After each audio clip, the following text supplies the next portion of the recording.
The sound of steel rang out as Haku and Sasuke traded blows once more, both growling as their kunai and Sunbon struggled against the others respectively. Zabuza was slightly impressed to see that a green behind-the-ears genin matching up against his tool.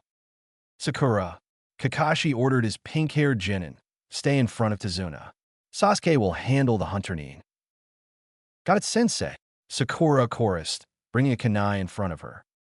Meanwhile, Haku blocked Sasuke's kunai with her Sunbon needle. Please stand down, I don't want to have to kill you, she calmly said to him.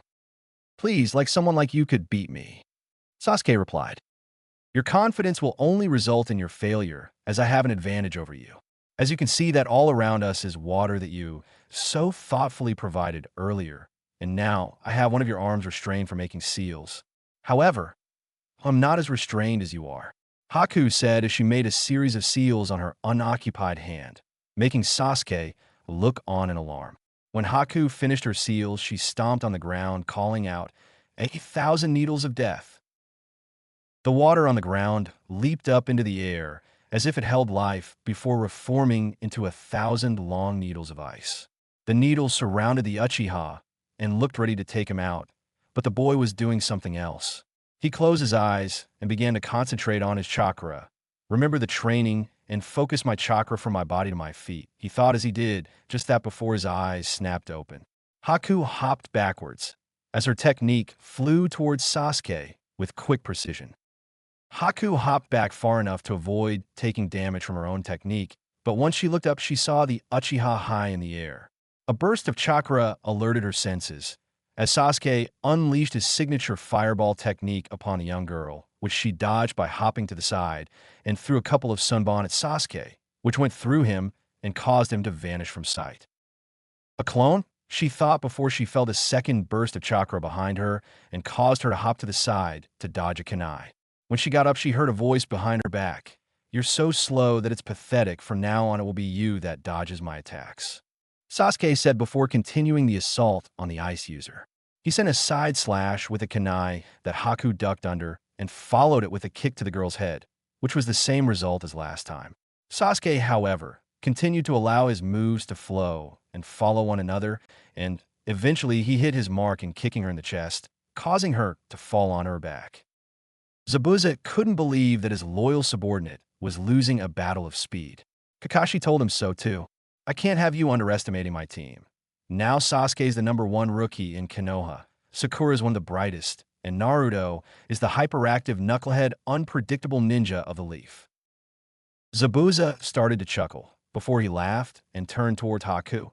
Haku, it's time for us to get serious, he said with Haku slowly rising to her feet, knowing what Zabuza last said was a silent command on her part to no longer hold back.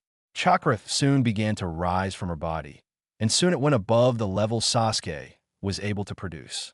Her bloodline began to react to the rise in chakra as water began to float in the air and surrounded her body before becoming ice shards once more and flew at the Uchiha in high speed, which he narrowly dodged. She then made a new seal, planning to use one of her unique jutsus. Sasuke stood prepared for whatever the girl was planning to use against him until he began to notice something. He began to feel the air becoming colder by the second, with Haku remaining completely still and held her hands in the strange seal. The air then began to freeze all around him, with the moisture in the air becoming solid. The ice continued to build before forming 21 solid and reflective ice mirrors. Haku then brought her arms down and simply said, "Crystal ice mirrors." What's with this jutsu? Kakashi asked himself as he examined the jutsu. It seemed familiar to him, but he could not place it. That's not a normal ice jutsu used in Snow Country, is it? He asked the Demon of the Mist. Exactly, Kakashi, but you'll never get to know, Zabuza responded before clashing his giant blade with Kakashi's puny kunai. From within the ice mirrors, Sasuke watched as Haku's image prepared to make a move on him and try to destroy him. Well then, are you ready? It's time for me to show you what my true speed can do, she said as she held up her Sunbon needles, with Sasuke standing at full alert for the following attack. But soon as he started to move, a scream of pain left his throat as he was engulfed in a torrent of metal needles. When Haku stopped, she saw that Sasuke was now riddled with needles and covered in bloody cuts on his face, arms, and legs.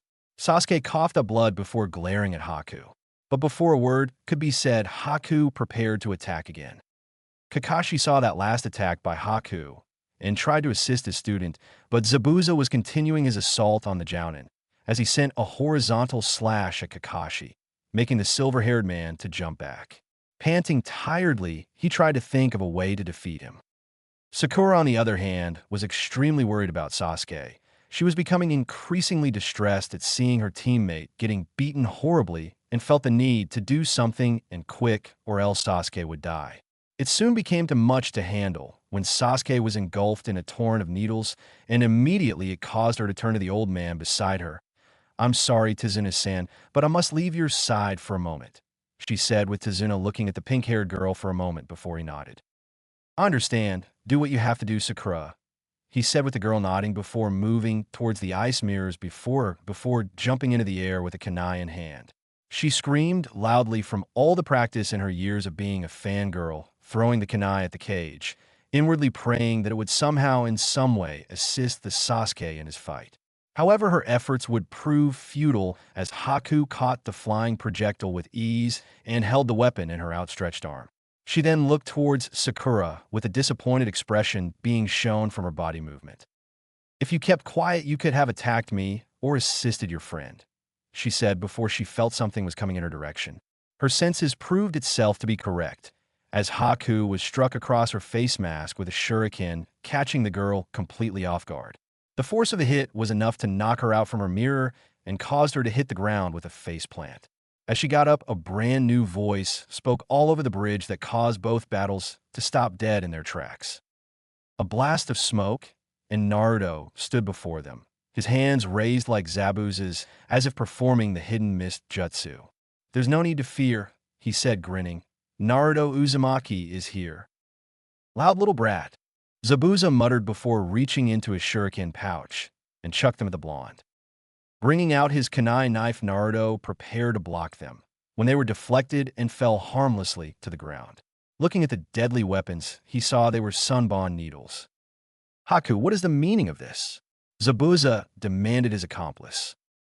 "Zabuza, I want to fight them my way," Haku answered, her voice muffled by the mask, making her sound like a guy. Raising a non-existing eyebrow at the statement, the demon of the mist sighed. "You're as soft as always." Looking down at himself, Sasuke cursed, knowing it was true. The wounds hurt, that was a given, but they were far from fatal. And what was worse is that he didn't know how to defeat this jutsu. He just couldn't see the reason for it.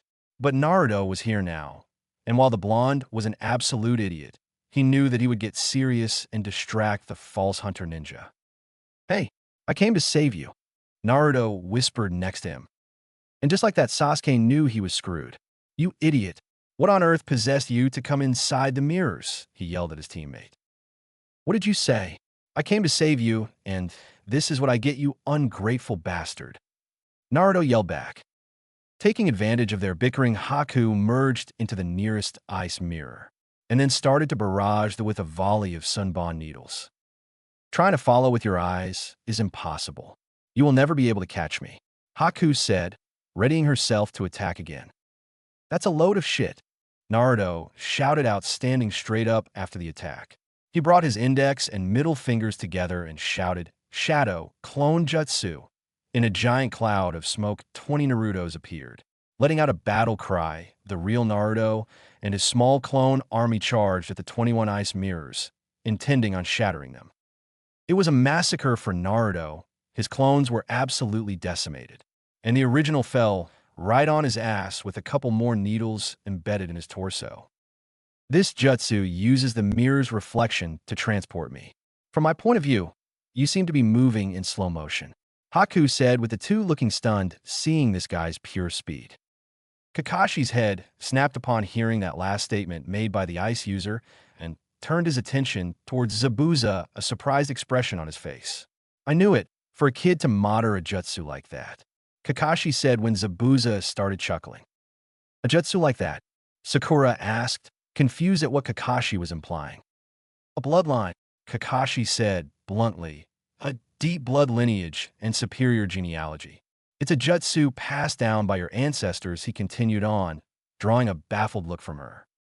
So wait, that means... Yeah, you can compare it to my Sharingan. Those two are in deep trouble. In the dome, Naruto heard Kakashi's explanation and smirked hearing it. So what? Big deal, you have a bloodline. That won't stop me from fulfilling my dreams, he exclaimed, his voice never wavering. His exclamation caused Haku's eyes to soften behind her mask as the memory of the day she was found by Zabuza plagued her mind. The day that Zabuza found her after she was on the streets cold, hungry, and soulless, just waiting to die. But then Zabuza found her and gave her a reason to live. She became his tool. He became a father figure, and for that gave her the will to live again. Becoming a true shinobi was difficult for me, and it still is today. If possible, I don't want to have to kill you, nor want you to have to kill me. Haku said, her voice shaking a little behind the mask. But if you come at me, I will destroy my kind heart and become a true shinobi. This bridge is a place where we fight to connect our dreams. Me for my dream, and you for your dreams. Tears fell from her eyes and collected at the bottom of her mask. Please don't hate me. I want to protect someone precious to me, to work for that person, to fight for that person, to make that person's dreams come true. That is my dream. Her voice then filled with determination. For that, I can become a true shinobi. For that, I can kill you. Sasuke-kun. Naruto, don't listen to him. You can beat him. Sakura shouted at them, hoping beyond hope that they would prevail. No, Sakura. Don't egg them on. Kakashi said, stopping her from saying more, drawing another confused look from the stupid fangirl. Even if they somehow defeat that jutsu, they cannot beat that boy. What do you mean? She asked, making the demon of the mist laugh at her nativity. They don't have the strength to destroy their hearts and kill another person. That young man knows the true pain of being a shinobi. Zabuza said, keeping up the charade of Haku being a guy. A real shinobi can't be created in a peaceful village like yours, because you can't gain the most important thing, the experience of killing. And for what I've seen, only one of your wet behind the ears genin are capable of such a feat. He continued on, infuriating the copycat ninja at such a claim. I'm going to end this instantly, the copycat ninja said, bringing his left hand to his hitate. Sharingan again? Is that the only thing you can do? Zabuza sneered, getting real tired of this trick. As Kakashi started lifting this hitate, the eyebrowless man reached under his shirt and pulled out a kunai. Quickly adding chakra to his feet, the demon of the mist launched himself at him, aiming to take out Kakashi's Sharingan eye. It was too late to dodge, so Kakashi quickly brought up his right hand to defend. The kunai embedded itself in his hand, causing a massive amount of blood to splatter onto the ground. With his normal eye, Kakashi glared at the demon of the mist. You asked if it's all I can do, but you are afraid of my Sharingan, Zabuza.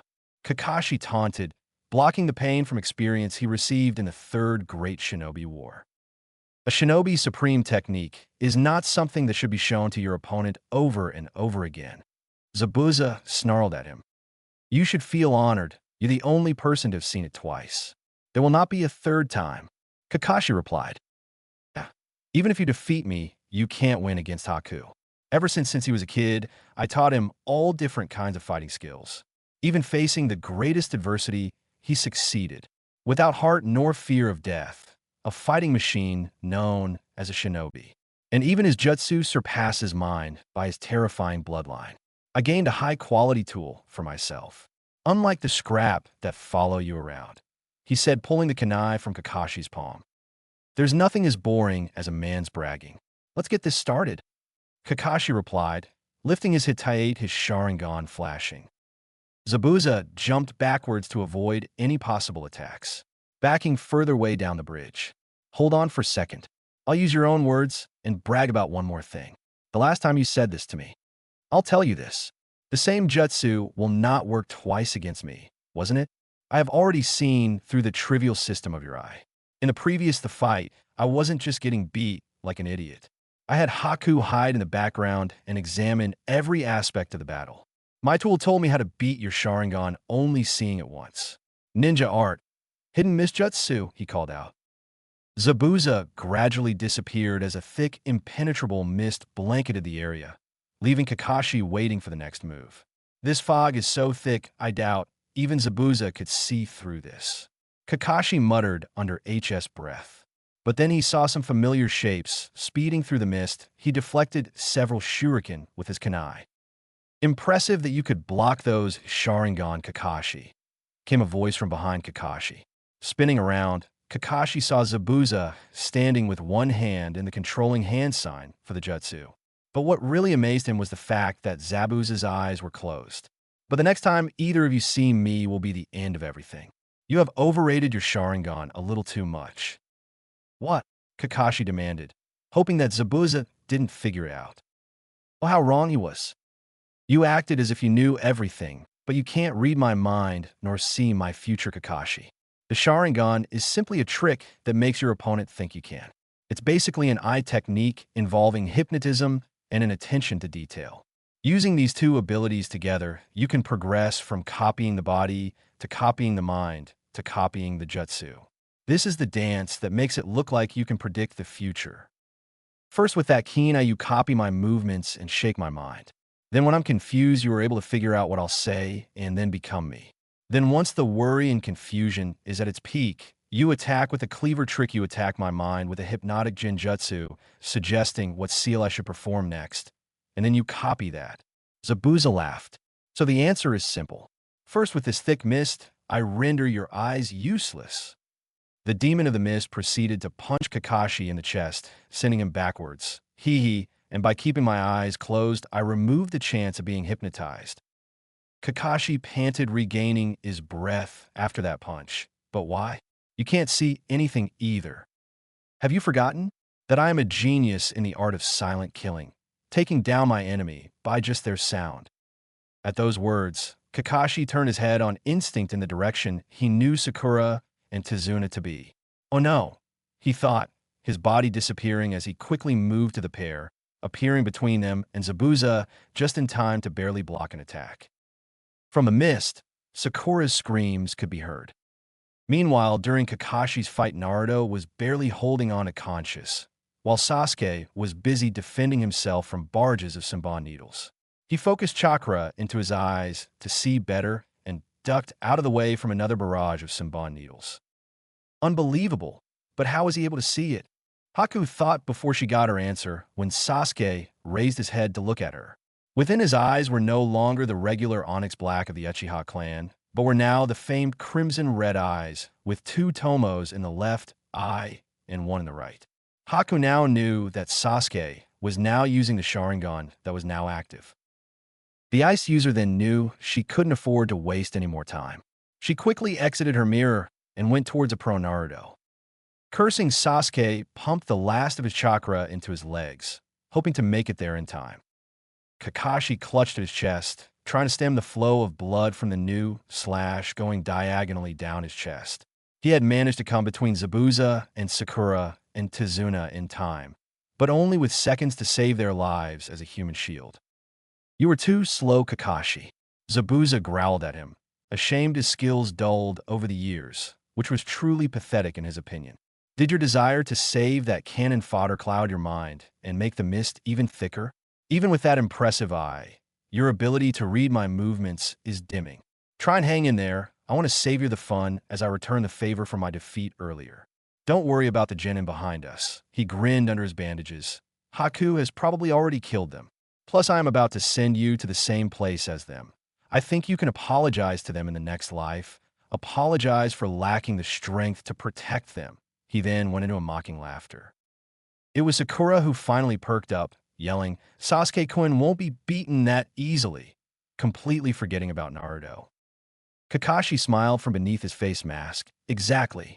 I believe in their strength and Naruto's determination, he said, not hearing her entire screeching. And Sasuke is the offspring of Konoha's most outstanding clans. You mean? Zabuza asked, knowing exactly what Kakashi was saying. Yes, that boy's full name is Sasuke Uchiha, a genius with the blood of the Uchiha clan running through his veins. Kakashi finished his thoughts. An offspring of that tragic clan. But that's the same with Haku. No one has ever defeated that special jutsu, he said, disappearing into the mist again. Sakura, stay here. Kakashi ordered his genin, causing her to stand still. Can you hear me, Zabuza? You seem to believe that I survived in this world with only my Sharingan. You seem to forget I was a former captain of the Umbu Black Ops, and you know what that means. And you know what kind of shinobi I truly am. I can do more than just copy jutsu. I shall show you my own original jutsu, he said, cupping his hand beneath a specific pouch on his jacket. In the ice mirrors, Naruto stirred and saw the hunter ninja on the ground. Geez, all you do is get in the way, Sasuke said above him. Smiling, seeing that Sasuke beat him, Naruto looked up to congratulate him. But his smile faded and his face turned into a mixture of horror and an absolute shock. Because Sasuke was covered in needles, his arms, legs, torso, and especially his neck was riddled with sun bond going through him. Why did you save me? Naruto asked, shocked by the fact that Sasuke did this. Sasuke, smirking slightly as blood leaked from his mouth. I hated you. Then why? I never asked for your help. I don't know, my body just moved on its own. He coughed up a large amount of blood and collapsed, and Naruto caught him before he almost hit the ground. That man, Sasuke gasped out as his eyes began to close. That man, I swore to kill my brother. I told myself that I wouldn't die until I killed him.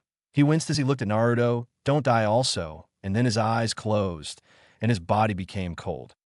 He landed a blow on me without even flinching and died protecting you. To protect a precious person, knowing it was a trap, he still jumped in. He is a shinobi that deserves respect. Haku said, her voice void of emotion as she stood up. Is this your first death of a friend? That is the way of the shinobi, she said, sadly stepping into the nearest ice mirror.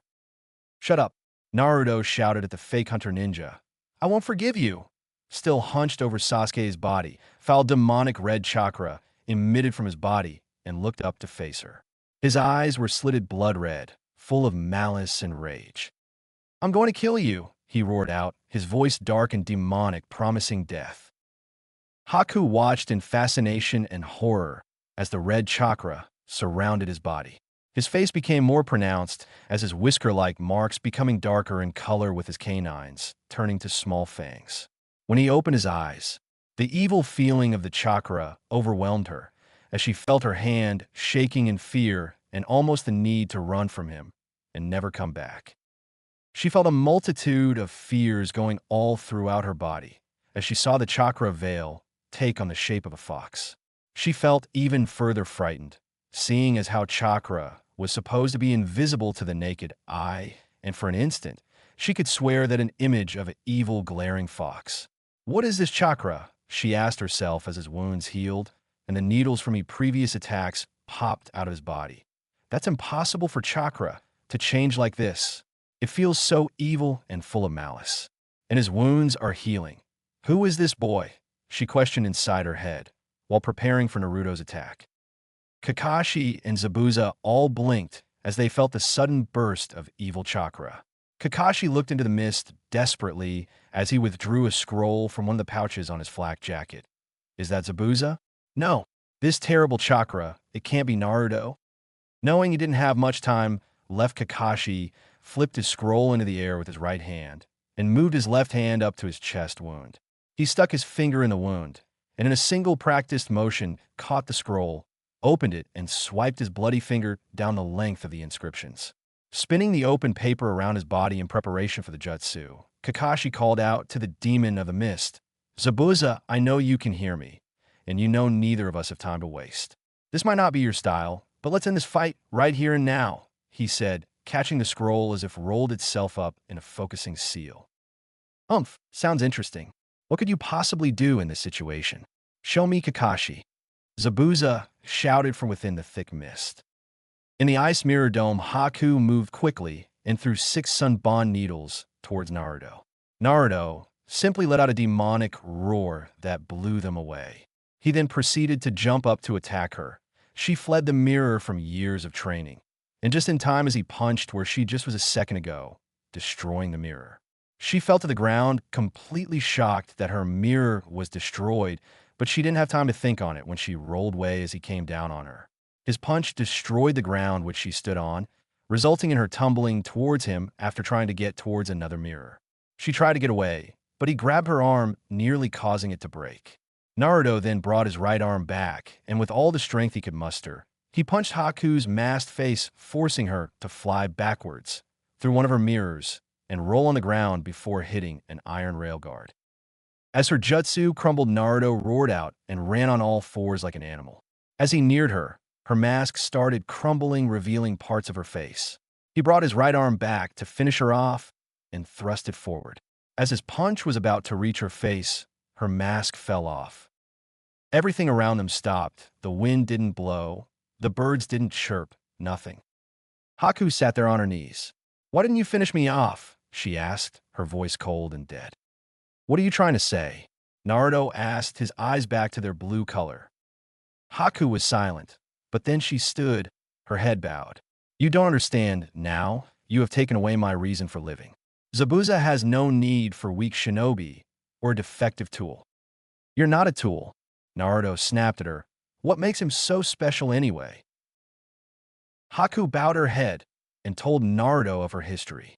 She explained how in Water Country, those with bloodlines were seen as monsters and tools, and civil wars in Water Country had resulted in the deaths of nearly all the bloodline users in said country.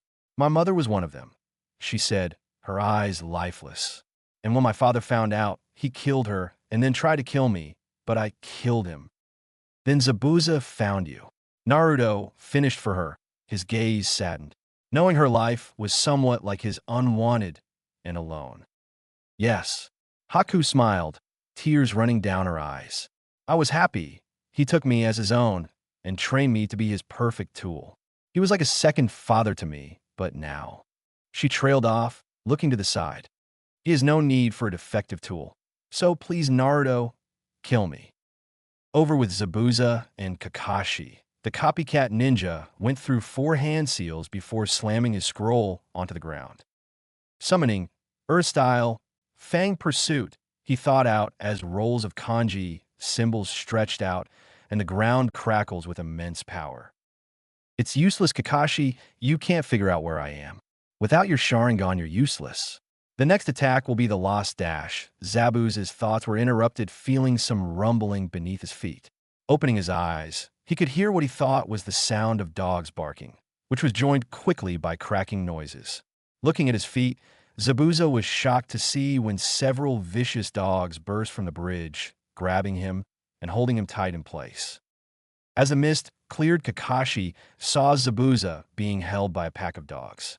A huge bulldog bit into both of his right shoulder, rendering it useless. 2 Great Danes held his hands, 2 Labrador Retrievers held his arms, 2 Rottweilers bit into his thighs, 2 Beagles bit into his ankles, and a pug bit on the long cloth of his atate. All wearing blue capes with smiley faces on them and leafetiates on various parts of their bodies. "Ow!" Zabuza asked despite the pain. "Earlier in the fight, I let you wound me, and your weapons stink with my blood, so my hounds couldn't miss you," Kakashi replied as the fog lifted. "The fog is lifting. I can see your future, and your future is death." "You say my future is death? I've had enough of your bluffs." Zabuza raged.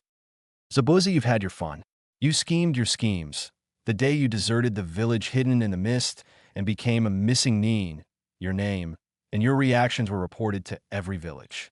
We all know your failed coup d'etat you and your followers staged, and the attempt to assassinate the Mizukichi. Since then, you've been trying to raise funds for a second attempt, and barely staying ahead of the Hunter Nins, which is what brought you here. It's why you'd stoop to work for scum like Gato," Kakashi said, his voice filled with disgust. He then did 3 hand seals and used his left hand to brace his right wrist. A ring of crackling chakra appeared around him, and small bolts of electricity flowed from the ring into his hand. The bolts eventually stopped, and he now held a large blue ball of lightning, which let out a terrible sound like the screeching of 1,000 angry birds. "You're a loose cannon. The man you're trying to kill, Tazuna, is the heart and spirit of this place. And the bridge you're trying to prevent him from completing is the land's hope. You're willing to sacrifice this place and everyone in this village just to advance your own ambitions," he continued. "Spare me the civics lesson and philosophy. You have no right in my affairs. Do your worst." Zabuza roared. "Then die. Lightning Blade." Kakashi yelled as he ran at Zabuza, his right hand at his side, tearing through the bridge. He then brought his hand up to plunge it into his chest. But he saw a dark shape appear before him. Too late to pull back, he surged forward, thrusting his lightning-engulfed hand at Zabuza. Despite the tears, Naruto knew how Haku felt. He didn't want to do it, but sometimes there was no choice. Reaching into his kunai holster, he brought out his kunai knife and ran at her, intending at making her death swift and painless. Thank you, Naruto. Live on and fulfill your dreams. I just wish we met under different circumstances. I know we would have been friends, maybe even... Her thoughts were cut short when she sensed a massive chakra spike where Zabuza was.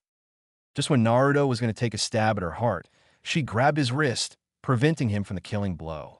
I'm sorry, Naruto-kun, but I can't die yet, she said, not realizing she added a suffix to his name. She then proceeded to do a one-handed seal and disappeared. What the? Naruto asked himself, seeing her disappear. Looking in the direction, he knew Kakashi and Zabuza were fighting. He saw her appear in front of Zabuza, her arms wide open, protecting him from Kakashi's lightning-covered hand. He felt his eyes widen, and he growled angrily.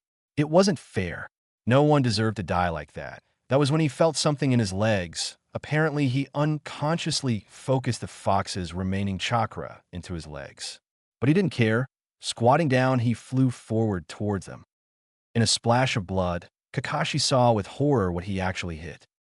Haku had reached Zabuza in time, but Naruto had shoved her out of the way and took Kakashi's prized jutsu through his chest and out his back, splashing the area with his blood. While Kakashi tried to get out the words, but Naruto grinned, despite the pain he was in. I couldn't let her die, he said, as Kakashi pulled his trembling, blood-soaked arm free from his student. Zabuza only scoffed, amazed by Naruto's tenacity. Saved by my enemy student all for a defective tool. Naruto, growling pale by the second, looked at the demon of the mist, his eyes hard and cold. Don't you call her that, he said, trying to cover up the hole in his chest. Ow! Haku put her hands over her mouth, trying not to throw up. I don't know, I just guessed. Naruto smiled at her, before puking up a glob of blood. Now listen here, no brows. She loves you like a father, he managed to yell out, going into a coughing fit, hacking up blood that got worse with each cough, causing him to fall on his back on the hard concrete floor. But he managed to smile through the pain. I'm dying, I know that much. And while I may be an idiot, he snickered a bit as he saw the look on their shocked faces. I know one thing about the seven swordsmen last rites. Zabuza winced hearing that. It was a tradition in the seven swordsmen of the mist to honor one request from the dying. That was if they earned their respect, and if it was reasonable. While he didn't want to admit it, the blonde brat earned his respect from their first meeting, being the only one who actually didn't fear him like the others. Fine, what is your wish? He asked, knowing it would to abandon his mission. I want you to abandon this mission and bring Haku and yourself to Konoha to Dash. He immediately went into a hacking fit that caused his lifeblood to spill onto the bridge. Become Shinobi of a Leaf, he managed to finally say after his fit, his voice growing weaker and weaker by the second. That was a shocker, the demon of the mist becoming a leaf shinobi. Kakashi thought it was an insane idea. It would take a lot of strings to pull with the Hokage. And Zabuza was wondering if the blood loss was getting to his head. But sighing, he agreed. Last request accepted, on my sword. Zabuza agreed, sealing the deal, and looked at the dying blonde, forever burning the image into his mind in order to never forget. Thank you, Zabuza. Naruto sighed out tiredly before his closed forever. The scene was heartbreaking. Only 4 people cried for the blonde. Kakashi cried for a student that he killed with his own hands. Zabuza actually shed a single tear for the first time since he defected from a mist, leaving behind someone very important to him. Haku started weeping as she looked at this boy. Know this man who gave his life for her. And even Tizuna wept uncontrollably for the deceased blonde who gave his life to save a country that wasn't even his own. The only people who didn't cry was Sakura, because she was tending to a wounded Sasuke, and was because parents told her that Naruto was nothing but a demon. When she was as young as 6, they and the entire civilian council gave her a super secret mission to abuse him for her years in the academy and kill him whenever she got the chance. And Sasuke, because he was unconscious at the time, blissfully unaware what happened to the blonde. However, the heartbreaking scene was ruined. Well, what do we have here? Came a familiar voice. It was Gato in his fancy tuxedo, and he had brought all of his henchmen with him to finish the job. Looks like you're getting your ass kicked, Zabuza. Gato, Zabuza growled, clearly in no mood for the businessman's crap. What do you want? And what's with those men? Sakura, who had brought an unconscious and sun-bond-filled Sasuke over. What's going on? She asked. Haku only grimaced. It's our employer, she replied wearily, tired from using her chakra. Hee hee, Gato chuckled. The plans changed. At first, I wasn't going to pay you and let the hunter Nin from Water Country know where you were. Zabuza grimaced. He knew this wasn't going to end well. But then I saw this fight and thought that it'd be better to kill off you guys and give the girls to my men as part of job well done. Sakura gasped in horror. Haku lifted herself to her feet and glared at the short man who dared to betray them, as the rowdy group of men behind Gato leered at the girls, while the men were looking at them with absolute hatred. Gato saw her and grinned evilly. Actually, as punishment for breaking my arm, my men can have you as their little toy, and I'll keep the pink-haired one. After all, it's not every day that you find a girl with natural pink hair. I find it. He paused to lick his lips at gaining a new toy exotic. You will do no such thing to my daughter, Zabuza yelled out, slowly reaching behind his back with his good arm. Ha! Well, when they're done, she'll be calling us daddy, one mercenary cheered, while the rest laughed with him. Get them all, Gato called out, raising his good arm to point like the stereotypical bad guy. The thugs cheered loudly and begun to run forward, but a kunai sinking into Gato's skull stopped them in dead their tracks as they saw the crime lord fall to the ground with a bewildered look on his face. Nice shot, Kakashi commented, the demon of the mist. I've been wanting to do that for a long time. Zabuza smirked. I owe it to the kid at least. You killed our meal ticket, one mercenary shouted at the ninjas. Now we're going to ransack the village, another shouted out. However, when they were about to charge and ransack the village, an arrow embedded in front of them. Everyone looked to where it came from, and every able-bodied villager was there. While they were only carrying farming tools, their numbers far outmatched theirs, making them a little intimidated. Kakashi, how much chakra you got left? Zabuza asked the copycat ninja. Enough for one last jutsu, Kakashi replied to the demon of the mist.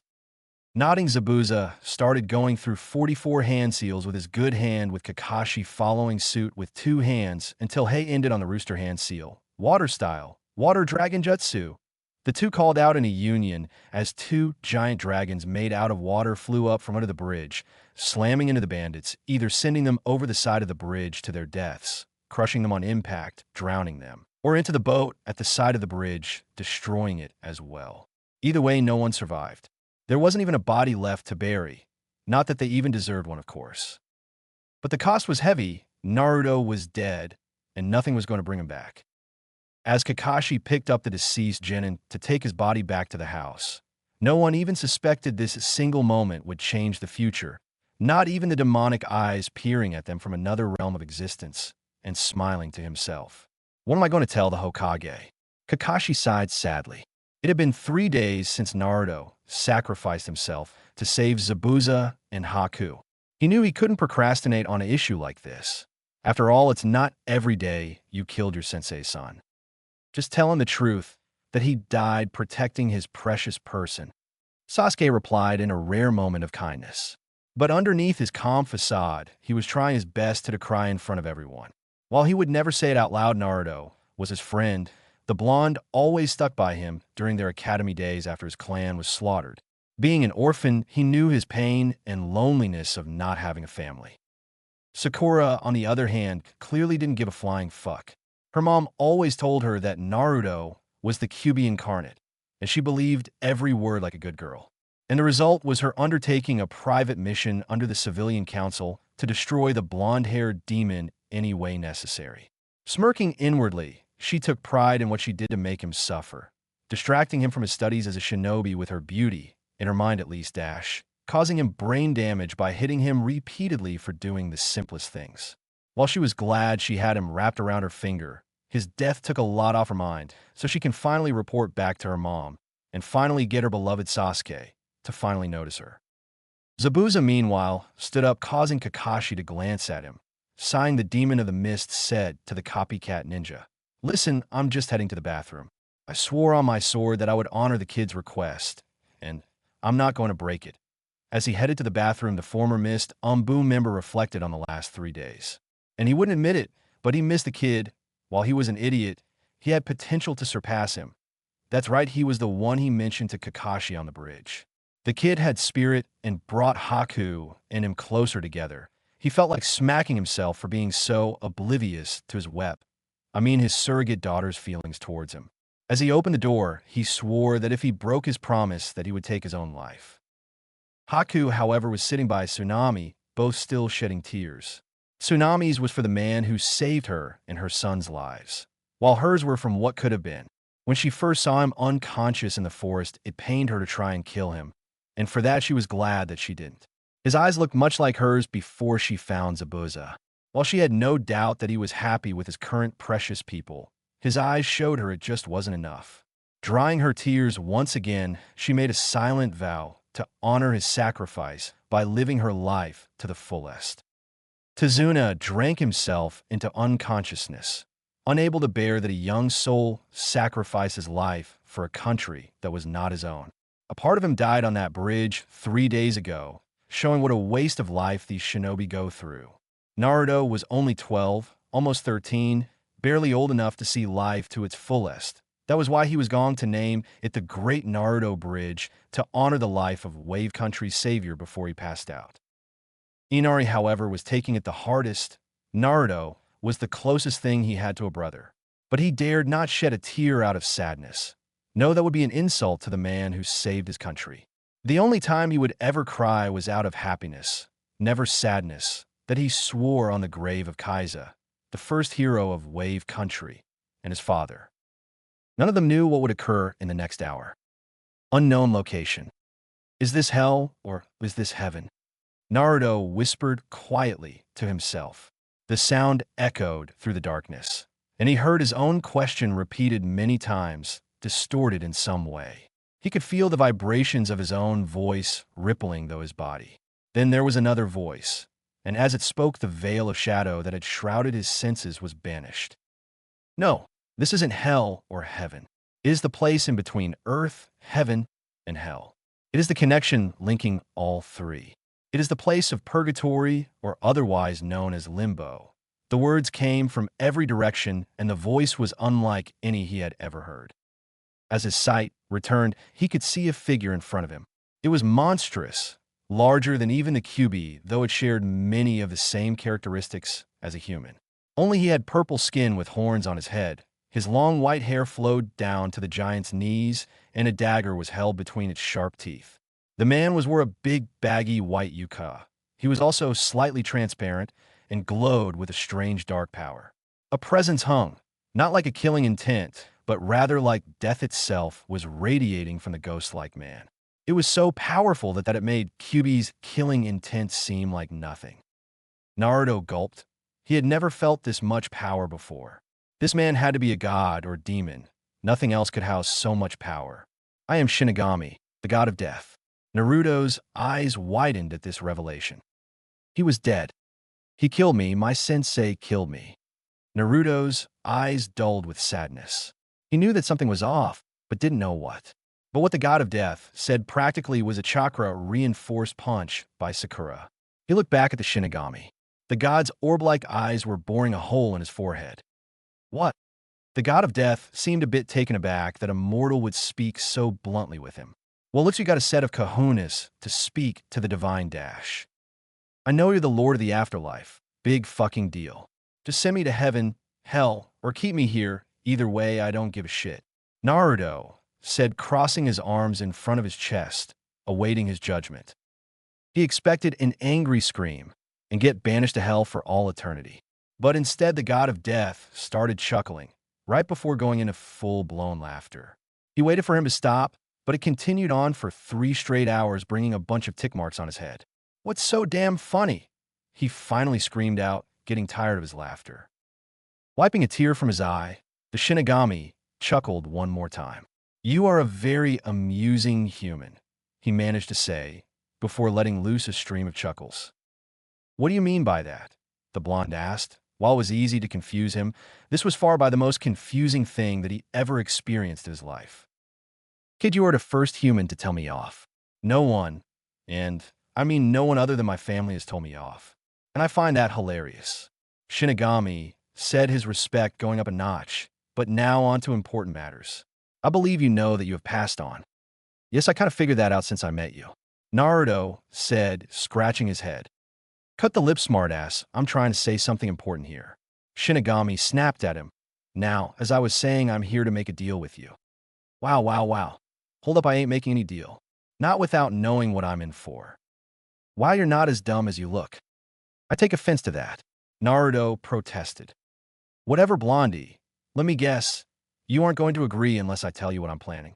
Shinigami asked him, raising an eyebrow. In the words of the Yondaime Hokage, take it or leave it, Naruto said, bringing out a ghostly image that made the god blink to make sure he wasn't seeing things. You don't know the half of the words you just said, Shinigami thought, remembering those words from so long ago. All right, but listen closely because I'm only going to say this once, he said, making Naruto nod. I have been watching you closely, and I must say you have earned my full respect and more. And that is nearly impossible. So I'm going to offer you a second chance at life. I will send you back to your world. I will repair and enhance you old body to the point that you will be unrecognizable to everyone. He finished, making Naruto's eyes widen in excitement.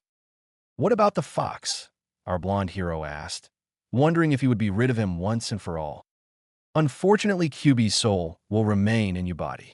Now, before you complain, I just can't take him out. It is the will of my mother destiny that you two stay bound together. Seeing the blonde frown and bring his head down in disappointment, Shinigami shrank down to the size of a 6-foot-tall human and ruffled his hair in a fatherly fashion. Hey, don't look so down. There's a gift that I'm going to bestow you as my avatar of power that even makes the mightiest demon quiver in fear. Naruto looked at the god in only slight comprehension. What's this power you speak of? He asked, and wondering what an avatar was. It is the power of the darkness flame, Shinigami replied. The darkness flame? Yes, the most powerful fire next to Amaratsu's flames.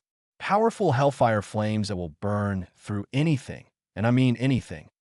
The blonde couldn't help but smirk, but one thing came to his mind. What's an avatar? It means you will be my manifestation of death and serve me. You will be my subordinate, the first actually.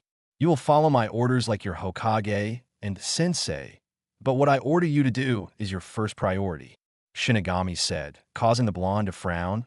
Don't worry, it's not like you're my slave for eternity. You will still have all your freedoms, but when an order comes up, I expect you to do it. Everything else will come second. Got it? Breathing out a sigh of relief, the blonde relaxed. After thinking it over for a few minutes, he answered one of the highest powers in existence. I accept your deal, Lord Shinigami. I'm glad to hear it, but please no honorifics. You're supposed to be yourself, not some religious nut like those blasted Jashinist freaks. Shinigami sighed, really hating those guys. Jashinists? Wait, never mind, I'll ask later, but I got a question for you, if you'll allow it. Go ahead and ask, I just may answer it. Since you're the god of death, you probably know who my parents were. So, can you please tell me who they are? Naruto asked the question that has been bugging him since he was young enough to talk. I'm afraid you will have to ask your Hokage. Right now, you are not mature enough to handle this touchy information. But since you'll find it out eventually from what I'm going to put you through, I can at least tell you that our mother was of the Uchiha Bello Dash. What? My mom was a Uchiha? Why does Kami hate me? Naruto cried out in disbelief, doing a bunch of exaggerated movements, causing the god of death to sweat drop, wondering if bringing him back to life was a good idea. Kid, my brother doesn't hate you. I know this for a fact, trust me. He lied for the most part, making him stop in an awkward angle. All right, fine. Can I go back now? After all, I can't ask the old man if I'm dead. Naruto asked, standing straight up. Hold up before you leave. I have a couple assignments for you. Fine, lay it on me. Naruto sighed, wanting to get this over with. First, I gotta awaken your Sharingan, and I want you to name it, because it's gonna be a new bloodline, 2. Get rid of that forsaken jumpsuit. 3. I want you to kill 3 men, Orochimaru, Madara Uchiha, and Danzo Shimura. They have been a pain in my ass for far too long. And 4. Don't fawn over that pink-haired bitch. Instead, pursue the Hyuga girl and that ice babe. Shinigami, Wait, why do you care about my love life? Naruto asked suspiciously. Shinigami actually chuckled nervously and scratched the back of his head. Well, for one, I know that you've been secretly training / kind of seeing that Hyuga girl, though. It's been too slow for my tastes. And I know that her love runs deep within her for a knucklehead like you. Plus that girl with that ice bloodline, well, she's hot and is developing feelings for you. And before you ask how I know, it's simple. Cupid is a good friend of mine, and he knows that it gets boring in limbo. So he shoots people for everyone's amusement. While it mostly works out on a lot of people, he does make mistakes, like when he seriously fucked up when he shot you for the pink-haired bitch. Take that back, Sakura is not Dash. Silence. The god of death roared at him. She's a total bitch, the worst girl have ever witnessed to date. And trust me, I've seen Countess Elizabeth Bathory and gladly sent that bitch to hell where she belongs. You may be a god, but I know her, and he was interrupted again when the powerful deity punched him in the face. The blonde flew back a few feet before hitting an invisible wall, knocking him unconscious. He stirred a couple minutes later, but he was frowning, and his eyes held a dark look. Is this true? He asked, his voice suddenly taking on a sad tone. Yes, she isn't what you thought she was. She and that damn civilian council of yours have been fucking you over your entire life. That was the sole reason I punched you, to transfer a small part of my memory to show you I wasn't lying. After a long while, our blonde hero stayed quiet. Is there anything else you wish of me? He finally asked, his voice still sad, but happy at the same time in a weird way that only a mortal could do. Yes, I want you to drop your mask, because I'm sick and tired of you making yourself looking like an ass all the time. Don't sell yourself short on anything. If you want it, reach out and grab it, or you'll regret it for the rest of your life. Shinigami retorted on a mocking tone. Nodding, Naruto accepted Shinigami's terms. I'll do as you say, but I got a few questions, he asked. Ask away. For me, killing those 3 men, isn't Orochimaru the snake Sannin who betrayed Konoha? Who the hell is Madara Uchiha? Isn't he part of my family? And who is Danzo? Listen closely. Orochimaru is trying to obtain immortality, which is a pain in my ass. Just think if other people were to discover how he gained immortality, the entire balance of life will get fucked up. Plus, that man has been doing a long series of sick and unusual experiments, thus forcing me to send good spirits to hell, because they turned evil because of him. As for Madara, yes, he's part of your family. However, he has gained immortality, but that's not the worst part. He took control of Kyuubi not once, but twice. He was the one who fucked up your life and pretty much cursed you to damnation. And Danzo is as worse as those two, but you're not ready to learn more about him yet. You have to be fucking kidding me. Kid, I'm a god, and gods don't lie about serious stuff like this. Then there was silence, a very uncomfortable silence. So Shinigami decided to break it. Why does this bother you? I know you took your first life before. Don't remind me of that. Naruto grumbled, putting his hand over his mouth to try and not throw up. Kid, it was a life and death situation. You did what you had to survive. But Dash. No buts. The man was a drunk and a criminal. You did your village a favor by getting rid of him. And trust me, he's in hell getting what he deserves. But Dash. I said no buts. In your profession, you're going to take many lives, and while you serve me, you're going to kill a lot more. Sighing, Naruto replied to the god of death. You're not going to make this easy on me, are you? Giving him a sharp, toothy grin, well, as much he could give with a dagger in his mouth. The god of death chuckled at the blonde. Damn straight I am. Now, before I interrupted you, what was the cause of your distress? All right, well, those 3 seem strong. I mean, I'm only at high genin level at best. Do I have to dash? Oh no, they're your primary targets. While I want them dead as soon as possible, they don't have to be killed right away. After all, what use would you be if you died on me? Shinigami said coolly. While it was kind of cold of him, Naruto knew that he was right. But they won't be the only ones. You will have secondary targets when I come up with them. All right, now for naming my bloodline, can you give me some time to name it? I can't really come up with something this important on the fly. Naruto asked, hoping that he could go back now. I'll give you some time. But for now, it's time for me to send you back. Remember, death is your ally. Go forth and be my agent of death to those unworthy of their lives. Shinigami told Naruto as he faded away and the blackness receded. Barely a day after his death, Naruto's body finally looked to be at peace. Due to rigor mortis settling in, he was laying awkwardly on one of the futons within Tezuna's home. His legs were slightly bent in an odd angle, his body looked twisted, and his hands were pitifully trying to cover the gigantic hole in his chest.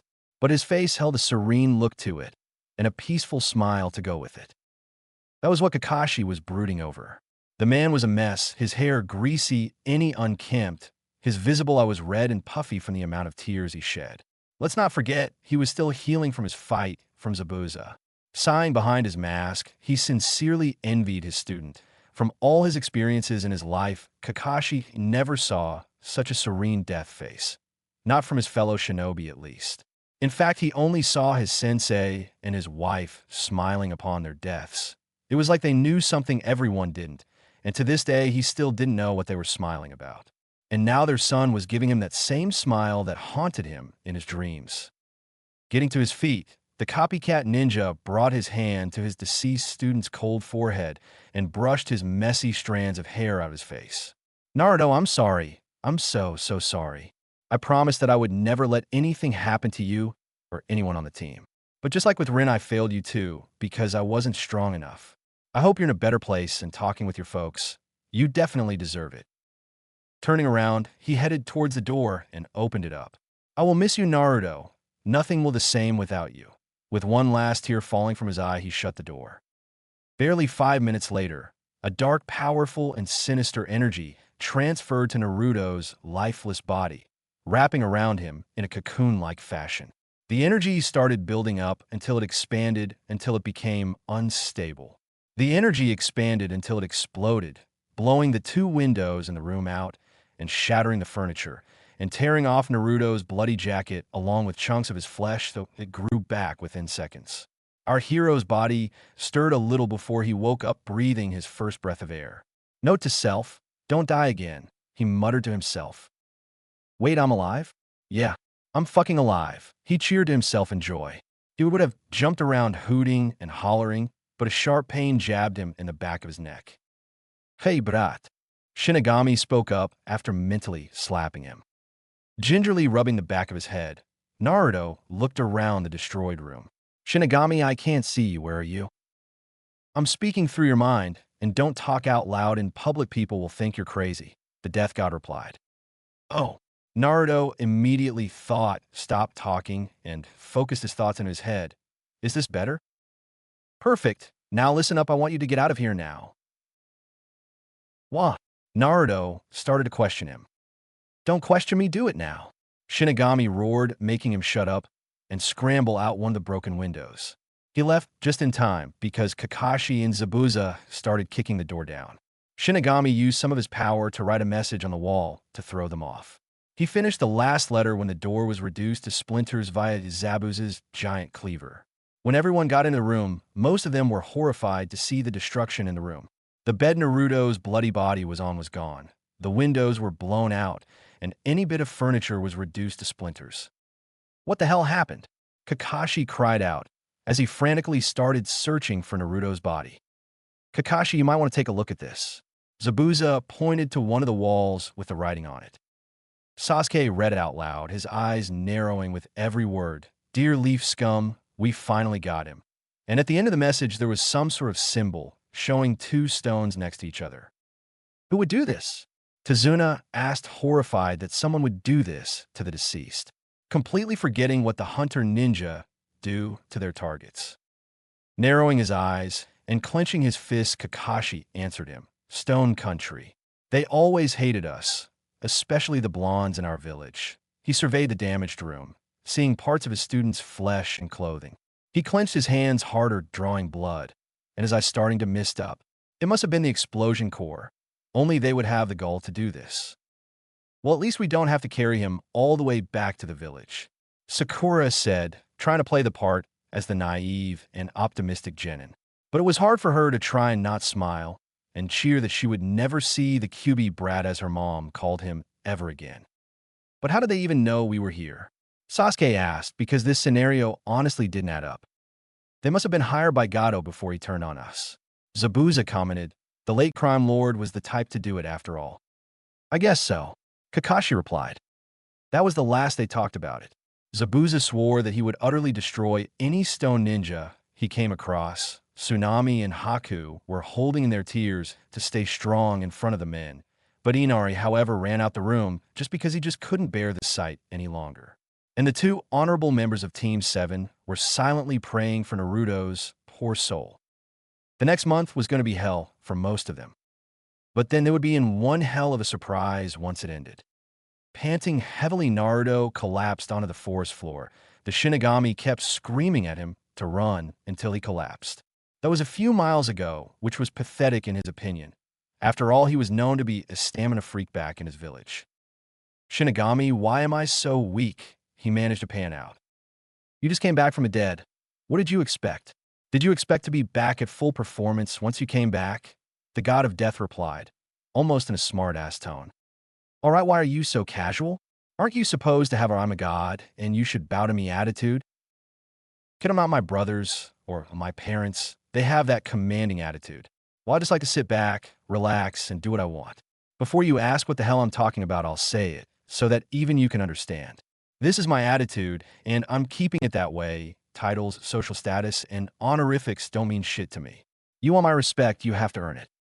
And yet you find a 15-year-old girl hot. Very creepy, you cradle robber. Naruto muttered. Don't you dare compare me to those sick bastards. I may be old, but I'm not going to go all pervert pedophile on anyone. So I find her attractive, big fucking deal. Shinigami shouted at his avatar. And just for that, I'm going to make your training seem like hell on earth. Now get up so we can get started. While Naruto wasn't scared of most things, even though seeing the god of death freaked him out first, hearing Shinigami scream at him brought him to attention. Now I'm going to bestow you the darkness flames. However, this comes with a price. Price? The blonde asked the Lord of Death. Yes, the first is that I'll have to implant the tool into your forehead to awaken the power I promised you. But first I must scan you to see if you will even survive the process. Shinigami said, appearing before him in his 6-foot ghostly form, and analyzed him with his eyes. Impossible, he gasped out. I can never get it, Naruto asked, worried that he wasn't good enough to receive his savior's blessing, and mad that there was something wrong with his body. No, it's not that. You have a seal on you. And not just QB's seal, a suppressing seal. Suppressing seal. Yes, and by the looks of it, it's been on you for years. Shinigami half lied to the blonde. There was a seal on him, but there was something else that he needed to study upon further. One of the great elemental nations is that. It's just as it sounds, it probably has been suppressing your learning skills and making you dumber than now. The god replied, taking a shot at him. Now, I'm not going to lie, this just made the process more complicated. Usually you have a 50% chance of dying, but with QB's chakra and the seal, this increases your chances of death to 99.9%. If you die, your soul will be destroyed with no possibility of coming back. Are you sure you want to go through with this, despite knowing this knowledge? He asked him. Who do you think you're talking to? I'm ready for it, and nothing will stop me. Naruto replied with determination. Don't say I didn't warn you. After Shinigami said those words, he hit the blonde on the forehead and transferred the power he promised. At first, nothing happened until the black flames of hell started to swirl around Naruto, making him scream out in pain. The rest of his orange jacket burst into flames and burned his upper torso. The pain was so intense that his skin ripped off and regenerated multiple times, and he started banging his head on a nearby tree. The agonizing process went on for hours. The blonde destroyed many trees and stones to try and relieve himself of the pain. His bones broke and re-healed, his hair fell out and grew back, and he started bleeding out of every hole in his body. For 3 hellish days, Naruto's body destroyed itself. The entire area around him was nothing but a destroyed wasteland. 10 trees were felled and broken into splinters. Any stone within the area was crushed in a fine powder, and the grass was uprooted and stained with an untold amount of his blood. Even after 3 days of torture, Naruto didn't give up all of that mind-racking pain serve a purpose. That purpose was for him to live and become stronger than his previous life. Through the pain, he felt every repressed memory surge through him. The knowledge he so blatantly ignored, the people who wronged him, the exercises that he furiously put his body through, and the emotions he always wanted to show finally came to the surface. When the fourth day finally came, the last thing Naruto felt was his eyes bursting into a red haze and his forehead splitting wide open. After hours of being unconscious, our hero woke up and cringed in pain. He couldn't move a muscle without it screaming at him to stay still. It took another few hours of lying still. The sun began to come up. Cringing in a low amount of pain, he finally crawled to the nearest river to see any changes. When he got there, he was in for one hell of a surprise. Slowly standing up, he saw that he was as tall as Sasuke and lost all the baby fat on his face and body, leaving nothing but muscles. He developed some abs that needed some work to be fully defined to a full six-pack along with his chest. And from what he could tell, his shoulders were a lot wider and his arm muscles were much bigger than before. His face was well defined and his whisker-like scars were darker like a tattoo, and his canines were a little longer and a lot sharper than normal. His blonde hair was definitely longer, that defied gravity with black streaks in it. But the most shocking thing were his eyes. He had the familiar Sharingan, only its three tomos were crimson, and the iris was like pure obsidian. Yet that didn't compare to the third eye in the middle of his forehead, its crimson iris staring back at him. Now Naruto did what any normal person would have done at that time. He freaked right the fuck out. "Shinigami, you fucking bastard. What the hell did you do to me?" He was greeted with a yawn and what sounded like scratching. "Good morning to you too. What did you do to me?" he demanded, letting out a slight growl. "And here I thought I was doing you a favor removing the damn seal." The god of death yawned again, scratching his ass in limbo. "Wait, what? You removed it? How?" Naruto asked, completely doing a 180 in his attitude. There were a few seconds of silence, and what sounded like an exasperated sigh, what sounded like a facepalm, and the muttering of idiots. "Kid, I removed your suppressing seal. It took some doing, but I did it. Thankfully, it was worn down, which allowed less time for your gift to break it. And now, because your seal broke, I was able to successfully reverse its effects. In the time span you were screaming and unconscious, for lack of a better word, I fixed you." Naruto was at a loss. The freaking god of death fixed him. Not only was he granted with the black flames of hell, but he changed completely, and he felt better than any day in his life. His thoughts weren't cluttered, his body wasn't nearly as sluggish as it normally was, and for the first time in his life, he felt calm. It felt right. I don't know what to say. I'm not sure a simple thank you can amount to what you have done." He paused for a moment staring at his reflection, "But I gotta ask, why dash? You are undoubtedly wondering why you think more clearly, and you're more calm. It's slight, but it's noticeable, I'm sure. I told you a few days ago, the suppression seal affects absolutely everything about you. This includes your brain, and therefore your mind. Your thought processes are now natural. This means that you can think more clearly, you can be calmer than you used to be, now that you aren't tremendously chemically imbalanced, and you will probably have a much easier time of retaining knowledge. In simple words, you're no longer dumb." He then chuckled. "You're still an idiot in my opinion, though." "How am I an idiot still? I thought I was fixed."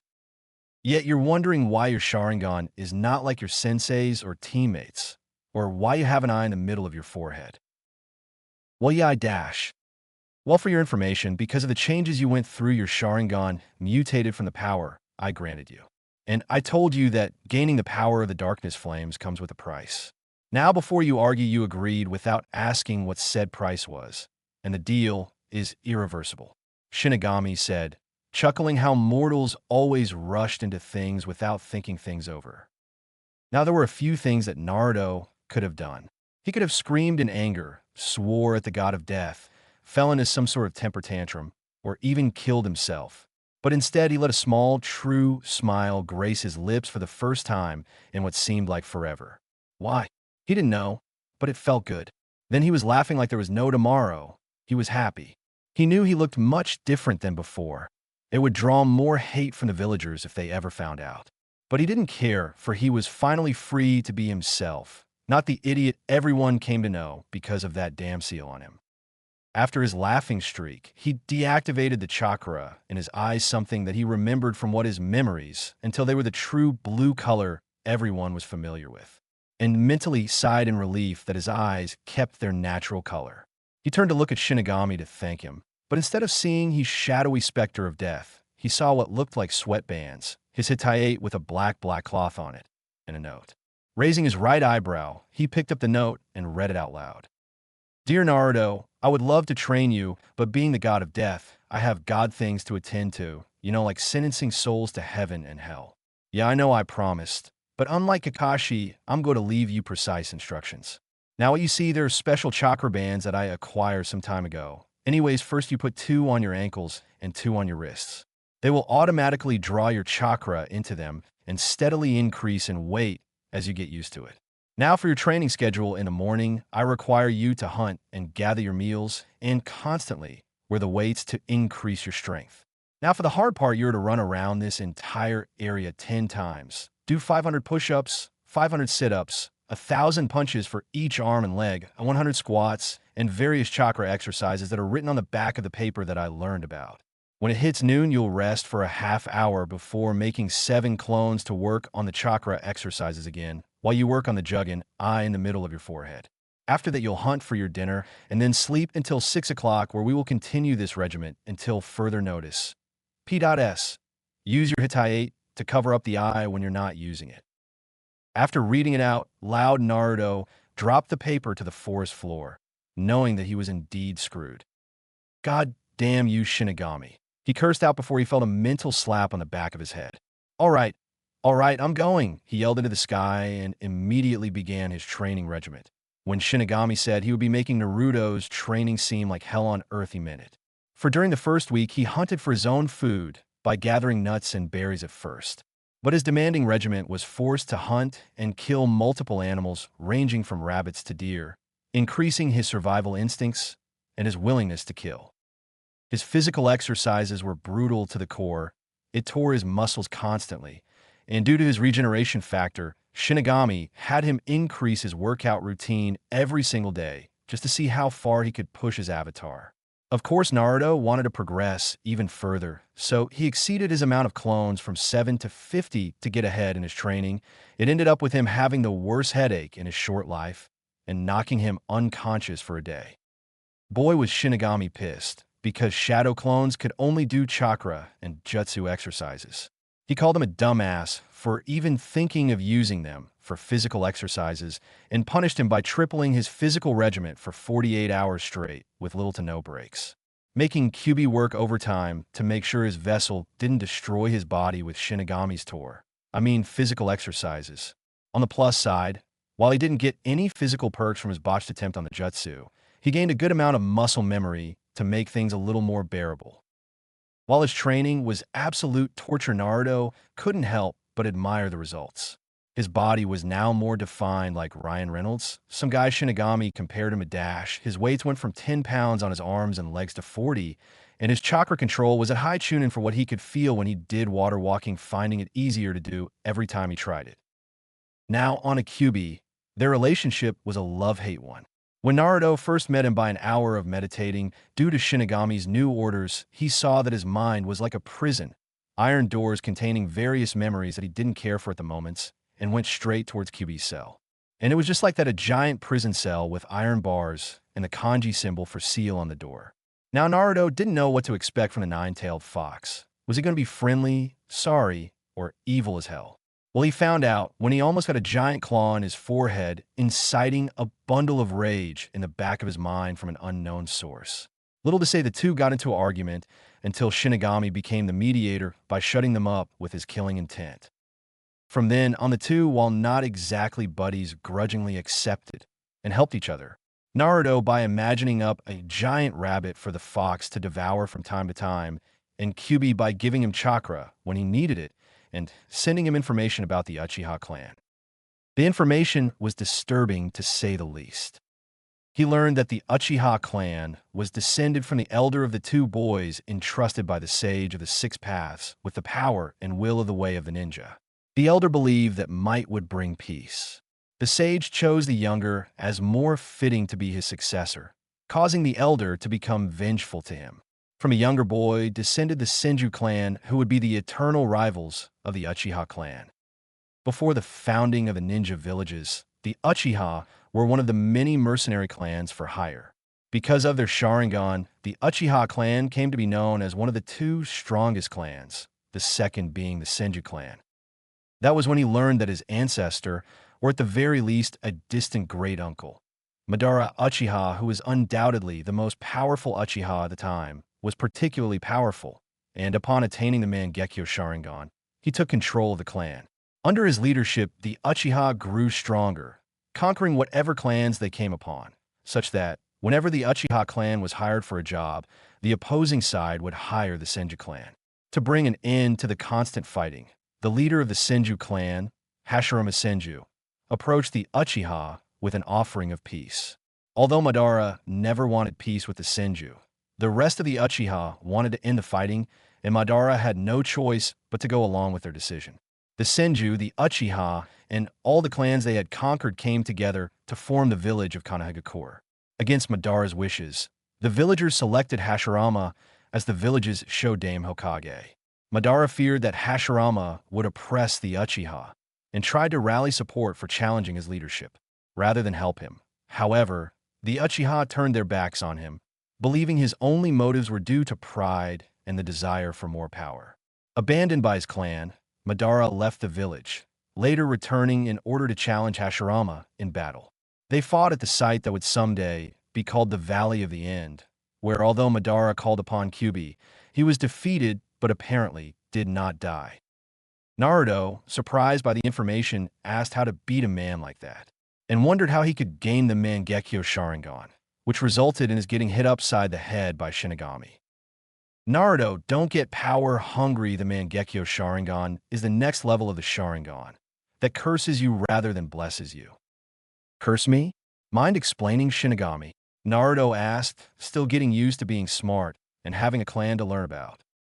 Alright, you're still getting used to all this stuff. You see, it has 3 special abilities. One is named Tsukuyami. This jutsu is one of the most powerful Jinjutsu in existence. It's named after the goddess of the moon. This jutsu is generated by the left Manjikyu eye. This highly advanced technique cannot be used extensively because of the toll it places on the user. To utilize the illusion, the clan member will look into the eyes of his opponent and cast a Jinjutsu spell on them. The illusion takes place in the mind of the one affected, while under the jutsu the victim is at the total mercy of the user. The user has full control over space and time in the jutsu, and can place the one affected through any hell they desire for any length desired. The technique itself only lasts for but a second in reality, but the one affected could have lasted through several days of torture. It is said only a natural-born member of the Uchiha clan can overcome the illusion. To counter the technique, however, Manjikyu is not required. A highly trained, normal Sharingan user can break the illusion, causing the Manjikyu user to experience additional weakness from using it. While the illusion is never the same twice, some elements always remain. The first and foremost similarity is the red moon, which hangs in the sky of each illusion. The moon, in turn, casts a red light throughout the illusion, giving the background a blood-red appearance, while the figures within the illusion are solid black with white outlines. The next one is the Amaterasu. This has the same qualities as the Darkness Flame. You see, this legendary jutsu is unique to the Uchiha clan. Named after the goddess of the sun, this is a ninjutsu technique which uses the Manjikyu form of the Sharingan eye to create a powerful black fire. This jutsu is generated by the right Manjikyu eye. It has been said that anything within the Manjikyu's vision will burn to ash if consumed by the fire. The fire itself is said to burn for 7 days and 7 nights. Because of the amount of chakra needed to use the technique, it can only be used on a very limited basis daily. Though it is regarded as the strongest of Manjikyu's physical attacks, usage of the ability will degrade the eye further and lead the user to blindness. And the last one is this, named after the god of the sea and storms, is a technique which uses the Manjikyu form of the Sharingan eye to create a sword-wielding spectral form which will surround the user. This jutsu is generated by both Mangekyou eyes. Susanoo will first form around the user as a skeleton. This skeletal form will then generate muscle and armor for battle and become unique to how its user fights. Like other Mangekyou techniques, usage of Susanoo will damage the eyes and health of the user. However, Susanoo varies between users depending on the pureness of their souls. Shinigami explained to his avatar of death, "There are more, but unless you want to go blind, I feel it is moot telling you for now." Thanks, and while I'll admit there are severe drawbacks, these techniques sound very powerful and very badass. But that doesn't explain how you get it. I mean, if I'm going to beat Madara, I need to know the ins and outs on how to beat him. Naruto explained to Shinigami, using his assignment as an excuse to know more about his Kekkei Genkai. And if this guy is like over 100 years old from what you told me, then he has learned a thing or two to keep himself alive by copying and mastering thousands of jutsus. I'll give you credit of thinking that through, but I don't think you can handle the truth with this information. I'm ready for anything. I need to know anything about this guy if I'm going to beat him. Naruto said determinedly, punching his left hand into his open right palm to show he was serious. Sighing, Shinigami knew he had to tell him the Uchiha clan's terrible secret of their cursed bloodline. Not because Naruto asked, but because it was necessary for him to learn about his enemy in order to kill him. Naruto, from what I've seen, there is only one way to achieve the Mangekyou Sharingan. To acquire the Mangekyou Sharingan, someone close to a Sharingan user must die, and the emotion of the loss is responsible for its unlocking. To expedite this occurrence, most Uchiha throughout history have killed their closest friends or family members in order to meet this criteria. To say that Naruto was surprised was like saying he learned the secret of immortality, but it came with a steep price. His eyes nearly popped out his head. He felt sick to his stomach learning this. But a little voice in the back of his head told him it wasn't over yet. Yeah, you should be feeling sick, but this isn't over yet, for there is one last and final level of the Sharingan. This final level is called the Eternal Mangekyou Sharingan. Madara achieved this by taking his brother's eyes, which gave him unimaginable power and made him immortal or close to it. Shinigami said, finishing up his lecture about the Uchiha clan. Naruto said nothing for a long while. After all, how could he? It's not every day you learn that your clan did something this horrific. Take the rest of the day off and think this through. Take a walk and contact me once you're ready to talk. The god of death continued before vanishing from the mortal plane. For many minutes, the black-streaked blonde tried to think on this matter, but he could not, and was tempted to tear his eyes out to free himself from his clan's curse. But it wouldn't matter if he did that or not. The Uchiha blood ran through his veins and would never go away. He had to think this over. Alone. Taking Shinigami's advice, he took off from his training area, but not before dispelling his clones, gaining their memories and experience. That was not a good idea, because it gave him a headache soon after, like it always did, causing him to stumble into a nearby tree. The top of his head scraped against the bark, causing a good amount of blood to seep out of the fresh wound, staining a part of his blonde hair crimson. He laid there under the shady tree, thinking something that now hated doing. After 10 minutes, his headache went away, and the cut on his head was already healed within the first minute. Sighing tiredly, he pushed himself to his feet and continued walking aimlessly in any direction he saw fit in his hazy mind. After hours of wandering, it was almost dark, and Naruto found himself looking at a sight he never thought he would see. The area he quite literally stumbled in showed the beautiful rays of light from the sun lowering itself behind the hills he saw earlier when he was fleeing from Tezuna's home, and its descending light reflected off the wavy waters of Wave Country was absolutely breathtaking. This scene of absolute serenity calmed his conflicted mind. But the peaceful sight was shattered by a screeching noise. A fox's, to be exact. Without thinking for once, since Shinigami fixed him, Naruto ran off to find the sound. He reached the source of the sound a minute later. Upon seeing the sight, he hid behind some bushes, and his blood boiled with rage, seeing two men standing over a mutilated fox family, with one laughing at the sight of this bountiful harvest, or what he said it was. Taking a peek through the bush, he took a good look at them. One was around 6'2" and much healthier looking than his companion, if the healthy shade of skin and muscle definition were any indication. Naruto couldn't his face because of a large breathing device covered most of it. The only this he could see were menacing green eyes. He wore what looked like a light purple Jonin flak vest with a what used to be white long-sleeve shirt. He wore light blue shinobi-styled pants with sandals to match, and the only visible weapon he could see was an umbrella strapped to the back of his flak vest. According to the scratched-out rain symbol on his breathing device on his forehead, showing he was a missing ninja like Zabuza. The second one was 5'9" in height and was pale and skinny, looking like he hadn't eaten in months. He looked to be a teenager around the age of 19, with shaggy neck-length brown hair and coal brown eyes. He wore black cargo pants, black sandals, a black long-sleeve shirt that was missing its right sleeve, and what looked like a brown Chunin flak vest with a katana strapped to the back of his flak vest. Naruto couldn't see any Hitachi on him, but from the way he was dressed indicated him to be a stone Chunin, and if he was in the company with a missing Rain Ninja, then it showed that he too was a missing Nin. That was some good hunting, wasn't it, Ishikawa? The Rain Ninja laughed out. It was boring in my opinion, Muka. It didn't stand a chance. The stone ninja named Ishikawa yawned out boredly. Bah, it doesn't matter. We'll skin them, cook up the meat to fatten you up, and sell these pelts after we find this Gado person, the missing Nin named Muka exclaimed.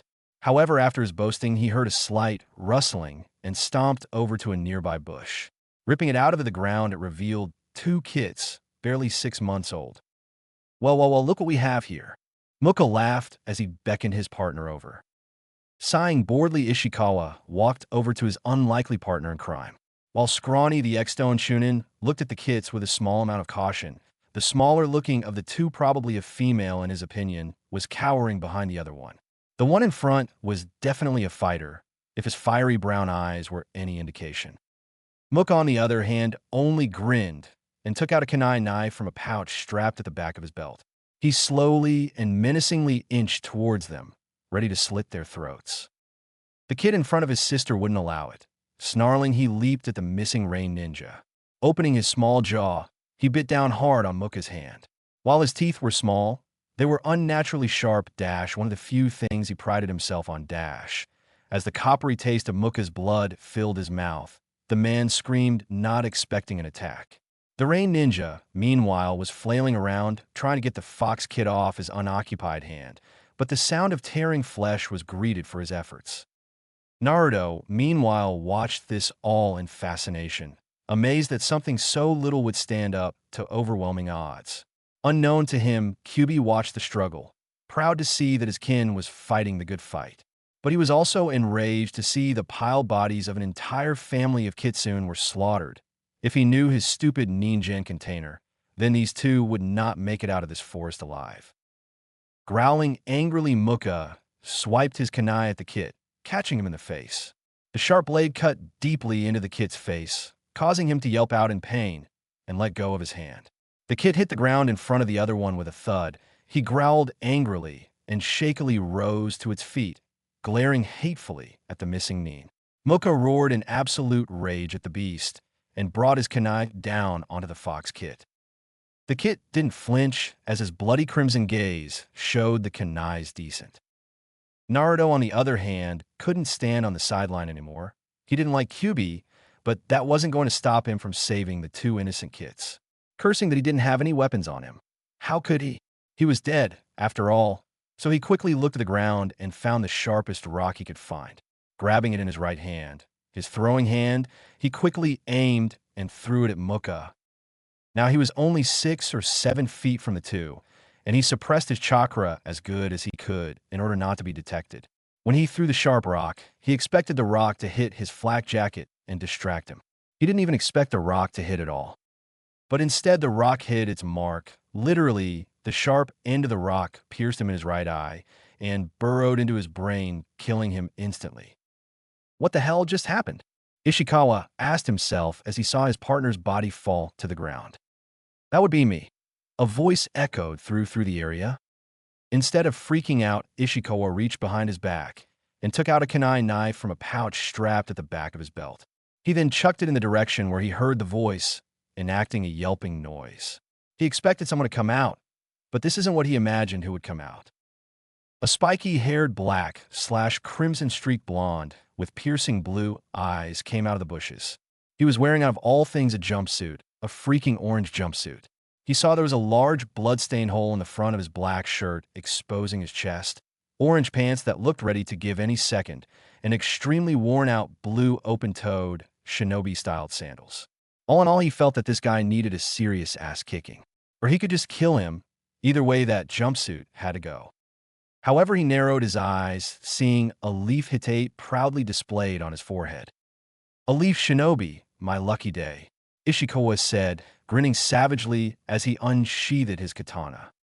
Naruto narrowed his eyes at that look. After all, he had to live with it for nearly 13 years. But his time, it wasn't because of QB, it was because of his status as a leaf ninja. Not waiting for opponent to ready himself, Ishikawa leaped at Naruto, his sword raised above his head, intent to bring it down on the multicolored blonde's head. Naruto raised his right hand and blocked it with his opponent's kunai. The resounding clang echoed throughout the area as the two struggled for dominance.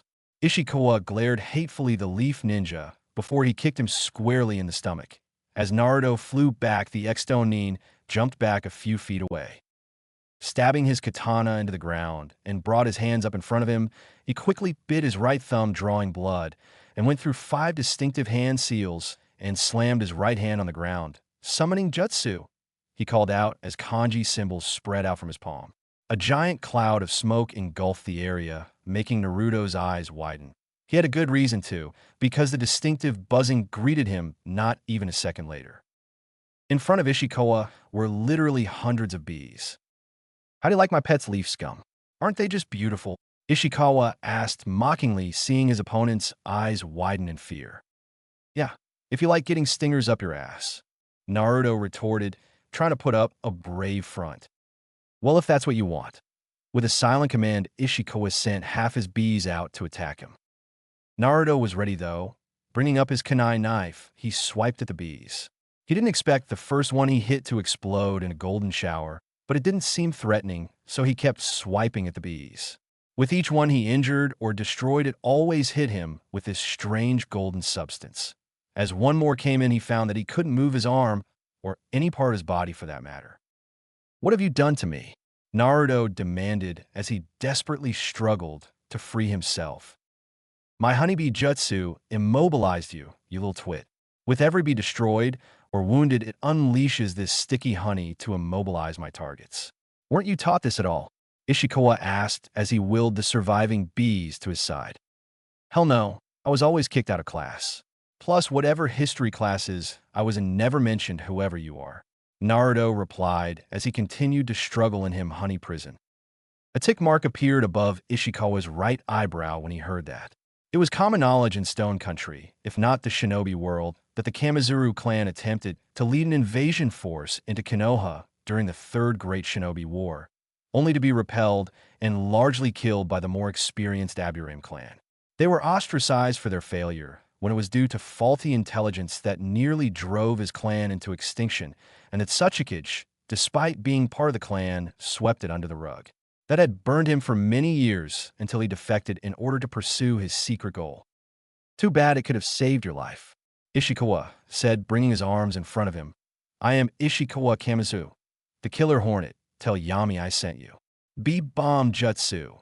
His scream commanded the remaining bees forward into the immobile, multicolored blonde.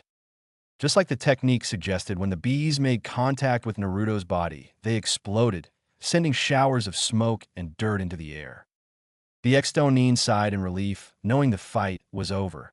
However, a faint whistling sound alarmed him. He quickly brought his katana up to deflect the kunai aimed for his heart, looking to where it came from. As the smoke cleared, he saw that Naruto was still standing, but he was shaking real badly. Blood covered multiple areas on his now exposed torso, especially the entire left side of his face, and he was panting in absolute pain. The only bright side to seeing him actually standing was that his hideous jumpsuit was now destroyed, or at least a different color now. However, it infuriated him seeing this cockroach was still alive, and he knew that the only way to get rid of them was to cut their heads off. "Ah, well, what do you know, you're still alive?" Ishikawa said, casually walking over with his sword dragging through the topsoil of the ground. I can do this all day, Ishikawa Kamizura, bring it on. Naruto managed to cough out. Ishikawa knew he was lying, but while he hated to admit it, this person actually gained his respect, if only a little. So he decided for the sake of any honor this kid had he would end this quick. Well, kid, it was an amusing fight, but I'm afraid that your life must end here. Your only mistake was not killing me first, because I was far better than Muka, he said as he got in front of him and got ready to bring his sword down on Naruto, who was too weak to move. However, Naruto was thinking differently. He knew he was too weak to put up any form of defense. I can't let him kill me. I won't let this be the end. I still have so many things to do. Nothing else matters. I have to live. I need to live. I must live. He desperately thought before he used the rest of his willpower to lift his arms up to his chest area, like he was trying to hold something. Ishikawa brought his blade down to end Naruto's life. He stopped. He coughed up blood. He looked down to see his sword piercing his chest. Naruto was thrown for a loop as he saw his would-be killer impaled on a sword that appeared in his hands. He unconsciously activated his improved Sharingan eyes, drawing a surprised, painful gasp from the ex-stone Chunin. So, I fought against a survivor from that clan. The dying man coughed out, surprising. Naruto didn't know how his opponent could stay so calm when a blade was impaled through his heart. To say he was freaking out was like saying that Sakura would rather nail Choji than Sasuke. That would honestly scare the shit out of him and anyone else who found out. Ishikawa saw his lifeblood run down the blade and over the guard onto Naruto's hands. He saw his frightened face, unfitting for a Uchiha from what he heard. As he stared into the face of his killer, he saw not a cold-blooded murderer that various stone shinobi always told him, but a frightened child. It was heartbreaking because it reminded him of his sister when she was younger. He knew he was going to die soon, so before his life was taken by the Shinigami, he said these words, not knowing they would have a major effect on the young man before him. Kid, wipe that look off your face. It's unfitting for a shinobi. He coughed out, causing some of his blood to land on Naruto's face, effectively wiping that shocked look off his face. I've accepted my fate. I'll just become a memory, and life will go on. You're going to live to fight another day and do this again, either to protect your loved ones, your village, or yourself. It is your job, but you don't have to enjoy it. He coughed out again and slid himself down the sword until he came face to face with the one holding it. I can feel that you're going to do great things in your life. Don't look back to the past and feel regret for what you've done. Look to it and remember those that were lost, your happy memories, and learn from past mistakes. And after reminiscing for that brief minute, look towards the future for a brighter tomorrow, a future that you create with your own two hands. He continued as he felt his life slipping away.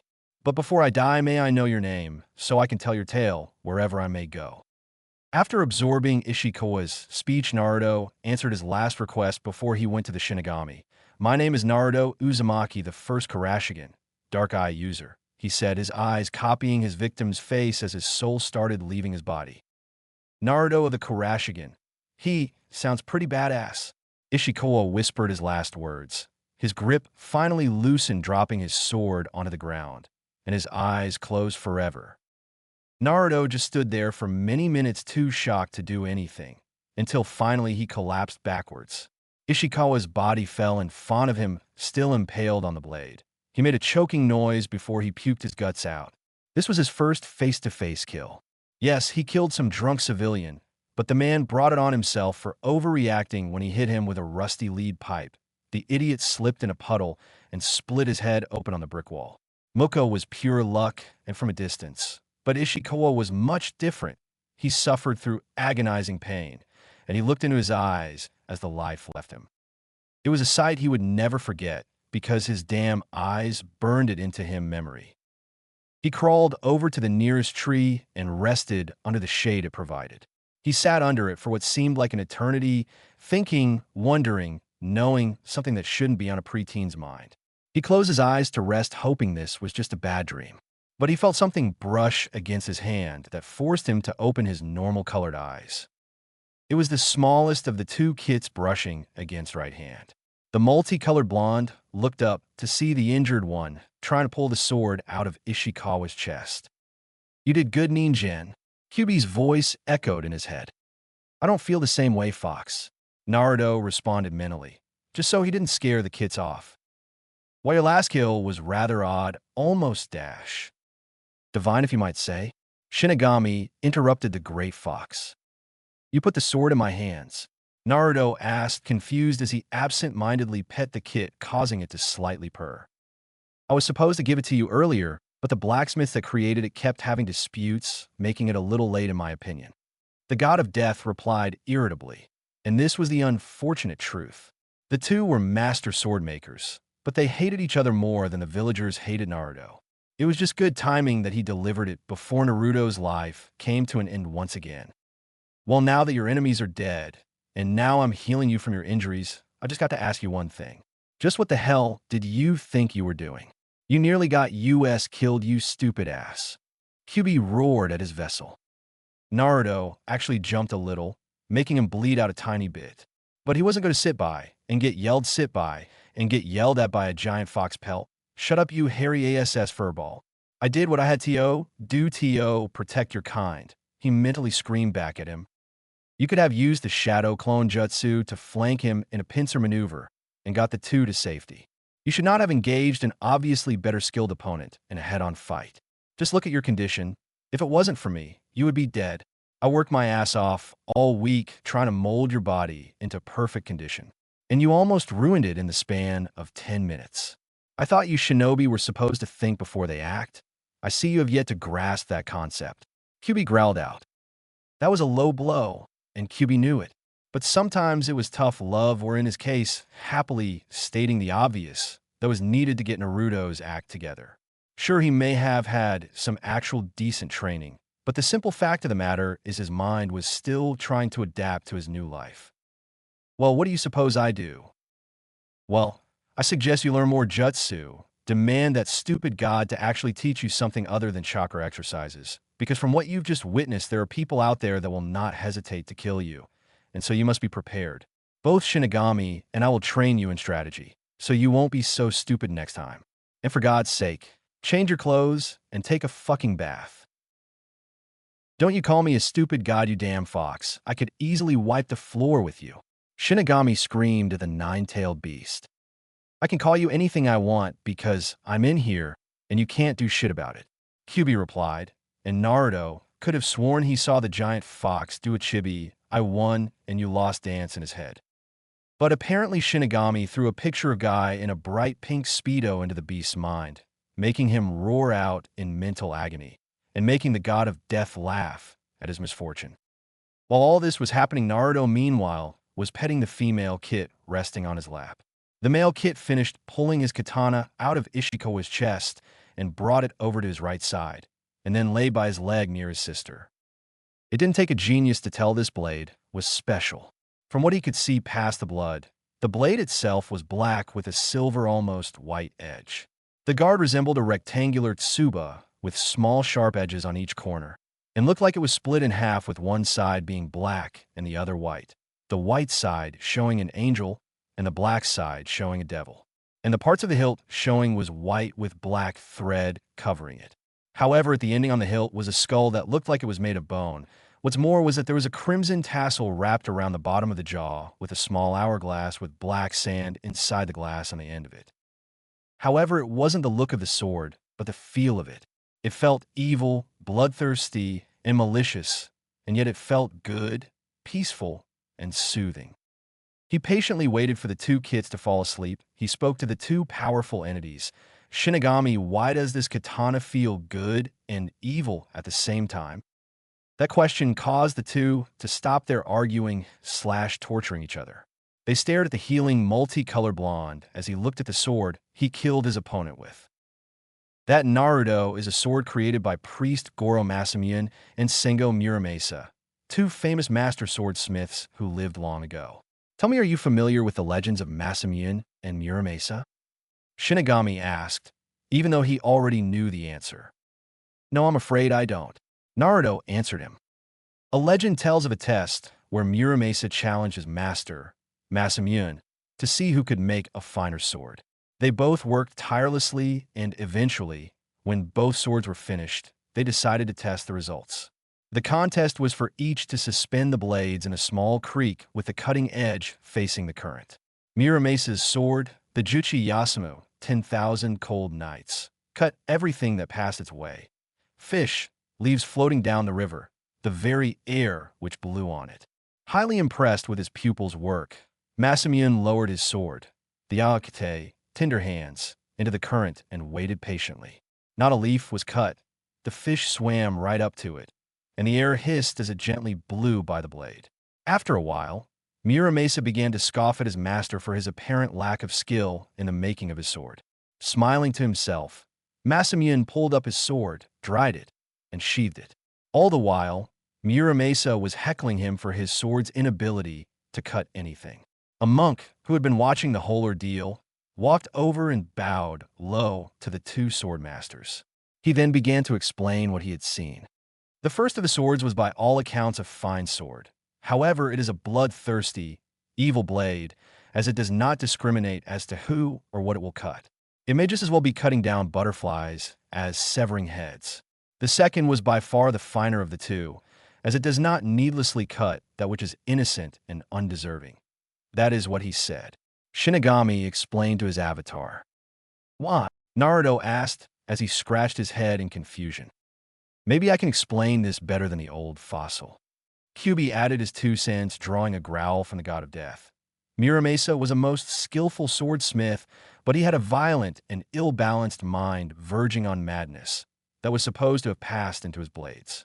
They were popularly believed to hunger for blood and to impel their warrior to commit murder or suicide. It is said that a Muramasa blade has to draw blood before it can be returned to its scabbard, even to the point of forcing its wielder to wound himself or commit suicide. Thus, it is thought of as a demonic cursed blade that creates bloodlust in those who wield it. But Masamune, while he had title as priest, he only earned it because his blades were pure and shed the blood of the guilty and not the innocent, thus deeming them holy swords in comparison to Muramasa's demon blades. Looking at the bloody sword, our hero asked, "So what does it make this sword?" "This sword is neutral. You see, the story I told you is just that, a story. The two were real, but lived nearly 100 years apart. I had this idea for a few 100,000 years, and you were responsible for it to come in fruition. As my first avatar, you would need a weapon, the perfect weapon, and trust me, the scythe is too cliché and boring in my opinion. So I pulled these two out of heaven and hell respectfully and commanded them to create this blade." Let me guess, there were complications? Naruto deadpanned a now, sweating dropping, Shinigami.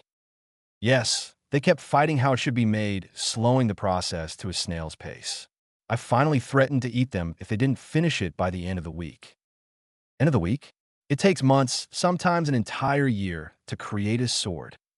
Kyubi protested that ridiculous notion. In limbo, time ceases to exist. You could be in there for a few hours, and a few days could have gone by. It took a freaking week equivalent of 7 years because of this sword's design, and then learning how to forge this sword because of its special abilities. Special abilities? Naruto questioned the god. I had them forge it with chakra steel, so you could use your nature affinities and send the souls to of anyone you kill, regardless of how you do it, to heaven or hell. In order to do this, I embedded a little of my judging powers into this sword that will judge any earthbound or newly deceased spirits wherever you go. Shinigami answered his avatar's question, feeling quite smug that he created one of the best weapons in existence.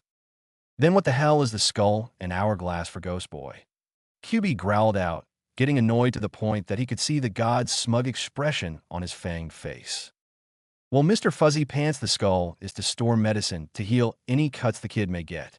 Granted, I didn't supply him with it. He'll learn about various herbs in time. And the hourglass is just a cool ornament that he could scare his opponents with, saying, "Your time is up once the sand runs out." It'll be fucking awesome. The god of death exclaimed, causing the two to sweat drop, wondering if he was on drugs, insane, or just plain stupid. Picking up the blade with his right hand, he rose it as far as his arm could reach above him. The remaining light that remained from today shined off to the edge of the blade.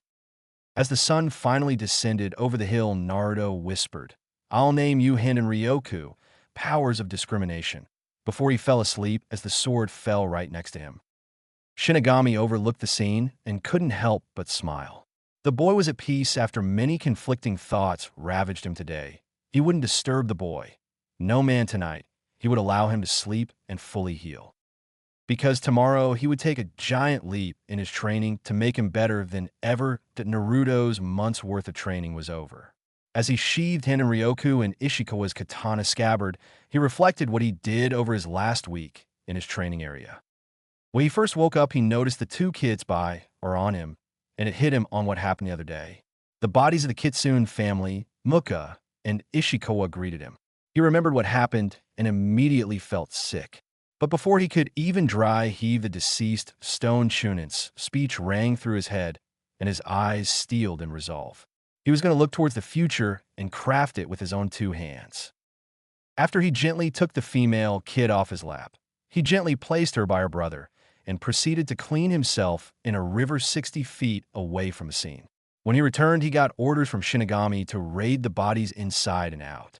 That sickened him for obvious reasons, but after a little persuasive/threatening chat from the god of death, he reluctantly dug and committed the deed that killed a good part of his innocence.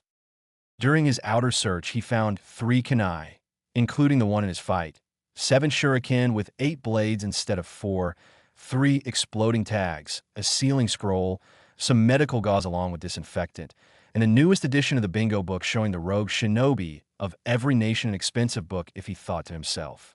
Opening the book, he saw that Ishikawa was an A-rank missing Chunin-level ninja who stole the Shodaime Tsuchikige's bracers, a treasured item for the Kamizuru clan.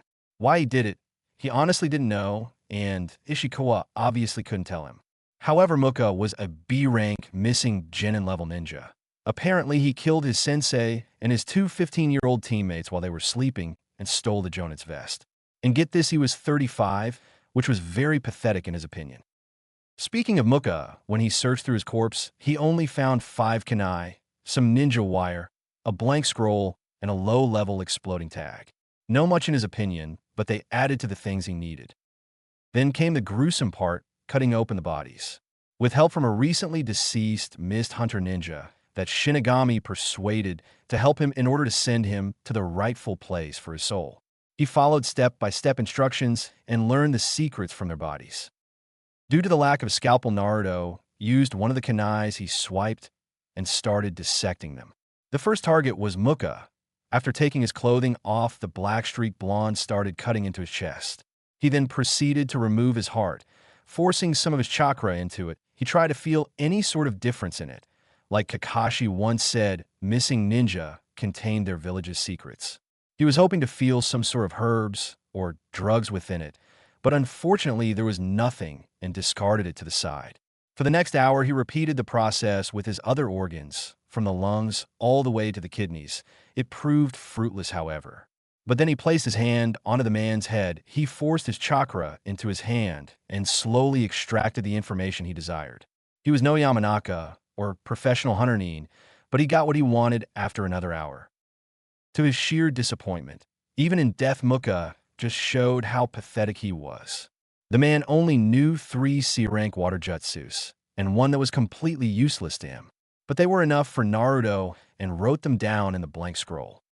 Ishikawa was a different story. Due to him actually respecting the man, he prolonged the man's dissection for a few hours until he was ready. He didn't mess with his body due to the fact that he was just unwilling to mutilate him. So instead, he pulled the information from his brain. However, unlike Muka's brain scan, as he liked to call it for his sake, the deceased Stone Chunin of the Kamizuru clan knew a lot about his clan arts. That was completely useless to him since the man didn't have the beast summoning contract on his person, nor was he even from that clan to that matter. While they were unfortunately useless to him, he found a gold mine when looked at just as that he could actually use. And let's just say the scroll Muka had was filled up with a total of 14 jutsu. That wasn't all. He learned a good amount of information about Iwa's various squads like the Explosion Corps, and a few other things as well. After the gruesome deed was done, he buried the bodies in the woods. While their bounties were impressive, he didn't care about them. He just wanted to pay them their last respects and return them to the earth. He didn't give a shit about the coward Muka, because after he dug their graves, using just his bare hands, he just unceremoniously threw what was left of him into the grave. But he gently placed Ishikawa's corpse into the ground. He placed his katana, without the scabbard, which was just the right size to fit Henryoka's blade, on top of him and wrapped his hands on the hilt, giving him the appearance of a true warrior who fell honorably in battle. After saying a quick prayer for the deceased stone chunin, he piled the dirt on their corpses and placed Muka's open umbrella over it to mark it as his grave site. Afterwards, he dug a massive grave for the Fox family after he saw the two, now orphaned kits staring at their corpses. He spent the rest of the day just doing minimal exercises and tending the male kit's wound with what he stole from Muka's body. The next few days, however, picked up as he threw himself into his training. He increased his running laps to 25 and added one more lap every day, steadily becoming faster. For an intense physical challenge, he even swam upstream to increase his endurance, and that was for his physical exercises.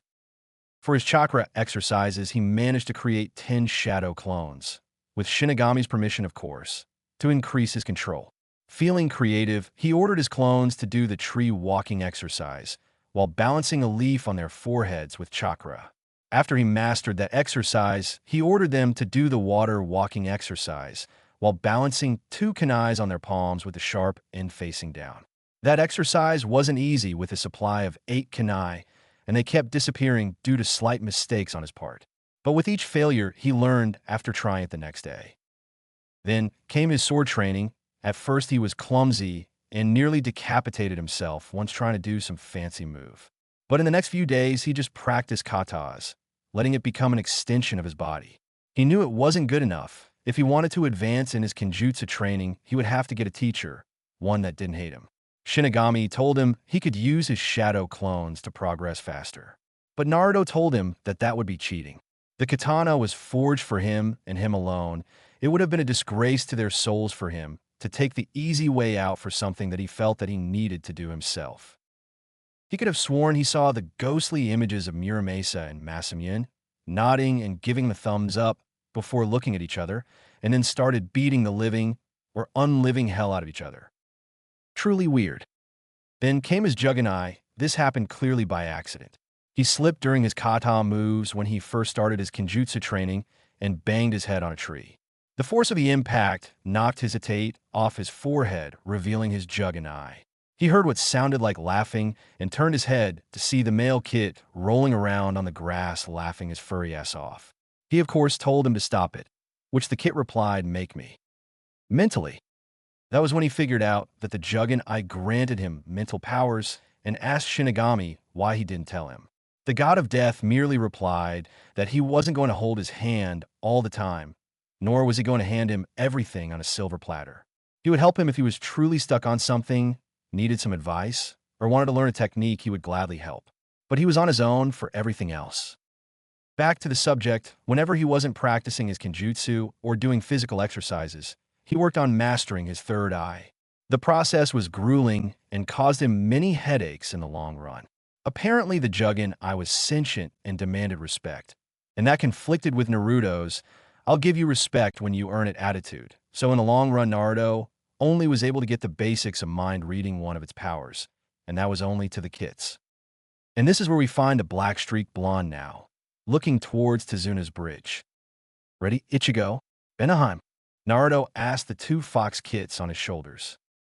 The 2 only nodded. Putting on his mask Shinigami presented to him a few days earlier, Naruto pumped some chakra into his legs and leaped away from the forest, not once looking back where the old Naruto Uzumaki died. With Teams 7 and company, everyone gathered at the bridge was in a somber mood. Today was the day Team 7 and Zabuza, along with his adoptive daughter, departed. Minus one member.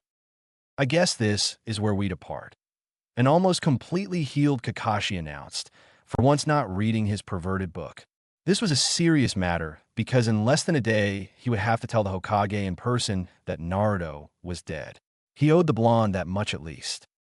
"Yeah, I guess it is," Tezuna replied, standing under the sign titled The Great Naruto Bridge. "I guess we'll see you," Zabuza said sadly. "Yet don't be strangers," Tsunami quietly whispered with her hand on Inari's shoulder, who was on the verge of a tearful breakdown. "Don't worry, we'll be back." to see him again. Sasuke whispered out the last part, remembering the day they buried what remained of his former teammate. The group turned their backs to get back to the village, because they knew that this would be the last experience they would have in this country ever again. Oh, now what is everyone so depressed about? You all act as if someone died. A rough voice rang out, causing everyone to the source of it. Standing on top of the sign was an imposing figure as tall as Sasuke. While the sun blocked his head, they could clearly see that covering his dirty, tanned, muscular, and apparently still healing skin was a dirty and torn black long-sleeved shirt that was missing its right sleeve, torn and dirty black cargo pants, and black open-toed, shinobi-styled sandals with white bandages that wrapped his heels and extended into his pants with what looked like 2 ankle bands on each leg poking out from under the torn bottom of his pants. From what they could see behind him were 2 brown shuriken pouches attached to the back of his waist, and his exposed forearm, and probably under his sleeve were a pair of what looked like black lightweight guards that lead to claw-like fingernails on his hands. Kakashi narrowed his eyes, seeing the clothing a stone ninja. Everyone prepared to pull out any kind of weapon. The figure spoke again. Now. There's no need to attack me.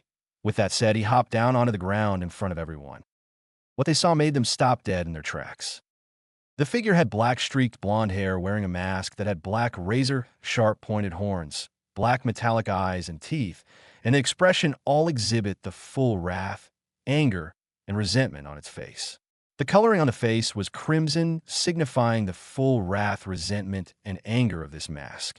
This was a Hanya mask, a mask that basically showed everyone not to fuck with them.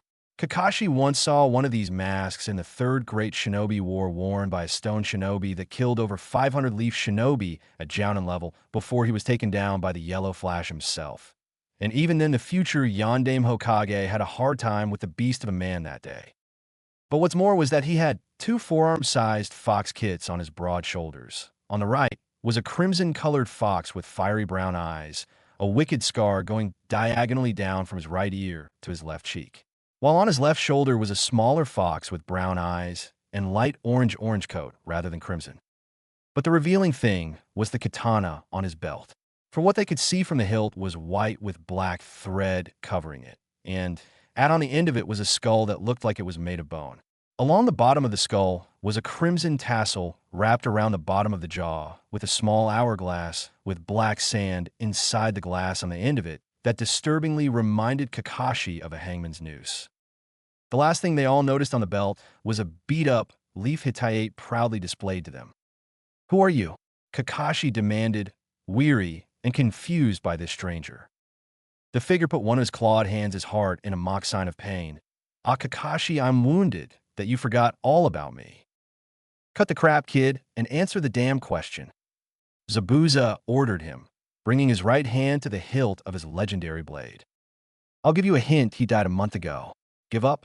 It's me, Naruto." The figure, now revealed to be Naruto, responded. "Don't lie, you stone bastard." Sasuke spat at him, taking out a kunai, his Sharingan eyes blaring at this imposter. "Yeah, the dead can't come back to life." Sakura responded like a parrot after her crush spoke, trying to keep up her act of being sad for her dead teammate. Haku, meanwhile, kept her eyes focused on him. During her travels with Zabuza, she's seen and heard some pretty bizarre stuff. For example, she saw some ordinary guy swallow 3 claymore swords down his throat, a guy who was bigger than any Akamichi, a shinobi who could control his 5-foot beard to kill a man, and many more weirder things. If this person claiming to be Naruto was the real deal, then this extraordinary event shattered anything she had seen in her young life. However, no one was willing to see it that way, and everyone would rather use their fists rather talk. So being the mediator like she always was when Gozu and Meizu got into a dispute, she got in between the 2 parties, effectually shutting them up. "If you really are Naruto," she started to say, drawing looks from everyone, "then you would have 3 things that only he would know or have." Zabuza realized what she was doing and smirked underneath his bandages. She was right, this kid.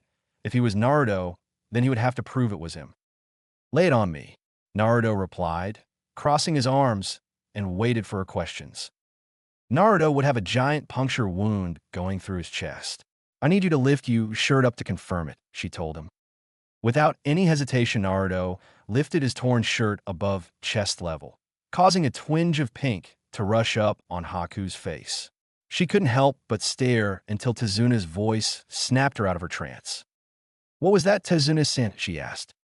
"I said there is a hole-shaped wound on his back," Tezuna said again, smirking up a storm when he saw her blushing face, but decided not to embarrass the poor girl. After all, he was young once. Kakashi was also observing the supposed Naruto's body. He noticed that there were various lacerations in his muscled skin, most that were still healing up as well. But he focused on his chest area. Now he never stayed to see the results from his famous jutsu. For all he would know, this individual probably was hit by a lightning pincer maneuver attack from two Cloud Shinobi. So he decided to voice it. "This isn't sufficient proof. He could have been attacked by two Cloud Shinobi in a pincer maneuver," he said, drawing looks from everybody. "Sorry, kid, I hate to admit it, but Kakashi's right. I've seen plenty of wounds like that," Zabuza added, effectively drawing suspicion back at Naruto again, who only sighed and pulled his shirt back down. "Then this is the second one only he would know. What was I wearing, and what do we talk about the day in the forest where I went to pick herbs?" Haku asked, drawing a surprised look from the Demon of the Mist, clearly not knowing about that tidbit of information. "You were wearing a pink sleeveless kimono with a white obi sash, and we talked about our purposes in our lives and those we care about." Naruto answered her like it was yesterday's news. This news surprised a lot of people, Zabuza, because his surrogate daughter actually talked to the enemy. While he wasn't mad at her, he was going to talk to her about this later. Kakashi's jaw would have fallen to the ground knowing his student, if he was a student, actually talked to another girl besides Sakura while stupidly talking to his enemy at the time. Sasuke, however, wasn't all that affected, but he was intrigued all the same. But Sakura and inner Sakura were inwardly fuming that her puppy, as she called him, would disobey her. Granted, she would never claim ownership to him, but she felt mad that her influence over the blonde wasn't as secure as she thought. And she decided to punch a hole in Haku's logic. "While I don't know what exactly happened between my teammate and you, but there could have been another person hiding where you two were. He or she could have reported it to the Tsuchikage, and he could have picked it up," she said, causing Naruto to narrow his eyes behind his mask. While Haku didn't want to agree with the pink-haired brat, and while it could not have happened, she could unfortunately be right.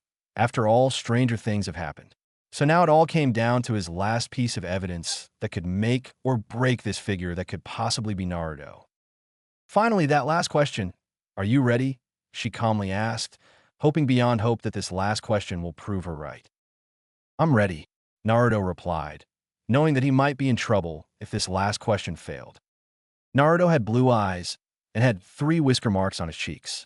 "If you really are Naruto, I'm going to need you to remove your mask," Haku finally said after what seemed like hours to her. With not a shred of hesitation, Naruto brought his left hand on his mask and parted it to the side. He revealed a part of his chiseled right face that showed his 3 whisker marks, and his blue eye that a good amount of its warmth that sent chills down their spines. "I would show you more, but..." He parted his mask a little more to reveal jagged, still healing cut going across his nose.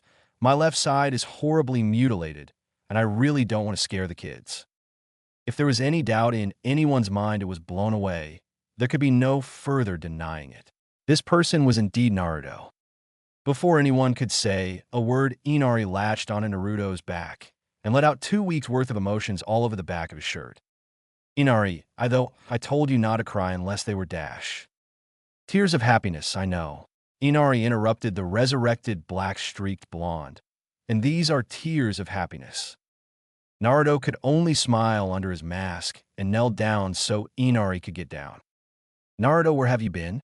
We all thought you were dead," Tezuna asked once the black-streaked blonde set Inari on his feet. "I was," he cryptically responded. "But your body was destroyed. Your flesh was all over the place," Kakashi stated, still a little skeptical that this was his student. "Unless your age is getting to you, a lot of stone shinobi, especially the bastard from the Explosion Corps, like to rub it in your face by writing insulting things on walls, and usually fucks with your minds." Naruto then turned his head to regard Tezuna.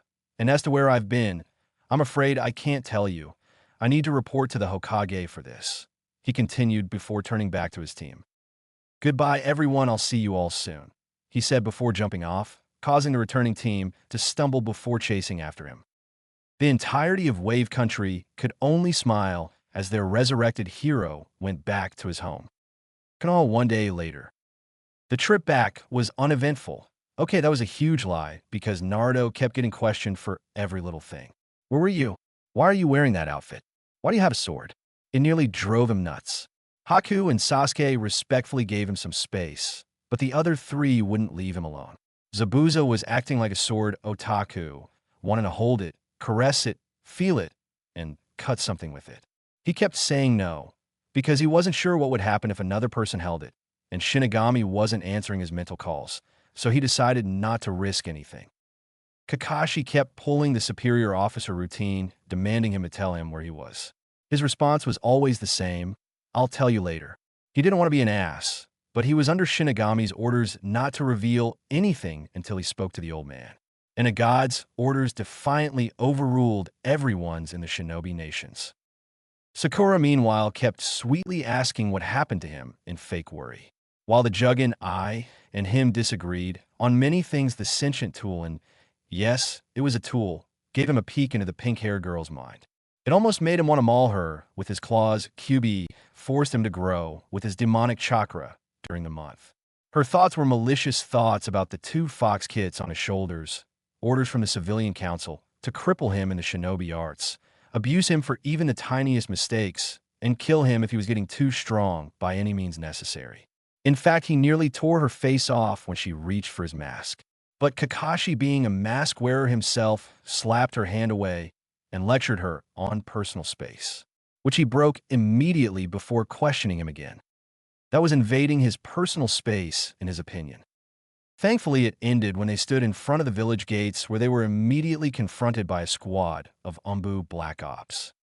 Kakashi Ataki, why do you have S-rank missing Nin Zabuza Momochi and two unidentified strangers in your midst? The white-cloaked leader of the group demanded, as he narrowed his eyes behind his tiger mask. Stand down, I'm just returning from a mission, and I'm going to report this to the Hokage about the situation, Kakashi explained to the Umbu captain, knowing that he would listen. After all, he was once his superior. The unnamed captain only nodded in response. He didn't trust the three figures worth a damn, but his former captain seemed to trust them. He ordered his men to place a hand on their shoulders, and they all disappeared in a small cloud of smoke. Within his office, the Hokage was waiting for them as the squad members appeared in his office. He could only narrow his eyes at the infamous Demon of the Mist, who single-handedly changed Water Country forever and killed many of his high-ranking shinobi during his days as a missing Nin. A girl who held an air of discipline and a calm aura. And finally, a demonic face stone ninja that brought back many foul memories. However, these three weren't the ones he was concerned about. Naruto wasn't anywhere in the group. Kakashi, why are these three with you? And where's Naruto? Sarutobi demanded the cycloptic Jounin. However, instead of Kakashi's answer, Naruto was the one who stepped up. I'm right here, old man, he said, drawing the aged Hokage's gaze. Don't lie to me, Naruto is Dash. Your full name is Hiruzen Sarutobi, nicknamed the Professor and God of Shinobi. Your teammates were Hamura Mitokado and Kohor Udatain. You became the Sandaime Hokage after the Nidaime sacrificed himself to allow you to survive in the first Great Shinobi War. You have never lost a battle. You have been recorded as the longest living and longest reigning Kage with the Sandaime Tsuchikage following behind you. You trained Orochimaru, Jiraiya, and Tsunade Senju, who later became the three. Legendary Sannin, you have two sons, Asuma and Sinnoh Sarutobi, with the latter giving you a grandson by the name of Kinomaru Sarutobi. You have a contract with a monkey summons. You pay for my academy intuition because I couldn't pay it myself. And you keep your Ica Paradise book in your upper right-hand drawer. Naruto interrupted him as he listed off the things the old Hokage told him in his younger years, causing said Kage's jaw to drop onto his desk with a loud, thumping noise. Naruto, is that really Dash? Of course, who else would interrupt you and disrespect you and actually get away with it, old man? The black-streaked blonde interrupted the old Hokage once again, proving his point. Naruto, I told you to respect Hihokage. Sakura screeched out and swung her left fist at him, knowing he would take the hit like always. Oh, how wrong she was. In an instant, Naruto raised his right hand and blocked her punch. This surprised the occupants of the room, because it was no secret that the former full blonde let the pink-haired girl hit him. This was especially surprising to said girl. The Naruto she knew would let her abuse him. He was her puppy, an idiot, an orphan who would always be grateful to be in her mere presence. And yet he defied her right in front of the Hokage, the Umbu, and even her own team. The old man and I were talking. It's considered unladylike to interrupt two people, ain't it? Naruto stated, not even looking at her, hell, not even addressing her by her name. Naruto's right, Sakura, it's rude to interrupt someone. Sarutobi mentally smirked, seeing her face. It was absolutely priceless. Now, Naruto, what happened to you? And why do you have the infamous Zabuza Momochi traveling with you? He asked the black-streaked blonde, not knowing this story would nearly give him a heart attack. First, I would feel better if your guards left, Naruto said as he glanced at the masked ninjas. Sarutobi only nodded and waved them off. Out of everyone who trusted in this room, Naruto was at the top of the list, and he knew that these Umbu members trusted the former blonde as well. After all, they protected him since he was a baby. He could also tell them on a later date. After the elite team exited the room, Naruto told him what happened, of course leaving out a few key details. He used Ishikawa's cache of information regarding operations in Stone Country. From what the deceased man remembered, there were rumors of secret experiments occurring somewhere in the mountains that made the country famous. And he used that to his advantage. During the remaining 3 weeks of getting dirty and tearing his clothes up while training, he contacted Kyuubi. He used his increased smarts to formulate a plan that his body was taken to said lab, brought back to life, and experimented on. In order to make it convincing, he told Kyuubi not to heal his wounds from his fight with Ishikawa, to look like he fought his way to freedom. It was a low blow to the only stone ninja he respected, but it was necessary to make his story more believable. And it was working if the look on the Sandame's face was any indication, and the small killing intent from Kakashi showed he hit a sore spot. So what you're telling me is that you died, were brought back to life, and experimented on. You believe you were trained in secret, then later escaped after seeing red and ran for what you described as a week straight, finally meeting up with your team? Sarutobi clarified after hearing the preteen story. He knew that there was such a lab during the last Great War, and it proved effective from the berserkers they created, which Naruto ironically wore one of their masks. But after Stone's defeat, it was closed down. That's what the reports were, at least. Yes, that is correct, Naruto responded. But my question is, where is it? And I heard that it was closed down after the last war, Kakashi demanded, knowing that if that lab was truly open, then they were in big trouble if Stone Country decided to attack them again. Naruto inwardly cursed his sensei for opening his big fat mouth. He of course didn't know where it was, nor did he know if it was open. All of his information were just rumors at best, and he honestly couldn't say, sorry I lied. I'm now the Shinigami's avatar, and I have to kill your old student, Uchiha that should be dead, and a guy named Danzo. Oh, and guess what? I'm Sasuke's cousin. That was when something clicked, and he almost stopped breathing. Sasuke. Sasuke was family. He was blood related to Sasuke Uchiha. He couldn't believe it had taken him this long to realize this.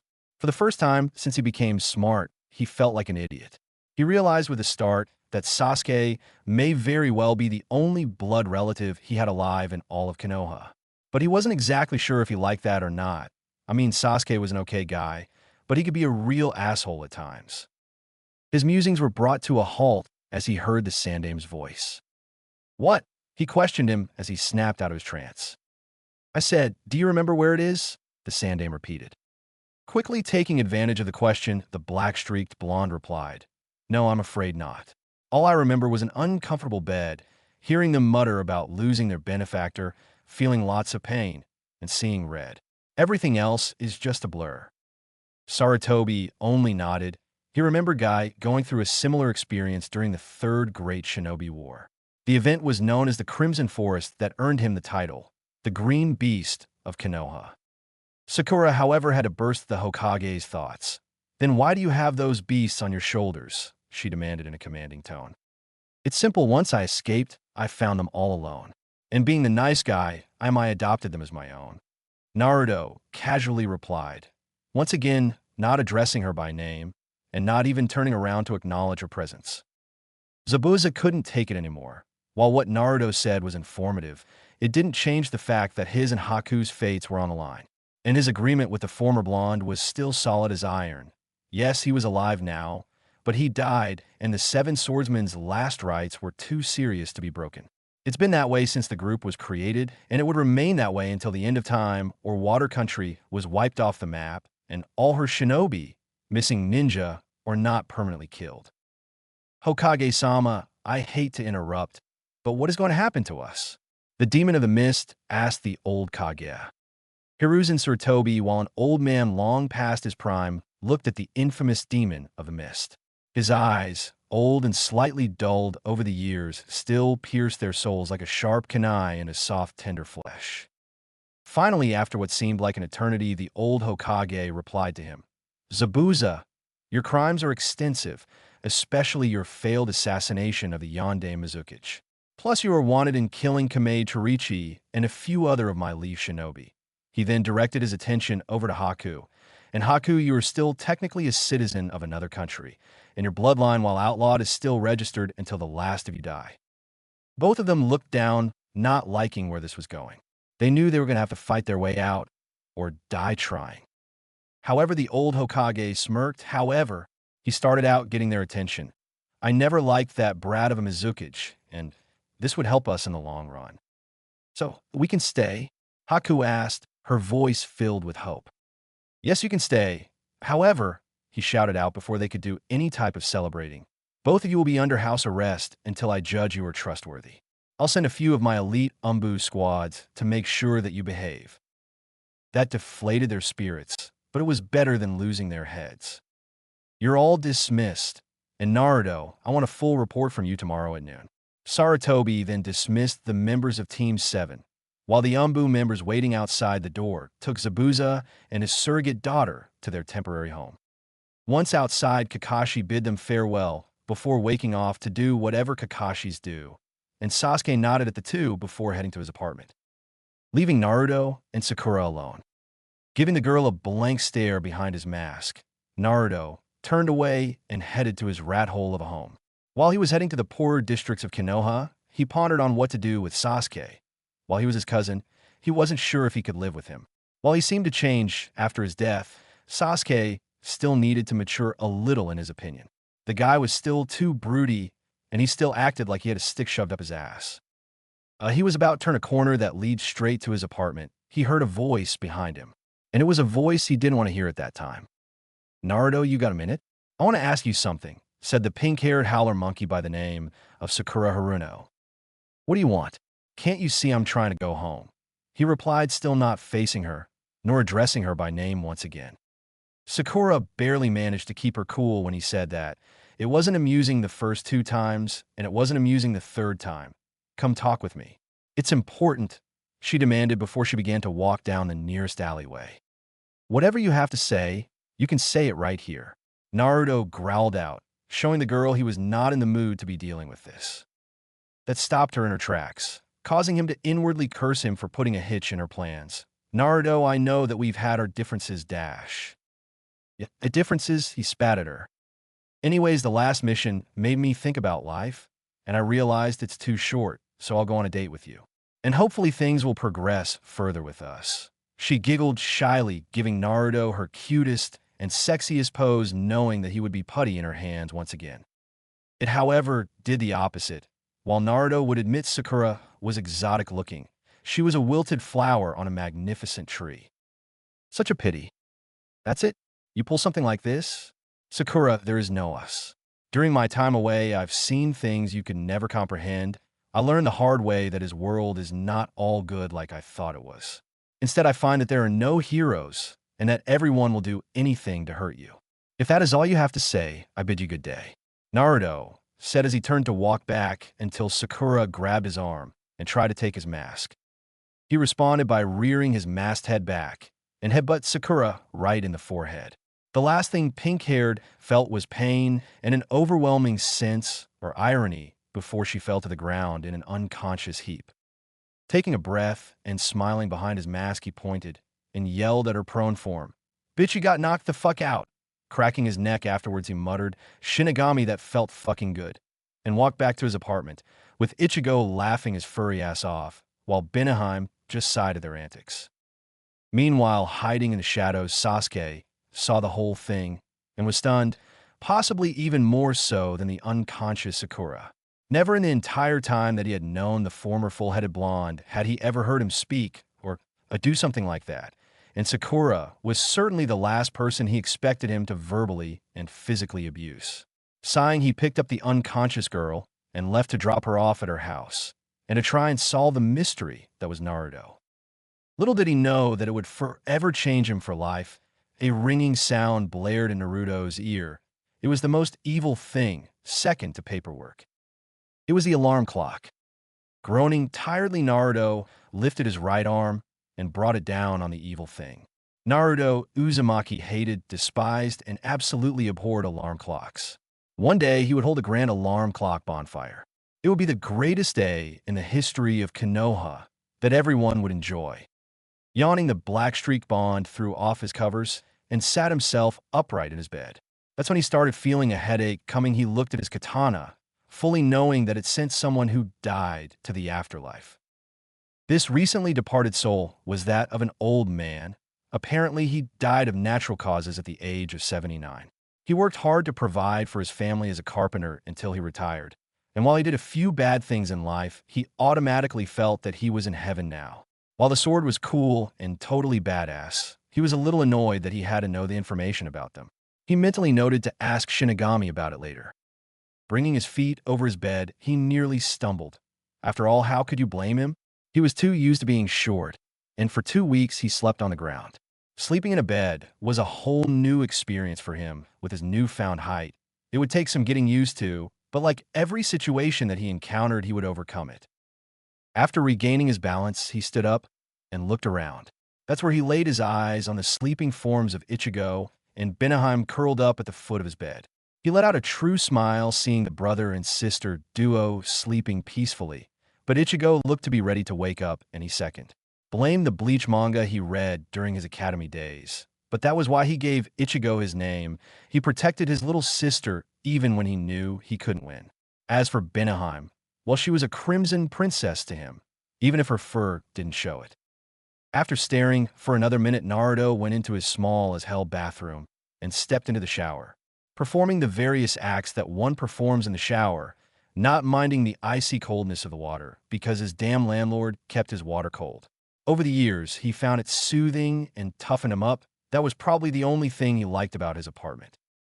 Stepping out of the shower, he quickly dried himself off and then positioned himself in front of the sink to brush his teeth. Now fully awake thanks to his shower, he stared at his reflection. It wasn't pretty. While he thought he looked like a grizzled, feral badass, he missed his old face.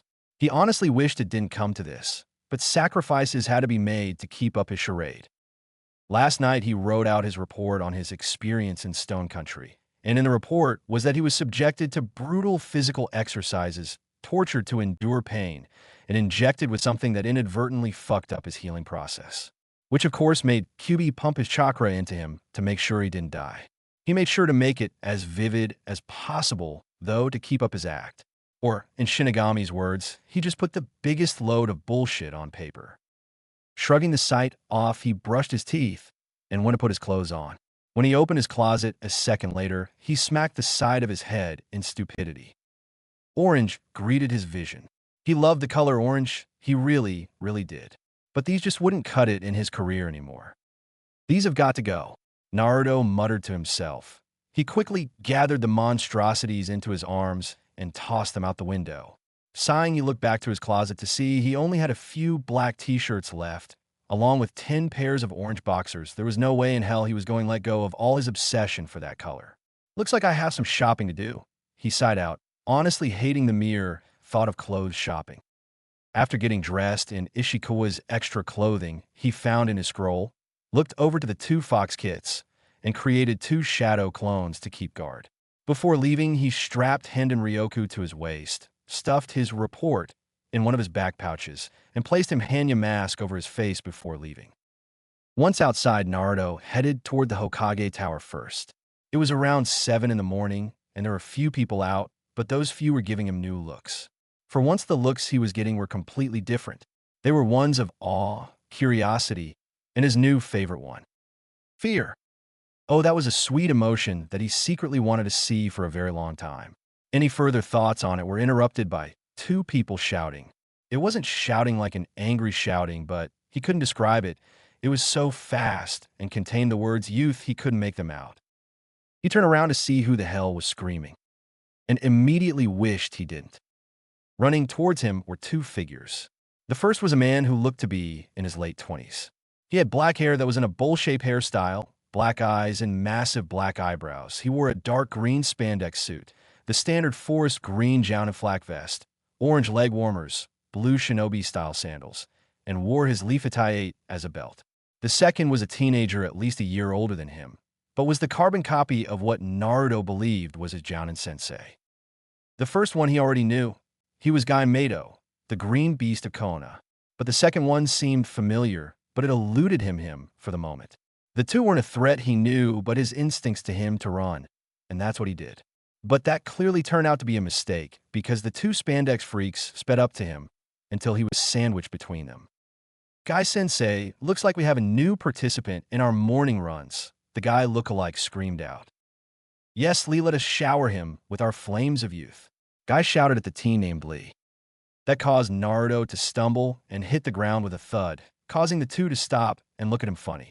He looked up to see the two spandex-clad shinobi with disbelieving eyes. Lee? As in Rock Lee.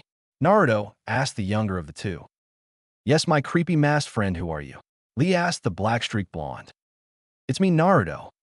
If possible, Lee's already bug-like eyes widened even further as he stared at his friend from their academy days. Naruto, is that really you? He asked as he extended his right bandaged hand. Accepting the hand, Naruto lifted himself up onto his feet and dusted himself off. In the flesh, my friend. What happened to you? You're all different, Lee asked after seeing all the changes in his friend. I could say the same to you, Naruto responded, looking at his spandex form. Haha, touche. Lee, you know Naruto? Guy asked after listening to their conversation. Yes, he and I trained together during our academy days. Lee replied Guy's question. Guy only grinned and gave him the nice guy pose. Well then, a friend of Lee's is a friend of mine, he hollered out and ended it with a smile that shined brighter than anything Naruto ever saw in his life. The mask-wearing blonde couldn't recall what happened after that. All he remembered was a bright, shining light, and the next minute he was on the ground, exhausted as hell, with Lee beside him and guys standing above them congratulating them for lasting as long as they did. QB, what the hell just happened? Naruto asked his tenant. Apparently you went under some sort of trance due to the ugly ninja's teeth. Ran with them around the village 5 more times. Thankfully, you didn't shout whatever the hell these flames of youth are. And then you sparred with Lee for an hour. And then Guy invited the two of you to fight him in a 2-on-1 fight. I must admit you both displayed amazing teamwork, but in the end you got your sorry asses handed to you. QB responded impressed, but pretty displeased that Naruto participated with the two freaky humans. Note to self, watch out for Guy. Naruto mentally noted to himself. Grunting in pain, the black-streaked blonde lifted himself to his feet. He looked at Guy through the holes on his mask and saw, while the man was slightly dirty and bruised, he didn't have any cuts on him. That relieved him, knowing he didn't use his sword on an ally. Wait, where was his sword? He looked to his waist to see it wasn't there. Nearly panicking, he looked around to see it was on the sidelines. In the hands of a girl a year older than him, her right hand just about ready to unsheath it. Stop! He screamed out, stopping her in her tracks. The girl in question only looked at him funny. When she first got to her team's training field, she noticed 2 green figures sparring with each other. That wasn't unusual because Guy and Lee always spar with each other. She, however, did not notice the person with the mask with them, because her eyes were drawn to the sword on the ground. Now, while she kept herself busy training, she was a secret weapon otaku. After all, her dad owned a weapons shop. Picking up the sword, she nearly hyperventilated at its design. While the scabbard was ordinary and unappealing, The guard, however, was unusual because the tsuba, while it looked regular with its normal rectangular shape, it had small sharp edges on each corner that looked like it could cut someone, and looked like it was split in half with one side being black and the other white, the white side showing an angel and the black side showing a devil. The hilt was ordinary like many she saw in the shop, but the skull on the end of it disturbed her very much, especially when it felt like bone to the touch. The crimson tassel wrapped around the bottom of the jaw with a small hourglass with black sand inside the glass on the end of it intrigued her a little bit, but not by much because it looked like a noose around a person's neck. But the feel this sword gave off piqued her curiosity. It felt evil and yet good at the same time, and giving into her curiosity, she was about to unsheath it to see what it looked like and how it handled. But she heard someone scream at her, completely stopping her in her tracks. Looking up, she saw a mask-wearing black-streaked Bond running at her. Panting out of exhaustion, Naruto stopped in front of her. After taking a few breaths, he finally spoke to her. "Please, whatever you do, don't unsheath my sword." Blushing in slight embarrassment, she handed his sword over to him. "I'm sorry, I just dash." "Tintin, it's so nice to see you." Guy bellowed out, revealing the girl's name. "Yash, my teammate. I see you meet our friend." Lee followed in pursuit of his sensei. The girl, revealed as Tintin, could only sigh at the two, embarrassing her, causing Naruto to get a good look at her. He noticed she had brown hair tied into two Chinese buns that made her look like a panda, with two short bangs that came over her Hittite and chocolate brown eyes. She was dressed in a sleeveless pink Chinese-style blouse that was trimmed in red around the neck and arms with dark green pants that came to about mid-calf and open-toed blue shinobi sandals. Her kunai holder was strapped to her right thigh, while her shuriken pouch was on the back of her left hip. Still analyzing her, he noticed she was only an inch shorter than him, and that her hands had many calluses that showed countless hours of weapons training. From what he could analyze, he knew she took her career as a Kanochi seriously, unlike many others that he didn't want to think of at the moment. He was brought out his thoughts when she cleared her throat, causing him to look at her. "My eyes are up here, buddy," she said, almost waiting for him to stammer an apology, which gave her an excuse to beat him down like the pervert he was. Now Naruto wasn't unfamiliar with the opposite sex. Hell, he created the now 2S-rank forbidden sexy jutsu and harem jutsu, for God's sake. And he was glad the mask was one-sided, making him look out but no one could look in, because he was staring at her assets, if only for a few seconds, and would not doubt that would have brought down her feminine fury on him if she caught him. And unlike Kakashi the open pervert and Ebisu the closet pervert, he knew the safe boundaries of pervertism and normalism. "Your hands have calluses on them. I see that you take your job seriously," he replied, totally surprising the three around him. Guy and Lee, because he was actually focusing on her in general and not her womanly assets. And Tintin, because he noted the result from her training. She didn't know why, but her respect for the masked black-streaked blonde went up a notch, leaving him at notch 1. "Oh, thank you. For a minute there, I thought you were a pervert." Naruto finished her sentence. "Yeah, sorry. I've dealt with enough to almost have a sixth sense." Tintin apologized for her mistake. "Anyways, I'm sorry for handling your sword. It was just so. That was where the bun-haired girl for once in her life couldn't define a weapon. Divine," the black-streaked blonde summarized for her. "Yes, divine, that's the word. Where did you get it?" she asked, wondering where he could find something like it. Minus it looking spooky, of course. Naruto seriously didn't want to answer that, because frankly he didn't have an answer for it. So at the risk of looking like an asshole, he quickly changed the subject.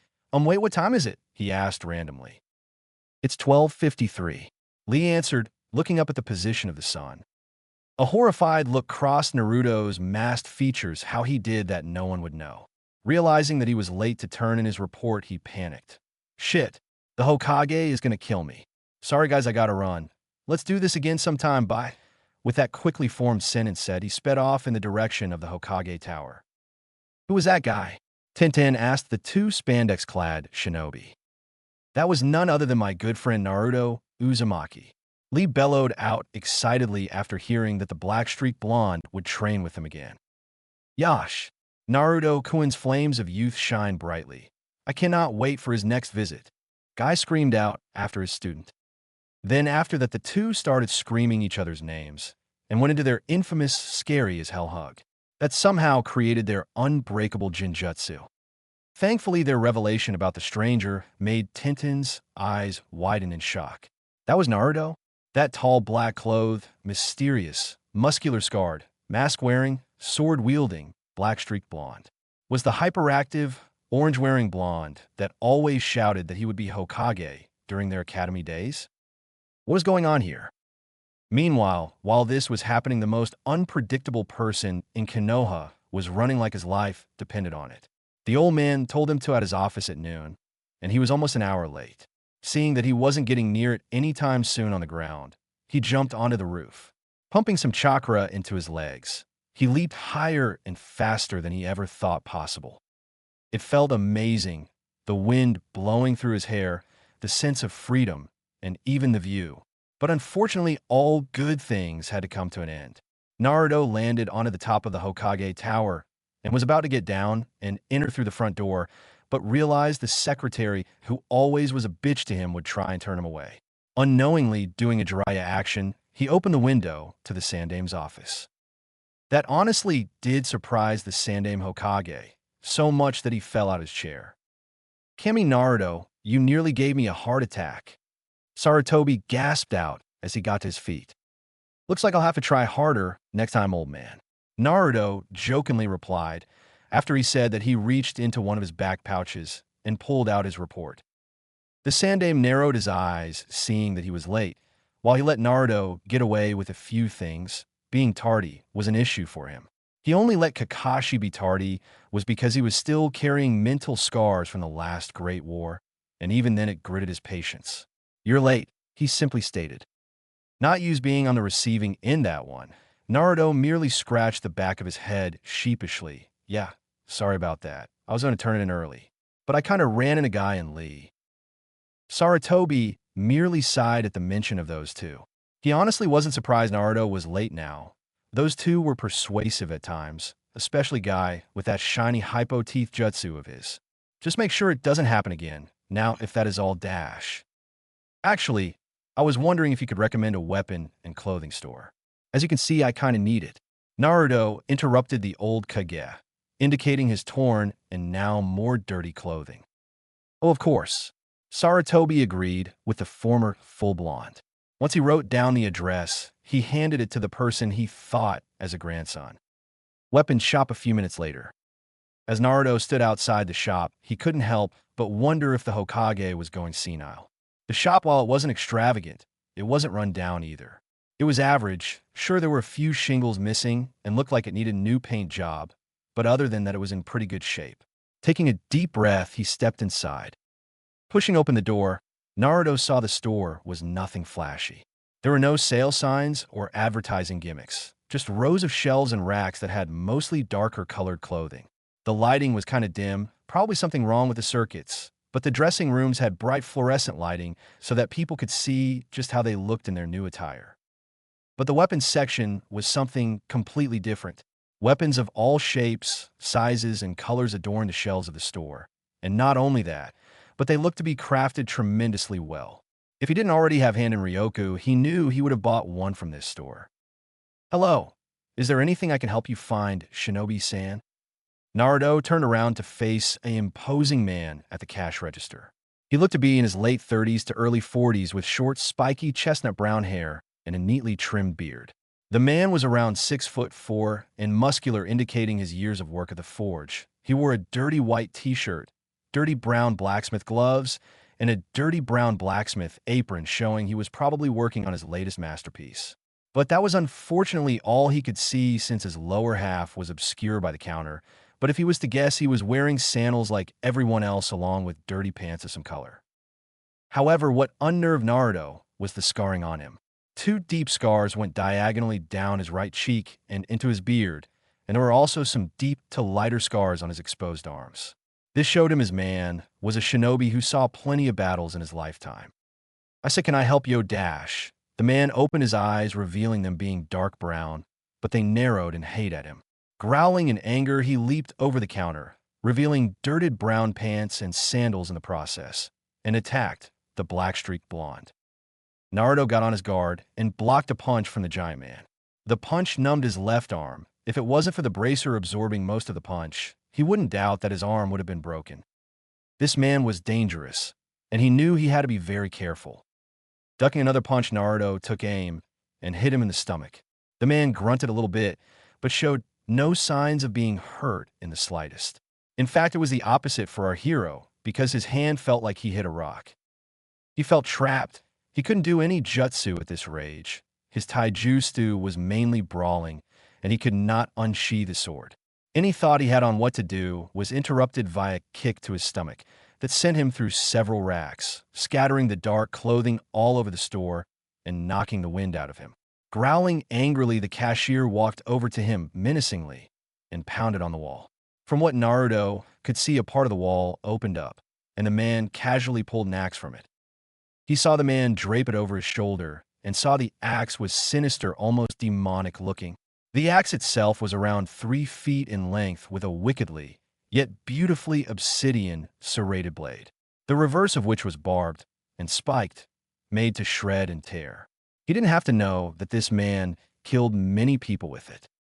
The man roared in fury like a barbarian and jumped the full distance, intending on splitting his victim's head open.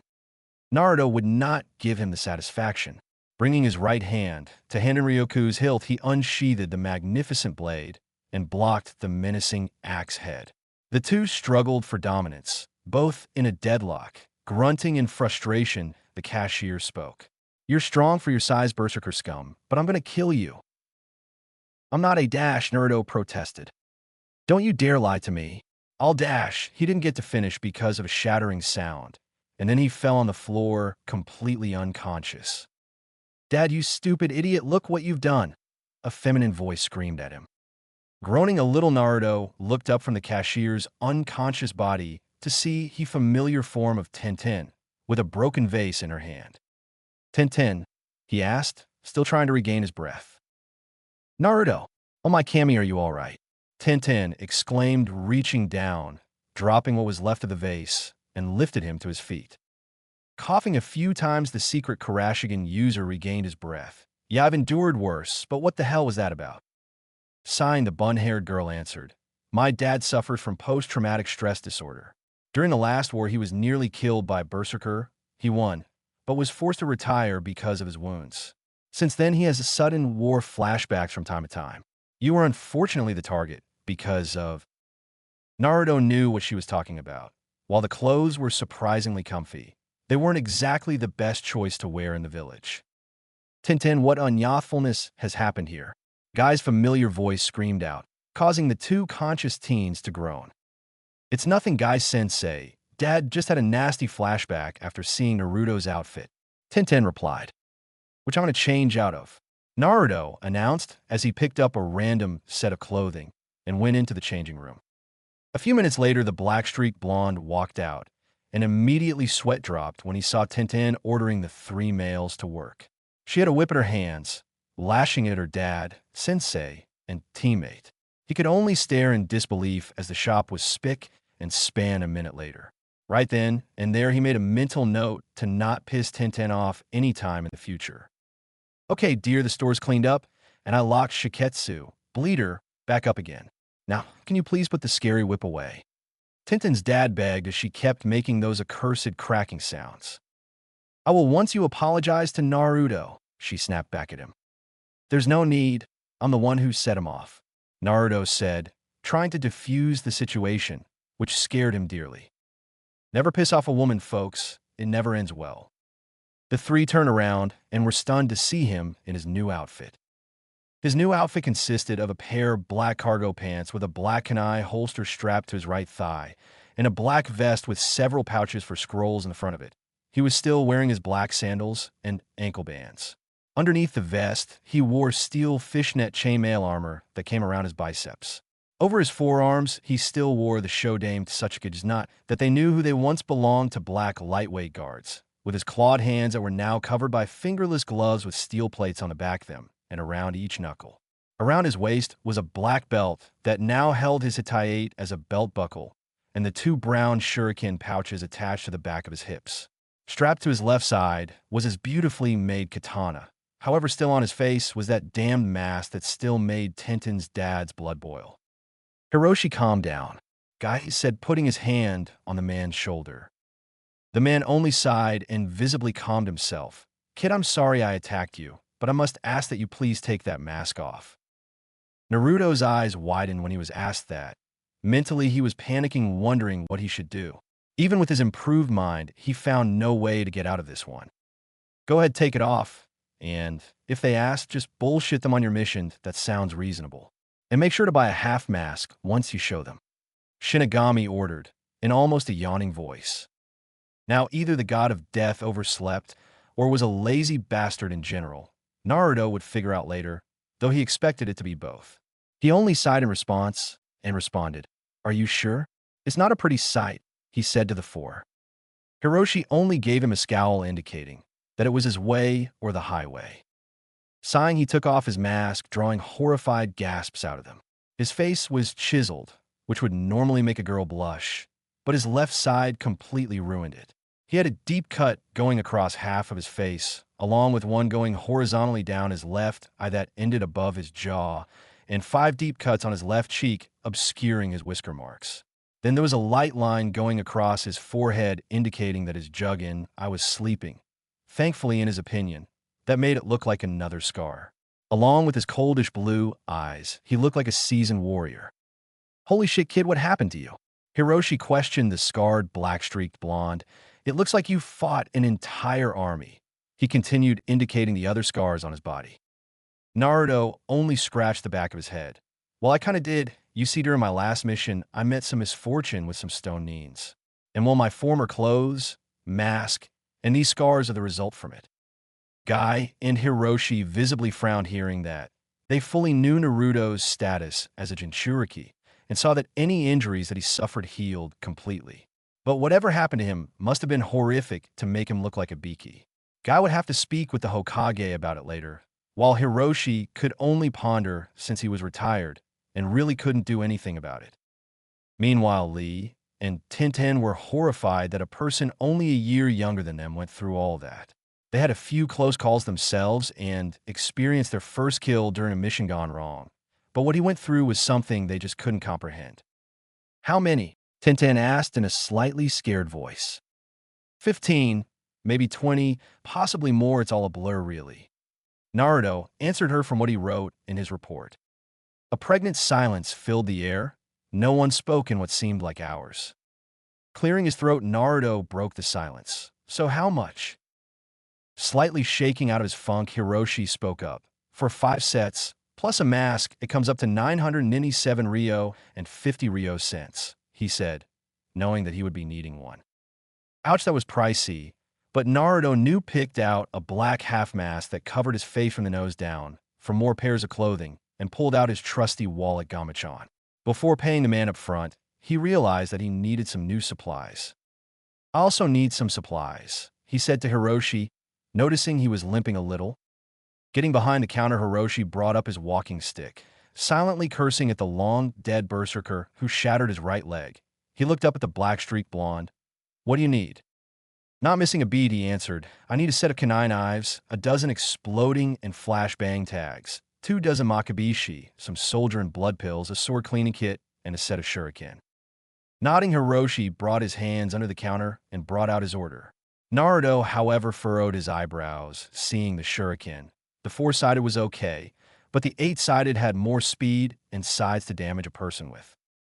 Hiroshi saw that look and frowned, not liking that look at all. Is something wrong? Yes, it's the shurikens, I was wondering. He trailed off and reached into his right pouch behind him and brought out one of the 8-sided shuriken, placing on the counter. If you could make this. Tintin was absolutely stunned, seeing a stone weapon up close, and grimaced seeing the look on her father's face. She knew anything involving Stone Country really got under his skin, whether it be their politics, shinobi, the war in general, and most importantly, their weapons. She knew that he could attest to the damage they could inflict. After all, it was because of a few well-placed shuriken hits that her father had to walk with a limp now. Guy and Lee stood on the sidelines preparing themselves to restrain the man if necessary. You want me to forge stone tools? Hiroshi growled out, his eyes narrowing at the weapon. I know you hate Iwagakure. I honestly can relate to you. But don't blame the weapon for your misfortune. A weapon is as deadly as the user. As a weaponsmith, you forge hundreds, if not thousands of weapons for the shinobi of a leaf. He then looked at him, his slitted eyes boring into his soul. You, however, seem to have forgotten it's not the weapon who kills, but the person who uses it. With that said, he took 500 more Rio, believing that was the asking price, and placed it on the counter, quickly bagged all his items, placed his half mask over his face before his Hanya mask, and left the store. No one did anything for several minutes. No one dared to say anything, how they were afraid to breathe. Finally, Hiroshi sighed and got to his feet. Looking at the shuriken for a few seconds, he picked it up and went to the forge. Dad, you're actually going to do it? Tintin gasped out in surprise. How could you blame her? Never in her life did she think her dad would ever forge anything created in stone. But Naruto somehow convinced him to do just that. Letting out a defeated sigh, Hiroshi turned to his daughter. That young man had the balls to say something that was so plainly obvious. Yet I've been too damn stubborn to listen. He then grumbled about stupid idiots and something about kicking his own ass before disappearing into the forge. Unknown to them, this event would forever change this shop. Not bad, Naruto, though I personally would have said something more memorable, but not bad. Shinigami commented his avatar. It doesn't matter what I said, I got what I wanted. Naruto replied before taking a breath. How the hell does Kakashi wear these things? They're almost impossible to breathe with them on. Years of practice is my guess. Kyuubi shrugged, not really getting the one-eyed ninja's fashion sense. Whatever, the Kurashigan user replied. After minutes of aimless walking, Naruto pondered on what to do. His team had the week off, and he couldn't do any just training without drawing attention. Maybe he could bond with Sasuke. Now it was too soon. He was still getting used to the fact he was a Uchiha. Sakura was definitely out of the question. Kakashi, while he respected the man, he couldn't really communicate with him on any level. Maybe hanging with the other teams was something he could do. He honestly missed Shikamaru, Choji, and Kiba. Maybe they could hang out sometime during the week. Any other thoughts were literally slapped out of his head. What the hell was that for? He shouted at the fox in his head. Instead of thinking about your social life, you need to concentrate on your training. Kyuubi roared at his vessel. Listen, just because dash. You got your ass kicked by a cripple on an adrenaline rush. While I respect you for keeping your cool and defending yourself, you still need more practice. From what I could see, there were a dozen potential strategies in that fight. Now what you need to do is study strategy, go to that fucking library, and learn a thing or two. Shinigami imputed his opinion. But Dash, I know your teammate's mom on the library, but so does her sister. There's a 50-50 chance there. But for Pete's sake, you're a shinobi. Use that damn transformation jutsu to hide yourself, if you have to.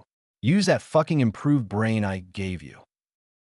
Hearing that, Naruto mentally palmed himself. Of course, his chakra control was way better than it was before, so he could do that jutsu without any difficulty now.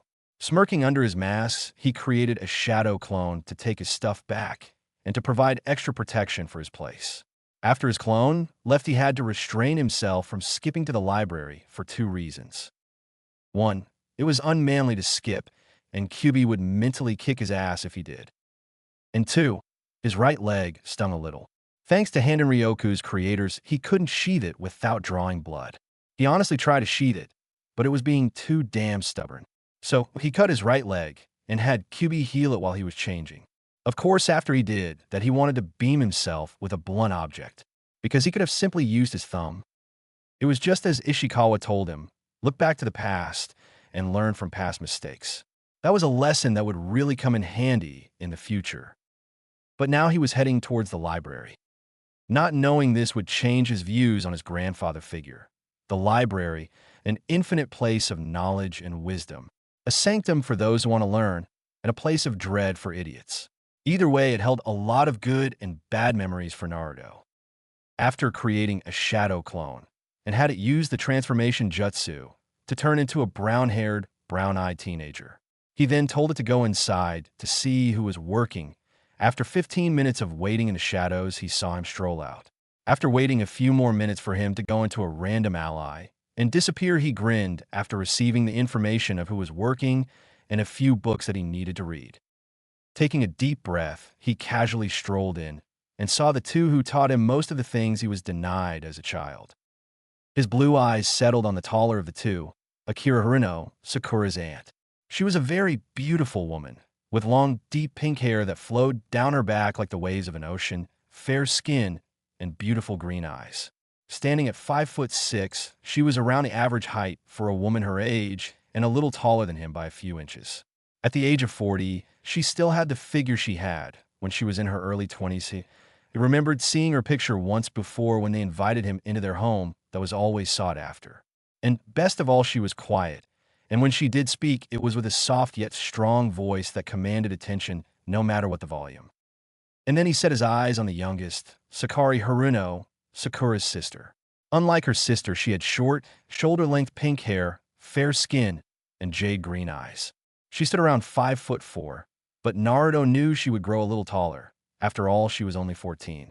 And unlike her sister, she actually had a curvy figure and B-cup breasts, due to the right dieting, and he knew from experience that she was much nicer than his teammate.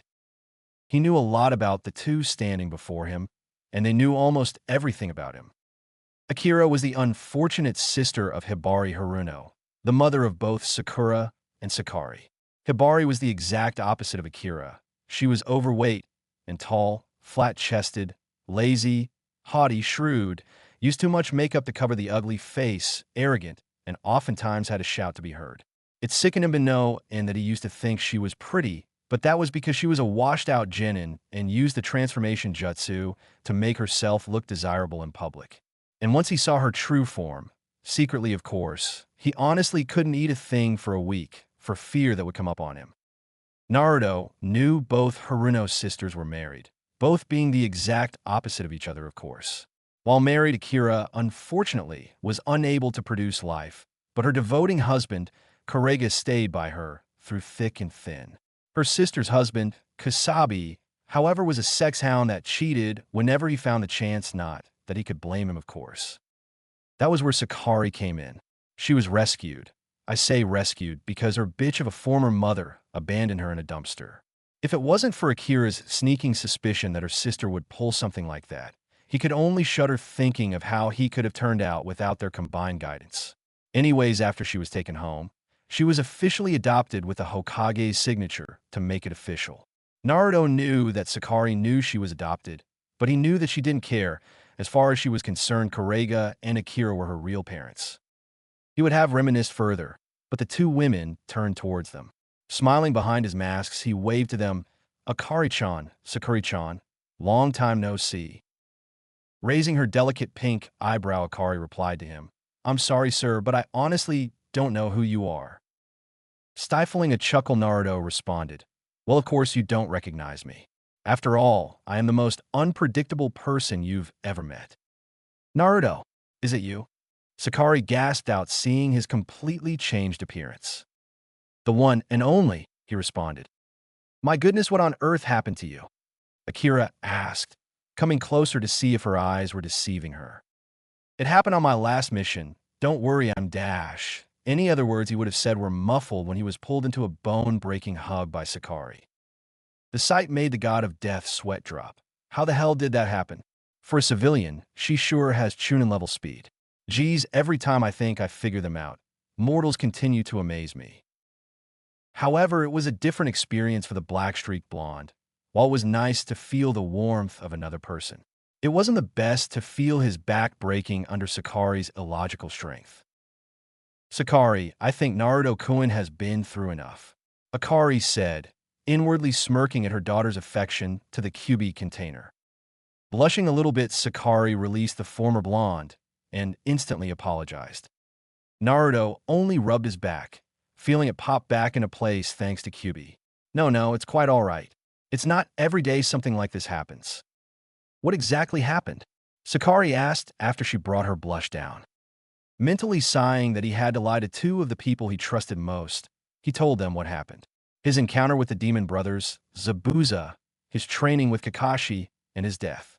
Two women could only stare in horror when he unbuckled his vest and showed them the wound he received from Kakashi through his fishnet chainmail shirt. And with bitter reluctance, he recalled his vivid experience in Stone Country, saying that they brought him back to life, experimented on his body, his escape, and his horrendous wounds. Showing that he meant it, he took off his Hanya mask and pulled down his half-mask to show his scarred face. Before his tale ended, he found his face buried between both the woman's breasts. Both Kyubi and Shinigami laughed at the lucky bastard seeing him struggling to breathe. "Oh, Naruto-kun, we're so sorry that happened to you." Sakari nearly sobbed out after hearing the preteen story. "I can't even imagine the pain you went through." Akari continued for her daughter. As the blonde struggled to breathe, he heard a distinct laughter behind him. "Naruto, not only are the talk of the village, but you're also seducing the two women in my life."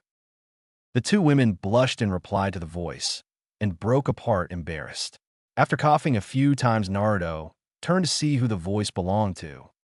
A man standing at 5'10" was smirking at him. He wore his smooth brown hair in a ponytail like Irika's that matched his brown eyes, which were hidden behind some black wire-framed glasses.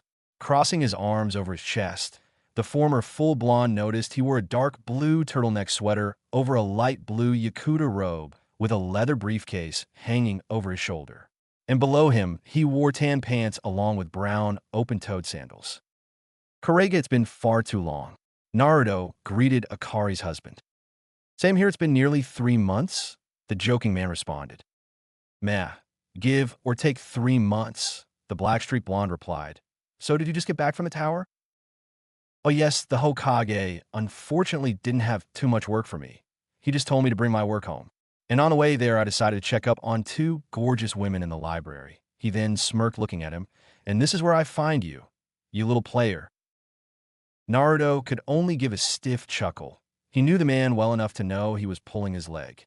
While both the Haruno women just sighed at the man's antics. While they love him to death, he could sometimes be very immature. However, his joking visage instantly disappeared, setting in serious mode, as he called it. "I see that the reports were true. You have changed a lot since that mission," the brunette said, making the air seem thick around him. "You know already?" the secret Kurashigan user asked, sincerely surprised that information got out so fast. Kurege just tapped his head with his right index finger. "No, I briefly saw it and remembered every detail. Remember, I'm the one who taught you how to easily remember things." Naruto couldn't hold back a shudder. The man was a joker and sarcastic asshole at times. But he swore that he had some Nara blood in him if his knowledge and photographic memory was any indication. "Honey, if you're done scaring Naruto-kun, I believe he came here for a reason," Akari stated, her soft but powerful voice breaking her husband out of his serious state. Seeing his scratch his cheek sheepishly at going overboard again, the kind woman spoke to the black-streaked blonde. "Now what do you need exactly?" "Akari-chan, these are the books I'll be needing for the day," Naruto replied before listing them off. "The latest book on the history of the Shinobi nations, if you have it. A book that has anything to do with plants and strategy for dummies," he said while mentally cursing the fox and God respectfully, if their snickering was any indication to their cruel teaching methods. Blinking in surprise at the unusual books, the two women calmly went to the selected books he requested. And 5 minutes later, they came back with 2 books, one being big, old, and heavy if Akari's struggling was any indication, while the other one was smaller and brand new. Panting a bit, Akari settled it on the wooden desk while Sakari checked them out. "Sorry, but we don't have any books for plants, but you might have better luck at the Yamanaka flower shop," Akari said after she caught her breath. Inwardly, Naruto seethed, hearing that he would have to go there. While the Yamanakas weren't particularly cruel to him, they weren't the most helpful neither. He remembered Inochi, who was mentioned by Shikamaru's dad, once treated him neutrally for the most part, but his wife was a bitch, and Ino's treatment towards him in the academy was still fresh in his mind. Nodding reluctantly, he packed his books under his arm with ease and slipped both his masks on. "Thank you, as always. I'll see you again soon." The preteen thanked them before heading out the door. If he looked back, he would have seen Sakari's worried expression. Once he got out to the library, the black-streaked blonde jumped on the roof and created a shadow clone to take the books back. While it was lazy of him, he clearly admitted to himself he would need both hands for his next task. Because he clearly didn't know who was manning the shop that day, It could have been Inochi, his wife, or Shinigami forbid Ino. After sending his clone back to his apartment, he headed off to the Yamanaka flower shop. Nearly 5 minutes later, he arrived at the flower shop. It honestly wasn't hard to find, with its walls being painted yellow, its orange roof, two giant glass windows between a giant door that was always open during the day, along with various plants on the outside of the shop, and the giant pink sign that spelled out Yamanaka Flower Shop in big red bold letters. What a fruity shop. QB shared his thoughts to the other two. Oh yeah, Naruto thought to the great beast. Damn right. Shinigami agreed. I'm no building expert, but shouldn't the man of the house get the final say in the design? He's obviously whipped. Both the Demon Lord and God of Death said in a union. Now quit stalling and enter the damn shop. You have a lot of work to do. Sighing behind his two masks, the preteen reluctantly took a step forward, and a few strides later, he entered the shop. Just like the outside, all fruity and full of plants, the inside was no better. It was yellow like their traditional blonde hair and had shelves full of beautiful flowers. Seeing that no one was at the counter, Naruto rung the bell for service. When no one came a minute later, her rung it again several times. I'm coming, a woman's voice screamed out. Oh fuck, all three of them screamed inside their heads. They had a reason to swear, because barely a few seconds later out stumbled a girl around Naruto's age. She looked exactly the same since he saw her the last time. The same pupil-less blue eyes, the same long blonde hair, always seen in a ponytail with long bangs covering the right side of her face, and always wearing that revealing purple outfit with white training tape wrapped around her stomach and thighs. The only thing different about her was that she was wearing the shop's yellow apron, had her white arm warmers rolled up, and had both her ears pierced. What do you want? I was busy, Dash. The blonde-haired girl then took a look at the customer's face before letting out an ear-shattering scream. You know what's going on? A male voice hollered out. Looking where the voice came from, a man emerged from the other side of the store. He stood around 5'9" and looked to be around in his late 30s. His hair was blonde like Ino's, only darker in contrast with a mullet-style haircut with his hair being shorter on the top, finishing in a long ponytail. He also had bright blue eyes with a pupil unlike Ino. He was wearing the standard green Jounin flak jacket over a black outfit complete with tan handguards and a sleeveless red coat that reached to the back of his knees. He was Inochi Yamanaka, the father of Ino. What is going on here? He demanded, seeing his daughter shivering on the floor. Ino whimpered out as she closed her eyes in fear. Looking up, Inochi saw the so-called demon. His face automatically went into a scowl, seeing the mask. He, like many other Leaf shinobi, knew the horrors of the Third Great Shinobi War, and that mask made even the mightiest warrior want to retreat at the sight of it. However, he looked the figure over and saw that he was no older than Ino. He had nothing that identified himself as a stone shinobi, and most importantly, he saw the leaf Hitayate on his belt. Ino, go to your room. I'll deal with this, he told her. Seeing she didn't have to be told twice, the genin sprinted away and locked herself into her room. Seeing her daughter safe and sound, Inochi looked back at the figure and stared at him with his piercing gaze that showed years of shinobi experience. Who are you? He demanded. Just a shinobi seeking to buy a book. Naruto cryptically answered him. You scared my daughter, Inochi stated, clenching his fist. That was unintentional, the black-streaked blonde said, mentally adding, not in his head, I just want a book, listed with various plants that I can create creams and poisons with. Nodding, the Yamanaka clan head turned away and went into the back room. Emerging a few minutes later, he brought out a medium-sized green book and what looked like a mixing kit. Gently setting them on the counter, he rung them up on the cash register. The total is 400 ryo, Inochi said.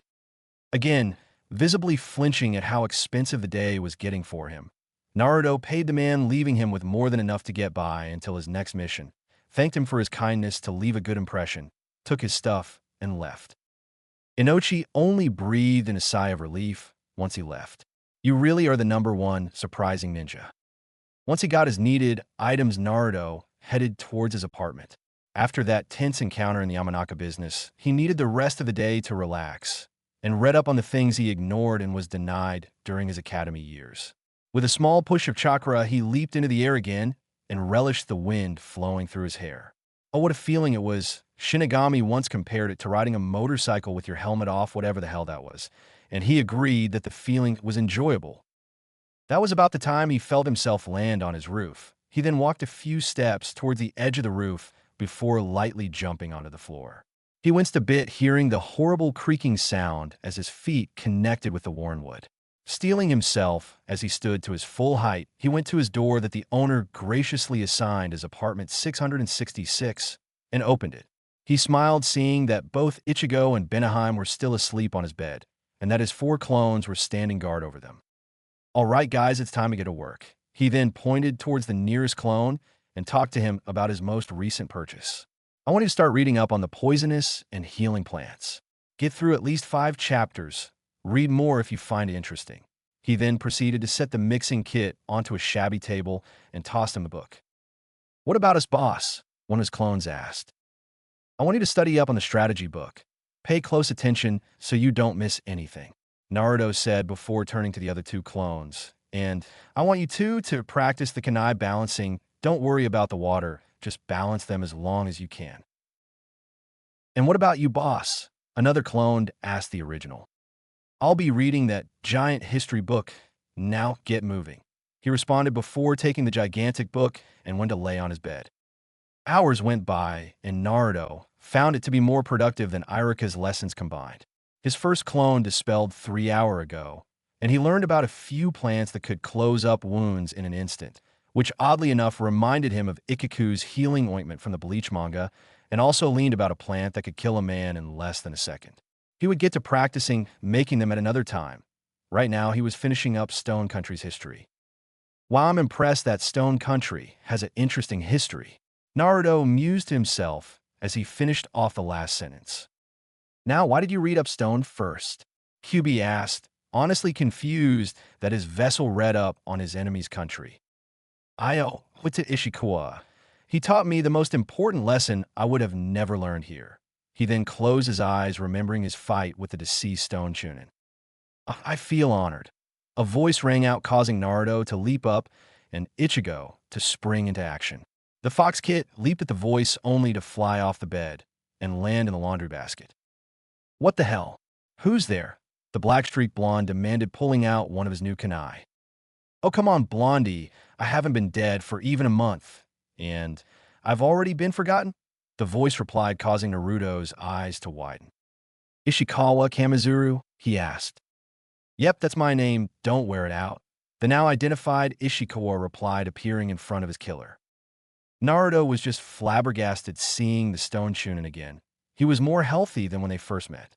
His body was fuller, like he actually ate, and much more powerful looking as well.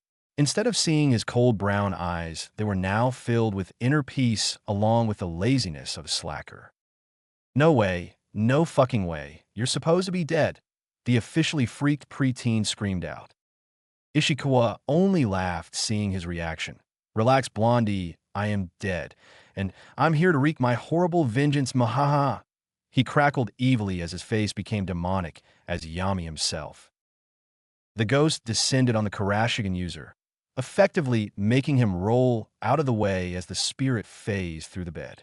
Ichigo managed to crawl out of the clothes hamper and lunged at the ghost once again, but the poor kit phased through him, hitting the wall. While Benaheim sprinted to see if her brother was okay, Naruto forced some chakra into his eyes, activating his Kurashigan behind his mask. Ishikawa only hissed and rushed at him as if intending to possess him. Naruto was ready to somehow deal with the vengeful specter, but instead the dead Stone Chunin stopped in front of him and blew him a raspberry. Just fucking with ya. Ishikawa smirked at the freaked-out kid before crossing his arms. What the hell was that for you, asshole? Naruto bellowed at him. Geez, kid, lighten up. I was only having some fun. I mean, being dead is super boring. You gotta pass the time somehow, the spirit replied. Why are you here anyways?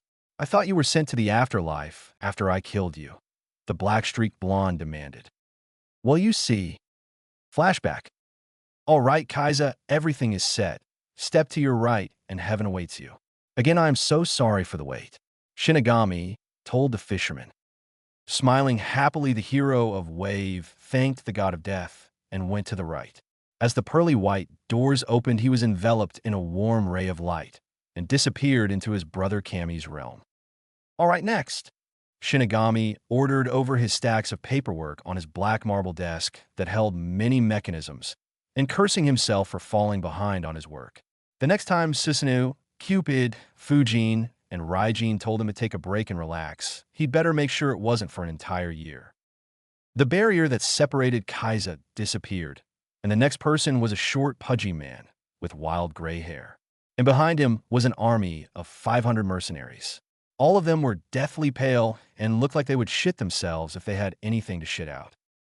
Gato, your life has been revolved around greed, lust, and envy. You've enslaved hundreds, if not thousands, of innocent women and children, selling them in underground sex trafficking after raping them. Also, you've sold nearly 500 million pounds of drugs, murdered various business rivals and their families, along with other innocent people, and most recently tried to take over Wave Country for a private island of all things. Shinigami narrowed his already hate-filled eyes at the mercenaries. And you 500 are no better. The list of your crimes are staggering. But Lord Shinigami, Gato tried to plead with the mighty god, only for him to be blown in half by his sheer power and reformed again. I will not hear your excuses, you pitiful mortals. You all had a choice for doing good in your life, but you went and fucked it up.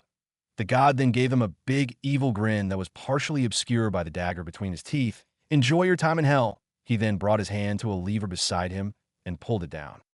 Almost immediately, the floor below them opened up, and all 501 men fell screaming into the fiery pits of hell. Shinigami smiled, hearing their screams of pain as the fire burned them, and for once he was glad to hear his other brother, Yami's voice roar in cruel laughter. Pulling the gate shut, Shinigami ordered the next pair to come in and mentally sighed in relief that a quarter of his work for Wave Country was completed in that instant. That just left roughly 55.3 people left for every other country. But once he set his eyes on the pair, he narrowed them and pulled out their papers. Muka no name. You were born an orphan and graduated at the academy at the age of 18, 3 years above the normal standards. Through the years, you made no attempts to train, always failed at the easiest tasks, was booted from 10 genin teams, failed to complete the Chunin exams several times, and you didn't even kill anyone until you finally grew some balls to kill your helpless teammates who just graduated from the academy for barely a week in their sleep, and the Jounin sensei, when he was dead tired, even put up a fight due to severe insomnia and constant fights with his wife.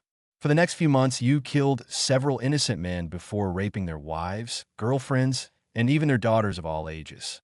And after you were finished, you slit their throats. Shinigami didn't say anymore, seeing the man was guilty beyond all reason. He just pushed a button at his desk, and Muka fell screaming into the fiery pits of hell. Now, Ishikawa Kemizuru, you were the third son of Kai and Iburai Kemizuru, and named after your great-grandfather, the Shodaime Tsuchikage. You were a model sibling to your little sister, graduated the IWA Academy at the age of 10, spent a few years out in the wilderness to perfect your clan's arts and to communicate with nature. You returned at the age of 14 and became Chunin a few months later by literally wiping the floor with the competition. From the age of 15 to 19, you killed approximately 800 people in the line of duty, earning your nickname, the Killer Hornet. But then you went rogue by stealing one of your country's most treasured items.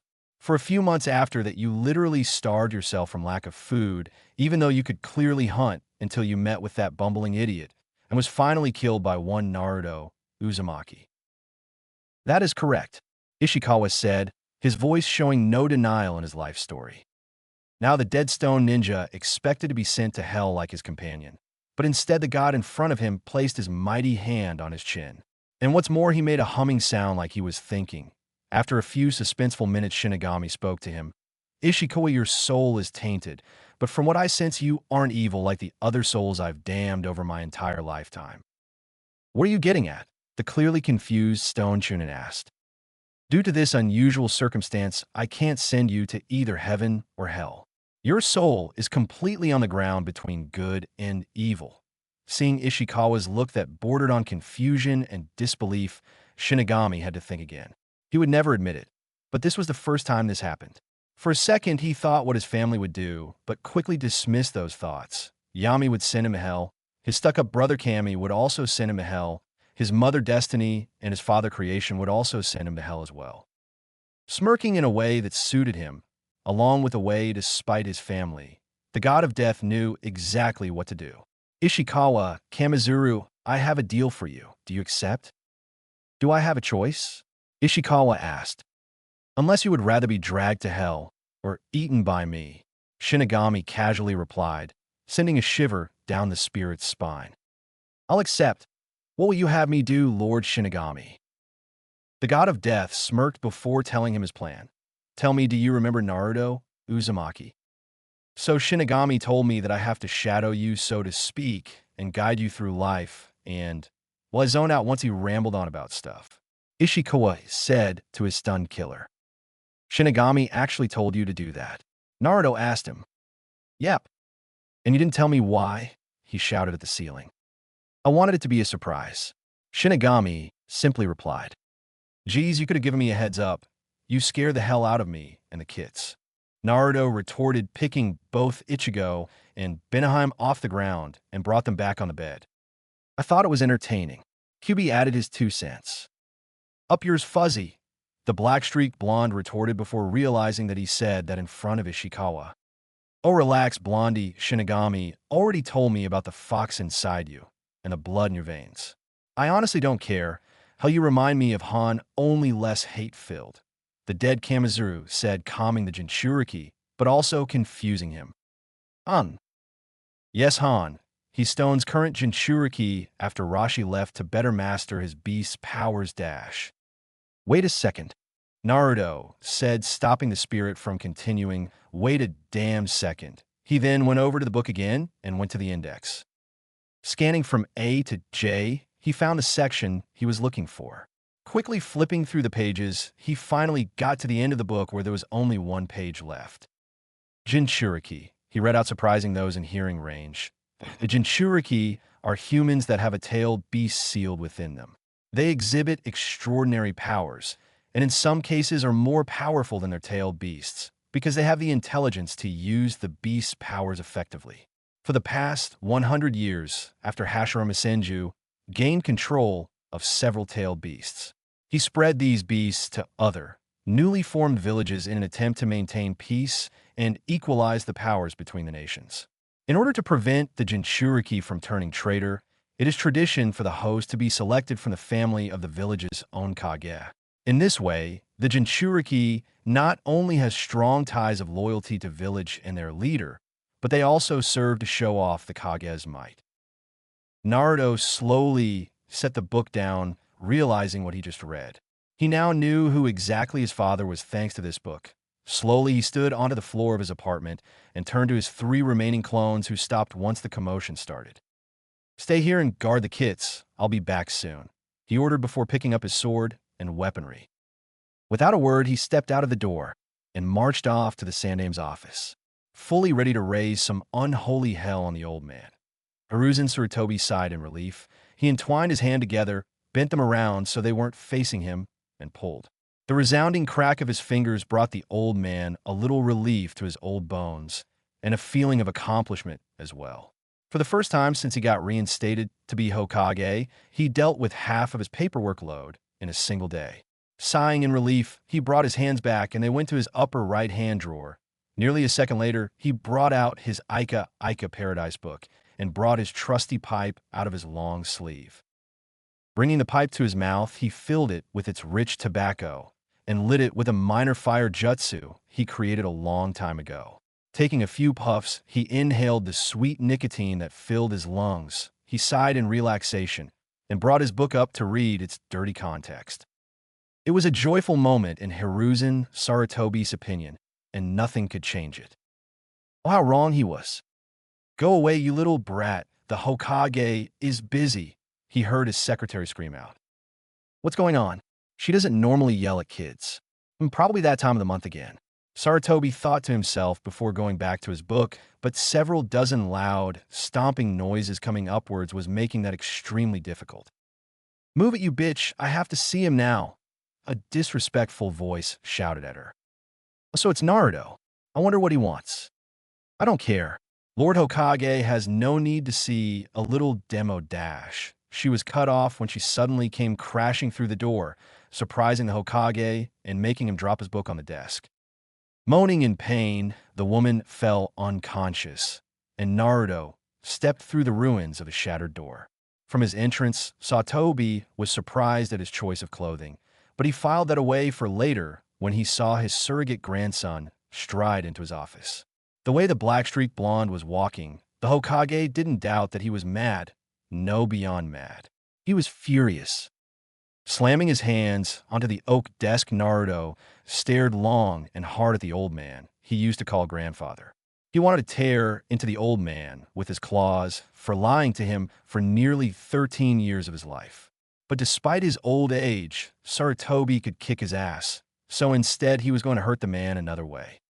Sarutobi, you have some serious explaining to do, Naruto bluntly said, smirking eagerly when the old man flinched as his name was spat with venom.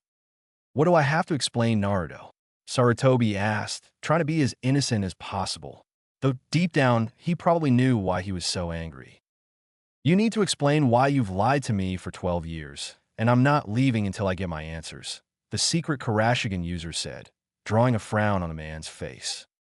I have not lied, the old man started to say before he was struck with massive killing intent.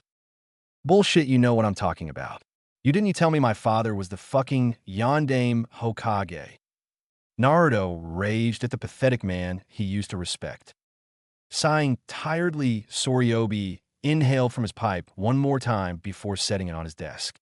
Opening his eyes again, he stared long and hard at his surrogate grandson. He fully expected the preteen to back down like he usually did, but to his surprise he didn't.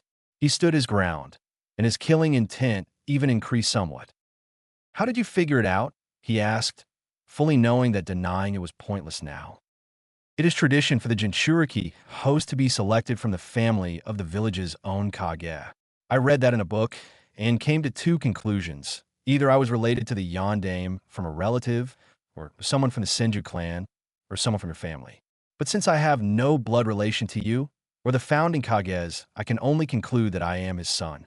And taking a look in the mirror, I look almost exactly like him. Plus, other than the Yamanakas, he's the only person who ever had blonde hair in this village. Naruto said to the old man, there was no need to beat around the bush in this discussion. Naruto, I did it to protect you from a Wagakure. They are still very hostile towards the Yondaime. And after Kyuubi attacked, there was no way we could defend ourselves from another invasion. The Sandaime tried to explain, but apparently Naruto wanted to hear none of it. I once told you what I hated most, and what was that? He demanded. Sarutobi barely held in a wince when he said that. What was it? The black-streaked blonde demanded again. Liars, the Sandaime sighed out. And you told me that liars are scum. You said you would never lie to me, but you've been doing that for 12 years. Naruto said, digging his claws into the oaken desk with ease. Scum, he rasped out at him. What do you want me to do about it? Sarutobi finally snapped at him. I did it to keep you safe, to keep the village safe. I did everything to keep all of us safe. And you're going to demand something of me? Well, too bad, Naruto. I don't owe you a thing. You don't owe me anything? Naruto screamed at him. You owe me a lot of things, Sarutobi. I've fought, bled, sweat, and cried tears for this village. I have a fucking demon in my stomach to protect these ignorant bastards. And what do I get in return? Neglected, beaten, starved, ripped off, denied a childhood. I've even died for this village. I brought back the infamous demon of the mist, and a woman with a very rare bloodline. He took a few haggard breaths and took both his masks off, effectively making Sarutobi stiffen, seeing his once fiery blue eyes as cold as a glacier, along with his brutally scarred face, the closed juggin, I included, and realized he made a great mistake in saying he owed Naruto nothing, especially when his eyes morphed into the mutated Sharingan. I know what I am now, Sir Toby. Ironically, thanks to Wagakure, I realized who I am exactly. He peered his eyes into the old Kages, almost into a hypnotizing stare. I know that my mother was of Uchiha blood after I realized the truth when I stared into the mirror. And I know that my old man was a powerful ninja. Know this, Sarutobi, I'm not the weakling that anyone can push around anymore. And my loyalty is on the breaking point for this village. So what's stopping me from taking Zabuza and Haku away from this place that I love so much? He continued with a massive amount of sarcasm at the last part. You wouldn't. Hiruzen rebutted. Try me. After all, I'm the most unpredictable ninja in this village. I'm sure that Sam will welcome me. Maybe grass. Hell, with QB's power and Zabu's training, we could take over Kirigakure in 1 or 2 years tops. Naruto replied, grinning his fox-like grin. And after I'm gone, Wave will surely catch wind and cut off their newly trade routes with you. And you'll be open to attack from any hostile nations when they learn that your Jinchuriki is gone. Weighing in the possibilities, Sarutobi measure that fact that Naruto was undying loyal to the village. But at the same time, he could very well leave and become a possible enemy. Narrowing his eyes at the decision, he was about to make the old man's side in defeat, because the risk was just too great. What do you want? Smirking that he was finally getting somewhere, Naruto answered him. I want 3 things, and 3 things only. Nodding sadly, the Hokage brought out agreement paper. First, I want the Demon Brothers out of the maximum security prison. They're to be placed with Zabuza and Haku with the same punishment of house arrest. He demanded, making Sarutobi's eyes widen at the outrageous demand. Naruto, are you serious? They are master assassins and would kill anyone in a heartbeat without a shred of remorse, the old Kage exclaimed. Exactly, Naruto simply stated. Seeing the professor's look, he made it easy to understand. While mocking him at the same time, they will take any job that involves killing their target. Plus, they are masters in poison creation, and they worked with Zabuza. So if you ask the man to make them cooperate, they'll probably work under you without much hesitation. He said to him very slowly, making the old man scowl at him. I'll do my best for that one. He managed to grit through his teeth, clearly not liking the fact he was getting talked down to by a genin of all things. Smirking again, seeing the Sandaime write down his request, he went for the second one. Second, I want full rights to my old family stuff. That is impossible right now, Naruto, Sarutobi said. Bringing a hand up, he stopped the Jinchuriki from speaking.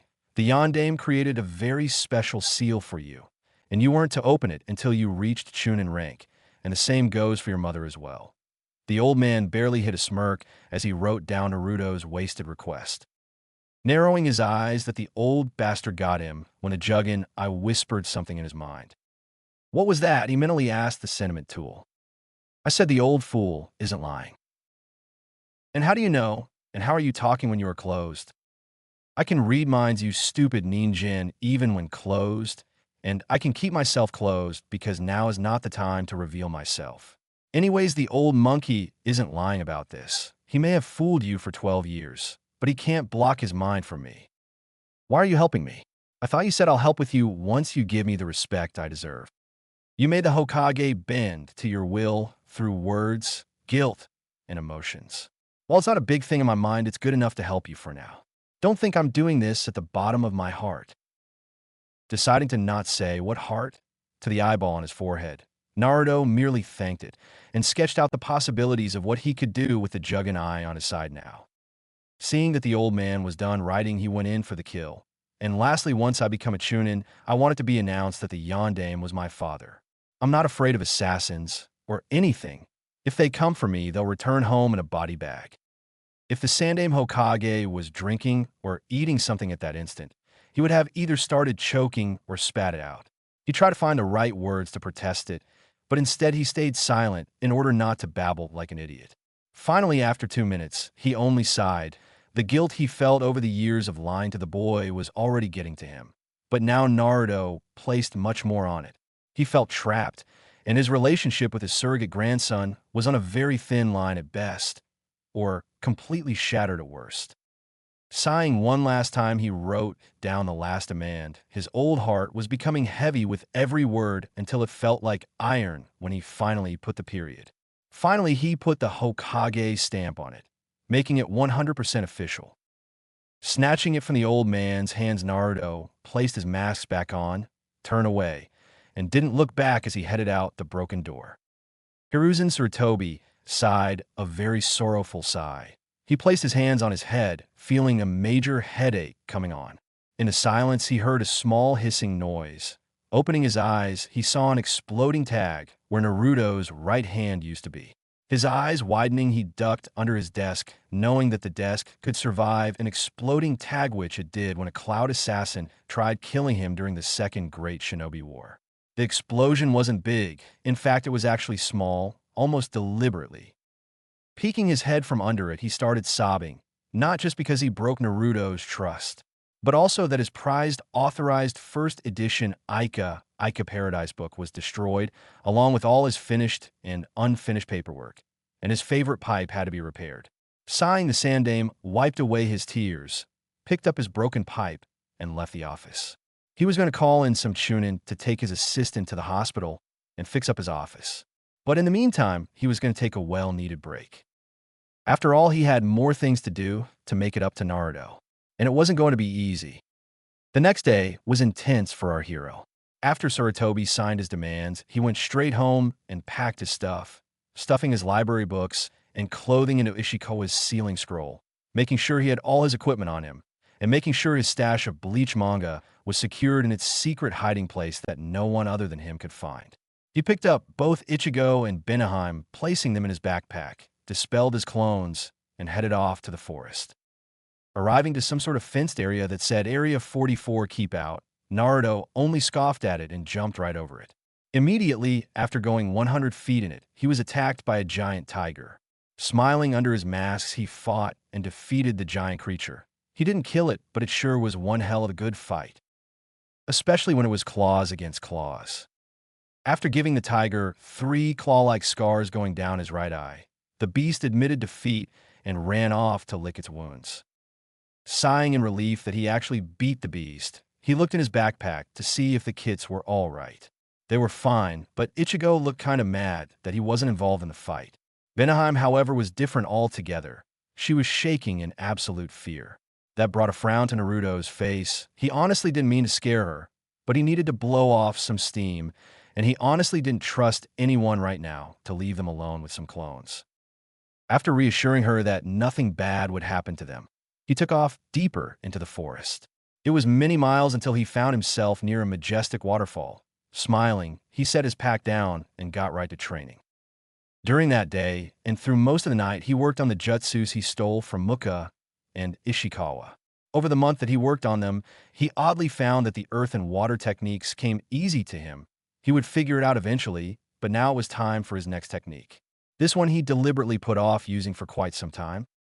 Walking over to the stones on the left side, near the waterfall, he brought his hands up into the snake's seal and whispered, "Earth style, hidden in stone's jutsu." Raising his hand up, he pressed it against the hard surface. He then started phasing through and into the stone's surface. Using his other senses, he moved to the right, getting used to the feeling of his body being encased in stone. Finally, after 5 minutes, he came out on the right side of the waterfall. His body looked like the stone for a minute until he fully brought himself out into the clearing. "Not bad, Blondie. It took me nearly 10 minutes to do that." Ishikawa praised the preteen. "Yeah, thanks for the tip on that one. I honestly did not know what I would do if it failed." Naruto thanked the spirit after panting a bit. "You would have died, that's what. While it rarely happens nowadays, it's still bound to happen." "I'll make sure to remember that," the Kurashigan user remarked before laying on his back. "Could I believe it's time to head back?" Ishikawa suggested. "Hell no, I'm not done training. Besides, I don't want to see Sarutobi for a long time." Naruto angrily replied. "Dude, no need to be too harsh on the old guy. I mean, sure, he lied, but he feels bad. Doesn't that count for anything?" "Hell no. And what's with the change of personality? When we first met, you were cold and sadistic, but now you're as lazy as Shikamaru. Dude, if you knew me in stone, then you would know that I'm the biggest slacker out there.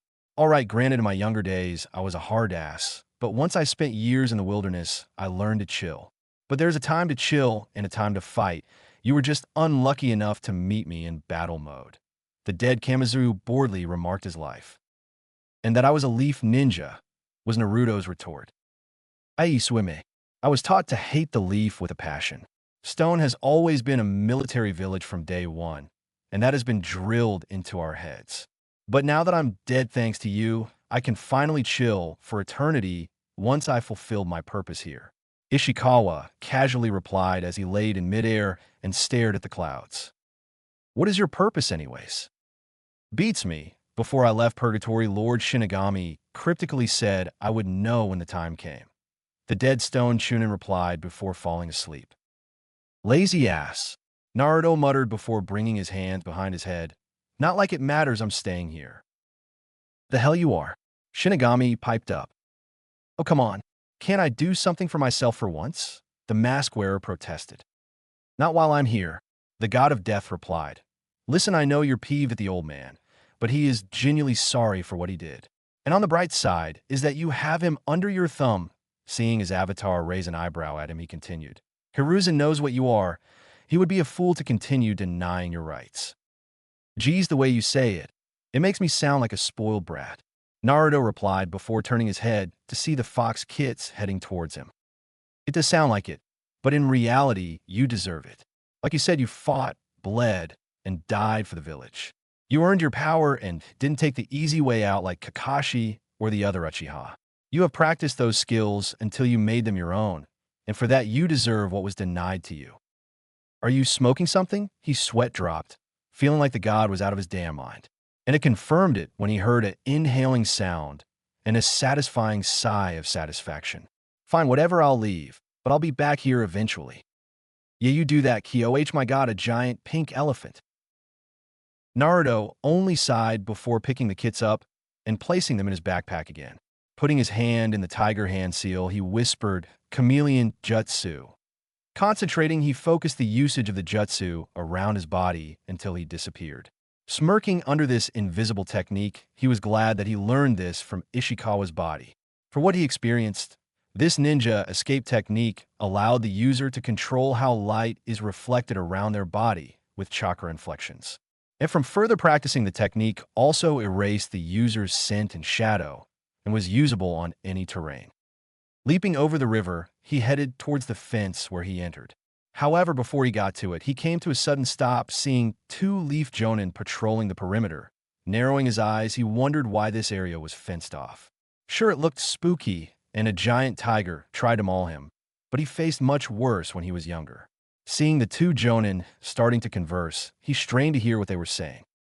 Why did Hokage-sama assign us to guard this shit hole again? The first unremarkable one asked. For the 10th time, it was our turn to stand guard. The second one, wearing red-framed sunglasses, replied irritably. I don't see why. No one ever goes into the forest of death besides that crazy snake slut. Snalk is slut. Naruto questioned. Will you quit ragging on her? It's not her fault, Dash. Yes, it is. The first one bellowed angrily. That vile student of Orochimaru deserves to die for her traitorous actions to the leaf. Her and the Kyuubi brat both deserve to die for their Dash. He didn't get to finish before he was punched in the jaw by the second one, who had an angry look on his face. I told you time and time again not to mock those two. Just because your wife left you after your failed attempted pursuit of her, and you lost your home to the Kyuubi attack, does not justify for your actions towards them. The first jonin only glared at him before wiping his mouth. Shut your damn mouth, Aoba. Just because you're a special jonin doesn't mean you are better than me. The man, now revealed to be Aoba, only sighed at the man's stupidity. Reaching to his turtleneck sweatshirt, he gently pressed on it and said, Target acquired and is ready for transport. The jonin only looked confused before two Umbu Black Ops members suddenly appeared beside him. He started sputtering as they drew their katanas and crossed them over his neck. Aoba, what is the meaning of this? The jonin demanded. You broke the Hokage's law, you moron. And you also insulted one of our most highly respected interrogation experts. I had hopes that you would look past your prejudice for the two. But looks like I was wrong. Aoba stared at the man hard after finishing his sentence. While you couldn't see his eyes, you could feel the anger from them. Take him away, boys. I'm sure Ibiki would love to have a chat with him. The last thing Naruto saw of the man was him screaming in denial before he vanished with the two elite shinobi. Everything was silent for the moment before the man, named Aroba, looked towards him. Nudging his head, the black-streaked blonde knew he was busted. But seeing that there was no use hiding anymore, he undid his jutsu and leaped from his tree perch, Doing a few acrobatic tricks in midair, he landed next to the special Jonin. The man only clapped a little bit before saying, "I give the hiding a 6 out of 10 and the landing an 8 out of 10. How did you notice me?" Naruto asked him. Aoba only smirked at him. "I've used that just enough times to know when it's being used." "You know it?" he asked him. "Of course I fought in the Third Great Shinobi War. I killed a stone ninja and took it from his corpse." "Wait, there's no way you could have done that. Except if you were in the Umbu Black Ops." Naruto reasoned out, unfortunately remembering how to actually retrieve the information for a corpse. Aoba was stunned to say the least after hearing that. This kid, who was undoubtedly the QB container found out on his first try. He kept his past experiences as an Umbu ninja hidden for many reasons, mostly because his work was grisly and hard on the soul. That was why he quit straight after the war ended and became a special Jonin for his skills and the knowledge of the human body. "How did you figure out?" he asked the mask-wearing preteen. "Kakashi-sensei once told up what hunter ninjas do during our last mission, and I heard the Umbu do the same thing. Once I got back, I decided to look it up to see if it was up my alley." Naruto replied truthfully, for the most part at least. The special Jonin just shook his head and looked back at him. "That job is not glorious. Listen, Naruto promised me that you will not pursue that position." Raising an eyebrow behind his mask, the black-streaked blonde only shrugged his shoulders. "Okay, I want as long as you let me go back in that forest every so often." Aoba looked skeptical when he heard that. Only high-level shinobi like himself, Kakashi, and Anko were allowed in there. He was going to object, but he saw that there was no scratch on the preteen. From his experience, as an Umbu operative, he observed his clothes. There was a good amount of dirt and sweat coating his clothing, and from his calculations, he was in there for a little over a 24-hour period. Pretty impressive for a genin. Not an ordinary genin, of course, but a genin nonetheless. While every ounce was being screamed at him to say no, he instead replied, "All right, but stay safe, all okay?" Naruto only smirked under his mask in reply. "Who do you think you're talking to?" "That's what I'm afraid of." The man deadpanned before the preteen only shrugged at him before running off. Once he was gone, the man let out a shudder he was holding in ever since he started talking to the kid. That damn mask, he sighed remembering it, and all the horrors that caused him to lose sleep at night. While Naruto sped away from the special Jonin, he noticed that the village seemed quieter than usual. No, wait, it still was pretty noisy, but something was missing. Straining his ears, he heard a soft noise, but a few seconds later, it kept getting louder by the second. He didn't know what to think of it before a bell rang in his head of alerting danger. Thinking on his feet like he always did, Naruto jumped away and onto the nearest roof. Almost immediately, he saw Sasuke running past him, and behind him were his ever-loyal fangirls. Naruto shuddered, realizing why Sasuke always ran from them. Before, he was too dumb to understand, but now it made complete sense. Sasuke wasn't gay like most of the guys thought, but he wasn't interested in girls who wasted their time. If they trained to be stronger, he might have approached them with a romantic interest, though in Naruto's mind, he knew Sasuke would rather train than do that. While he hated to admit it, Sasuke didn't deserve what was happening to him. So he decided to do something about it, if nothing else than to get scare the fangirls. So with a devious smile, he brought both his index and middle fingers into a familiar cross seal. Sasuke, meanwhile, wasn't enjoying himself. All he wanted to do was buy some tomatoes. That's all he wanted. But then Sakura showed up out of the middle of nowhere. By the time he realized it, he was being chased by 20 fangirls. Kami, he hated fangirls. They were pathetic and useless. Okay, maybe not useless, because someone had to be cannon fodder. In his desperation to get rid of them, he turned down a nearby alleyway, but his eyes widened in horror when he saw he came to a dead end. Turning around, he saw the evil faces of his fan club slowly approach him. If he was thinking clearly, he would have just climbed up the wall using chakra, but instead his thoughts were distracting him. Breathing heavily, he closed his eyes as he wished for something, anything that would get him out of this mess. And he got that wish with a barrage of balloons. The girl screamed in horror when the first balloon hit Sakura's oversized and still massively bruised forehead. They looked around and wondered who would dare strike them with paint, but only got hit again and again and again. Pretty soon, they were bombarded with literally hundreds of balloons. Through the screaming and crying at their ruined outfits, Naruto's clones took out their smoke bombs and threw them in front of Sasuke. The real Naruto took action barely a second later, bringing his hands into the tiger hand seal, and a small cloud of smoke enveloped him as he descended into the smokescreen. Stepping out a second later, scarring the girls for life, was the Shinigami himself. His long flowing white hair and yukata blowing in the wind, his hollow black eyes pierced into them, and his malicious sharp teeth were grinning behind the dagger in his mouth. "Flee mortals, the boy's soul is mine," the monstrous god growled out. The girls, while stupid, weren't dumb enough to try and fight a god of all things. So with a scream that nearly deafened everyone around them, they ran as if their lives depended on it. As the smoke cleared, Sasuke coughed. He opened his eyes to thank the person who helped him, but once he took a look, he fell straight on his ass. Eyes widening in fear that the Shinigami himself came to take his soul. It wasn't fair. He never got to kill Itachi, nor would he get to revive his clan to their former glory. Deciding that he was going to take it like a man, he closed his eyes and waited for the inevitable. "Hey Sasuke, are you okay?" That voice. Sasuke opened his eyes to still see the imposing form of the Shinigami himself. But the mighty deity smiled, and in a burst of smoke, he vanished. And in his place stood none other than Naruto Uzumaki. At first, the Uchiha didn't know what to do. The first emotion was relief, quickly followed by disbelief, then anger. Getting to his feet, he said the first thing that came to his mind. "Dobe, what the hell are you doing here?" he demanded. The black-streaked blonde only blinked behind his mask. "So this is the thanks I get for saving your sorry ass?" Sasuke only humphed in response. The Uchiha didn't want to admit it, but he was right. Who knows what would have happened to him when they get their claws on him? For years, there have been debates about what happened to the poor souls that were caught by fangirls. Some said they devoured your soul. Others said they devour you whole once they turned into their true form.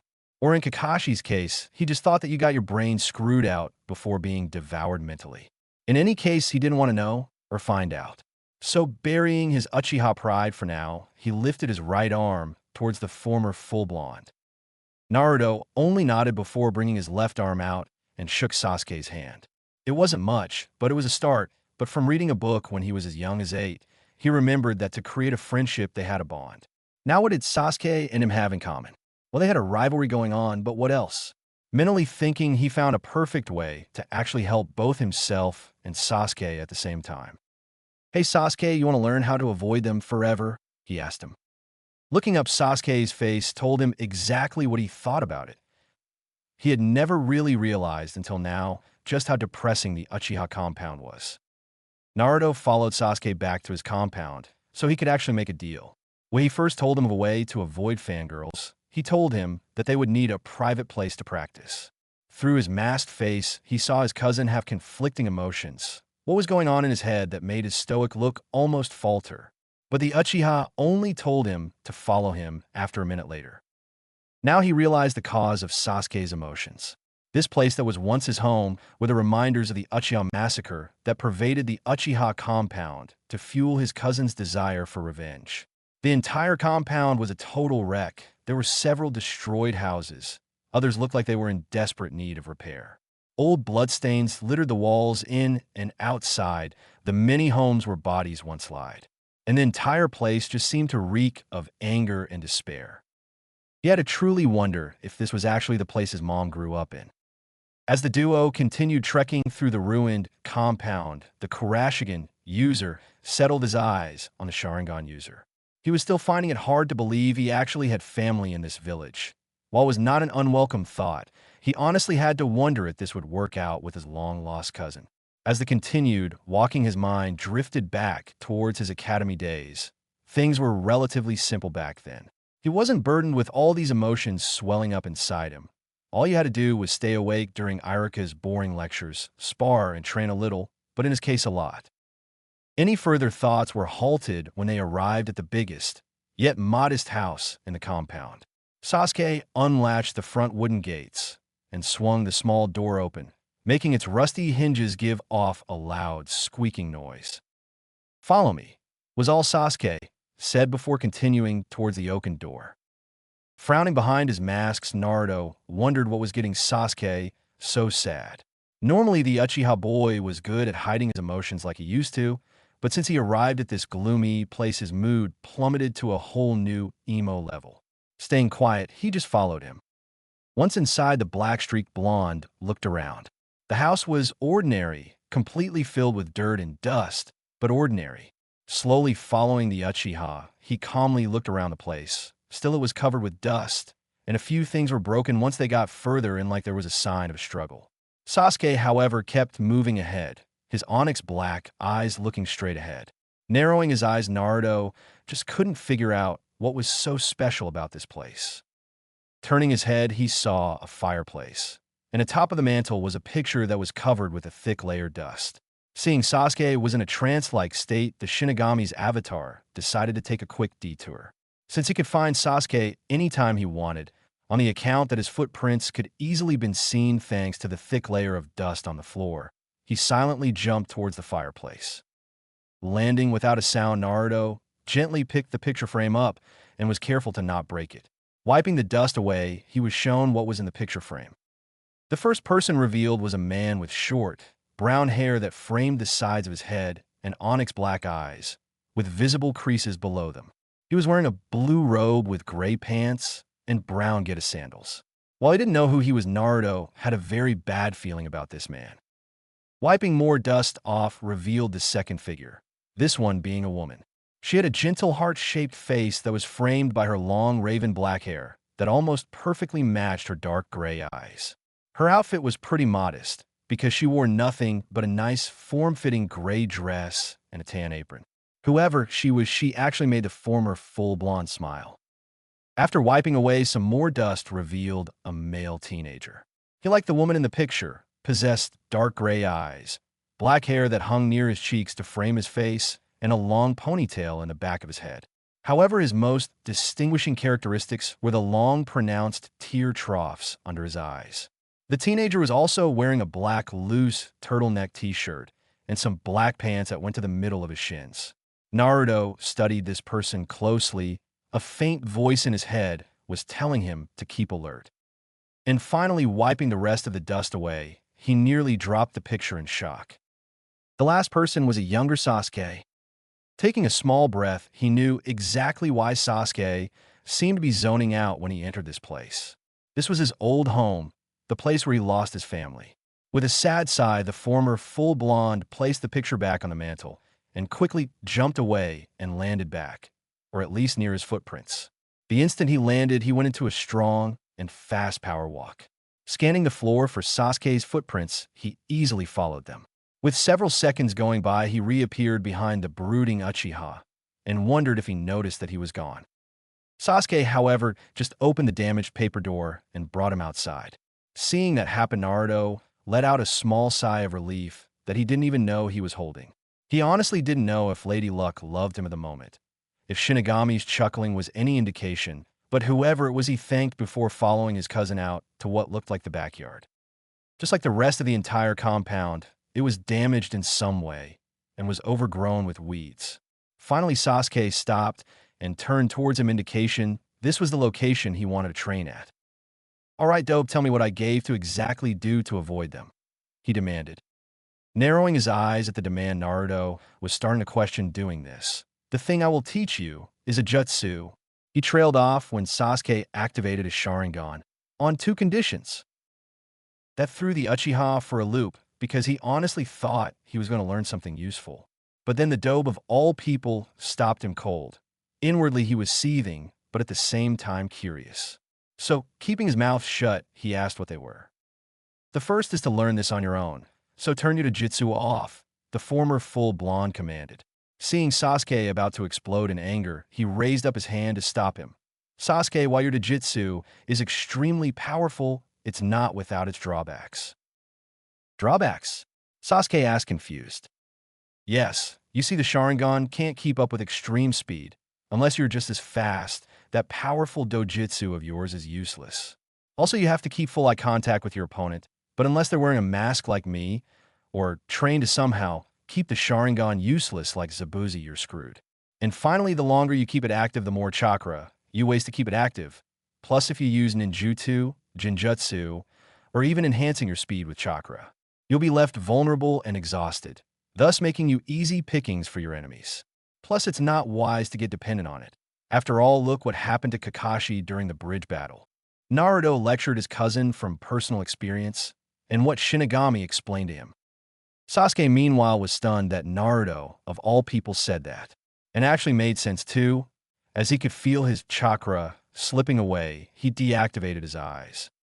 Seeing Sasuke taking his advice put a small grin behind Naruto's masks. Finally, they were getting somewhere, but he honestly hoped that Sasuke wouldn't take this the wrong way. And the second condition, seeing his cousin pay attention, he continued, is to learn this jutsu. I would like to learn something in return, say, a fire jutsu. The Uchiha visibly narrowed his eyes at that. What was his teammate up to? Never before did he wish to learn anything for him. He kept thinking about it until the mask wearer spoke up. The longer you stall, the faster those fangirls will plot to capture you. All right, I'll do it. Sasuke blurted out without thinking, but once he realized what he said, he covered his mouth as if to bring the words back. It's a deal then, Naruto replied, smirking his foxy grin. So ignoring Sasuke's heated glare, he took off his backpack, brought his hands into the tiger hand seal, and thought the jutsu in his mind. And after a few seconds of concentrating, he focused the usage of the jutsu around his body until he disappeared. Sasuke was stunned, just completely stunned. He moved his head every which way to try and find him. But unfortunately, while he was distracted, Naruto crept up.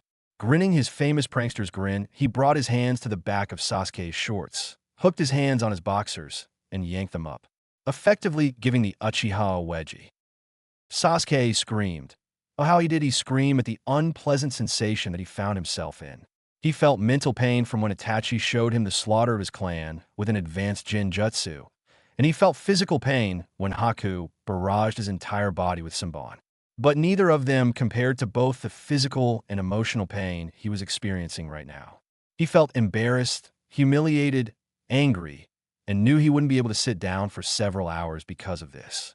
And it honestly didn't help hearing Naruto rolling on the ground in laughter behind him. That was not funny, the Uchiha screamed at him. I'm sorry, but I honestly couldn't pass it up, Naruto replied as he continued to laugh his ass off. Sasuke was about to go over and pound some sense into the former full bond until he heard a few yipping sounds behind him. Turning his head, he saw the fox kit with a nasty scar on its face laughing, or what he thought of as a laugh, while the other one looked like it was sighing at the situation, raising an eyebrow, seeing them again. So, soon he wondered why Naruto brought them along, and how was it that they were doing human emotions. Naruto immediately stopped, seeing his cousin look at both Ichigo and Benaheim. Tapping into the powers of his Juganai, he focused its power into reading his thoughts, and sighed in relief, seeing that he was just curious and didn't hold any animosity towards them. Deciding the joke was over, the mask wearer got to his feet and headed towards them. That Sasuke was called the chameleon jutsu. This technique bends the environment around you, so you're practically invisible, he told him. Now it's time to hold up your side of the bargain. While Sasuke was stunned to hear that such a technique existed, he only nodded and went to the pond that they used to own. Once there, he thought about what technique to show the creepy mask wearer. He couldn't exactly show him any high-level techniques, because he didn't know them either. He could possibly show him a weapon. Nah, it didn't feel right to rip him off, much to his surprise. Plus, there wasn't a jutsu that turned a weapon into fire. But finally, after a few minutes, he decided to show him the technique his father showed him that allowed him to carry the Uchiha crest on his back. Watch carefully, though, because I'm only going to show you once, Sasuke told him. Before bringing his hands up, he slowly showed Naruto the 7 hand seals until he landed on the tiger hand seal. Then, bringing his right thumb and index finger around his mouth, he roared out, fire style, fireball jutsu. He then took a deep breath and then expelled from his mouth in a massive orb of roaring flame. The fireball roared over the pond, making the scummy water sizzle and evaporate until the big ball of fire dissipated. Naruto stood off to the sidelines and watched his cousin do his jutsu. And he did remember everything Sasuke showed him, but he didn't activate his Kurashigan. During his 2 weeks of training, he promised himself he would never copy an ally's techniques. Whoever said that shinobi had no honor was full of crap, in his opinion. While they did work in the shadows and did various work for the highest paying client, he denied doing that sort of action. He learned from experience that it took hard work to achieve your goals. Take Rock Lee, for example. He was incapable of doing any ninjutsu or jinjutsu. Instead, he made up for his lack of those two areas and focused on taijutsu. And throughout the years, he pushed his body to the breaking point and beyond to become as good as he was today. That was the sole reason that he would never steal from an ally and master Handen Ryoku with his own two hands without the help of shadow clones. After Sasuke cut off the supply of chakra to cancel his jutsu, he turned to look at the black stare-wreaked blonde. While he couldn't see past his mask, he knew Naruto paid close attention to how he did his technique. Nodding towards him, he ushered him by the pond before he walked off to practice his new jutsu. After the two passed each other, Naruto immediately went for his Hanya mask. Pulling it up enough to the point where his mouth could be seen, he brought his fingers to his half mask and pulled it to below his chin. While he wanted to try and perform the jutsu with his mask on, he honestly couldn't risk setting his face on fire, at least until he perfected the technique without it, of course. Suddenly bringing his hands up, he flashed his hands through the hand seals. However, he messed up on the third one before stopping himself. Now, it wasn't the time for flashy hand seals. He had to take it slow and steady. So taking a deep breath, he tried it again slowly this time until finally he landed on the tiger hand seal. Fire style, fireball jutsu, he screamed within his mind before bringing his right thumb and index finger around his mouth and opened it. The only thing that came out was a giant flume of smoke that severely burned his throat. Hacking up the black smoke along with a bit of saliva, he gasped, clutching his chest. By the love of the Shinigami, that hurt. It honestly felt like he was forced to swallow magma, and it went down his lungs. After another minute of hacking and coughing up something gross, and ignoring Ichigo's laughter, he steadied himself and tried again. Meanwhile, Sasuke was having the same problem. While the hand seal was easy to remember, he honestly had trouble blending in with the surroundings. Every time he focused his chakra around his body, he could feel himself disappearing, but as suddenly as the feeling came, it vanished in an instant. Panting a bit, he narrowed his eyes. How did the dope do it? While he would never admit it, Naruto had outclassed him in this area. But from hearing the former full blonde hacking, he knew he was having the same problem as he did once he started learning that jutsu. After 15 minutes, and 2 frustrated preteens later, they decided to call it quits. And while one was arrogant and the other stubborn, they both knew that it was pointless trying to practice a jutsu while they were frustrated. So with Naruto putting his masks on and nudging the kits in his backpack, and Sasuke dusting himself off, they proceeded to walk back through the deserted house. As they trekked through the house, Naruto was staring straight ahead. He mentally decided that if he was going to eventually live here, there had to be some drastic changes. Of course, that meant that Sasuke would have to learn that he was in fact a Uchiha like him. This plan involved weeks, maybe even months of planning, and of course building a friendly relationship up with Sasuke so that he would get used to the idea that there was another Uchiha than himself. Sasuke, however, was observing his former home with little interest. Not long after the Uchiha massacre, he was given his apartment in order to relieve himself of any horrid memories he had of this place. And in his youth, he thought this was absurd, but after heading back to his former home to find out what Itachi meant in the Uchiha meeting place to uncover the true power of the Uchiha clan. But once he set foot into the compound, the vicious memories flashed through his mind. And after he discovered the great secret of the Uchiha clan, he vowed to never step foot into his former home again until he avenged his clan. But now here, he was 4 years later breaking his vow. And he had to ask himself why. Why did he break it by bringing the dobe just to learn a new jutsu that was going to be a pain in the ass to learn? Sure, he desperately wanted to get rid of his annoying fangirls. That definitely was one reason, but there was this nagging feeling that absolutely demanded that he do this. Scanning his eyes around the place, he spotted his old family picture. While everything else was dusty, the picture was clean. Was this some sort of divine intervention telling him something? Any other pondering he would have done was abruptly halted when Naruto and himself outside of his house. "Hey Sasuke, what do you usually do during the day?" Naruto questioned the Uchiha. "I train dobe. Nothing more, nothing less." Sasuke answered the former full blonde. "Not today, you're coming with me." The mask wearer responded before grabbing him by the back of his shirt and jumping away. Sasuke, of course, protested this action, from trying to kick his back to screaming at him. Naruto, however, just ignored him and jumped towards the direction he was heading. "Damn it, Doe, where are you taking me?" the raven-haired preteen demanded. "We're going to visit the academy," he responded as he continued jumping towards it. Irika Yumino was honestly not having a good day. While he loved teaching the next generation of shinobi to protect the village with all their hearts, sometimes some days were just terrible. After his last class graduated into the shinobi ranks, while only 9 graduated and the remaining students were sent to a different class for further training. He took on another generation of future shinobi, but they were just evil little bastards. They hardly paid attention to his lessons. They practically shouted over each other to hear themselves, and his big scary head jutsu was only a temporary solution that lasted an hour. Clasping his hands together, he prayed to any merciful being out there to help him with his class. "I don't want to go in there," a voice shouted behind his door. "Oh, come on. You honestly don't want to see your former sensei?" Another one replied to the first one. "That class was ungodly boring. All he did was teach us history that had absolutely nothing to do with killing a man with a kunai." Yes, it was ungodly boring, but the man at least deserves to see his old students.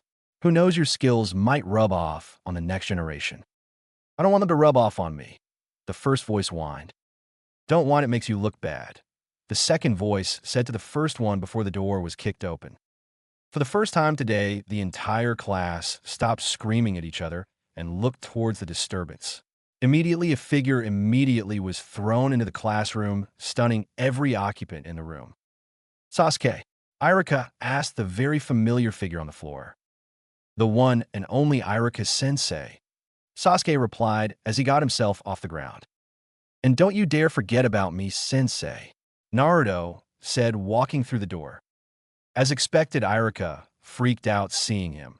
While the man didn't fight in the Third Great Shinobi War, he certainly read about the famous berserkers that terrorized their shinobi during that terrible war.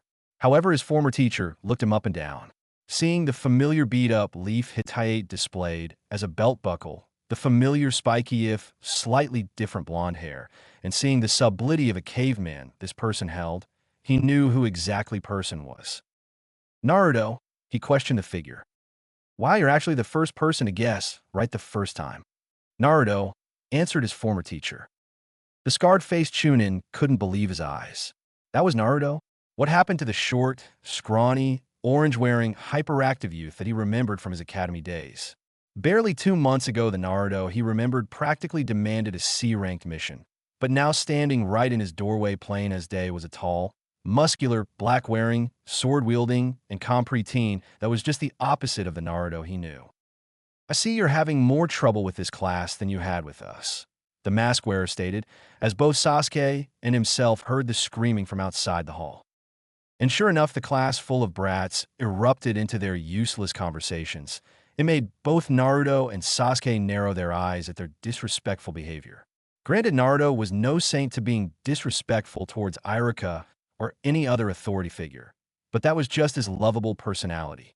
Looking at the Uchiha, the two nodded towards each other in complete agreement for what they were about to do.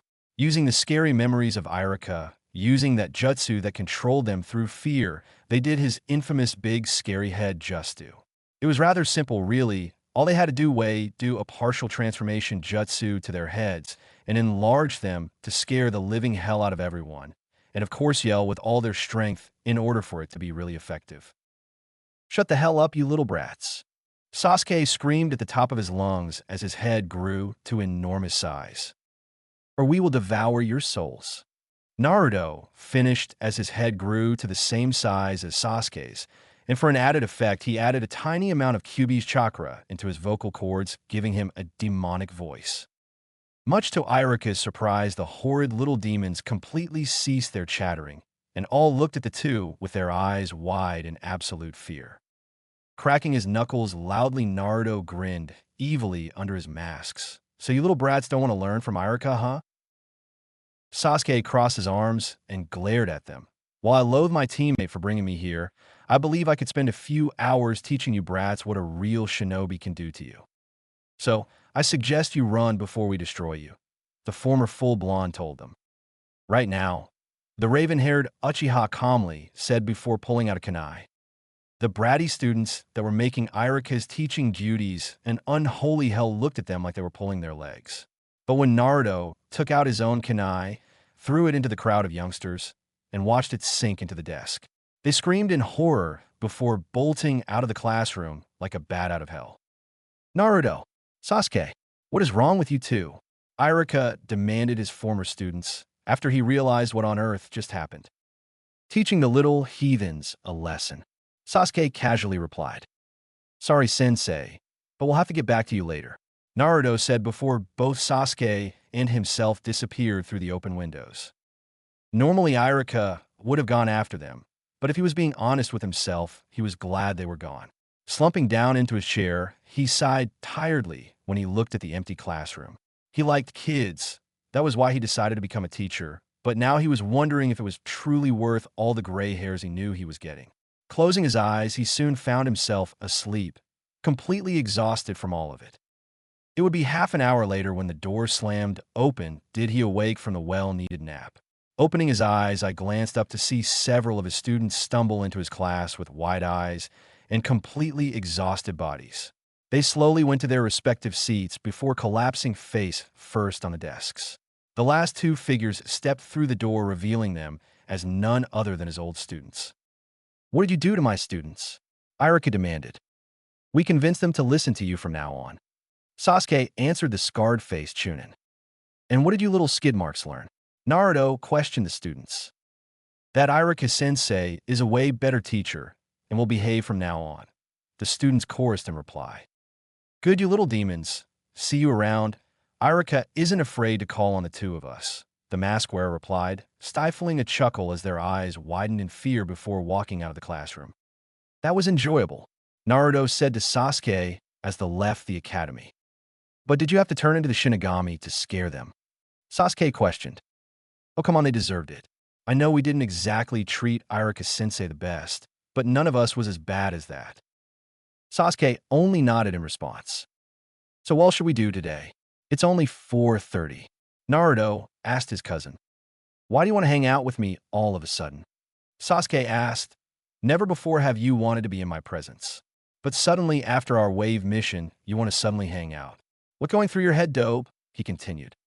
Well, team, after I died, many regrets went through my head.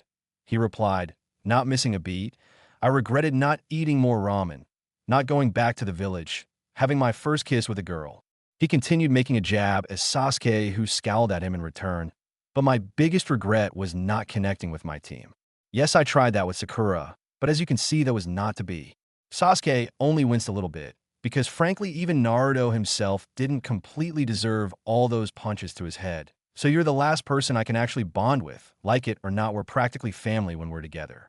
Kakashi being the lazy father figure, Sakura always being the bitchy PMSing sister that we all despise, and we're the older brothers of the group.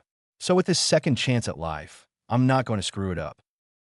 That makes little sense, yet it actually does at the same time, the Uchiha commented. I'm just that good. Naruto smirked under his mask. Whatever, let's go to that ramen place you were always bragging about. Sasuke grunted in response. Little to say, the two went to the ramen stand, and after in shocked and confused Tucci and I am Ichiraka later, the two chowed on some ramen for several hours. Sasuke had to admit this stuff was pretty good, and he got a small glimpse under Naruto's mask, seeing around 2 deep scars on his left cheek when he took them off to eat his ramen. While it was odd that he was talking to someone with his demonic mask covering his nose and up, the Uchiha found himself starting to like hanging around with the former full blonde. Hell, he was even starting to like the fox kits that popped out of his teammate's backpack and gorged on some ramen, much to Iam's delight, and to his and Naruto's confusion to why girls liked cute little furry things. They surprisingly had many things in common, actually. Both were orphans, both liked to get stronger, they had a few foods they both liked, and most importantly, they both hated fangirls. In fact, they spent the last 2 hours devising ingenious plans to torment them, just like they tormented the poor Uchiha. But unfortunately, all good things had to come to an end. It was nearly 8 at night, and both had to get home. Hey Sasuke, if you want to get stronger, you should wake up around 6 and train with me at Training Ground 11. I know two people that would help both of us get stronger than we are now. Naruto suggested to the Sharingan user. You know I'll be there, but until then, see you later. Sasuke replied before heading off to his apartment. That wasn't too bad, Naruto. You scared off a horde of fangirls, emotionally scarred 26 children for life, and spent time with your cousin.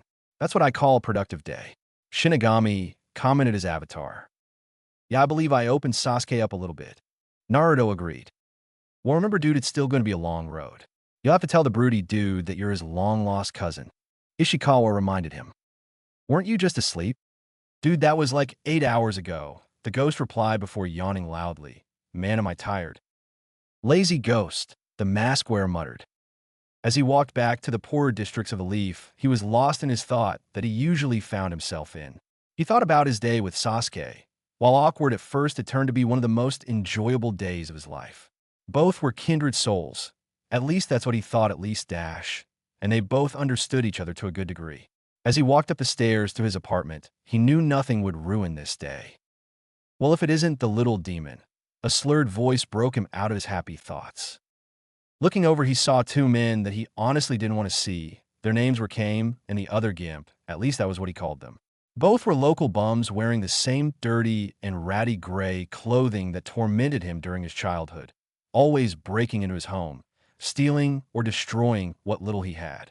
But last he heard they were in jail for some petty theft, but that was months ago, and he guessed they were out on parole or something. We hears yous came back. Came slurred again, obviously drunk. But this time we is going to finish yous off, Gimp said as he brought a broken sake bottle up. For the love of the Shinigami, why don't you two get a life? Naruto said to them, very annoyed that they disturbed his happy thoughts. I'm a shinobi now, and I'm being paid to protect your sorry asses, so why don't you go to your cardboard box, screw each other in the ass, and leave me the hell alone. The two honestly didn't like the little brat's tone with them. Obviously, they were too used to seeing him beg them not to hurt them when he was little. Kame reached into his dirty breeches and pulled out a rusty knife. You quiet your face, ye funkin' demon, he hollered at him. Fuck you, Raggy, Naruto responded as he casually flipped him the bird.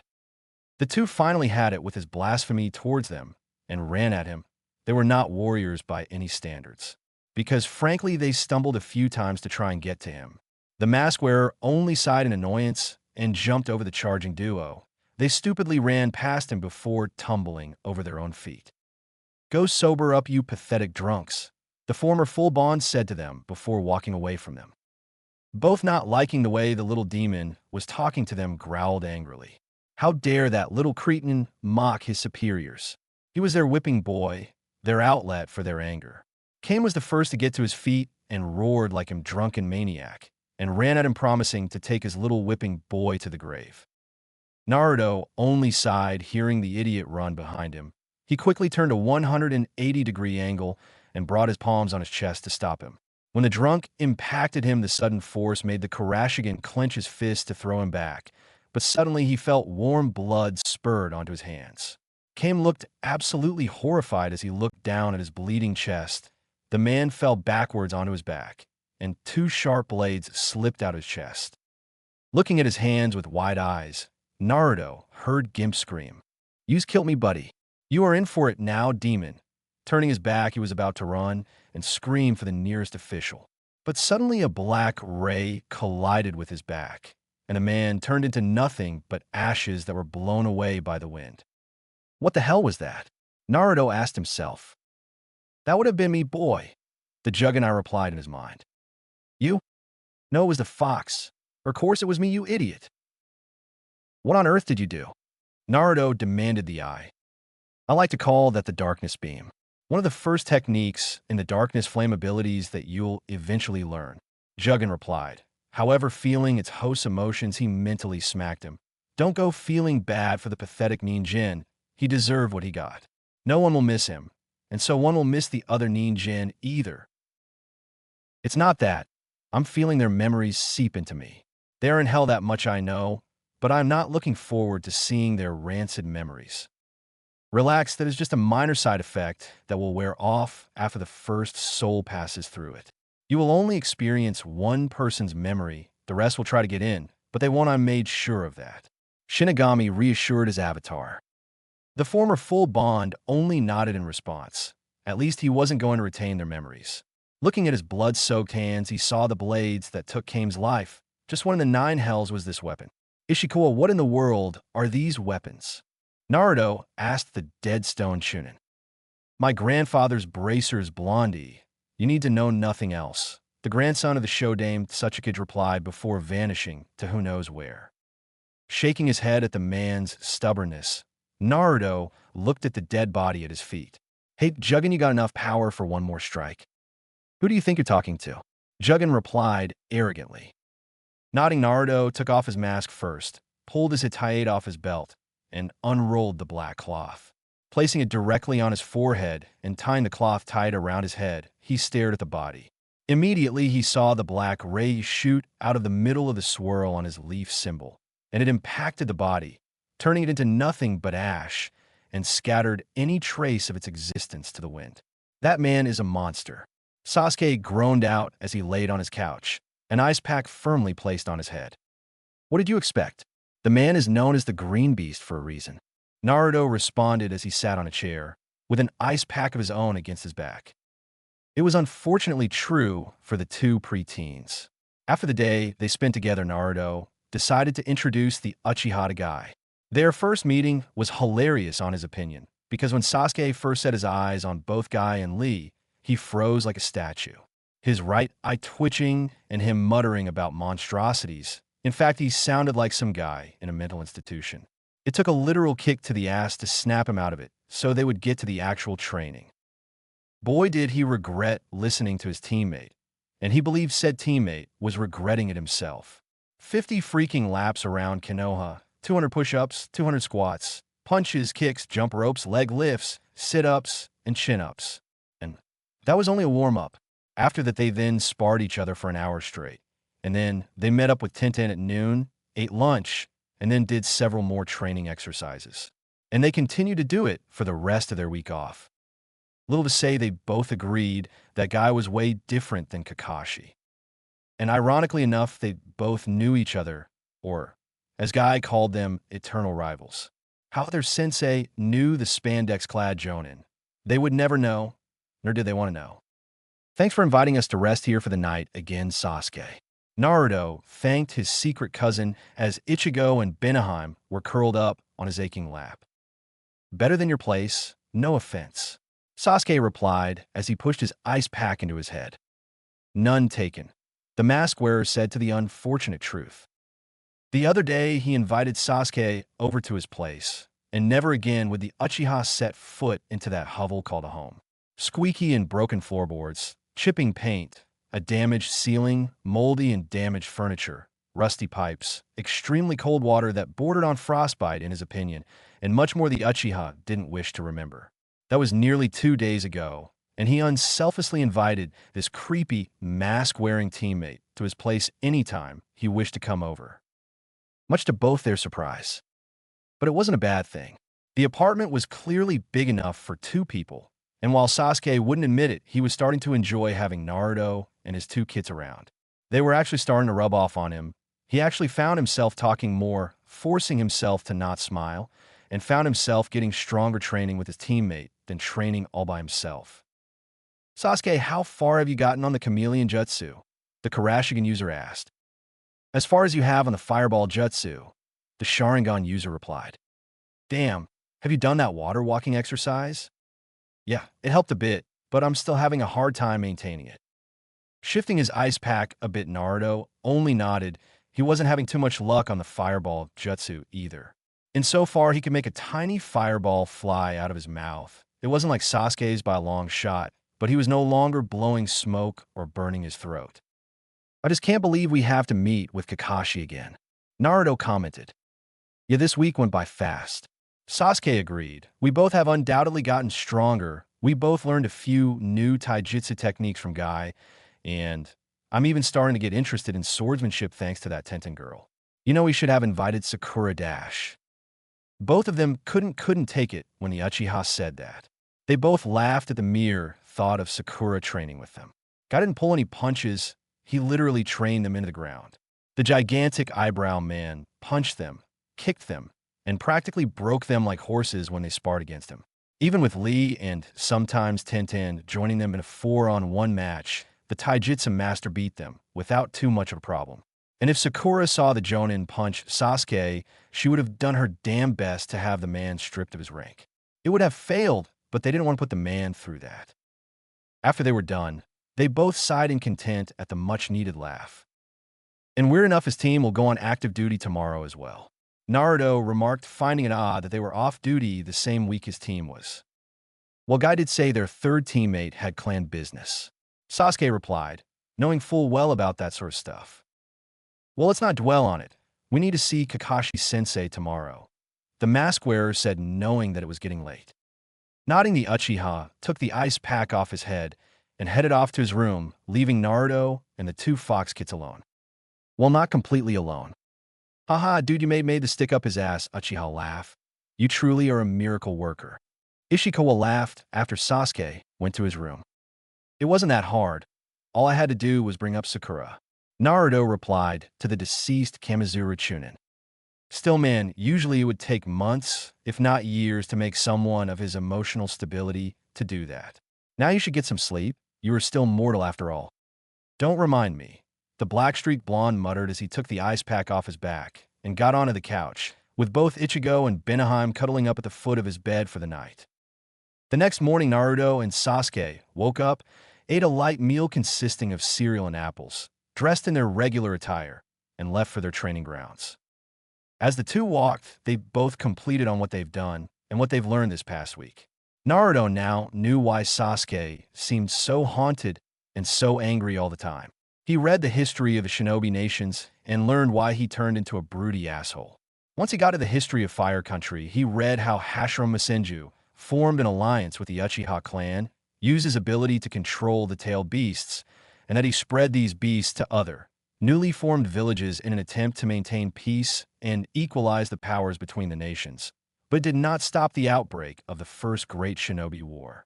He also read about him becoming the Shodaime Hokage, causing Madara Uchiha to be the first person in history to defect from his village, and later the famous fight between the two powerhouses with Hashirama coming out on top, though how he defeated Kyuubi was not written, and the fox would not comment on it either. He would later die during the First Great Shinobi War, but not before training Hiruzen Sarutobi and passing the title of Hokage to his younger brother Tobirama Senju. Naruto then learned that Tobirama was like his brother in every regard. He was primarily known for his mastery of water-style jutsu, being able to make use of powerful water-style jutsu in areas where there were no bodies of water, making him known to be the greatest water manipulator that ever existed. He could manipulate it to form projectiles or tentacles, and could even perform the most complex techniques with only one hand seal. Also, he learned that he wielded a legendary sword called the Raijin, a blade with electrical abilities, and was said to have mastered its use despite the lethality. The black-streaked blonde also learned that during his reign, he was responsible for establishing Konoha's organizational system by setting up various organizations, such as the Academy, the Umbu, the Chunin exams, and the Konoha military police force, which he created as a sign of trust towards the Uchiha clan. He also learned that during a mission in the First Great Shinobi War, on which Team Tobirama performed with one of his targets Danzo Shimura, Kagami Uchiha, and Torafu Akimichi, they found themselves surrounded by 20 elite cloud ninja, known as the Kinkaku Force. Tobirama realized that the only way any of them could escape alive was for one of them to be a decoy and sacrifice themselves. Therefore, having faith that he had trained his students well, he chose to sacrifice himself after he selected his prize student Hiruzen for the position of third Hokage. After giving the title of Hokage to Hiruzen, Tobirama went off to fight the enemies where he died a noble death in battle. He completely skipped Hiruzen's section because he knew more than enough about him, and landed on his father. There he learned just what his father was like, and it actually brought a smile to his face. From the tales of his single-man rescue of his mother Kushina Uzumaki, the last name confused him, but he would figure out later, to the war stories of him literally decimating Iwa's army during Third Great Shinobi War, and his team consisting of his sensei Kakashi, a girl named Rin Noera, and Sasuke's probable cousin Obito, Uchiha, and his eventual demise against Kyuubi. But all of that aside, he learned why Sasuke was the way he was. He read the short biography of his brother, Itachi Uchiha. The man was praised by all as the best of his generation, a genius above all others. Even by the standards of the battle-adept Uchiha clan, Itachi's prowess far outshone them. At age 7, he graduated from a ninja academy at the top of his class after only 1 year, mastered the Sharingan at the age of 8, passed the Chunin exams at the age of 10, and became an Umbu captain at the age of 13. Reading over his profile in the bingo book, he learned the man was a master in the art of Jinjutsu, extremely proficient in both fire and water techniques, the latter being a rarity in the Uchiha clan and a master with the Sharingan bloodline. But then things didn't start making sense for the secret Kurashigan user. After he joined the Umbu, he started acting strange, hostile even, and then committed the infamous Uchiha massacre, leaving only his brother Sasuke alive, before traumatizing him. It made sense for Sasuke to want to kill him, but many things still didn't add up. Sasuke, meanwhile, was also deep in his thoughts. After spending a week with Naruto, he felt better than he has been in 4 years. Not only did he help him get stronger with no strings attached, but he also was lightening him up. The laugh last night disturbed him greatly. Never before did he ever laugh like that. I felt nice, and if was being honest with himself, he was enjoying their bonding time, as Naruto put it. And thanks to him, he felt stronger than when he was training by himself. Thanks to him, he was learning a new jutsu. He learned a few new taijutsu skills from Guy and Lee. He felt his chakra reserves increase, and most of all, the empty feeling in his very being was disappearing. Any further thoughts the two preteens were thinking were interrupted with Sakura screeching. Looking up, Naruto saw his former crush yelling at him, and Kakashi looking a little baffled. "What are you screeching about now?" Naruto demanded the only girl on the team. "You made Sasuke-kun late," she yelled at him. "Sakura, my alarm clock died, causing me to be late, and I met Naruto on my way here." Sasuke rebutted her. While training, they made several plans of deceit to throw off nosy fangirls. Right now, they were using plan number 2, lying. And like a loyal fangirl, Sakura ate it up, but Kakashi wasn't buying it. "Besides being a minute late, what's on the agenda for today?" Naruto asked. "Today we're going to work on our teamwork skills and get a D-rank mission." Kakashi replied, much to the boy's displeasure. "Now come at me when you're ready." The two preteens slightly nodded to each other and bolted at Kakashi with surprising speed. Kakashi, however, anticipated this and raised his arms to block their fists. Naruto used his other fist to try and punch the man in the face, with Sasuke following suit. But Kakashi simply moved his hand back, allowing the two's fists to collide. Sasuke winced a bit as his unprotected knuckles began to bleed, but he took revenge as he kneed Kakashi in the gut, and Naruto kicked the man in the Charlie horse. Kakashi's eyes widened at the unpleasant feeling of getting kicked in the stomach and Charlie horse. Quickly thinking, he pushed the two away from him and jumped 15 feet away to plan his next attack. Naruto and Sasuke weren't going to let him. Last time they learned the hard way if they allowed Kakashi to think. So going through his list of hand seals, Sasuke brought his right hand over his mouth and thought, fire style, fireball jutsu, causing the massive orb of roaring flame to shoot out of his mouth. The fireball tore through the ground, setting the surrounding area on fire, fully planning on incinerating Kakashi. The copycat ninja fully saw it coming and easily dodged out of the way. But once he landed, he felt his ankles getting grabbed. Soon enough, he found his head above the ground. Rising up from the ground, Naruto smirked behind his masks. How delightful it was to have a little payback for the humiliation their sensei gave them nearly 3 months ago. Sasuke came beside him, a clear and pleasant smirk on his face. His knuckles may have been torn open in the attempt to slug him, but it was well worth seeing his sensei knock down a peg. But their joyful moment was instantly shattered as the person they were fighting was replaced with a log, and they soon found their heads above the ground. "Well, you two managed to lay a hit on me. You both improved." Kakashi congratulated Naruto. "But you both still need improvement," another Kakashi said above Sasuke. The two preteens deadpanned before muttering, "Clones." Both Kakashis eye-smiled at the two before getting them out of the ground, while the real Kakashi walked towards them with a stunned Sakura in tow. The pink-haired girl couldn't believe what just happened. The love of her life and the dead last left her in the dust, teamed up and attacked their teacher. When did they start working as a team? Barely a week ago, they hated each other, but now they were as close as teammates get. This cannot be allowed.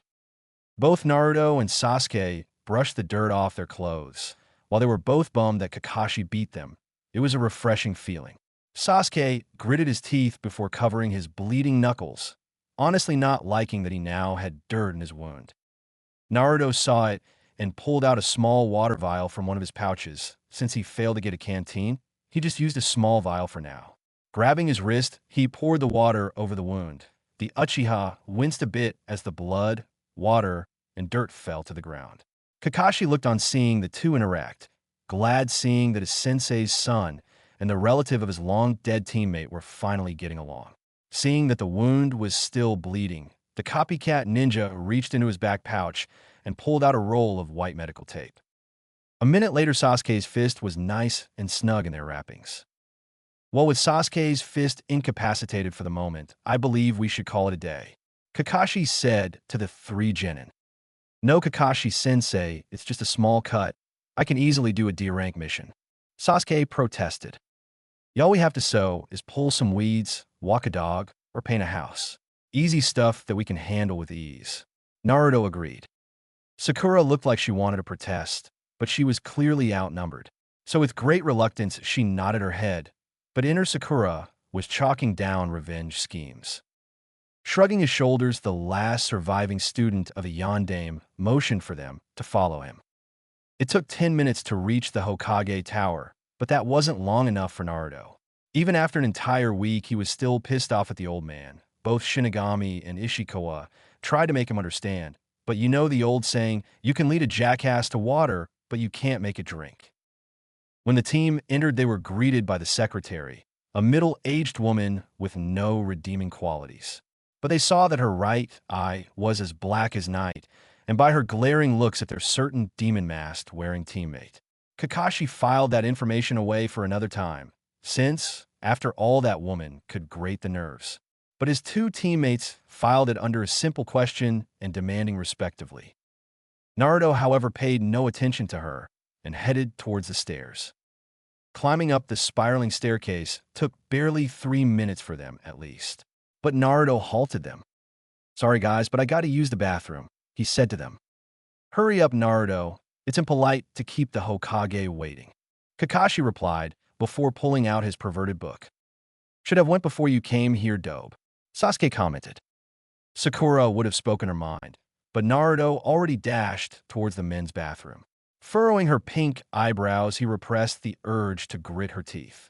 During the last week, she reported to her mother, who reported to the civilian council, and little to say they were unhappy with the results. The short, idiotic demon child they forged through painful years of allowing him to live was perfect, but then he died during his first C-rank mission. But in an unexpected twist, the brat was alive. And what was worse, their hard work was completely destroyed. No longer was he short, weak, idiotic, and screaming for attention. Now he was the polar opposite. After their secret meeting, Sakura's mother ordered her to strike when she could, and to do anything to rid the abomination once and for all. After 3 minutes of waiting, the former, full blonde finally emerged, refreshed and satisfied. Soon enough, they arrived in front of the Hokage's door. Raising his right fist, Kakashi knocked on the hard oaken wood. Moments later, he heard a ringing noise, and that soon made him stop at his tracks. Why did the Hokage buzz him in? And more importantly, why did he have a buzzer at all? Using his exposed eye, while not as powerful as his Sharingan, was still keen from his Zanbu days. And he noticed that there were slight cracks where the hinges were. There was some chip paint showing that these were new ones. And when he looked closely, Kakashi could have sworn he saw a small metallic light coming from the door. Seeing his sensei observing the door, Naruto knew that he could very well get busted for what he did a week ago. So being his typical self, he brought his right hand to the doorknob, twisted it, and opened it. Stopping his sensei's investigation, he bought himself some time to make up an excuse, if he was questioned at all, on the slight changes he made to the Hokage's door. Meanwhile, Hiruzen Sarutobi was frantically working on the evil paperwork that built up for the passing week. Not only did he have to redo the papers Naruto destroyed, but he had to complete the ones that kept coming in. He was frustrated both mentally and sexually. The two things that gave him any sort of relief were either destroyed or still in need of repair. When he took his pipe, a family heirloom he might add, in for repair that, the owner that maintained it for years said that it would take nearly a month to fix the darn thing. So he had no nicotine fix for him. And since his loving wife Buwako died during the QB attack, he had to stick to porn to satisfy any urges, while rare, he needed to take care of.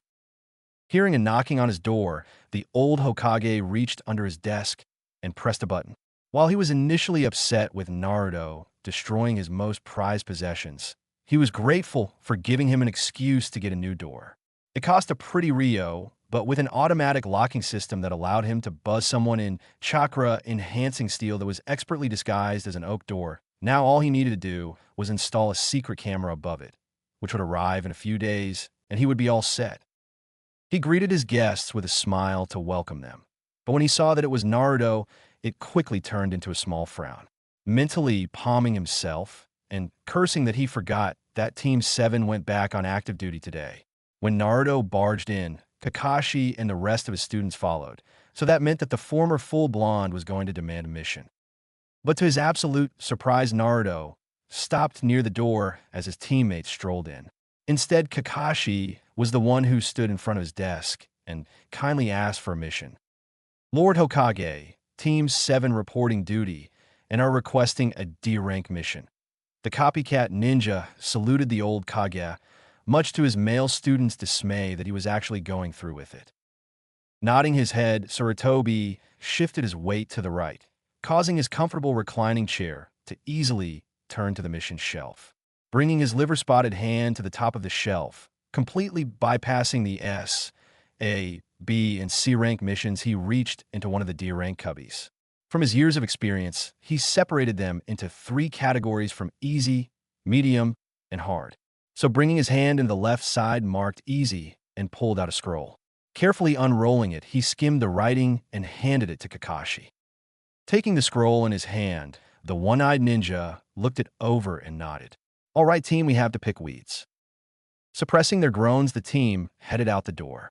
Kakashi was about to join them, but the Hokage held up his hand to stop him. Kakashi, I have a favor to ask of you, he said to the man he knew since he was a child. I need you to keep an eye on Naruto. That came as a surprise to the last surviving student of the Yondaime. Out of all the people the Hokage mistrusted, he would never suspect that Naruto would be one of them. Sure, he was different now, darker even, and maybe a little ruder, but he was one of the most trustworthy people in the village. He's changed too much, Kakashi, you and I both know it.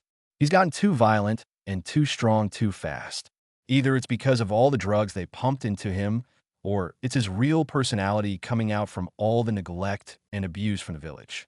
I'm just worried about him, and since I can't always look after him, it's your job to do so, Sarutobi said to him. So he was the one to force you to get a new door, huh? Kakashi commented. Just report to me if he displays any unusual behavior. With that said, the Hokage dismissed him. A few minutes later, Team 7 were heading towards their destination. Usually they would jump on the roof, but this was a major job they were going to do. From the mission reports, they were to assist an old man pick a few hundred weeds from his vegetable patch. Apparently, he shattered his right foot when the head of his hoe fell off its stick, and now he was incapacitated for the moment. So it was their job to pick hundreds of weeds that grew in the last month or so. Sasuke yawned boredly, knowing that this was going to be useless grunt work. Looking over at his team, he saw that Sakura had some sort of glazed look over her eyes. Probably because of him. Kakashi was in front of them reading his perverted book, but Naruto looked calm, too calm in his opinion. His further thoughts were interrupted when he started to pass by an alley, when a gloved hand shot out and covered his mouth. He went to struggle, but then he saw himself staring straight at his face and holding his finger in front of his mouth to shush him. With his eyes widening, Sasuke watched his lookalike quickly dart out of the alley and merge with his team. Keep quiet, Sasuke, we don't want to get caught, a familiar voice whispered to him. Naruto, Sasuke managed to mutter out. Who were you expecting? Zabuza, Naruto questioned him before taking his hand off his mouth. What in the world are you doing? We need to be on a mission. No, we are playing hookah today, plus it's only weeds. The clones I created will do the work for us. They will suspect something when I don't act like myself, the Uchiha hissed at him. All my clone has to do is keep quiet, brood, and shy away from the other during the job. Besides, you hate doing these crappy D-rank missions as much as I do. Naruto stated the truth. And it was the truth for Sasuke. Ever since their first C-turned-A-rank mission, he was restless. He wanted danger. He wanted to prove himself against multiple foes, and most of all, he wanted to fight. So a regular, boring D-ranked mission wasn't going to cut it. With Naruto, there was at least a chance for excitement, if not seeing something entertaining or getting stronger. So with a reluctant sigh, he said to him, "What do you have in mind?" "Well, first off, I'm going to pick up my order, and then we'll get your hand healed. It's just a flesh wound. Now, lead the way." Nearly 15 minutes later, the two preteens stood outside the Higurashi weapons shop. But Naruto wasn't so sure that this was the shop he saw last time. Last time he visited, it needed a state of repair, but now it had a whole new roof full of shingles and a brand new coat of white paint. However, this had to be the weapons shop, since it clearly said Higurashi Weapons Shop on the sign. Shrugging his shoulders slightly, he brought his hands to the doorknob and immediately knew that this shop changed quite a bit once he stepped inside. The lighting was brighter, there were more clothing on the racks and shelves, and a few more items were hanging on the walls. "Naruto, Sasuke, it's good to see you two again." Guy's voice boomed out, causing the two to wince. "Hello, Guy-sensei." Sasuke answered first once his ears quit ringing.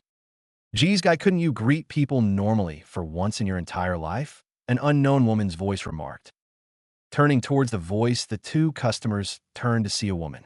She appeared to be in her late 30s, but she was still a sight to see. She had fair, pale skin that complemented her chestnut brown hair, which was tied up into a bun, which was held together by two ornamental chopsticks that looked suspiciously sharp. Standing at 5'8", she looked to be graceful and sturdy, looking for a civilian. Like Tintin, she was wearing a Chinese-style blouse, only this one was blue and trimmed in white around the neck and arms, and wrapped around her waist was a long blue dress that reached to her ankles with a long slit along her right leg. And finally, finishing the look off were a pair of white foot-fitting slippers.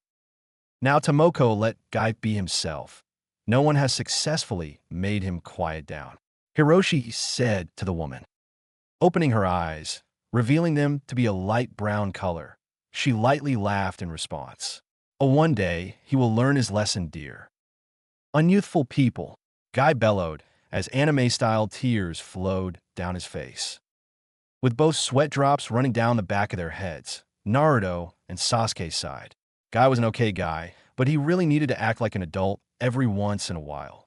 They weren't ungrateful, far from it actually, but the man could grate the nerves. "Anyways, Naruto, what can I do for you?" Hiroshi asked, though his left eye twitched a bit seeing his mask again. "I came here to—" "Oh, sorry about that." Naruto apologized before removing his Hanya mask and revealed his half-mask. He already had one bad experience with the man over the mask, so he didn't need another. So setting it on near the cash register, he continued what he was going to say. "I'm actually here to get that set of shuriken." Visibly relaxing, the retired shinobi nodded. "Actually, I want to thank you for that." "Thank me?" Naruto questioned. "Thank him?" Sasuke asked. "Of course, Naruto-kun." Tomoko answered for her husband. "Ever since you convinced my stubborn husband to forge it, business has increased by 15%. Now you may be wondering how that happened, are you not?" she questioned. Nodding dumbly, he let her continue.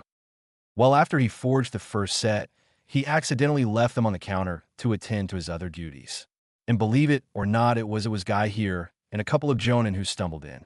I won't bore you with the details, but his friends got interested and asked for the price. And after he sold them, the jonin told their friends, and now we've got this month's bestseller, all thanks to you." She then gave him a grateful smile that slightly made his cheeks flush a little pink. "In fact, we're so grateful that whenever you want a pair, you'll get them for free," Hiroshi said before tossing him a box set, which he caught with surprise. "Now what else can I do for you?" Setting his shuriken set onto the counter, Naruto asked for something that was quite surprising. "Well, actually, I was hoping if you could help my teammate out here," he asked, pointing a thumb at a surprised Sasuke. "All right, let me see here," the heavily scarred man said. Getting off his stool, he clutched his sturdy wooden walking stick and limped over to Sasuke. Sasuke was frozen stiff. Even though he knew this man was an ally, he knew he was extremely dangerous. With the size of a great bear and hands that could undoubtedly crush his skull, he knew that this man deserved respect. When he stood in front of him, his eyes practically pierced his soul. It was like he was searching within his very being to make sure that he was worthy. Why he thought that, Sasuke honestly didn't know, but whatever compelled him to think that cased the man to chuckle after a minute of staring at him. "I think I know what you need," he said before grabbing the collar of his shirt and dragging him away to the back room. While Sasuke was getting outfitted, or whatever Hiroshi was doing to him, Naruto turned to Guy and Tomoko. "I thought you said your team went to active duty today," he remarked. "We are on active duty," Guy replied, "but I remembered that my weapon was repaired today, so I told them to spar until I got back." "Didn't take you as the weapon type," Naruto remarked. "I don't use it as much, but my last mission required me to use it. However, it reached its limit and broke after felling my last enemy, so I came to Hiroshi a few weeks ago to get them fixed." "May I ask what your weapon is?" Guy only smiled in response, reached behind his back to his pouch, and pulled out a pair of nunchaku. But these weapons were different. Each handle of the weapon was intricately carved into the shape of a Chinese dragon-like creature, with scales engraved along their length and a head near the handle's base, while appearing to be linked together by a length of twisted cord. "Nunchaku?" Naruto questioned. "That is correct, Naruto-kun. Guy here has incredible stamina, speed, muscle coordination, and flexibility. So it makes perfect sense for him to use this type of weapon. With his fast movements and careful timing, he can make these more lethal than a sword." Tomoko answered for the bowl-cut Jonin. "I'm sorry, but I have to disagree. A sword can cut a person in half. Nunchaku are more of a blunt and strangling weapon," the former full blonde replied. "Oh, one day you'll see what I'm talking about," Hiroshi's wife said in an all-knowing voice. "Wow, dude, this chick is sassy," Ishikawa's voice said within his head. "What the hell are you doing in my head?" Naruto questioned the spirit. "It wouldn't look good to see you taking to empty space and have you thrown into the loony bin. So I decided to pop into your mind and make sure to speak my mind at any point I wanted to." "And he never shuts up," Juggin complained. "Oh, lighten up, eyeball. I'm only going to be here for a while," Ishikawa replied before yawning. "Just don't disturb my rest, Ninjin," Kyubi growled out before he laid his head down on his paws. "Will do, Fuzzy, will do." Any response Naruto would have thought up was interrupted when Hiroshi shoved Sasuke in front of them. Gone was Sasuke's old outfit that he wore since the academy days. Now he was wearing a long-sleeved, dark blue shirt with milky white vambraces on both his forearms and black full-finger gloves with metal covering the back of his hand and all 5 fingers. He now wore white cargo pants with his kunai holster strapped to his right thigh, but his blue open-toed sandals were still the same. Around his waist was a black belt that held his ninja pouch, but there was also a kuzurigama, or better known as a chain scythe with a light weight attached at the end of the chain. "Well, that sure is an improvement," Naruto commented. "It feels kind of weird," Sasuke remarked as he strapped his blue-clothed Hittite back on his forehead. "You look like a pedophile's wet dream," the former full-blonde deadpanned. "At least I didn't look like a traffic cone," the Uchiha shot at him. Soon enough, the two were throwing insults back and forth at each other, many of them being smart-ass remarks or simply insulting. But it was entertaining for the 3 adults watching it. Unfortunately, all good things had to come to an end when Hiroshi cleared his throat. "Arguing aside, do you like it?" "Actually, I do, but I'm a little uncomfortable not having my family crest on my back," Sasuke replied. "Oh, don't worry about that. Tell you what, come back tomorrow with a few crests, and I'll personally sew them onto your shirts," Tomoko replied to Sasuke, giving him an assuring smile. "And don't think I'm giving you that kuzurigama as a decoration," Hiroshi piped up before limping to the counter. Reaching under it, he pulled out a scroll and a black leather holster to cover the sharp blade. "This will teach you how to use it to its full capabilities." "How much do I owe you?" the raven-haired preteen asked. 850 Ryo.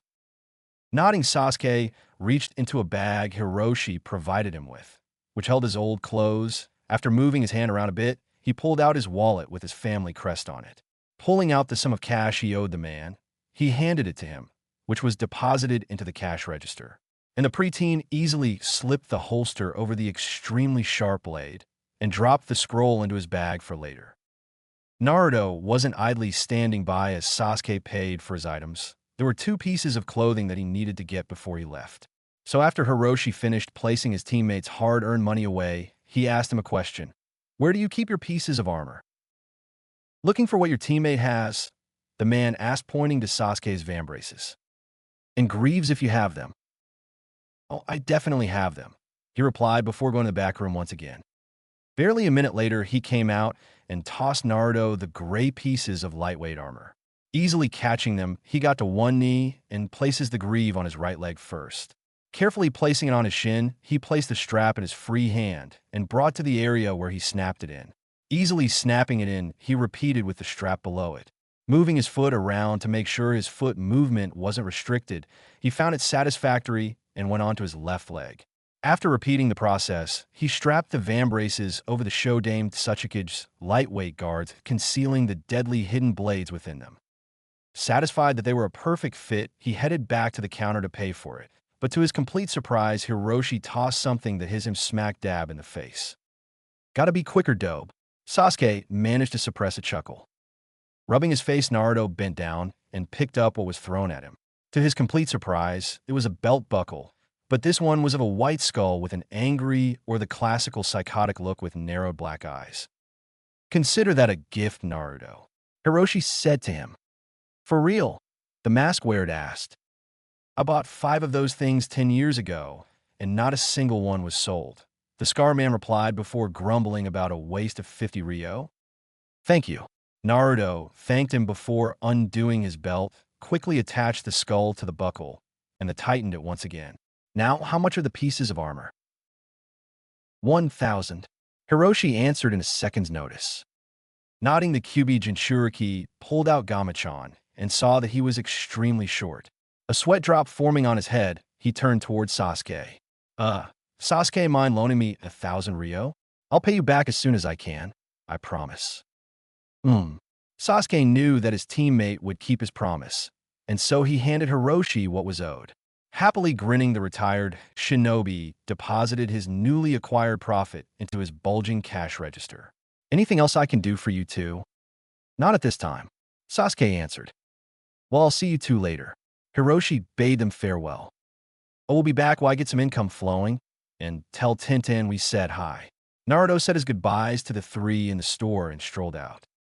"Naruto, you forgot your shuriken set," Sasuke yelled at his retreating form. Palming his face, he grabbed the shuriken set and raced after his teammate. "Those 2 are interesting," Tomoko chuckled after the door closed. Shifting her eyes over to Guy, she remarked, "I can see why you helped train them." Giving her his shiny smile, that was not his hypnotizing jutsu, he replied, "Who am I to deny 2 powerful use the right to learn? As long as you don't put them in spandex, they'll do fine," Hiroshi remarked. "Don't mock the spandex," Guy hollered at him. Outside the shop, Naruto and Sasuke sighed at the man's unhealthy obsession with his spandex outfit. "Fire style, fireball jutsu," Sasuke roared out as he unleashed his gigantic fireball from his mouth. "Water style, water fong bullet," Naruto countered, willing the water behind him to rise up from the stream. Forming 4 large spinning drills, he sent them forward. The 2 attacks collided and canceled each other out with a violent hiss. A thick layer of steam filled the area, did not deter the 2 opponents when the sound of metal ringing against metal rang out over the area. The sound of metal suddenly hit flesh, sending one of them out of the steam cloud. Sharply hitting the ground, Sasuke quickly maneuvered himself to his feet and panted sharply as blood freely ran down from his busted lip. Immediately, Naruto burst out from behind him and attempted to rake him with his claws. Acting on reflexes alone, the Uchiha ducked to the left and then to the right. Then, with a sharp jerking movement, he turned his left hip sideways, sending his right leg upwards. With a sharp impact, the person he is was dispersed in a small cloud of smoke. Swiftly turning at a 150-degree angle, he focused his chakra into the hilt of his Kusarigama. The chain came alive, and with intense focus he lashed it to the right, hitting Naruto square in the mask with the weight on the end of the chain and dislodging it from his face. Sasuke grimaced a little bit seeing his teammate's face in that condition. For what he remembered seeing in the Higarashi's weapon shop, the day they went out for ramen multiple times, and his revival, as he called in Wave Country, the Sharingan user mentally put together exactly what his teammate looked like under that half mask of his. Bus seeing the black-streaked blonde shaking off his sudden dizziness, Sasuke immediately went in for the kill. Pumping a small amount of chakra into his legs, he sprinted at his downed teammate and raised his Kuzurigama up high. But the former full blonde wasn't going down that easily. Using his bent stature to his advantage, he ran forward at the raven-haired preteen. Suddenly bending his right leg, he crouched down and swiped his left leg forward, kicking Sasuke's grieveless shins with his covered one, sending him forward into the unforgiving dirt. Spitting the soil out of his mouth, Sasuke smirked. Leaf whirlwind, huh? Well then, let's add up the ante. Throwing his weapon to the dirt, the Uchiha pulled two what looked like light blue sweatbands from his wrists. Dropping them on the ground, the formed several cracks where they landed. Smirking under his mask, Naruto raised his left clawed hand and responded, "You have read my me dash." A loud ringing sound within the area interrupted him, and he swore out loud. Damn it, it's already been a half hour. Visibly frowning, Sasuke picked his weights up and went over to the rock the damnable clock was resting on, and then turned it off. Yep, a nice full 30 minutes. What a shame. The fight was just getting interesting. Sighing, Naruto wiped the sweat away from his forehead. Muttering a curse to the clock, he picked up the Hanya mask and stared at the black leaf symbol painted on its forehead. For the past 3 weeks, the two of them have been beating the living hell out of each other. Thanks to Naruto using the Shadow Clone Jutsu, Sasuke and himself skipped out on a bunch of boring D-rank missions, while the poor clones worked for up to several untold hours a day, earning up to 5,000 to 50,000 Ryo per job. They were training to get much stronger. After the first day of playing hooky, the two of them returned to Hiroshi's shop so Tomoko could sew the Uchiha crest into the back of his new shirts. And while they were at it, she also painted the leaf symbol on his mask's forehead, just so he wouldn't get in trouble with any leaf officials. The best part, it was all free of charge. Then immediately after their business was done, the two preteens went off to train. Naruto, being the nice guy, he was brought Sasuke to the Forest of Death where they could train unrestrained. It seemed to be working since the two mostly demolished several areas where they sparred and practiced their ninjutsu. After pushing the alarm clock into his ninja pouch, Sasuke picked up his Kuzurigama. He hated to admit it, but while learning Kuzurigama Jutsu was a pain in the ass, it definitely had its uses. Learning from a scroll Hiroshi gave him, the Uchiha memorized every bit of information from the scroll thanks to his Sharingan, but utilizing it was a whole other matter. He couldn't count how many times he fell flat on his ass or cut himself trying to swing it the right way, let alone the chakra manipulation to control the chain. Cracking his neck, Sasuke also reminisced about the ninjutsu he managed to learn. So far, he had a good number of his clan's fire jutsu under his belt, and he nearly mastered the chameleon jutsu. The things he needed to work on, however, were simply increasing his strength, speed, and muscle memory. But as much as he hated to admit it, those paled in comparison to his teammate.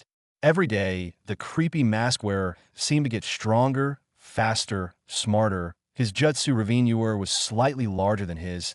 He did something with that shadow clone jutsu of his, something he was determined to find out. He accidentally or purposely created an attack with those claws of his, and his kenjutsu was progressing to a good degree for being self-taught.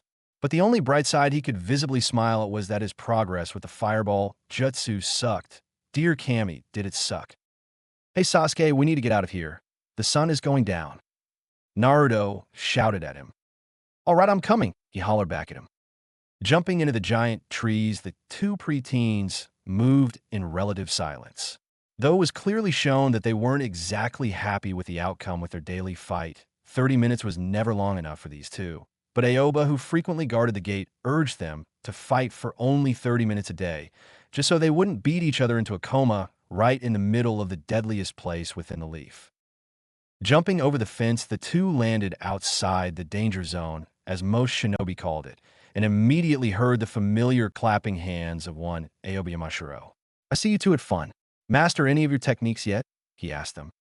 Not yet, Aoba, I'm close to mastering the fireball jutsu. Naruto boasted. Mastering? You can barely let out a small burst of flame. Sasuke drawled out, dampening on Naruto's parade. Well, excuse me, but breathing fire isn't exactly easy. I bet even Aoba here can't do that. The mask wearer pointed at the special jounin. Actually, Naruto, I can use that jutsu. The former hunter ninja replied, immediately drawing baffled looks from the two boys. While the two genin were sending baffling looks at Aoba, Sarutobi, and Kakashi were currently watching the two from the crystal ball within the Hokage's office. They're getting stronger, Kakashi. Sarutobi commented with pride in his voice. I still don't approve them sneaking off during team meetings. Kakashi replied in a disappointed tone. I'm glad they are bonding, but I do not know how long I can keep the ignorant act up. It was amusing to see them doing it after the first day, but now I think we need to put a stop to it. I guess you're right. The Sandame agreed with him. Tomorrow I have a mission that will include you joining up with Team Guy. Does it have to be Guy? Couldn't it be with Asuma's team? Maybe even Kurenai's? The copycat ninja complained. It wasn't that he didn't like Guy. In fact, he was probably one of his living best friends in the entire village. But the man just made you want to snap at times. Developing a smirk, Sarutobi told him his reply. Kakashi, the reason I'm only sending you with Guy is because I want the other teams to be in the dark. I always like seeing the faces when people get surprised, and Naruto is the biggest surprise of all. So, you want to keep them away from each other until the Chunin exams? Kakashi's sweat dropped a bit. Exactly, I'm all for comradeship, but I need to see how this all plays out. I feel that the rookies will not mind the changes. But there is just this uneasy feeling in the air, like something will change soon, and he will be the cause of it. Nodding in response, the Jonin said his farewell to the leader of the village and disappeared in a small cloud of smoke. A loud knocking abruptly awoke Naruto from his peaceful slumber, bringing the back of his right hand to his face. Feeling the hard material of his mask, he groaned a bit and slowly rose out of the couch he was sleeping on. His first view was the peacefully sleeping Fox Kits at the foot of the couch. Smiling at the scene, the black-streaked blonde gently got his legs out from underneath him and slowly went towards the door. Placing his hand on the doorknob, he swung it open just in time for a fist to bash him in the face. While it didn't even remotely hurt, it did, however, bring a tick mark above his right eye. It didn't matter that it was Kakashi at the door, cradling his right hand. He growled like an angry animal. What the fuck do you want? Well, someone is not a morning person.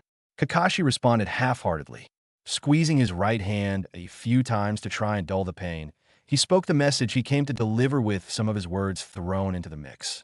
Well, I'm glad you're living somewhere other than the slums. Can you please bring Sasuke out here? Grumbling about a bossy sensei, Naruto turned his head to the left side and barked out. Hey Sasuke, wake up! Kakashi-sensei is here to see you. Immediately, he was answered with several choice words. The raven-haired Uchiha survivor stumbled out of his room, openly glaring at the two of them. Too tired to even utter another word at the two, he arrived at the door. What is it? He asked with a yawn. I just came to inform you that I accepted a mission from the Hokage. We always accept a mission from the Hokage. Naruto droned out in annoyance. Of course we do, but this one requires yourselves and not your clones. Kakashi replied, causing both his students to gain shocked looks on their faces. I expect to see you both in the tower in 30 minutes tops. There you will receive the details along with your teammates. Waving them a lazy goodbye, their Jonin sensei disappeared in a small cloud of smoke. He knows. Sasuke deadpanned. Naruto absent-mindedly nodded. We need to get dressed, or we're screwed. If there was a record for getting dressed, these two broke it. Disregarding their armor pieces, their weapons, minus their kunai and shuriken pouches along with a few other things, the two of them bolted out of the apartment and shut the door with a slam. Bolting through the rooftops, they ignored the howl of the wind, the gawking nature of visitors who never saw shinobi before, and the odd faces of small children. Currently rampant thought were racing through their minds. How did Kakashi know they were ditching team meetings? When did he find out? And most importantly, for how long? He didn't seem to be upset about it. But like he said, look underneath the underneath. So they quickly came to the conclusion that he was pretty mad at them. Son of a bitch. Naruto suddenly shouted out. What's with you? Sasuke demanded. I think I know how he figured us out. How? The Sharingan user implored. The Hokage's crystal ball, the Karashigan user replied. I remember when I was little, the old monkey used it to spy on what I suspect was the woman's hot spring section. Sweat dropping and his right eye twitching, Sasuke asked the obvious. So the Hokage dash is a pervert and has probably been spying on us since day one. Naruto responded, I can't believe that little detail slipped my mind. You're busted, dude. Ishikawa busted out laughing within his mind. Not helping Ghost, the former full blonde snarled out at him. Sasuke was about to respond when they arrived at their destination, but Naruto seemed to be too far gone to do any sort of listening for the time being. So after walking past the secretary, the two of them bounded up the stairs and sprinted towards the Hokage's office. Naruto grabbed the doorknob and tried twisting it. Only the thing would not budge. He tried putting chakra into his hand only to find to his horror that it was literally sucked away. Repressing a snarl, he brought his right hand up and started rapping on the door. A loud buzzing sound and one open door later, the two were confronted by the pink-haired fangirl that was supposed to be their teammate, whose expression took on a shocked look at seeing Sasuke's new outfit, their eye-smiling Jonin-sensei, a spandex-wearing Jonin along with his mini-me carbon copy, a Kanochi they seriously thought had a weapons fetish, and an amused Hokage. The only person they did not recognize was a Hyuga, who the guest was Team Guy's third teammate. He didn't look all that special while wearing a tan khaki shirt and brown shorts combo, but what the two found odd was that his entire right arm and leg were covered in white training tape. Are we late? Sasuke panted out. Actually, you are right on time. Sarutobi smiled at them. Then the smile disappeared and the god of shinobi reared his head. Bringing his right hand into the Birang cubby, he pulled a scroll out and firmly placed it on his desk. Now here's the mission outline. You eight are to travel to the east until you reach a town called Tanamaki. It's a small trading town with a population of about 216 people.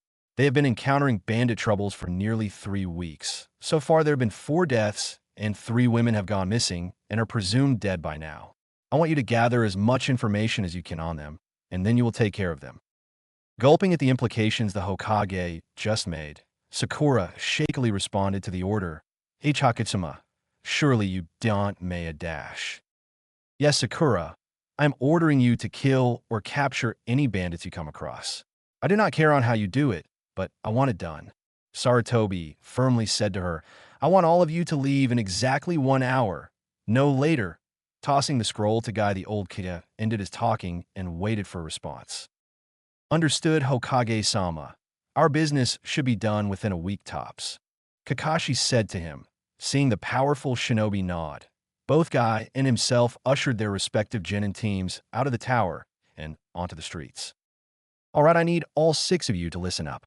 Guy barked out, completely freaking out his on-again, off-again students who were not completely used to this side of the green beast of Konoha. I want you all to go home and pack a week's worth of supplies. I don't want any of you dilly-dallying. You're to get what's needed and wait for us at the eastern gate. Is that understood? Receiving several vigorous nods, the Jonin dismissed them. 10 minutes later, both Naruto and Sasuke entered the apartment building and immediately went straight for their gear. The raven-haired Avenger went straight to his bedroom and grabbed his backpack, leaning against his bed. Setting it on his covers, the Uchiha dived under his bed and retrieved 2 Demon Wind shurikens. Quickly inspecting them for any damage, he nodded in satisfaction and stowed them into his pack. Going in his closet, he pulled out a few pairs of shirts and pants and threw them onto the bed. Immediately after doing that, he went over to his dresser and equipped the things he really needed. First, he snapped on his arm guards. Then he slipped his chakra weights on his wrists and ankles. Immediately feeling 40 pounds heavier, he honestly wondered how Naruto could stand wearing them 24/7. But he also thanked the heavens that Hiroshi had them in stock. It cost a pretty Rio, but even he could not deny its usefulness. After getting used to the weights, Sasuke placed the metal cestus on his hands. Flexing his right hand, first he felt the restriction of the tight black leather and the clinking of steel. Flexing his left hand, he nodded in satisfaction before grabbing his Kuzurigama. Wrapping the 2-foot-long chain around his waist, sheathed the covered blade into the special loop on his belt. After he quickly stuffed his clothes into his backpack, he walked to the living room and was greeted by Naruto fully dressed in his battle gear, tinkering with the skull of his sword. Raising an eyebrow, Sasuke was only glad he had that deadly weapon sheathed as it scraped against his floor. Finally, the former, full blonde sighed in relief and actually started unscrewing the top cranium of the skull off. He then preceded the bowl to the fridge and pulled out a small jar with big, bold black letters that read medical cream on it. Taking a spoon with his from one of the drawers, his teammate then sat down on the couch and began to scoop the healing cream into the skull. "Well, that's gonna haunt me for a few days," Sasuke dryly commented. "I'm surprised your face doesn't haunt you every day." Naruto cheekily replied. "Very funny, dope." The broody preteen managed to growl out. "Are you sure you're going to need all that stuff? It's just a simple bandit camp." And our last rank mission involved us simply guarding a bridge builder, and remember how that turned out. The mask wearer retorted humorously. Wincing a bit, Sasuke brought his right hand to his left shoulder and rubbed it. Even now, he could feel the phantom pain from Haku's unmerciful Sunbon needles riddling his body. That was something he didn't want to go through ever again. After all, if a simple C-rank mission could turn into an A-ranked one, then what are the chances this B-ranked mission could turn into an S-ranked one? That very thought brought shivers down his spine, though he could not tell if it was from excitement or fear. He was brought back to reality when his teammate threw several ration bars at him. "Damn it, dope. Warn me next time you throw stuff at me," the brooding Avenger barked at the mask wearer. "Now, where's the fun in that?" Naruto asked as he scooped the last of his herbal cream into the skull. Tossing the empty container and spoon behind him, he heard the telltale sound of them clattering into the sink. Without missing a beat, he put the top of the cranium onto the skull and twisted to the right, firmly locking it in place. "All right, we got weapons, spare clothing, and our rations. Is there anything we're forgetting?" Sasuke asked. Bringing his right hand to his masked face, Naruto hummed several times. He then felt a sudden weight pounce on his lap and looked to see Benaheim's innocent brown eyes staring at him. "Oh crap, who's going to look after the kids?" Palming his forehead, Sasuke mentally berated himself for forgetting about the fox kids. "We could hire a Genin team to look after them." "Like hell we're doing that," Naruto quipped. "Have you seen any foxes around Konoha?" Hearing no answer, he elaborated exactly why there weren't any. "That's because many of them have been hunted because of a certain gigantic fox that nearly destroyed the village 12 years ago. Now imagine a Genin team in here while we are away for an entire week." "I get it," Sasuke irritably growled out. "But then what are we supposed to do? Iruka-sensei is always gone during the day. Oba is guarding the eastern entrance to the Forest of Death for 24/7. And while the Higarashis were nice people, they just didn't seem to be the pet-owning type." Absent-mindedly petting Benaheim on the head, Naruto nodded with each example his cousin gave him. There's just simply no one they could trust them to unless, using the power of the Juggin, he mentally asked her to go find her brother. "Unless what?" the Sharingan user asked. "I know who to ask, and I think I know where they're at." "Where?" 15 minutes later, Sasuke's right eye was violently twitching. The reason for this was they were standing in front of a medium-sized building with absolutely no distinguishable characteristics. Normally, this would not bother the Uchiha, but from his memories of Itachi, he recognized this place was the Umbu headquarters. That wasn't the only reason either. Before they got to their destination, he figured out exactly who they were leaving the kits with. "You have to be kidding me," he said to the black-streaked blonde. "Out of all the people in the village, you're choosing Zabuza?" "Koretsun, I'm choosing Haku. Zabuza is an okay guy, but I'd rather leave them in a woman's hands," Naruto replied to his teammate. "The problem is I don't know where they are located. They're in an apartment near the Umbu headquarters, that much I do know. But as much as I hate to admit it, I will need permission to see them, even if it's just for a minute to entrust these two to them," he continued before petting the purring bundles of fur resting on his shoulders. "But what makes you think they are even going to take them?" Sasuke asked him. "Because Haku's a girl, and teenage girls, no matter who they are, or how much they deny it, absolutely love cute little fuzzy creatures." The mask wearer chirped happily, causing the Uchiha to fall flat on his face at his logic. Laughing at the expression on his teammate's face, Naruto opened the door and walked up to the counter. Seeing nothing but a few pins and a bell, the black-streaked blonde rang the bell and was immediately greeted by an old woman who seemed to have been in her late 60s with the thickest-looking glasses he ever saw in his entire life. "Hello, ma'am, I would like to know where Zabuza Momochi is currently being held. What do you want with him?" The woman's professional voice responded to him. "I just want to ask him. Well, I want to ask Haku a favor before I leave for my mission." "Oh yes, the B-ranked bandit control mission." A surprised look came on Naruto's masked face. "How did you?" "I've been working with the Umbu since I was 18, young man. You would be surprised what I have to file in here." Giving him a small smile, and the woman took out a small piece of paper, quickly scratched several things down, and handed it to him. "Memorize the address and destroy it afterwards. You don't want me to lose my job, do you?" "And no, never. I promise it will get destroyed in 5 minutes." Naruto stammered, though it didn't help that a certain deceased Kamizuru was laughing at him. "Good. I'll inform the squad guarding them to let you through. Complete your business with them to take care of your fox kids, and run to the eastern gate. Your mission barely begins in 30 minutes.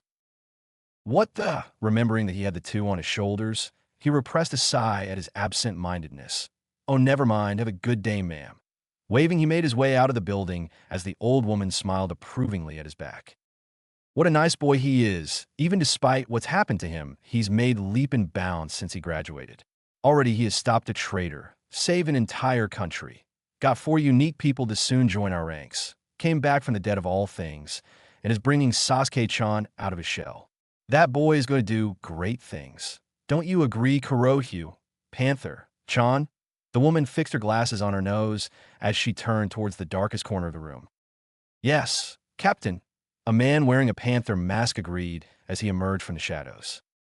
"I honestly can't believe you fell flat on your face." Naruto held his sides as he laughed at Sasuke's angry expression. "You seriously think I would believe that type of logic?" The Uchiha retorted. "I will admit that girls seem to love cute things and the mysterious type, but there's no way she will be able to convince that monstrous man to keep them for a week. Sasuke, if I have ever learned anything from Sakura, it would be one thing.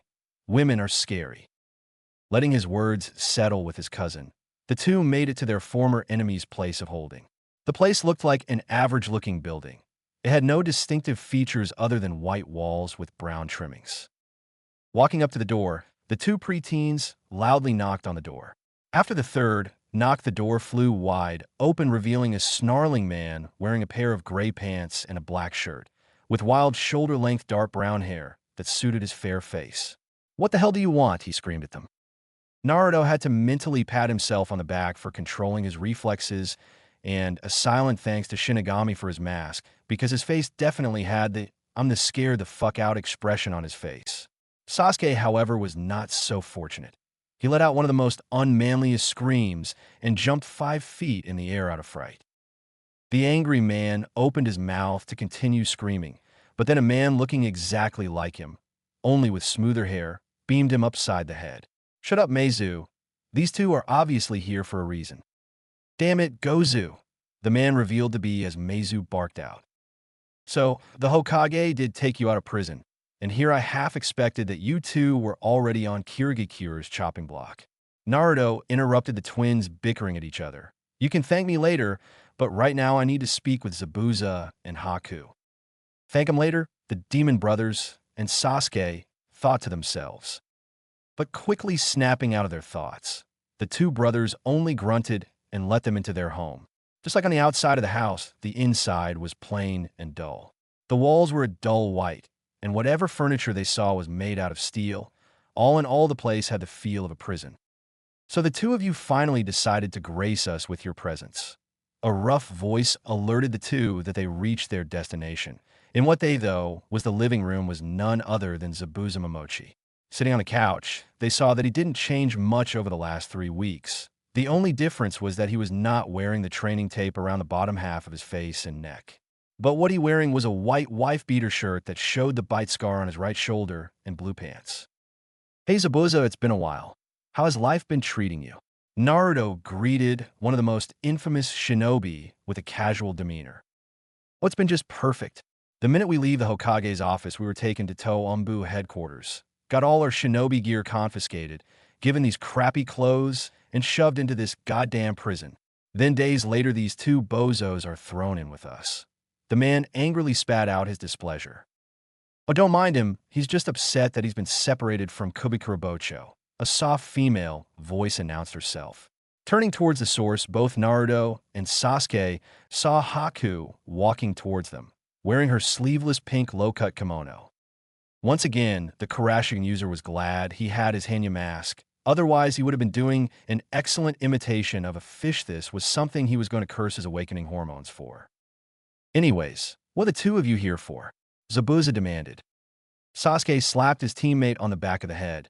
He has a favor to ask of you, while Haku at least. Glaring at the Sharingan user, Naruto cleared his voice before turning towards Zabuza's surrogate daughter. Sasuke and I are going on a long mission. The problem is that this was so sudden and well. Trailing off for a few moments, he plucked the two kids from his shoulders and held them out toward her. Would you mind taking care of them? Barely a second later, the two fox kids were snatched up into Haku's arms. And like any girl who was holding a cute and cuddly animal, she was petting their fur, making cute noises at them, and pretty much going nuts. Haku, we can't dash. Before Zabuza could get one more out, she slowly turned her head towards him. Immediately, the entire room dropped 30 degrees. Killing intent erupted from her entire being, and her normally sweet face slowly became twisted and evil. Okay, Haku, I think he gets it. Meizu screamed from the corner of the room. We'll keep them for as long as you're gone, we swear. Gozu continued from his own corner, on the other side of the room. Good then. Haku smiled in return, and the entire room went back to normal. Gulping loudly, Sasuke placed his right hand on his chest, feeling his heart racing from the fear he felt. Naruto was right. Women love cute, fuzzy creatures. And here I thought fangirls were scary. I cannot believe a woman like her could become so evil. Thank you, Haku-chan. I knew it was the right choice for you to do this. Naruto thanked her. Hold up, hold up. Zabuza barked out before the two of them could even begin to back away. We will keep them, but we have to know how long you will be gone, and what we should feed the little rodents. Before Naruto could even shout out something stupid, Sasuke decided to play the peacemaker and spoke up. We will be gone for a week on a B-ranked mission to take care of some bandits, and we've been feeding those two some strips of meat with water and some milk at times. He got a smack in the back of his head for his troubles. Too much information, Sasuke. They only asked how long we will be gone, not the damn rank of it. Shut up, dope. I just got a little carried away. Yeah, you did. Did it escape that duck-ass head of yours that we're being watched? We are in the building with the demon of the bloody mist and the demon brothers. Let's not forget Haku with her bloodline to make ice out of nothing. Did you even think that the Umbu are bugging the place? Sasuke opened his mouth in response, and then closed it in resignation. Please, who are we going to tell? We can't even take a piss without those masked bastards listening to us 24/7. I know you're listening. Meizu shouted within a room. Closing his eyes, the former seven swordsman of the mist hummed for several seconds in thought. A B-ranked bandit control, huh? Speaking those words got everyone's attention. Snapping his eyes open, he continued voicing his thoughts. Normally dealing with bandits is a high C-ranked mission. For it to be a B-ranked one tells me that this is not normal. What do you mean by that? Sasuke raised an eyebrow. It could be nothing, but keep your eyes peeled. If this is what I think it is, then you could encounter a missing ninja. He's more likely a C to B-ranked shinobi, and could be others on the same level as well. Taking a moment to drum his fingers against each other, he continued his thoughts. If what I believe is correct, I advise the two of you to attack at night to catch them off guard and be as silent as death. After a few more minutes and a few more pieces of information from both sides later, the two genin bolted towards the eastern gate. But their minds were far from being peaceful until Zabuza spoke up. They honestly had no idea what they were in for. Normally, they wouldn't worry too much about it. But after the wave mission, their simplistic views were completely shattered. It continued to bug them after they made it to the gate on time. It also didn't leave them when they stopped for the night at the halfway point, and even now it wasn't leaving them while they both were sitting near the campfire. Naruto himself was half listening to the conversations around him. Sakura was trying and failing at getting a date with Sasuke. Guy and Lee were shouting about youth. Tintin was busy examining for any defects in her kunai and shurikens. Kakashi was clearly ignoring everyone around him while reading his book. Sasuke was ignoring Sakura's pointless questions about his new choice of clothing and his weapon. And finally, Niji was angrily staring into the fire. Letting out a low sigh, he reached into his ninja pouch and produced the black-covered bingo book. The genin flipped it to the first page and saw that it was the grass country section. Shrugging, he activated the Kurashigan to sear the words into his mind. After all, he honestly didn't know what was going to happen during this mission, so he might as well prepare for the worst. Nearly 5 minutes later, he realized that it was too silent in the camp. Deactivating his eyes, the black-streaked blonde looked up to see everyone staring at him. A select few were giving him curious glances. Another few were giving him curious glances, while one was not giving him a very nice glance. "Okay, I'll bite what's with the stares." Being the first one to talk, Guy pointed out the obvious. "Naruto, what are you doing with a bingo book?" "Isn't it obvious? I'm reading it," was Naruto's smartass reply. "Naruto, the bingo book is issued by the Hokage once you reach Jonin rank, or join the Umbu." Kakashi was the next person to speak to him. "When I escaped Awagakure, I found this in my ninja pouch dash." "Don't lie, Naruto. Throw that thing into the fire, or give it to Kakashi-sensei." Sakura interrupted him with a loud screech. "It was detailed in the report I gave to the Hokage. Besides, this thing will probably save our lives someday." Naruto continued without missing a beat. "How so?" Lee asked. "We could very well run into a missing nin. Honestly, aren't any of you freaked out about the prospect of running into someone like Aoi Rokusho or Orochimaru?" He was bathed in silence after his rhetorical question. "I thought so. Now, lead me to my reading. There's this man named Kakuzu that seems interesting. Damn, he's old as hell." Naruto dash. "What?" Naruto snapped at the masked Jonin. "Just give me the book," Kakashi kindly asked. "I'm sorry, sensei, but how about you kiss my ass? If you're worried about me trying to hunt these people down, then don't worry about it. They're dangerous as unholy hell. I'm not that crazy enough to go after them," Naruto said with a little bit of contempt in his voice. Before anyone could rebuke him at insulting his sensei, Sasuke got up from his sitting position. Quickly crossing the camp, he sat next to the former full blonde and let out an impressed whistle. This man's 89 years old and still has not been caught. Guess he deserves the 350 million Ryo bounty. "It's that high?" Tintin loudly questioned before bounding over to them. Looking over the masked square's broad shoulder, her delicate eyebrows went above her hairline. "What did he do to earn that bounty?" "Apparently, after he failed a very important mission, he was imprisoned, and after breaking out, he killed the village elders, took their hearts, and stole their most prized forbidden jutsu. Plus, with him being on the run for nearly 70 years, it's no wonder it's that high." "Can you believe this guy?" Hearing no outbursts, Kakashi moved his head to where Guy was last seated. He could have sworn he saw a blinking outline form for 3 seconds before looking back to see the spandex-wearing Jonin with the bingo book in his hands and flipping some pages, and then to his surprise handing it back to Naruto. "Look at Kirigakure's section. They have more of their shinobi going rogue than any village," the super bushy eyebrow man said. "Guy!" Kakashi shouted out in disbelief. "Kakashi, stop being so unyouthful and lighten up. That book is causing no harm to them." Looking downwards, he let out a shining smile at seeing them eat this information up. "In fact, I'm thinking of asking the Hokage to add something like this to the academy." Seeing his old rival about to sputter something out, he asked, "Why are you so keen on denying them? Do you hate the thought of them looking at the crimes of other men and women that much?" It took several long seconds to answer, but Kakashi finally sighed and explained his reasoning to all those there. "It's just that I want them to keep their innocence as long as they can. The life of a shinobi is not glamorous. Before they reach our age, they will see the atrocities and the soul-breaking experiences that we have done for our village. Kakashi, I hate to break it to you, but out of everyone here, only one is innocent." Naruto piped up from behind his book. "Tintin told me that her entire team took their first life when a mission went horribly wrong. Both you and Guy, as you said, have experienced and seen far too much. Sasuke here saw far too much carnage when he was 8, and you fully know about me." After flipping to the next page, he saw the picture of Kisame Hashigaki and began reading up on his crimes and known skills. So please, don't baby us. It's insulting to think you think so lowly of our maturity. He wisely didn't comment on Sakura's lack of maturity, because that wouldn't get him anywhere in life. I think it's time for us to go to bed. Niji spoke for the first time that evening. I'll take the first watch. Naruto offered before closing his book.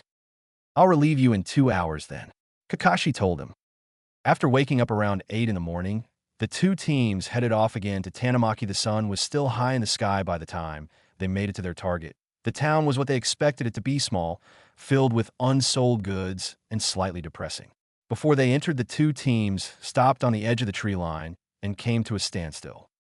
So this is our destination? Sasuke questioned. It certainly doesn't look like much. That may be Sasuke, but this small town is just as important as any other within Fire Country, Guy said to his semi-student. Everyone, I need you to listen up. Kakashi spoke up. The first thing we need to do is intelligence gathering. Ask what you can about the town and see what reactions you get. If you encounter any bandits, do not engage. Also remove your Hitaites. I'm going to need all of you to act as civilians on this one. Yeah, a man with a half mask and another man wearing bright green spandex aren't inconspicuous at all. Naruto gave out a sarcastic retort. Giving his student an eye smile, Kakashi brought his hands into the tiger seal, and a small cloud of smoke later revealed him as a brown-haired civilian with average features and gray clothing. Barely a second later, Guy joined him in disguise, appearing as a shorter, bald, and obese man wearing green overalls. Several members of the team had to suppress their laughter at the ridiculous look Guy was supporting and a shocked look on Naruto's masked face. But then they removed their Hitaites, though Niji just took the metal part from his black headband. Immediately following their respective sensei's demonstration, they brought their hands into the tiger seal and did the transformation jutsu. After the smoke died down, it revealed Sasuke with sky blue hair, gray eyes, and all his weapons, armor, and Uchiha crest missing. Tenten looked a little taller and older with a red Chinese-style dress. Niji's eyes were now a brown color, wearing a pure white kimono, and looked to be around the age of 17. And Sakura had black hair and a fuller-looking chest. Lee, however, reached into his backpack and pulled out a yellow jacket and a pair of orange sweatpants. Inconspicuous indeed. Naruto sighed before putting his hands in the tiger seal. After the smoke cleared, it revealed him in his sexy jutsu form. However, unlike the clothes he was wearing, he went with a violet kimono. Naruto, you dare use that perverted jutsu? Sakura angrily hissed out, causing the members of Team Guy to raise their eyebrows in confusion. It's a disguise, Sakura. Unlike all of you, I'm actually going to try and not stand out. Plus, it's a known fact that many people underestimate women, and that's what I'm going for. The disguised blonde hissed back. The two got a slap on the back of their heads for their troubles. Knock it off, you two. Kakashi commanded them. Guy and I are going to let whoever is leading this town know that we're here. After that, we will start gathering information as well. Meet us back here at sunset so we can find out what we are up against. With a nod of acceptance from Genin, the two bounded off to their objectives. The Genins soon scattered in different directions. Tenten went to explore the eastern side of town with Lee. Niji took the north side. Sasuke, who was definitely going to kick himself later, went to the west side with Sakura to find anything out under the pretense of a date. That left Naruto himself to the south, a heavily wooded area. As the disguised teen walked towards the woods, he strained his ears to hear the whispers of the locals. His female form only formed a cute pout when he heard nothing but useless talk, rumors, and gossip. What really irked him were the perverted leers and wolf whistles from the random males. Some even tried to hit on him, which took all his self-restraint to not do anything to them. Hey, Ishikawa, you got a minute? Naruto asked his residential ghost. Hearing a yawning sound that made his right eyebrow twitch, the deceased Kamizuru answered him. Of course, Blondie, what's up? Oh my, you're looking good. First of all, I'm not a complete blonde anymore. Second, shut up, and then unshut up, and third, you've probably been on a few bandit control missions. Got any pointers for a rookie? Well, first of all, I'm calling you Blondie because I want to, and there is nothing you can do about it. Ishikawa casually responded with a jackass grin. Now for the second, I've been on a few of those missions. Ain't you lucky to have me? Don't be an asshole. Can you please just give me some useful advice so none of us die on this mission? All right, all right, little dude, there are a few things that I did. On my first mission, I stayed in that village that was being hassled for a week, gained enough trust to learn what I needed to know, and then I commanded my bees on the entire bandit camp to wipe them out. That is one option, but what about something that is more useful and faster? Well, there was one mayor on the border of Earth Country and Waterfall Country, a real douchebag who I would have punched if the mission wasn't so important. Uh, Anyways, I summoned my bees and had them spread out a good 15 miles out. After I got the location, I went under the cover of night and eliminated them. Frowning in response, Naruto gave an important update to him. That's good and all, but I do not know how to summon. Do you got another dash? Hello, beautiful. A nasally voice broke him out of his conversation. Snapping his head upwards, the disguised preteen realized that he was too far from the town and wound up in the forest. Now in front of him were two men, one short and scrawny-looking with a hawkish nose, the other stocky, dumb-looking, and wielding a club in his right hand. "Why? Taka, my turn," the brutish-looking one asked. "Don't take too long. I gotta get back to the camp," the man revealed as Taka told him. Clapping with glee, the simpleton stomped forward the disguised shinobi. With a hidden grin, Naruto did what any normal civilian woman would do. He screamed and ran, all the while calling for help. While the hawkish-looking man scoffed at the typicalness of a civilian woman looking for a knight in shining armor, the club-wielding man bounded towards his target. After 3 minutes of hard running, Naruto decided that the charade was over. Finding the nearest tree, he tripped over the most exposed root that he could find. While he did twist his ankle, QBE was already healing the sprained muscles. Putting his acting skills together, he skillfully played the role as the frightened maiden as his aggressor came towards him. The brutish-looking man had a big, slobbering grin on his face as the disguised genin scooted away. Tossing his club aside, he brought his meaty hands out in front of him to grab the front of the kimono. Suddenly, the woman in front of him grinned. Bringing her hands in front of her, a good amount of smoke erupted around her body. Then the sound of metal-piercing flesh hit his ears. Feeling funny, the imbecile brought his eyes downwards to see a crimson demonic mask, and then nothing more. Sighing in relief, Naruto pulled Henden Ryoku from the deceased bandit's neck and watched his body fall to the ground. "Fucking assholes, I will never forgive them for doing this," he growled out in anger. Swiping his katana downwards to rid it of the blood dripping down the blade, he sheathed it in its scabbard and put both his index and middle fingers in a cross position. Shadow Clone Jutsu. Puffing into existence, the clone stood ready for orders. Transform into that bastard and find the hawk-nosed jerk. Seeing that this guy is pretty much an idiot, just act like an idiot and dispel once you get to the bandit camp at a later time, but make another clone before you do, it just not to arouse any suspicion. Got it, boss. The clone nodded in understanding. After transforming into the brute, he picked up the man's club and went bounded off towards his companion with a stupid grin on his face. "Well, that certainly is a first in my book, Blondie," Ishikawa commented. This time his spirit was outside of the Kurashigan user's body for now. "It was not the way I wanted to do it, but now this mission will end sooner. And hopefully no one will suffer a fate like those before them." Naruto angrily clenched his fists at the mere thought of what these people did. "Calm your angry young Padawan. Remember, you're with a team to take them down. Unlike me, I was a Chu/Yunin when I took those camps down, and even then I had help with my summons. So I suggest you head towards town and transform into a different person this time," the dead Kamizuru told his killer.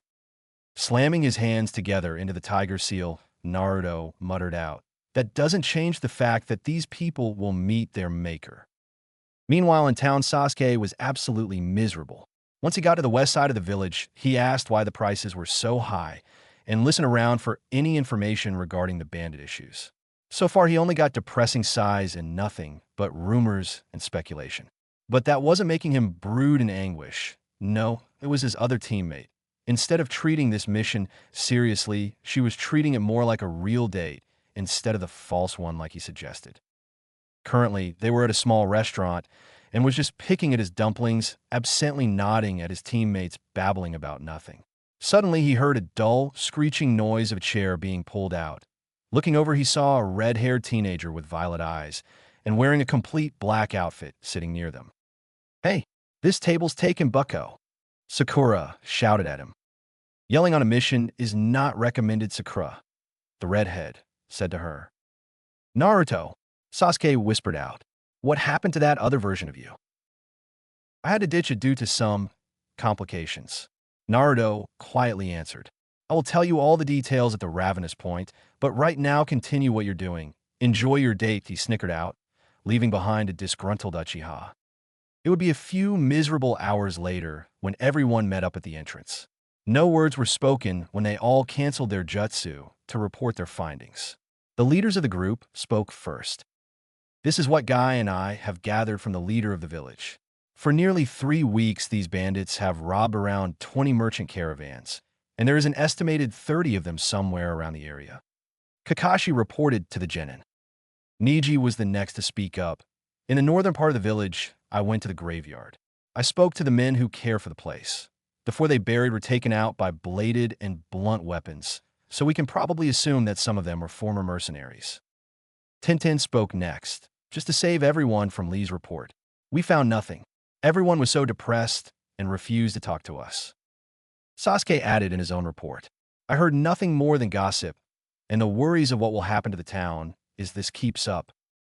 Hearing nothing but silence, everyone turned towards Naruto, who was standing still as a statue. His body rigid, his breath deep, he seemed to be sorting something out. "I know where they are," he announced, and watched in delight as everyone's eyes widened. "You encountered them? Naruto, what were you thinking?" Guy barked out. "It was not my intention to confront them, Guy-sensei. That was a mistake on my part." Seeing his original sensei raise an eyebrow, he elaborated and did what he did best. He lied his ass off once again. "I was patrolling the south, but after receiving nothing but perverted looks and catcalls, I decided to patrol the forest to find anything useful. Well, I found something useful an hour out. In the middle of the road, I encountered 2 bandits. They weren't in the bingo book, if you were wondering," he said to calm any worries the Jonin were showing in their eyes. "There was one man wearing a gray Yakuta and a hawk-like nose named Taka. He's a co-leader of the bandit group.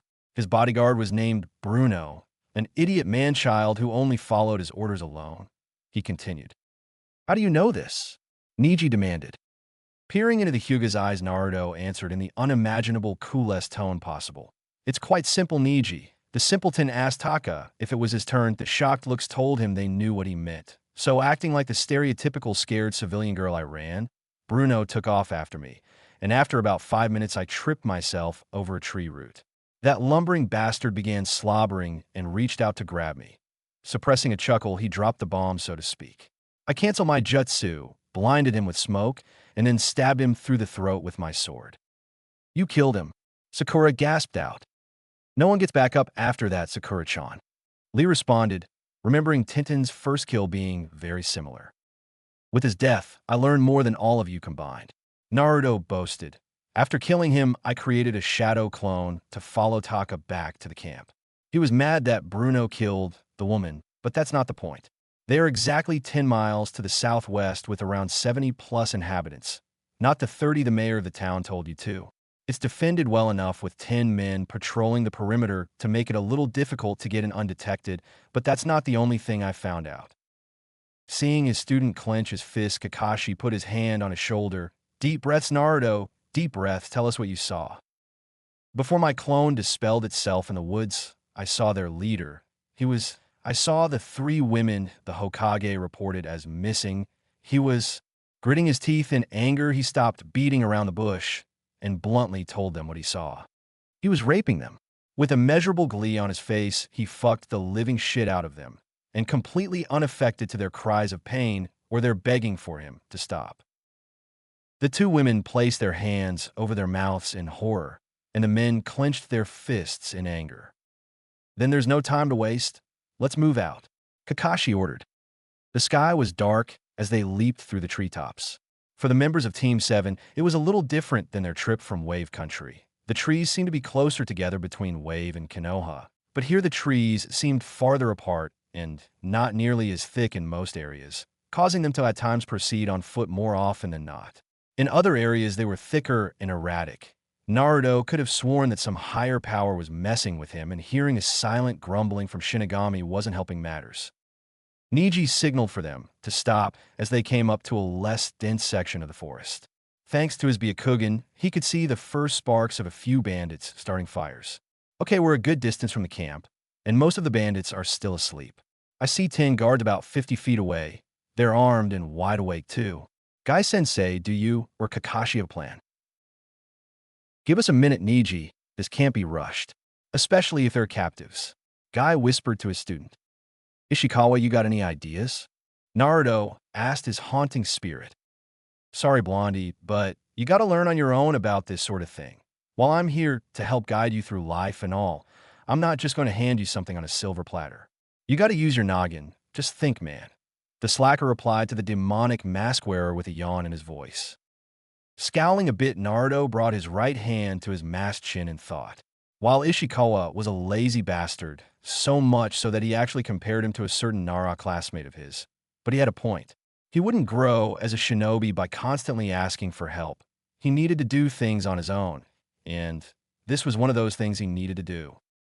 He thought up on any situation that would end in success. Most unfortunately ended up as horrific failures. He knew that a frontal assault was impossible. His clones popping into existence was completely noticeable.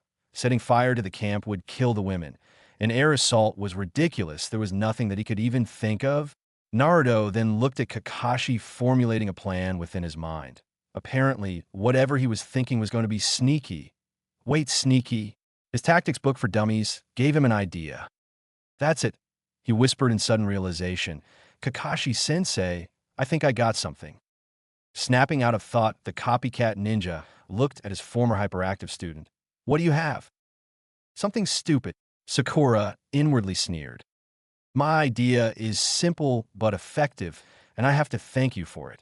With everyone now listening, and Naruto continued. You and I will use the hidden mole jutsu. Thanks to the magnetic forces, we can detect where our enemies are even above ground. Then we will use the headhunter jutsu to pull the sentries all the way underground. It's quick, silent, it won't leave a body, and virtually undetectable. The silence was deafening within the group. Some of them more or less expected him to say, I'll make a shit ton of clones to distract them, but instead the plan was virtually flawless. Even Sakura had to agree that it was brilliant coming from him at least. But there left one question for most of them. How do you know those jutsus? And how many more do you know? The Jonin sensei asked. Why does everyone keep forgetting that Earth Country kidnapped me? Naruto sighed out. I wrote it in the report for Pete's sake. If you're really curious, ask the Hokage. And for the ones that I haven't seen, that's a secret.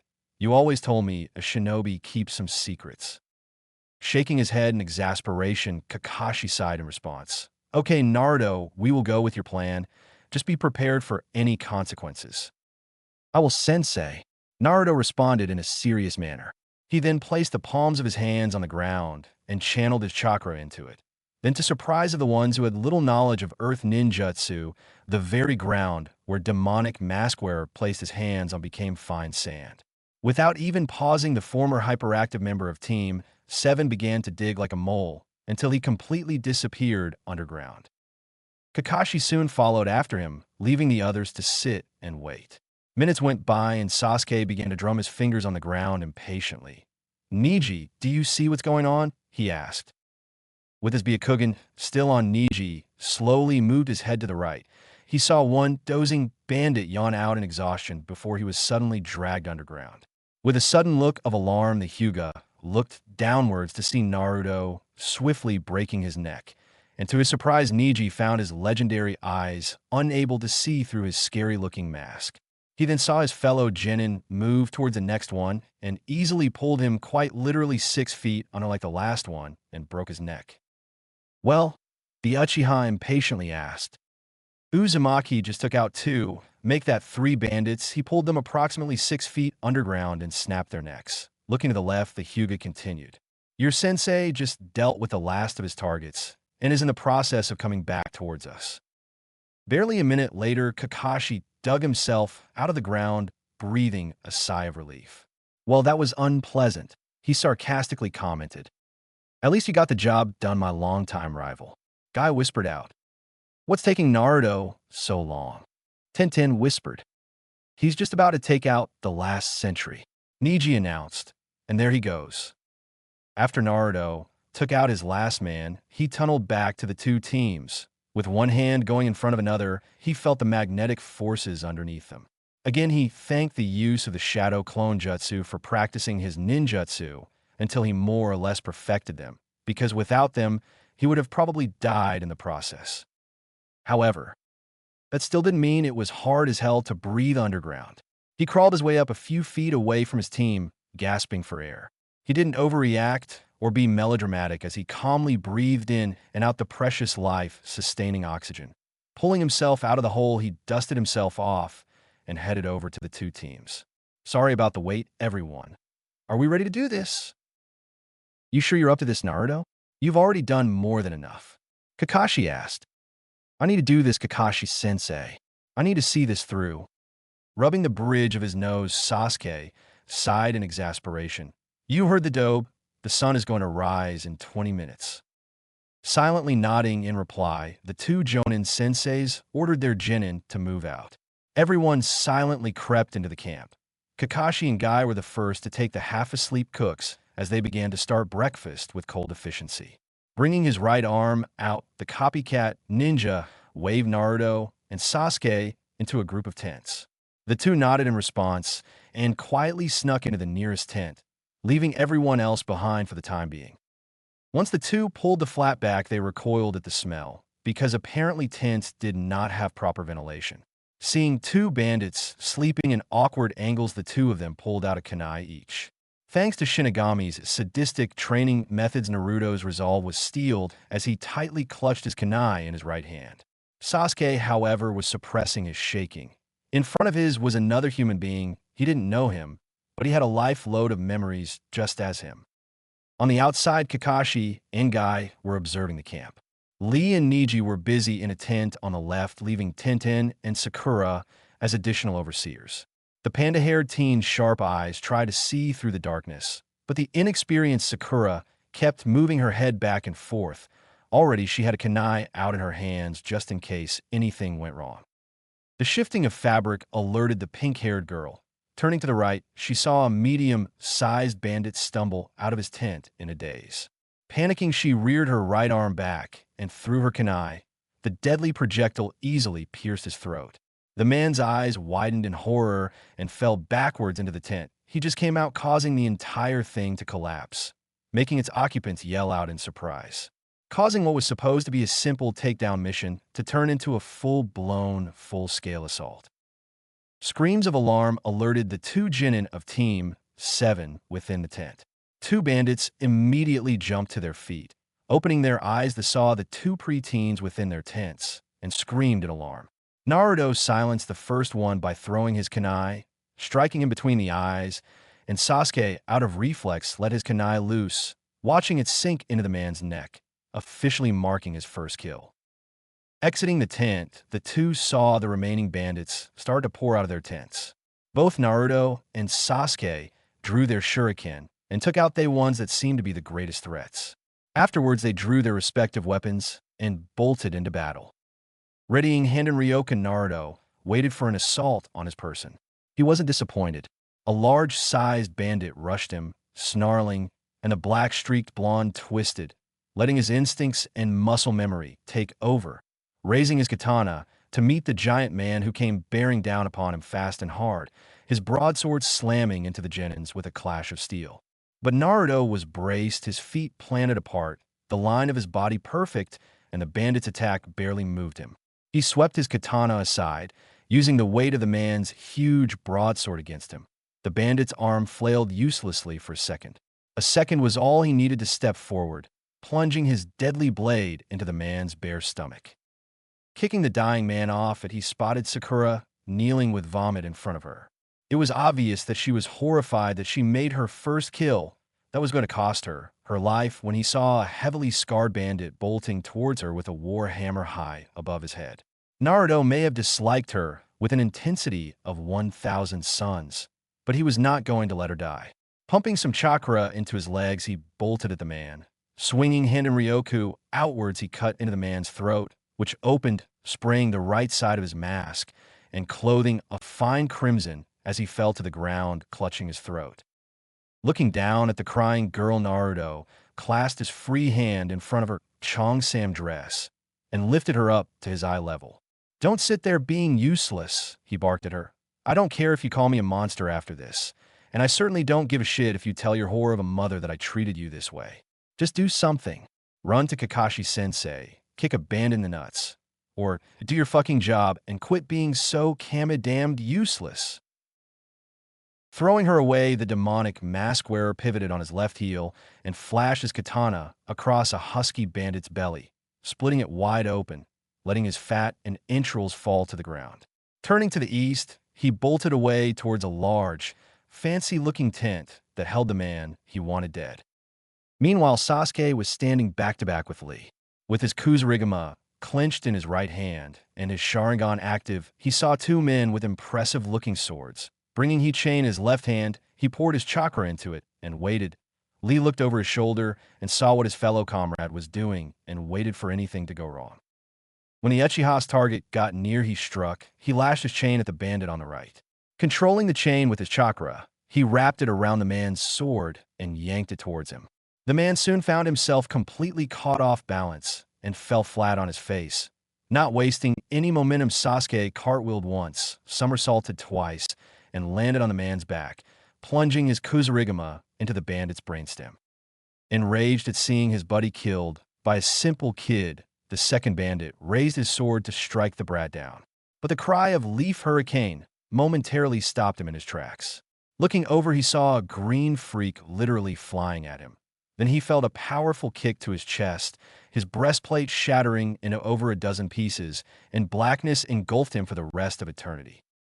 Landing on his feet, Lee immediately lashed out with his right fist, striking a thin man in the jaw. The loud snapping of bone from his neck signified his demise as he limply fell to the ground. Immediately falling to one knee, the green-clad genin swept his left leg in a 360-degree angle, knocking another bandit onto his back, where Sasuke swung the weighted end of his chain onto the man's cranium, cracking it open and letting brain matter ooze onto the grass. "Thank you, Sasuke, but I had it covered." Lee thanked his on-again, off-again sparring partner. "I didn't want to take any chances," Sasuke replied before facing towards the tents. Dropping his weapon for the moment, he immediately went through his favorite hand seals and shouted, "Fire style! Fireball Jutsu!" Placing his right thumb and index finger around his mouth, he expelled the massive orb of fire at several unfortunate bandits in his way and ignited the tents along with part of the woodland. The fire easily spread through the flammable tents, catching whoever was still inside them on fire. About a dozen men screamed in pain, running around, rolling on the ground to extinguish the flames. Both Lee and Sasuke dry heaved for a second when the smell of burning flesh filled their nostrils. They didn't notice a large man with a double-sided axe swing at them until it was too late. Lee was the quickest and grabbed Sasuke by the scruff of his shirt. Jumping out of the way, he didn't receive any damage. But Sasuke wasn't so lucky. The left side of his head caught a decent amount of the deadly axe head, slicing a deep gash that went along the side of his head. Gritting his teeth in blinding pain, he hit the ground and tumbled with Lee. But the man would not relent. Chopping his axe downwards, he nicked Lee across the stomach. Lifting it up again, he roared like a barbarian going in for the kill. But then the man suddenly jerked and fell forward, revealing a kunai in the back of his shaved head and a crying Sakura shaking at what she just did. Behind her, a man that towered at 7 feet even and looked to be related to the man she just killed raised a claymore over his head. The cries of "Two! Great Leaf Flash!" stalled him for a moment, and that was just long enough for both Sasuke and Lee to kick him in both sides of his head. The force of the attacks was so powerful that it quite literally popped the top of his skull off. Landing squarely on their feet, the two genin sighed in a bit of relief when they saw no one else in their area. And after realizing that the danger had passed, he immediately fell on his knees and threw up as the realization that over a dozen lives ended tonight because of him.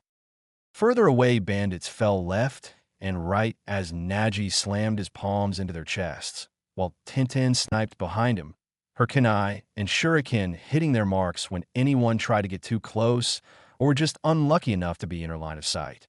Then they saw a blonde-black blur run past them and slammed into 6 tightly packed bandits. One of them was immediately cut in half at the waist, while another one got slashed across his face, blinding him, and the figureback flipped away from them. Stopping for a moment, they saw that it was Naruto. What on earth is he doing? Tintin demanded. With his Byakugan active Niji saw chakra gathering into his fellow Genin's left fingertips. I think he is Dash. Iron Reaver, Soul Stealer. Naruto's shout interrupted whatever the Hyuga was going to say. Sweeping his left hand to the side, his blue chakra flew from his fingertips. Sharpening to the exact likeness of a sword, the 4 streams of chakra hit the 5 remaining men dead on, cutting them into bloody pieces. Giving off a feral smirk under his mask, he clenched his hand together and thanked Kyuubi for forcing him to grow these monstrosities with his demonic chakra, and he also thanked a manga he used to read so he could steal the idea for this useful attack. Without looking back, but giving his 2 team members for the mission a thumbs up, Naruto continued on towards the extravagant-looking tent. After throwing up her lunch, Tinin looked over at her teammate. Niji, please tell me we did not just see that. We just saw 4 men get cut into ribbons. Tintin. Live with it. Niji replied before narrowing his eyes. Get yourself together. We still have a job to do. You don't have to be a jerk about it. The panda-looking girl bitterly thought as she wiped the vomit away from her mouth. After he left, Tintin and Niji behind, Naruto continued towards his destination. But to his chagrin, several more bandits got in way.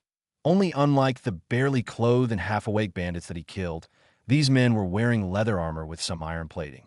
Their faces varied in between either decent-looking to ugly as sin, but each held a great amount of battle experience. The leader, a man of great brawn with a brown beard and a bulbous nose, narrowed his black eyes at him. Slamming the butt of his naginata on the ground, he spoke in a rough voice. The town must have hired a few shinobi to deal with us. Boys, let's take care of him.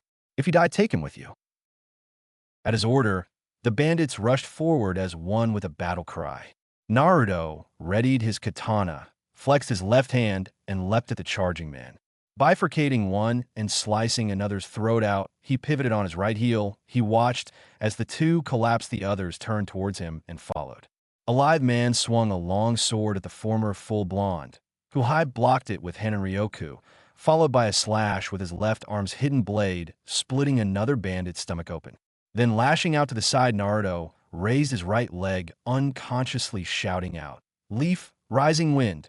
His foot caught a bandit in his left arm that held a saber. It disabled him and launched him high into the air. Never one to waste any movement, the demonic mask-wearer leaped high into the air with him. After reaching the same height, he continued his combination attack, followed by severe leaf hurricane.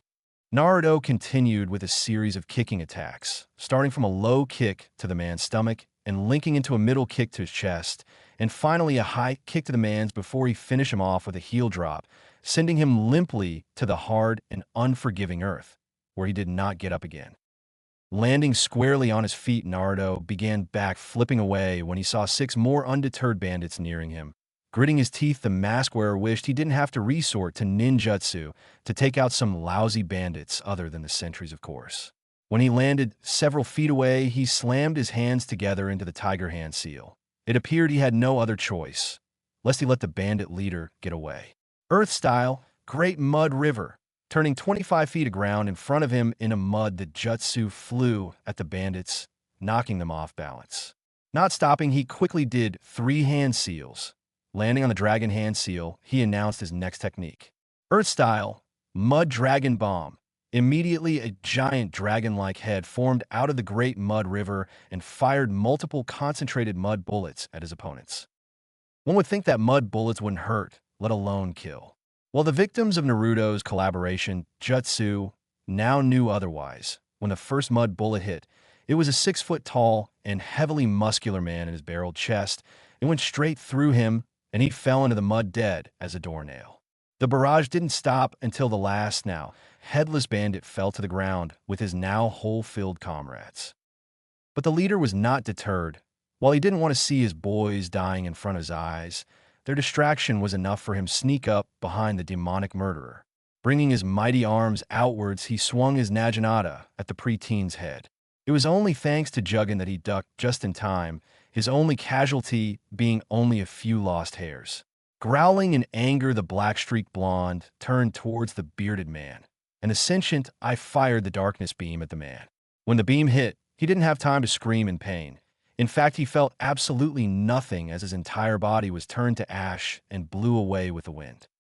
Sure, you little bastard. Naruto spun around to see the rest of the bandits glaring at him with tears in their eyes. Apparently taking out this sure person was the wrong thing to do. He saw the respect in their eyes they had for them, man. That kind of caused him to feel bad for killing him. Sighing, he stabbed his bloody katana into the ground and placed his index and middle fingers in a cross position. Shadow Clone Jutsu. Summoning 10 clones, the black-streaked blonde raised his right arm. Sicken boys, make it rain blood. Getting a grim nod from all of them, each and every one of them let out a battle cry. The bandits, with tears in their eyes, let out a roar that would have made an alpha lion proud. The two forces clashed, and the clones blew up, taking the remaining 7 warriors with them, literally making it rain blood. Shaking himself to get as much blood out of his clothing, Naruto pumped some chakra into his legs to make up for his lost time. Whoever crossed his path was ruthlessly put down. As he continued to pump chakra into his legs, he saw the large tent. It was a crimson-red color, a disturbing reminder of the red light district where he used to live near. The lights were on, and he saw a good amount of movement at the entrance. Pumping one last burst of chakra into his legs, he clasped Henryuka's hilt bent his arms so he could hold his katana like a spear. As the movement came to a stop, Naruto saw the tent flaps begin to open up, and he struck like a viper. His divine sword pierced through the figure's chest as he fell through the tent, and landing straight on his back. The demonic mask wearer used him as traction as he skidded on the ground before coming to a complete stop. "Boss!" Naruto heard a familiar voice scream out. Turning towards the source of the voice, he saw Taka with a tanto in his hand, and Bruno with his club out. Taking several deep breaths, the blood-covered Kurashigan user emitted a high amount of killing intent at them. Thrusting his left arm out, he pointed his bloody clawed index finger at the hawk-nosed man. "I suggest you surrender this instant. Your camp is done for." Growling, Taka pointed his tanto at his enemy. "I don't think so, you little freak. Go get him, Bruno." Instead of following orders, Bruno beamed the second-in-command on the head with his club, making him fall to the ground like a sack of potatoes. "Good job, you can go now." Naruto congratulated his clone, who smiled in return and disappeared, leaving the real club to fall to the ground. Then looking down at the monster who dared to call himself a human being, he finally got a good look at him. He looked to be around 35 years old, with wavy brown hair that framed the sides of his face and toxic green eyes. His face was twisted in a mixture of a snarl and pain. The man opened his mouth to try and most likely scream something, but instead he found himself without a head. Rearing his head back, Naruto added a small amount of Kyuubi's chakra into his vocal cords and let out the first and probably not the last roar of his life. Now, why did he roar, you ask? It was the only way to let every surviving bandit that it was futile to continue fighting. On the outside of the gigantic tent, everyone did stop when they heard the demonic roar. Both Kakashi and Guy, who were in the middle of the camp finishing off their roles in the massacre, snapped their heads up when they heard the unholy sound of Kyuubi's roar. Snapping their heads towards the sound, they immediately forgot their remaining opponents and rushed off towards the tent. When they arrived, the sun was rising into the sky, revealing the blood-stained, killing grounds the camp became. When they arrived at the gigantic tent, to their shock and horror, they saw the young genin covered in blood. In his right hand was his katana that seemed to be spewing blood itself, and in his left hand, he was holding what looked like the leader of the camp by the hair. They both saw brief flashes of red from the eye holes of his masks and cautiously approached him. All in all, he looked like the embodiment of death. "Naruto, are you okay?" Kakashi calmly asked. "Yeah, I'm okay," Naruto panted out. On the inside of the tent, the co-leader is unconscious. "I'm going to get the rest of these bastards to give up. Please don't wait up." After Naruto ran off, Barely 5 minutes later, he had around 15 disarmed bandits in front of him and the other genin. Apparently seeing their leader's head, they more than likely gave up out of fear. Getting a close look, they saw that their hands were bound in wire, and more than a few looked like they were limping. But then they saw Sasuke and Lee. Both looked worse for wear and immediately inspected their injuries. "Dear Kami, what happened to you two?" Guy asked them. Wincing, Sasuke clutched the left side of his head. "We both got careless, and that's what happened." Taking their canteens from their belts, along with some cloth, the two Jonin wet them down and began damping the wounded areas. They both winced in pain as the water got into their still tender areas. "Geez, you two, you're gonna need stitches for this," Kakashi told them. "No, they won't. I had a feeling that somebody was gonna get injured." Naruto spoke up. Casually tossing the head on the ground, he sheathed his katana before coming near his fellow genin. Twisting off the top of the skull, he dipped his right index and middle fingers into the skull, swished it around, and pulled out a thick cream-colored goop. "Okay, you two, hold still, this might hurt," quickly swabbing it on Lee's stomach. Immediately, Lee gritted his teeth tightly in pain. He tried moving his bandaged hands to his stomach to wipe it off, but they were immediately slapped away by Naruto's hand. "Relax, Lee. It will hurt for only a minute.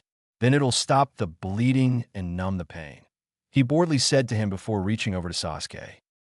After swiping it on his head, a yelp of pain, and of course a sigh of relief, Naruto looked at the two Jonin senseis. "Is Taka all tied up?"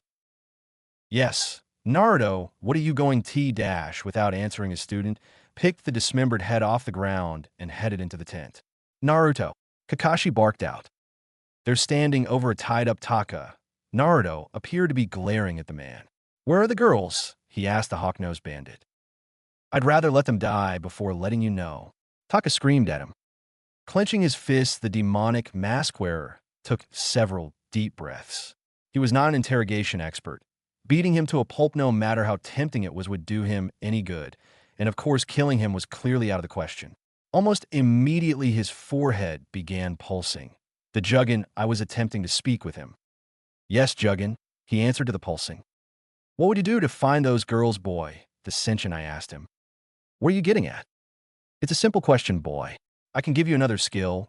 Know a set of skills that I was specially designed for other than just communicating mentally and helping you out with those darkness flame powers of yours." "What's your price, Juggin?" "It's really simple, boy. Just kill, and kill some more. If you get the urge to kill, just do it. How about you go fuck yourself? I'm not your puppet of mass destruction. I kill because it's of necessity, just like what I've done tonight. And yet you're Shinigami's pawn. In order to continue on living, you have been ordered to kill 3 men, and you're always on call to kill someone by Mr. Skull and Bones." Juggin argued his case. "A deal is a deal. Shinigami apparently took a big risk by tampering with the laws of nature. And if he wants me to kill 3 men who deserve to die, or take out some sort of target from time to time, it's fine with me. After all, it's not like I'm going to be in his service forever." "But what if you're wrong, boy? A god is truly unpredictable. He could very well turn his back on your deal whenever he feels like it. He will keep his word, Juggin, and whatever you offer me, you can shove it. I'd rather earn my power than have it served to me." Juggin laughed in response to his host's reply. It wasn't an evil laugh. It was more of an amusing laugh. As expected from a ninja like you, even with automatic power dangling in front of you, you're still keen on earning everything. Heh, as much as I hate to admit it, Shinigami was right, you were set in your ways. I mildly respect that. Was that just a compliment? Naruto wondered to himself, but then suddenly and without any warning, he was hit with a blinding headache that forced him to keel over even outside his body, gritting his teeth to the point where a few of them chipped, but then it just stopped without any explanation. "What the hell?" he barely managed to ask. "Never say I never did anything for you," Juggin retorted before his tenant was booted from his mind.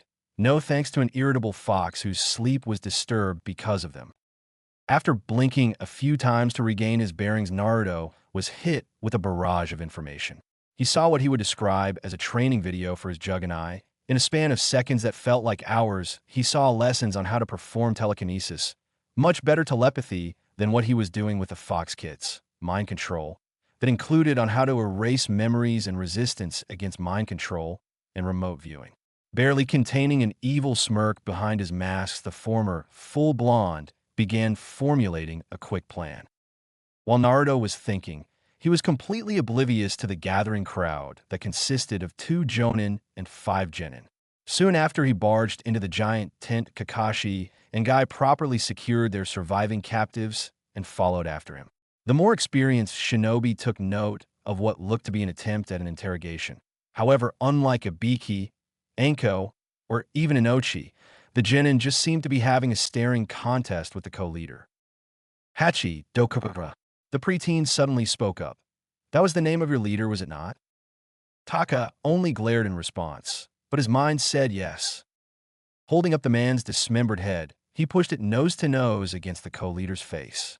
He was a B bordering on A-ranked missing nin from Kusagakure, Jonin rank, a master in the art of poison-based ninjutsu, and of course a major contribution to his village's poison lab. Of course, he went mad with arrogance, tried to rape a fellow scientist, and fled with the secrets to their highly prized poisons. What's your point? Taka spat at him. Raising his right arm back, Naruto backhanded the insolent bandit across the face, much to the surprise of the occupants in the room. My point is that I took him down in a heartbeat. A Jonin was taken down by me dash. Because you got the drop on him. With all the chaos and confusion, you outright assassinated him. You mother dash. He didn't get a chance to finish when Naruto backhanded him on the left part of his face, busting his lip open. I still killed him, regardless of how I did it. He's still dead. Now use your head for once, if a mere genin like myself could kill nearly. I would like to say 34 bandits. That includes your idiot bodyguard before I even came here, 5 of your sentries, an assload of half-naked and defenseless idiots who stood in my way, a bearded man named Sure and his entourage of warriors. I still had enough energy to kill a Jonin. So tell me. Lowering his voice, Naruto dropped Hachi's head and pressed his masked nose against Taka's hawk nose. What do you think I will do to a man that's already been bound? Sakura loudly gulped when she heard her teammate say that. Barely half an hour ago, she saw him as the monster her mother claimed him to be, but then she screwed up and nearly ruined the entire mission, and nearly lost her life because of it. It was only thanks to the boy that used to have a crush on her that she was still alive, and now she was conflicted. A demon would never help her. Yes, he berated her, but it did snap her out of her funk. And for once, Inner Sakura was silent in agreement. Sasuke, Lee, and Tenten were practically thinking the same thing. Though it was brief, they both saw him kill with ruthless efficiency, after seeing him covered in the blood of his enemies while carrying a dismembered head like a maniac. And let's not forget walking through his path of destruction, which was littered with corpses. They honestly couldn't believe what they saw that night. They honestly couldn't believe that a sarcastic, still prank-happy, and hard-working friend could simply turn a switch and become a machine of death and destruction. Neji, however, had his eyes narrowed at his temporary teammate for this mission. He was far from being naive. For years, he listened to the various women within the Branch family and their gossiping whenever he was forced to do something with them. He pretended not to listen, but there was usually one subject that casually came up at least once every time he was there. The no-secret crush Lady Hinata had on one Naruto Uzumaki. He clearly remembered him from the academy. Short, stupid, hyperactive, loser, untalented, and the dead last. He even half expected him to die on a simple D-rank mission or get kicked out of the shinobi program. That was over a year ago, but now he was defying fate, something that was pure heresy in his opinion. The 2 Jonin, on the other hand, were putting their experienced minds to use. Like any decent shinobi, they read the bingo book cover to cover. They even memorized them after the next issue came out, which was once every 3 months. So they fully knew who Hachi was and the full extent of his crimes. While they were proud of Naruto for sending a menace to society to hell, they honestly didn't like the fact that he so casually spoke of his crimes, who he killed during the assault, or what he would do to the captured bandits sitting in front of him. Now tell me what I want to know. Were those 3 girls you kidnapped? Using his newly powers of the Juggin, I was a risky move, and if Naruto was honest with himself, one of the stupidest things he was going to do since he was granted with it. But drastic times call for drastic measures, so he used his first attempt at mind control. Taka immediately felt a probing in his mind. Gritting his teeth, the co-leader of the camp thrashed his shoulders as if trying to escape. Then his head slumped down and his eyes became glassy. "The girls," he began in a low, robotic tone. "They're here in this tent. The entrance is underneath the bed." Mentally sighing in relief, Naruto silently looked towards the bed. Once again, he thanked the usefulness of the shadow clone jutsu, but he also blamed its flaws as well. This clone he created blinked far too often and had clearly not paid attention to the entrance he was looking for. After reaching the small, iron-framed bed, he tore the mattress off and flipped the bed frame away to reveal a small wooden hatch. Naruto, feeling a strong hand on his right shoulder, the mask wearer saw Guy opening his mouth. "You don't have to continue on, you know that, right?" Giving the man a small smile under his mask, Naruto was touched by his and Kakashi's concern once he felt the masked ninja's hand on his shoulder. "I know, but I need to see this through. I need to see what I can do for them." The two Jonin looked at each other with a good amount of skepticism, but reluctantly nodded. Guy tore the entrance off and looked at the genin. "If you're bold enough to see the horrors, then I won't stop you." Sakura immediately shrunk back. She already saw more than enough to last her for a good long while. Lee and Niji also stepped back. The former wasn't ready to see anything like that, while the latter saw no point in it. The only two that chose to follow were, of course, Sasuke and Tenten. While Kakashi was skeptical on this tough experience, but went with it by jumping into the hole first. Naruto followed, second, while Sasuke and Tenten followed right behind them, leaving Guy on the surface to watch over the captives. The four immediately began to follow the wide tunnel that was clearly created by an earth jutsu. They followed the artificial lighting, which they all assumed was another odd ninjutsu, until they reached another wooden door. Naruto immediately grabbed the handle and pulled the door open, and immediately recoiled at the sight in front of him. Tenten covered her mouth in horror, while Sasuke winced and resisted the urge to gag. Kakashi, meanwhile, clenched his fists and hung his head down. Even after all these years, he would never get used to seeing something like this. In front of them were the missing women. They wore nothing but rags that didn't even hide their nude forms, covered in old and crusty semen, and each were chained by the neck. "Dirigami." Sasuke managed to gag out as he smelled all the misery and sex.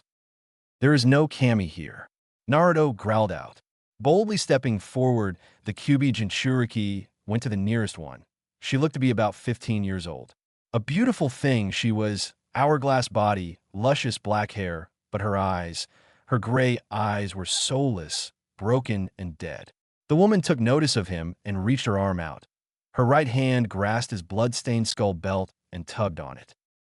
Naruto immediately placed his left hand on hers, halting her actions that she was broken for. "We're getting you all out of here." It was around dusk when the shinobi arrived back in Tanemaki with 16 captured bandits and 3 broken women wearing scraps of mismatched bandit clothing. They were all immediately greeted with cheers of applause, pats on the back, and tearful thank yous from the immediate family members of the missing girls. Sasuke, Lee, and the women were taken to the town's doctors for a check over regardless when the former wanted it or not. Naruto was almost forced to go, if not for him explaining that it was their blood and not his. Satisfied with their answers, and their concerns gone for the time, being they were lead to the town's inn. The girls were given their own room, while the men of Team Guy were forced to share a single room, like Wise with Team 7. Naruto and Kakashi got into their room. The copycat ninja immediately left to conduct some business with the mayor of the town, leaving his remaining student alone. With his sensei gone, Naruto immediately bolted for the bathroom, tearing the Hanya mask off and pulling down his half mask. The black-streaked blonde flipped the toilet lid up, fell to his knees, and threw up everything in his stomach. Tears poured from the corners of his eyes from the force. After dry heaving a couple of times, he fell to the right side of the toilet and let out several coughs of disgust.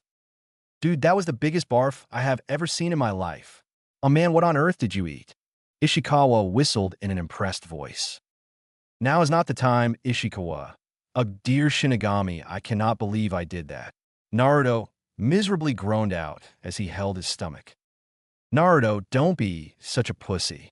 Shinigami spoke up for the first time in a very long while. "You did your job, and you saved those girls when everyone else thought they were dead. And most importantly, you saved me a good amount of time by judging their souls for me. I know I did my job, Shinigami, but I let my rage take control of me after what I saw. I didn't just kill them, I butchered them. It felt so wrong. But placing his hand against his forehead, he let out a sigh of frustration. I was just so mad. What they did was completely unforgivable, and I lost control. Swiping his right fist at the former full blonde's head, Ishikawa's hand went right through it, causing him to violently shiver in discomfort. Blondie, quit moping, it's so not like you. Settling his brown eyes on the shaken preteen, he ghost slapped him again, causing another shiver to crawl through the young man's spine. You were pissed off, I get it. Hell, I was pissed off as well. But what's done is done. You didn't make them all needlessly suffer like they deserved, and you prevented more mindless slaughter by using their leader's severed head as a scare tactic, and you saved those girls who everyone gave up for dead. Placing a hand on his shoulder, he finished his comforting pep talk. But most importantly, you felt bad for doing it. Unlike Han, who would have loved nothing more than to feel their blood on his armor, you still have a conscience. Never forget that, okay, Blondie? Naruto let out a small smile after his haunting specter said that. He honestly didn't know why, but he felt much better. Ishikawa was absolutely right. Even amongst slaughtering the bandits, very few died in absolute agony.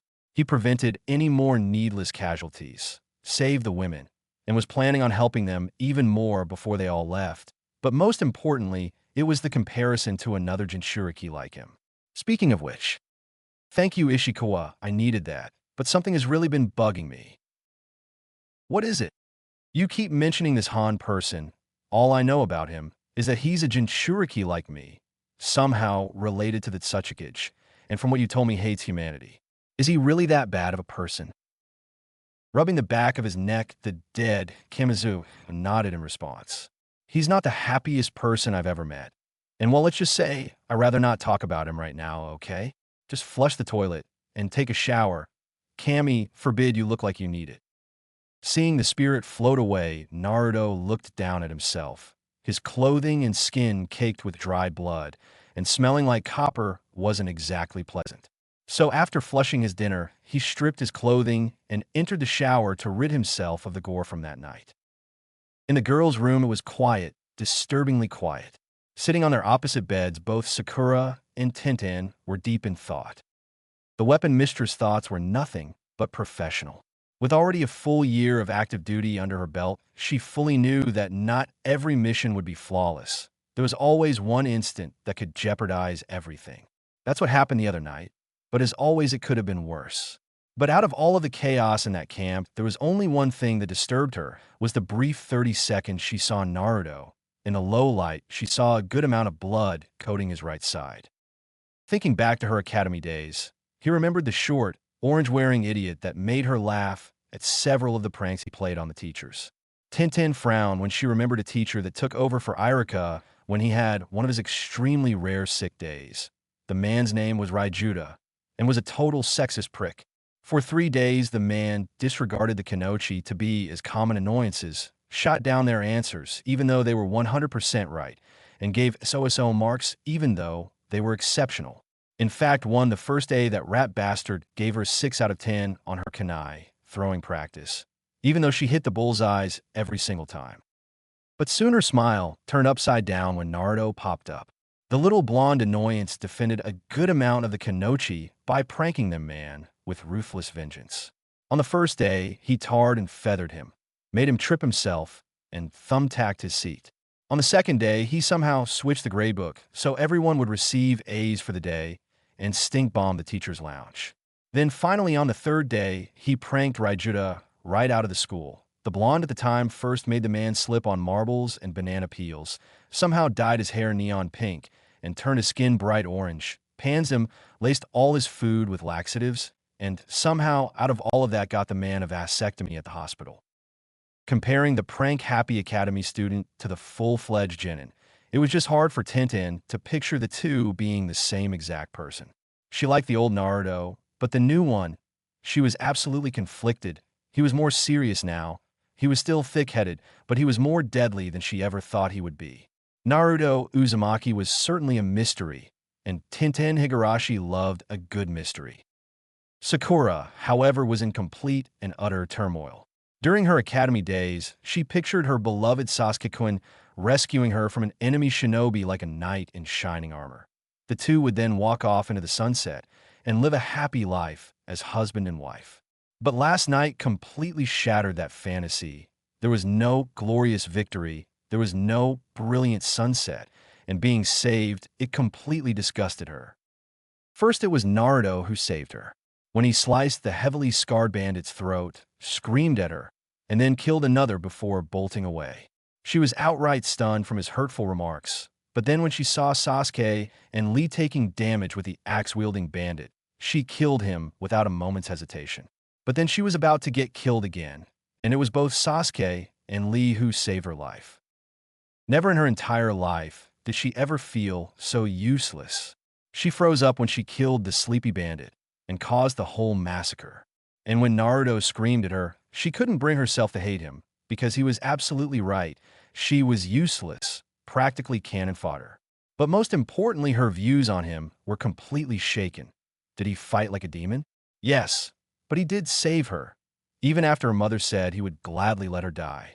Even after all the verbal and physical abuse she put him through, he saved her sorry ass. Hearing a muffled voice, Sakura snapped her head towards Tenten. I'm sorry, what was that? I said, are you okay? These were your first kills after all. Tenten repeated herself. How did you dash? I was the same way, the weapon's mistress admitted. I was reflecting my first kill when a mission went wrong. I would like to say it gets easier as time goes on, but it honestly doesn't. You just have to shoulder it. And if it gets too much for you, I would recommend talking to a therapist. They can help you to a good extent. You weren't the one who started it all, Sakura blurted out. Covering her mouth, she saw Tenten raise an eyebrow. So hanging her head in shame, she continued to tell her tale of woe. I'm sorry, but while you were all busy doing your duties, I was helping keeping watch. A bandit came out of his tent and yawned. I panicked and threw my kunai into the man's throat. Then he came crashing down onto his tent, waking his bunk mates up and causing the chaos within the camp. Tenten continued, causing the Pinkette to gasp in reply. Sakura, no one will blame you for what happened. It was a gigantic rookie mistake, but you will learn not to make the same mistake again. You get what I'm saying? Pausing for a moment, the pink-haired Jinin processed what her fellow Kanochi was saying to her. Then for the first time since her blunder, she smiled. It was a small one, but a smile nonetheless. Yes, I do. Thank you, Tenten. I will benefit from this experience. Giving her own smile, Tenten patted the girl on the shoulder. Good. I'm sure that you'll do great things after this. With her good deed said and done for the day, the weapons Kanochi went to take a shower. After the door to the bathroom clicked shut and the sound of running water hit her ears, Sakura dejectedly slumped her shoulders. I'm sorry, Tenten, but my mother has something else in mind. While all of this was happening, Kakashi, Guy, and Niji were reporting to the mayor of the town. The Hyuga was stationed outside of the building with his eyes glaring at nothing in particular. For all his life, Niji was a big believer in fate. Fate destined him to be born into the Branch family. Fate allowed his father to die, and fate deemed him to be a prodigy within the Hyuga clan, thereby making everyone inferior to them. However, there was one thing that was eating away at his stoic facade. Naruto Uzumaki, the so-called demon brat of Konoha, the blonde pranking prince, and the one person Hayashi Hyuga hated the most. It honestly confused Niji why his uncle exactly hated the former full blonde. Yes, he was a loser, the dead last, and the not-so-secret crush of his cousin Hinata. That aside, he remembered him from the academy, from his lack of talent in the shinobi arts to his low grades, and even his kill-me orange jumpsuit showed him to be destined as a failure. That was what he thought at least, but after seeing him for the first time, he was not happy to see something he fiercely believed in being from his point of view trampled on. He couldn't officially take action on him. He couldn't test him without his clan's knowledge either. Clenching his fists together, Niji figured he would have to wait for the right time to prove himself right at a later date. On the inside of the building, Kakashi handed the mayor a sealing scroll. This is everything we took from the bandit camp of value. From your village's stolen merchandise to any other stolen items of value. Smiling at the Jonin, the mayor of the town sighed in relief. Thank you, good sirs. Our village thanks you from the bottom of our hearts. We were just doing our job. Now, can you please sign our mission scroll showing we completed it? Guy said to the balding man as he handed him the mission scroll. But of course, the mayor tooled a small scroll and began signing his name on the dotted line. By the way, what did you do to the camp itself? We burned it and the bodies in it to the ground. Kakashi responded to him. Gulping loudly, the mayor feverishly nodded and began signing his name. And the bandit leader? His head is in a sack within one of Kakashi's sealing scrolls. We're taking it back to the village for proper identification, just to confirm it's him, and send his head back to his original country for his bounty. Guy said, snatching up the scroll after the mayor signed it. After watching the two Jonin walk out, the mayor sighed in relief and slumped into his chair. Shinobi are scary, he muttered out. After an hour to get clean, Naruto stepped out of the shower feeling much better than before. With a towel wrapped around his waist and the other drying his hair, the Kurashigan user deposited his head towel into the basket, placed both his masks on his face, and walked out of the bathroom. And was immediately greeted with Kakashi walking right into the room, with Sasuke following with gauze wrapped around his head. The three looked at each other in awkward silence for several seconds before Naruto broke the silence. Is Duckhead going to be okay? Yes, that cream of yours stopped the bleeding. He won't even have a scar. Kakashi replied while Sasuke glared at his teammate. That's good to hear. Quickly grabbing his sealing scroll, Naruto immediately returned to the bathroom. After a few minutes, he re-entered the room wearing his now usual outfit, minus the steel fishnet chainmail armor for the time being. However, Kakashi was gone once again, leaving Sasuke alone with him. Scratching his head, Naruto asked where their sensei went. Kakashi-sensei went out for some air, the Uchiha answered. Now that he's gone, I have a question for you. Peering at his teammate's mask, Sasuke asked what was probably on everyone's minds. What the hell happened in the camp? It's quite simple, Naruto answered without missing a beat. I did my job. I killed those rapists and their boss, and brought the rest of them to justice using fear and intimidation. Seeing Sasuke raise an eyebrow, he elaborated. Sasuke, what did you feel when you did whatever you did in the camp? Feeling a lump in his throat, Sasuke swallowed it as quick as it came. I killed over a dozen men. I honestly didn't like it. But after some time passed, I felt better knowing that these men will never be able to harm another person again. The same as me, Naruto confirmed. I honestly hate the thought of killing, but if I can make the world a better place by taking one life, I believe I can bear with it. Once again, his mask formed a face. This time it took on a form of playful seriousness. Kill one, and maybe you can save 1,000. A scene from Wanted. Nice touch, Naruto. Shinigami gave his avatar the thumbs up. Wanted? What is that? Never mind. Sasuke took a good long while to let his teammates' words to sink in. First, he wondered how in the hell Naruto's demonic mask could switch from an expression of absolute rage and fury to the other expressions that he would normally give off, like a shocked expression and at times a smile. Seriously, it was creepy, but then he figured that some answers were better left unanswered except what both he and Kakashi looked like underneath their respective masks. Then he just shrugged in acceptance. As much as he wanted to deny it, Naruto was right. He may have killed over a dozen, but those people would never harm another person ever again. He may have hesitated the first time. He may have hated himself afterwards, but next time he would perform much better. He wouldn't like it, but he would live with it. Hearing the familiar sound of a doorknob clicking, Sasuke looked over to see his teammate swinging the door wide open. Where are you going? I'm heading out for some air, and I guess to see how many shops are still open. I owe Haku and the others for watching the kits. Naruto replied before shutting the door on his way out. Looking at the nearest clock, the Uchiha saw that it was 7:30. Most of the shops were probably closed, but who was he to pop his teammate's bubble? Getting to his feet, he figured that he should get himself a decent shower and headed toward the bathroom. But when he opened the door, he developed a tick mark above his right eyebrow. In front of him were Naruto's clothes. Even on a mission, his teammate left his dirty, smelly clothes on the kamadamned floor. And the worst thing was that they smelled of dry blood. Damn you, Naruto, he barely muttered out. After leaving the hotel, Naruto took in the sights of the trading town. It definitely wasn't anything like Konoha, but it had a peaceful, small-town atmosphere to it. The people were nice as well. Many of them hardworking individuals. It filled him with pride knowing that he actually made their lives better in one fell swoop. "Hey, little one." Naruto heard someone shout out to him. Quickly turning his head, he saw a red-haired man waving at him from a booth. Raising an eyebrow for a brief second, he headed over to him. Once he arrived, the man latched both his hands onto the former full blondes and vigorously began shaking them. "Thank you, son, thank you so much." The man cried out in joy before pulling the genin over the booth and crushed him in a back-breaking hug.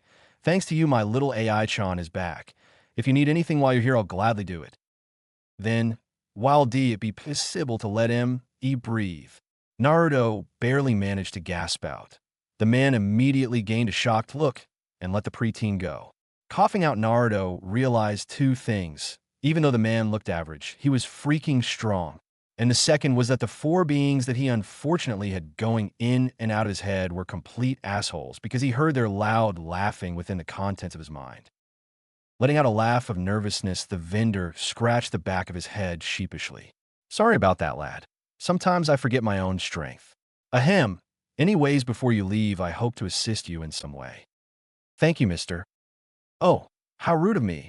My name is Gene, the manager of this small but humble stand." "Gene-san, I thank you for your kindness. But I'm good." Stopping himself for a second, he corrected himself. "Actually, I would like to know where those three girls are being kept."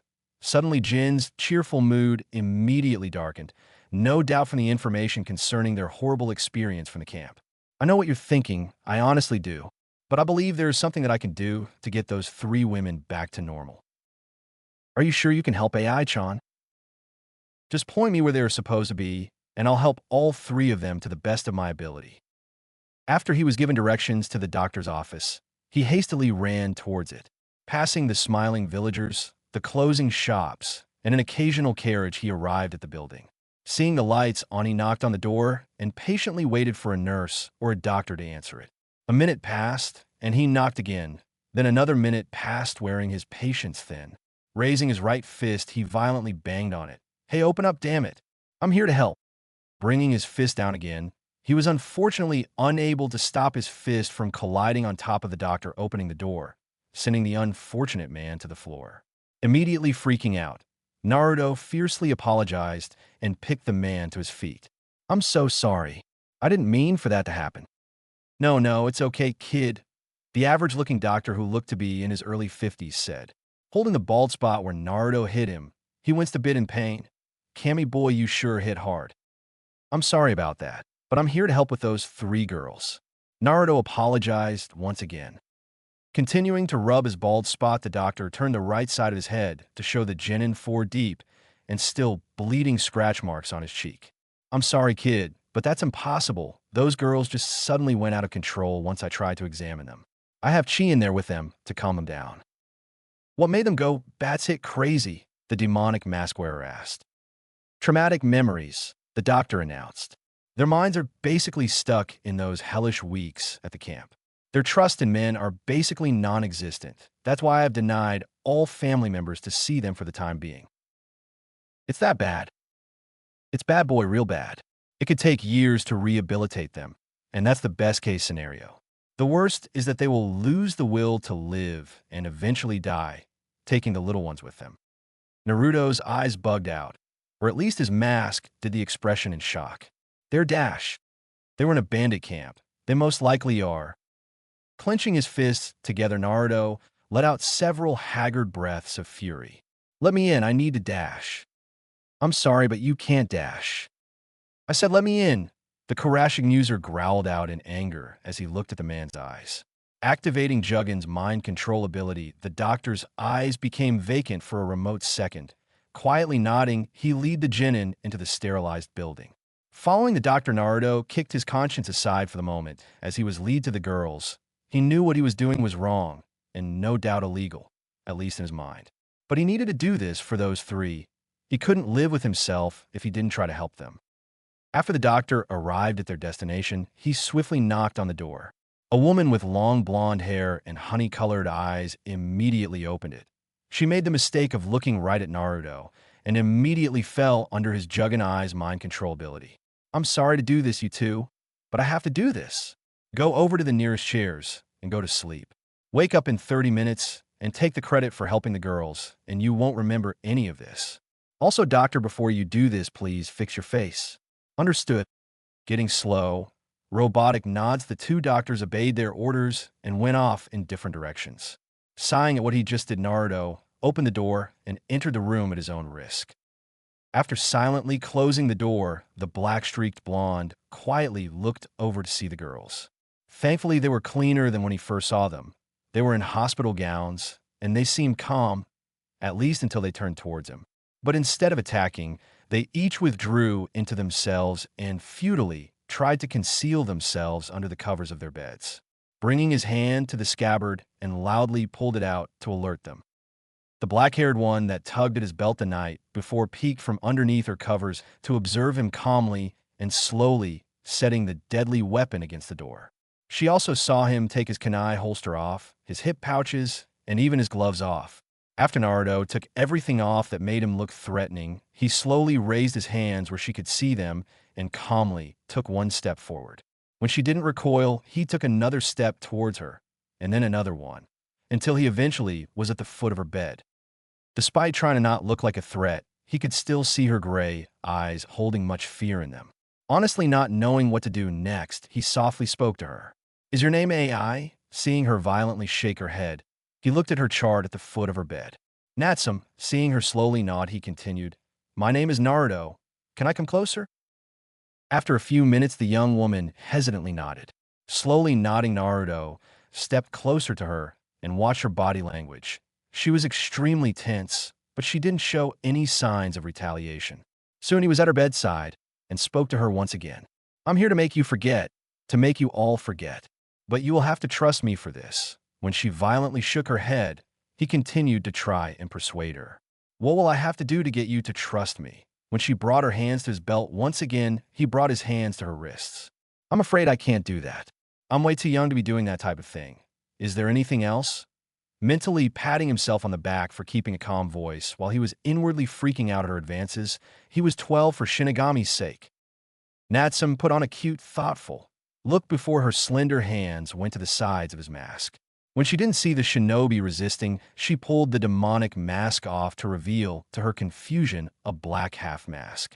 She noticed his deep scarring and brought her left hand to his half mask and pulled it down. After seeing his deep scars, she placed the Hanya mask on her lap, gently raised her right hand, and traced her fingers into the deep crevices of his face. "Hurts?" she quietly questioned him. "Not at all," Naruto replied before he activated the power of the Juggernaut. He felt the back of his head throbbing from the strenuous use from yesterday. Honestly, this wasn't the smartest thing he was doing since yesterday. The training video recommended that new users to not overuse the abilities and to rest up to a week after using them once so their mind could get used to doing it. So after he was done, everything was going to suck for a while. That aside, he felt Juggin doing his work of erasing Natsum's memories from her camp, from the day she was captured to the second she was rescued. After the process was complete, the black-haired woman fell unconscious. Clutching his head, Naruto rubbed his temples to soothe the pain. QB's regeneration ability, or not that shit, still hurt. After the pain subsided for the moment, he tucked Natsum under her covers, moved a few stray locks of hair away from her face, and moved on to the other two women. AI, the girl who looked to be 16 years old with red hair and blue eyes, was his next patient. Apparently, she was the first person who was taken and held captive at the camp. It took a little longer to rid her of those horrid memories, but he did it. Then the last person, a green-haired and eyed woman named Anzu, was the easiest to take care of. With his conscious ease, Naruto looked over the three sleeping women, each having a peaceful look on their faces as they slept. This may not be the happy ending I wanted, but at least I could help them by wiping their memories away. Suddenly his vision went blurry. Naruto clutched his head in pain and fell to one knee. I probably won't be able to use Juggin or see straight for a while, but it was worth it. After pulling his half mask up to his nose and placing his Hanya mask on his face, Naruto stumbled towards his weaponry. Unfortunately, he fell flat on his face and automatically realized this would be harder than he thought it would be. Slowly getting to his feet, he grabbed the doorknob to steady himself. He first reached for his kunai holster. Grabbing it by the straps, He carefully snapped the straps together and properly secured it to his right thigh. He then grabbed his hip pouches and placed them on his belt, resting them above his hindquarters, and finally grabbed Hanrioka's hilt. Using his trusty katana as a makeshift walking stick until he got outside, he exited the room, past the two sleeping doctors, and went straight out the building. Pretending that nothing was wrong, Naruto waved to the few civilians who were still out at night. Saw for the most part that all the stalls were closed for the night. Jean was gone, thankfully in his opinion, and the streets were pretty much empty. He didn't know how long it took him to get back to the inn, but he did his damned best to not draw any attention to himself. Clambering down the hallway, the mask wearer found the room he was staying in. As he was about to bring his hand to the doorknob, the familiar sound of a door opening alerted him that he had company. So spinning on his right heel, he saw a double vision of Tintin, tilting her head in a cute way if he was honest with himself at him. "Hey Tintin, how are you this evening?" he greeted her. "I'm doing pretty good. And yourself?" she asked him. "Oh, pretty well. Just went out for a walk to relax a little bit." Crossing her arms under her bust, the bun-haired teen gave him the famed critical stare that all women were famous for giving men when they were lying. "Oh, really? Tell me, did that walk happen to take you to the doctor's office?" "No, imalai." Naruto blatantly lied. "Okay, my powerful ass. You're doing your damned best to not fall flat on your face." Shinigami barked out. "Shinigami, you're not helping. Don't lie to me, Naruto." Tintin narrowed her brown eyes at him. "Your posture is showing me that you're exhausted. In fact, I can almost see your knees shaking." Knowing that he couldn't keep the charade up for long, Naruto relented. Okay, you caught me with my pants down. During the raid on the camp, I took a nasty hit to the head with a war club. After taking my shower to look somewhat presentable, I went to the doctors. They saw that I had a lump on my head. So after icing it and given some aspirin, I was sent back. Just in time too, because I was getting pretty tired. Worst lie ever, Naruto, Tintin thought to herself. She honestly didn't see the point in him lying. He was always truthful ever since the academy. He never told a lie. That just added to her curiosity even more. But before she could call him on it, the sound of someone shouting "youth" interrupted her thought process, and a door opening alerted the two of them that they had company. The person was none other than Niji Hyuga, who no doubt was relieving himself from one of Lee's and Guy's youth rants. "Dear Cammy, if I have to listen to their rant of youth one more time," he barely managed to growl out in annoyance. "I can't hear a thing. Guess these walls are pretty thick," Naruto commented as he leaned against the door to his room. "Uzumaki, I honestly didn't expect to see you this late at night. While that sounded rude, it honestly wasn't. But I'm glad you're here. There was something I've been meaning to ask you." "Ask me slash him?" Naruto and Tintin asked at the same time. "Correct. Normally I would not ask this sort of thing, but that attack. Iron Reaver Soul Stealer. I must know, how exactly did you create it?" Niji asked.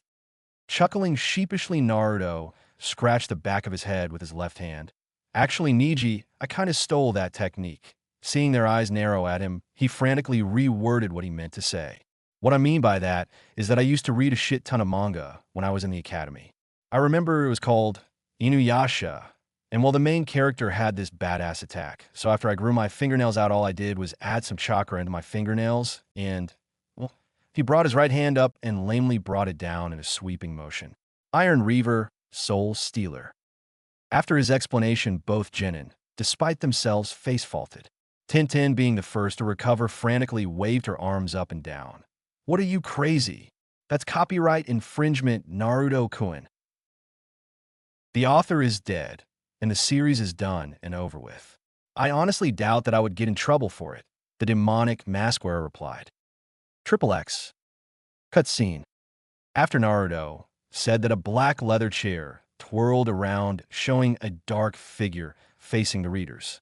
A light shined on him to reveal an average-looking, black-haired, scruffy-looking 20-year-old male revealed himself wearing a black Metallica t-shirt, light blue jeans shredded from years of wear and tear, and plain white sneakers.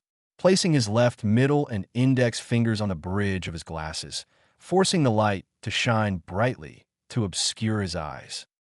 "Hello, my faithful reviewers. I won't bore you for long, but this is important. Copyright infringement is not cool. I cannot stress that enough. You give credit where credit is due. Also, Rumiko Takahashi is not dead. She's still alive and well. And for the record, I was a fan of Inuyasha until they stopped showing it in America. That said, let's get back to the story, shall we? Clicking his fingers, the fifth rider of Armageddon was enveloped in darkness. Actually, it was the apartment complex losing power due to a freak lightning storm outside. Damn it, that would have been so cool. Triple X. After leaving his two comrades, speechless Naruto bid them goodnight and entered his room to collapse onto his bed. Naruto-kun. Niji questioned his female companion with a raised eyebrow. Shut up, Niji. Naruto. Sasuke screamed his teammate's name for the sixth time, grabbing his teammate's shoulder and violently shook him to the point where the bed shook. Come on, you lazy bastard, wake your lazy ass up, when he only got a loud and obnoxious snore from his masked face. Resisting the urge to punch the pain in the ass that was his teammate, the Uchiha stopped trying to wake Naruto up the normal way someone would get woken up, and thought what would have been a better way to do it. After a minute, an evil smirk came to his face. It was out of character for him, but he was going to enjoy it. Oh, Naruto, is that Hinata, Haku, and Tintin wrestling in a large pool of ramen? Like a sucker, Naruto immediately bolted up and frantically searched for what was said to him. Immediately, he heard the sound of loud laughing alerted him and saw his teammate on the ground laughing his ass off. Sasuke, you asshole, he roared at him. Composing himself for the most part, the Uchiha got to his feet, a few chuckles still escaping his mouth. Well, at least I know your preference. You damn know my preference, the black-streaked blonde growled at him. Thankfully, he wasn't seeing double anymore, but he had the worst headache imaginable. You being an ass bag aside, what you want? Clearing his throat, the Sharingan user told him the reason why he woke him up. Kakashi-sensei said we were going to leave in 2 hours. I put those bloody clothes in that scroll of yours. Now hurry up. With that said, he left the room. Grumbling about raven-haired douchebags, Naruto lazily got out of his bed and got into his usual routine for the morning when he wasn't interrupted at least. Falling to his fists, he began a series of quick push-ups to get his blood flowing and 50 sit-ups to further strengthen his core. It took him 10 minutes, but he was awake, and after grabbing his scroll and any other objects of his that were in the room, he headed out into the village. Finally awake? Sasuke asked as his teammate once he stepped outside. Seeing his cousin leaning against the building, Naruto responded without a beat. Yep, so what are we supposed to do to pass the time? Well, Kakashi said to meet up at the entrance at 11, so I guess we just keep track of the time and do whatever we want for the time being. Sounds good to me. Without a word, the two genin began to seek out the stalls. Naruto immediately spotted a stall selling some trinkets and was drawn towards it. He was greeted by a hefty bald man who was pretty jolly in his opinion. Welcome, friends, I got everything you need, stuffed animals, balloons, and many other goodies you may want. He greeted the preteen. Putting his right hand to his masked chin, Naruto observed several of the trinkets on the shelves. There honestly wasn't much that looked good to him. The masks that he saw were cheap-looking, the sweets would not last around him. Zabuza definitely wasn't a snow globe person, but then he saw something that piqued his interest. It was a rabbit, just a simple chibi white rabbit plushie with wide blue eyes. I'll take the white rabbit, he said to the store owner. Oh, good choice, my boy. The girls love this little critter. Pulling the bunny from the shelf, the man placed it on the shelf and said, Now who are you giving this to? The bun-hired girl? Because she would probably like this thing. He pulled down a small crystal ball and placed it next to the stuffed bunny. Thanks, but the rabbit is dash. What cha doing, Naruto? A female voice echoed in his ears. When he felt lightweight and two soft mounds pressed in his back caused him to freeze.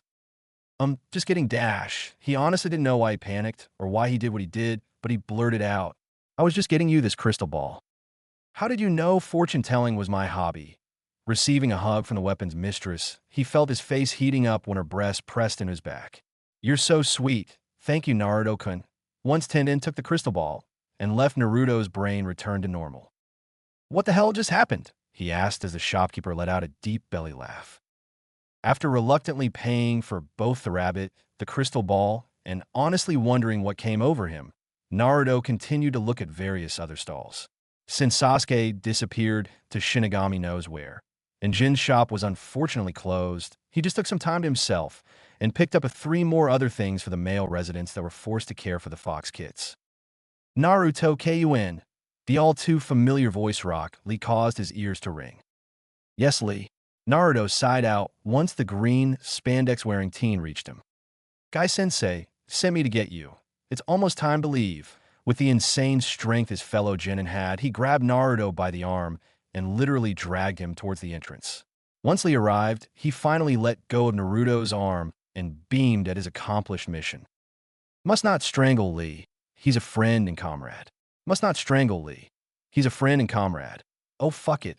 It's for the good of all mankind, Naruto thought as he got himself off the ground and brought his hands out in a strangling motion towards the spandex-wearing genin.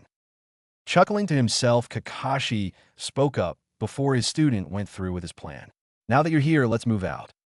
Mentally groaning in displeasure, the demonic mask-wearer brought his arms to his side and followed his sensei's orders for now. Pumping some chakra into his legs, he leaped in sync with everyone and started leaping through the trees. Because they were shinobi, they easily cleared an entire mile in less than 3 minutes. However, unlike everyone who were looking ahead, Naruto looked to the side for just 1 second, and 1 second was all he needed. Time seemed to stop when he saw a clearing, and what he saw stunned him. From the various lower tree branches were 15 bodies, each hung by a hangman's noose on their necks. The last one standing on a chair was none other than Taka. The bandit rose his head up and snarled at him with the most intense hatred he ever saw in his entire life. Then, before the man could even open his mouth to let out some kind of curse, the chair he was standing on was kicked out from under him by Jin, and he fell to the forest floor. As a tree blocked his view of the bandit's death, Naruto couldn't help but feel relieved that justice had been served. One day later, the two teams found themselves walking out of the Hokage Tower. Kakashi said he would handle it from here. Leaving Sakura and Tenten headed to return to their respective homes. Niji returned to the Hyuga estate. Lee and Guy went off to do more training to continue to boost their flames of youth, and Naruto and Sasuke went to relieve Zabuza of their furry residence. But unaware to all of them, Kakashi had another motive for speaking with the Hokage alone. After he handed the old man the mission scroll, the legendary Shinobi steeled his gaze after reading the fine details and leaned back in his chair. Is there anything of interest that I should know about, Kakashi? Like what you didn't write on the report? He asked the Jew/Nin. I'm afraid so, Hokage-sama. Kakashi replied. Before we entered the village the night before, Naruto pulled out the bingo book. There was a brief argument between the two of us before Guy. Sasuke and Tenten sided with him after reading up on a few of the missing nin within the book. Chuckling in response, Hiruzen calmly wiped a tear of mirth away from his eye. Kakashi, I'm not worried about that. In fact, I'm actually proud of him learning from his encounter with Zabuza. Guy has been pushing for us to teach the academy students about this for years, and I must say I'm leaning towards having them learning it in the academy next year. But please, what else must I know about this mission? After a few seconds to digest his leader's words, the Jonin continued his report.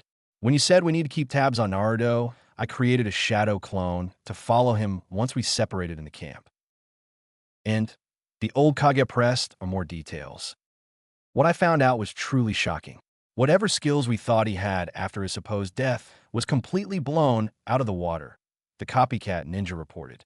The first thing I saw was his genjutsu. It was barely above average, but it was efficient against the bandits we encountered. His motions weren't exactly fluid, his stances had a good amount of openings, but his footwork was amazing. Given proper training, he could very well become a master in the next couple of years. So now we know his skill in Kenjutsu. Sarutobi nodded in a pleased motion. What of his taijutsu? Surely it increased after his slight training period with Guy. You would be correct. He has become faster, stronger, and highly efficient with the few taijutsu techniques Guy taught him. From what I saw, each punch and kick he delivered critical damage. The placements of his strikes were precise, coordinated, and deadly. He's not on the level of Rock Lee by any means, though. Nodding in response, the Sandaime asked his next question, how about his mental stability? What were his emotions like when, well, you know? Closing his visible eye, Kakashi thought for a moment before answering. Honestly, sir, it's debatable. Seeing his leader raise an eyebrow, he clarified what he meant. Naruto, he seemed like he could flip a switch. He was cold, calculated, and extremely efficient when everything started going to hell in a handbasket. He showed no restraint when he killed the enemy, but my clone could feel the anger behind his movements, especially in his minor interrogation session. Though after what he saw, I can't blame him. Interrogation session? Kakashi, what did he see? He encountered the bandit co-leader that he later interrogated early on in the day when he disguised himself as a woman. The man let his bodyguard try to have his way with him before they returned to camp. But Naruto killed the man's bodyguard, used a clone to take his place, and once he dispelled it, learned everything he could about the bandit camp. However, while his clone was undercover, he witnessed the bandit leader raping 3 young women. His eyes widening in surprise, Sarutobi lit his recently repaired pipe and proceeded to inhale the rich tobacco. After a few seconds, he let out a stream of smoke and solemnly nodded. What else can you tell me? Taking a deep breath, Kakashi dropped a bombshell that would leave the Sandaime speechless. I also saw him using a new ninjutsu with his claws that he called Iron Reaver Soul Stealer. I don't exactly know how he did it, but all I do know is that it uses chakra concentrated at the tips of his nails. However, that is not the biggest shock I saw that night. My lord, the boy somehow knows the exploding shadow clone jutsu and earth ninjutsu. Not like the minor ones I use, but high-powered ones. Like your Great Mud River and your Mud Dragon Bomb to kill a group of at least 20 highly trained bandits. Accidentally inhaling too sharply, Herzwin violently hacked up large clouds of smoke in surprise. What did you say? Are you 100% sure? I'm 100% positive, Lord Hokage. Taking several long puffs from his pipe, the Sandaime Hokage was silent for several long minutes. Finally, he nodded before letting out a sigh of exhaustion. I'm afraid to ask, but is there anything else I should know? Nodding in response, Kakashi brought his right hand to the front of his flak vest and pulled a sealing scroll from one of its 3 scroll pouches on that side. Setting it on the desk, he unrolled it, and in a small cloud of smoke, the Sandaime was greeted with Hachi's decapitated head. His last victim of the night was the rumored shinobi ruling over the camp. His name was Hachi Dokabara, one of Kusagaku's Rouge shinobi. My clone caught Naruto impale, more like assassinate him with his katana before the man had the chance to completely run out of his tent. Hiruzen's eyes steeled when he saw the milky white eyes of the deceased poison master. Bringing his right arm up, he snapped his fingers, and immediately appearing next to him was an Umbu member with an eagle mask. Washi Eagle, please take the head to the Umbu headquarters for proper identification, just in case. With pleasure, my lord. The eagle-masked Umbu member responded as he placed the head back in the scroll and disappeared in a small cloud of smoke. That is all I have to report, Lord Hokage. I'll take my leave for now. With a bow, Kakashi disappeared in a small cloud of smoke. Leaning back in his chair, Sarutobi sighed in frustration. What he just learned threw everything he believed out of the window. Naruto was not the person who he thought he was. He was unstable, unpredictable, and also a hypocrite. With a heavy heart, he pressed on the secret button under his desk. Tenzo, Tiger, Nico, Cat, find Naruto Uzumaki and bring him here immediately. Meanwhile, with Naruto and Sasuke, who just got to the place Zabuza and company were residing, the black-streaked blonde swallowed the lump in his throat and knocked on the door 3 times. The two waited for a few minutes before an extremely haggard Gozu answered the door. Thank Kami you're here. Grabbing the two by the scruff of their shirts, he literally dragged them inside. The inside of the house looked fine, but when they reached the backyard, they saw a disaster area. The yard was turned up in a few places, the oak tree was scratched to unholy hell, and a bush was somehow on fire. But most importantly, Zabuza and Meizu were frantically trying to get Ichigo out of their hair as he jumped from or head to another, while Haku and Benaheim looked on from the sidelines in amusement. Breaking out in a fit of laughter, Naruto leaned on a shocked Sasuke for support. Oh, I'm so proud of him. He barely managed to wheeze out between his fit of laughter. His voice caused the 2 fox kids to pipe up and sprint over to him, where they began to cutely rub up against his legs. I missed you guys too. Were you good for Uncle Zabuza and his 2 lackeys? Oh, Benaheim was an angel, but that scar-faced pelt was a little hell spawn. Zabuza barked out as he pointed to his scratched-up face and his ruined shirt. For nearly a week, he tortured the hell out of us, while leaving Haku alone. Suppressing a chuckle, Naruto bent his knees and rubs the kids' heads, noticing that they grew a little bit when they were gone. Sorry about that, Zabuza, but you guys will be compensated money-wise, within reason, of course, and, of course, the gifts I got for my mission. Pulling his sealing scroll out of his right hip pouch, he opened it to reveal the gifts he bought them. Tearing off his ruined wife-beater, Zabuza immediately put on the black t-shirt with a crimson Oni head and a mist-like shroud on his chest. When Gozu and Meizu held up their crimson shirts, they had tick marks over their left eyes when there was big, bold black letters on the front and back of the shirts that said, "I'm with Stupid," with a black arrow pointing at each other on their respective left and right sides. Haku, however, was fiercely squeezing the chibi rabbit plushie in her arms, proving once again that no matter how professional a woman was, they still loved cute and cuddly things. Once again, I thank you all for watching the two on such short notice. Hopefully before Naruto could even continue, he was interrupted when both his arms were violently bound behind his back. "I'm sorry, Naruto Uzumaki, but you're coming with us. Is he secure?" Hiruzen Sarutobi asked the head of the torture and interrogation force.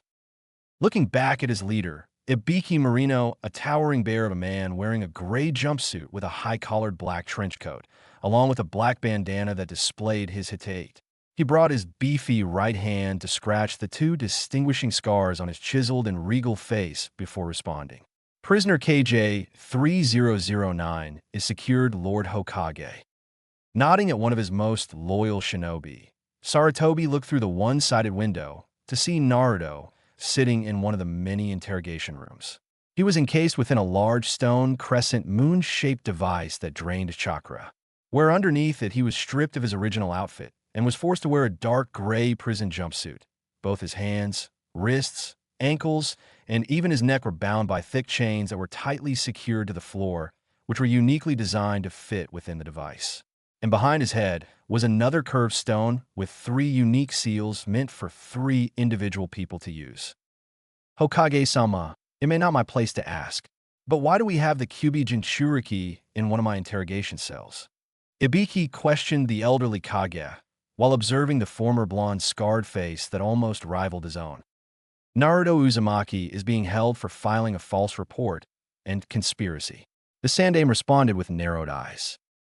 "I would never imagine that he of all people would be in here." A voice piped up behind the two men. What greeted the two was a woman with dazzling lavender hair tied that spiked up into an exotic, comb-like pattern in the back, while the rest of it cascaded down the sides of her face to end slightly below her jaw, with her leafetate tied securely to her forehead.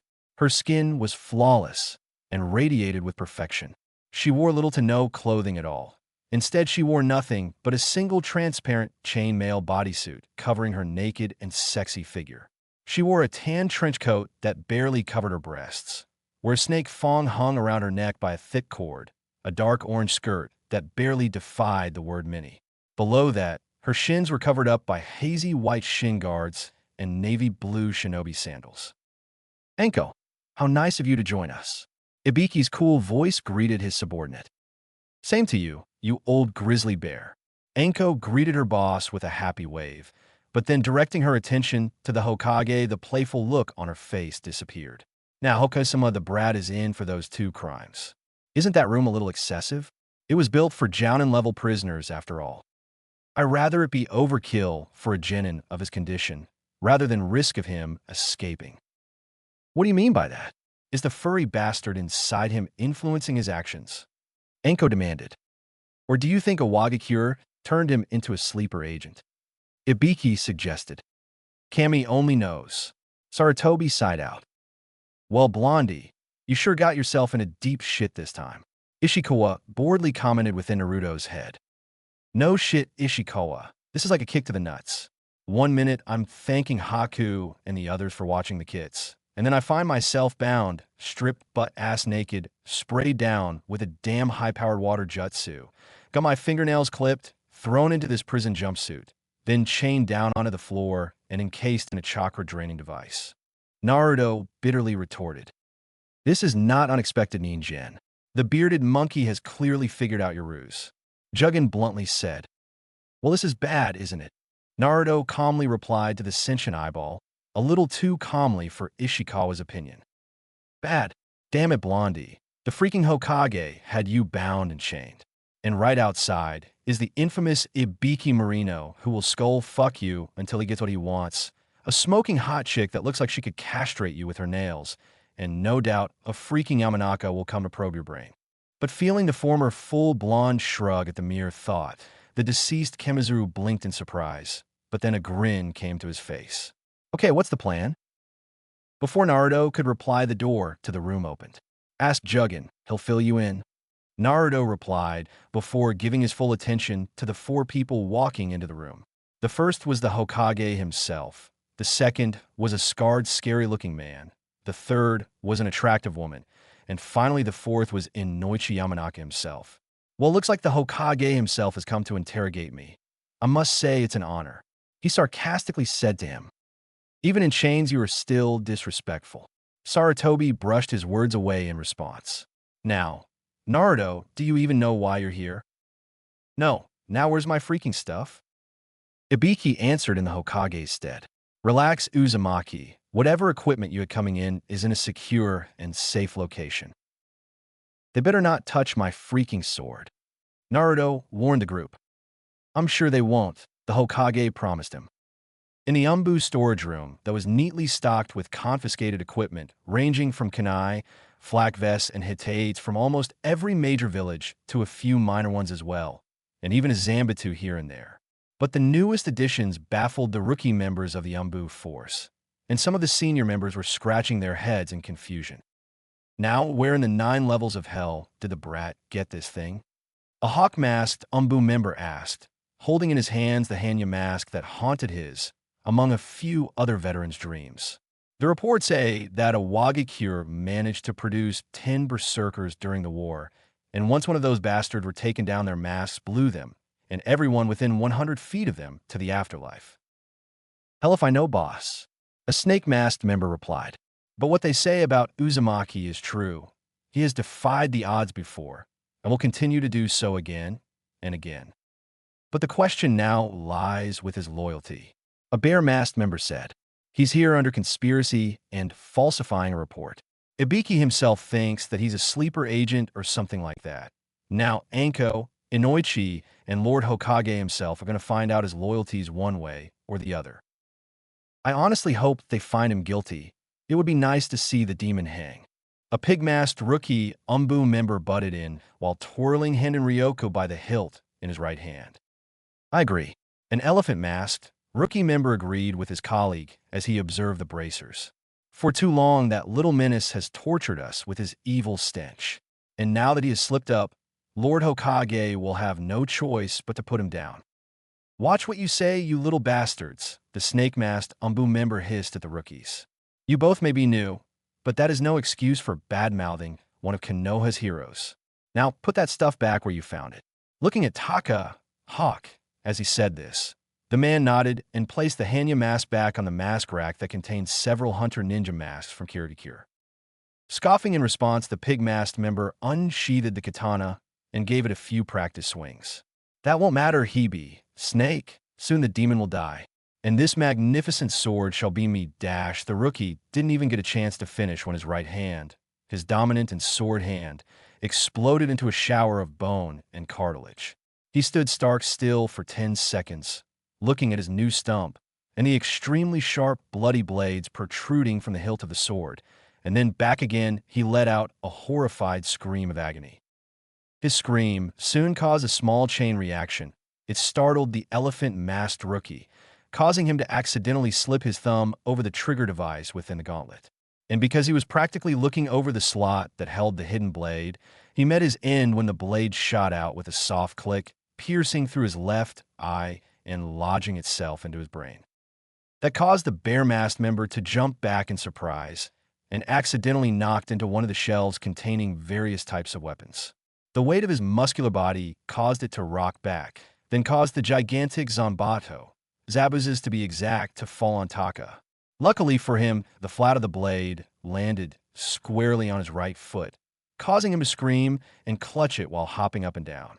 Normally, this would have been an amusing scene, but he unfortunately slammed into the wall, causing the right side of the shelf to snap off, resulting in an iron box with shuriken locked within it to fall on his head, then an iron helmet, another iron box, an anchor, and finally what looked to be loose change. Little to say, he was completely knocked unconscious with an animated lump on the top of his head. Once the chaos was done and over with, the two unharmed shinobi quickly burst into action. The bare-masked Umbu member immediately went get a medic, while Hebe stopped the pig-masked rookie from bleeding out. Damn it all to hell, how am I going to explain this mess? He griped to himself before looking over at the bloody sword and watched the spikes that took the rookie's hand snap back into the hilt. He was definitely not going to touch anything in that room ever again. Back in the room, the interrogation wasn't going as well as the Hokage had hoped. Whatever question he asked was met with a wall of sarcasm. When he gave up, Abiki was the one who stepped in. So far, it wasn't bearing any fruit. Uzumaki, I recommend that you tell us information we wish to know. I do not want to sick ankle on you, the Scar Man said to him. And I'm telling you this, Scarface, I don't know what you're talking about. Naruto calmly replied. Come on, Abiki, let me at him. I'll get some information out of his whether he likes it or not.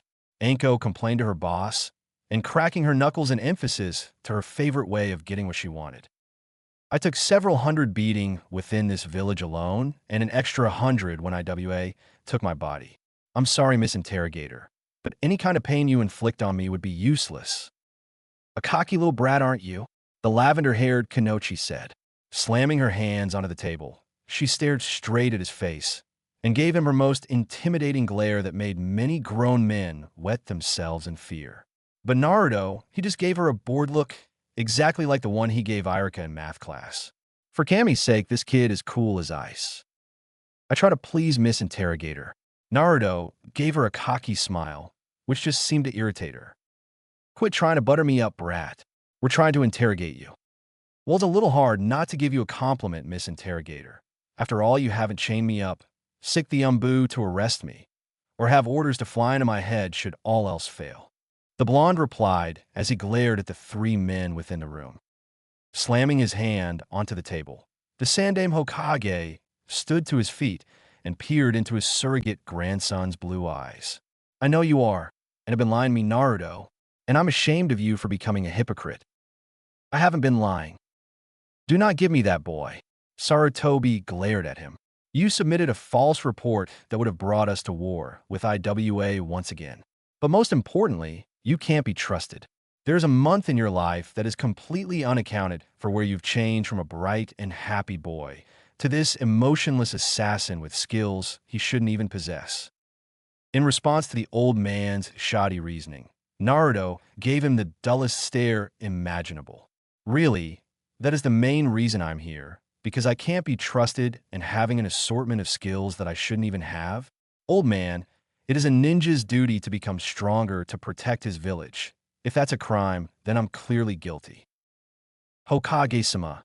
Inoichi spoke up for the first time since the interrogation began. I believe this is as far as we can go without actually using extreme physical measures on him. It's time we enter his mind and find out what we need to know. I would disregard that action, Mr. Yamanaka. Naruto said in a surprising, respectful tone. Other than your daughter, I hold a decent amount of respect for your clan and what they have done to protect the village for 15 generations. But I warn you that if you dive into my mind, you and anyone else that accompanies you will regret it. We will take the risks, Naruto. Hiruzen authority responded.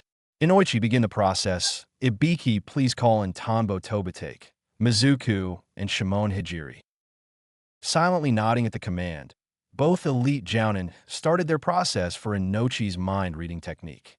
As the Yamanaka placed his right hand on Naruto's forehead and placed his left hand onto the Hokage's forehead to transfer their spirits into the young Jinchuriki's mind, three Chunin-level shinobi appeared behind the curved stone, gathered their chakra to their hands, and placed their hands onto the seals. I'm sorry to do this, Naruto, but we need to find out the truth. Inoichi apologized. Just be prepared for what you're about to see. Naruto warned him, and then shutting his eyes, the mind probing began. When both Inoichi and Hiruzen opened their eyes, Both were surprised to see that Naruto's mind resembled a prison. Inoichi was especially surprised, since from his years of looking into other people's minds, he expected the genin to have something acute to a sewer instead of a prison. This is quite unexpected, he commented. Indeed, Sortobi agreed as he surveyed the surrounding area. Tell me, Inoichi, what we should expect within Naruto's mind. His eyes peering down the straight hallway, the Yamanaka proceed to walk down the single corridor with caution. Honestly, I'm unsure about this one, Hokage-sama. Inoichi admitted. Naruto, he is a complex individual. While his mindscape appears to be simply designed, it could be an elaborate hoax to throw us off. Nodding in agreement, Sarutobi followed the experienced mind walker down the long hallway. They found nothing for several long minutes, at least until the elderly Kage silently went over to what looked to be a blue door. Inoichi, I may be a little rusty, but do the blue doors symbolize sad memories? I'm afraid not. The blue doors symbolize a happy memory. Here, let me show you. The special Jonin responded by opening the door, and were greeted with the memory of a young Naruto eating his first bowl of ramen. After shutting the door, the Yamanaka went over a red door. This, however, is a bad memory. Repressing a sigh, the Sandame turned his head to see that there were more red doors than blue ones. But to his surprise, there were a few gray ones and 4 pink ones as well. What about the ones over there? He pointed them out. The gray ones are memories that he forgot about, or repressed for one reason or another. And the pink ones, well, I personally like to call them interesta. When Inoichi saw his leader raise an eyebrow, he clarified what he meant. Bluntly, my lord, they are potential love interests. Are they now? Now, this is something I have to see. With his curiosity piqued, the professor went to open one of them. When he firmly clasped his hand on the doorknob, the entire floor underneath the two shinobi literally disappeared underneath their feet and plummeted down into the darkness. It took a few minutes for the 2 high-level shinobi to reach the bottom. Normally, a fall like that would have ejected them from Naruto's mindscape, but he wanted to personally confront them on his questionable loyalty. The 2 heard the snap of someone's fingers, and the entire area was bathed in bright light. Well, you 2 actually did it. Naruto greeted them. Opening their eyes, the 2 shinobi saw that he was still in his prison garbs, but was sitting in what looked like a very comfortable chair with a pure oak desk in front of him and absolute darkness behind him. Please take a seat. We have much to discuss. We have nothing to discuss, Naruto. Sarutobi responded as 2 wooden chairs materialized in front of the desk. I'm sorry, Naruto, but we are not going to stop until we find what we came here for. Please make this easy on all of us and come out with the truth. Inoichi said, and I fully plan on doing that. Listen, we're all busy people, so let's just stop beating around the bush. Go ahead, start asking me questions, and I'll honestly answer anything you ask. The black-streaked blonde replied. What exactly has happened to you? What happened to the smiling boy who kept shouting how he was going to be Hokage someday? That dream has not died, old man, which is one thing that has not changed about me. Naruto calmly answered. But the reason I'm like this is quite simple. After all, death can change a person's views on life. Still claiming that you came back from death itself. Naruto, this was not amusing the first time. And it wasn't pleasant when Kakashi drove his ultimate assassination technique through my chest. Naruto bitterly retorted as he unbuttoned the top of his prison jumpsuit and revealed the wound he received on the wave mission. Now, I'm no expert, but a lightning-covered arm through the heart is supposed to kill a man. Not missing his opportunity to try and poke his logic full of holes, Sarutobi countered Naruto's story with his own. Then how do you explain the month-long absence? From the rest of Team 7's and Zabu's testimony, the room your body was in was covered in gore when your body exploded. Now how can you explain that? That is something I cannot fully explain because even I don't exactly understand how that happened. But I believe I was reborn and my sheer awesomeness blew my crappy old self to pieces. That is probably the dumbest thing I have ever heard. Inoichi thought to himself, but despite himself, he opened his mouth to ask his question. Then what happened? The reports say that after an entire month to recover and finish the bridge, Team 7 and company spotted you on top of the sign named after you, and dressed in stone clothing to boot. Where were you? And how did you get those clothes? That is unfortunately something I can easily answer. Naruto replied in a remorseful voice that honestly surprised both Inoichi and the Hokage. After I came back to life, I ran away, and I didn't stop until what I believe was 50 miles away from Tezuna's home, and I trained. I trained for 2 weeks until I came across these two missing shinobi standing over a slaughtered fox family. And long story short, I engaged them both in a long, grueling battle and came out on top in the end.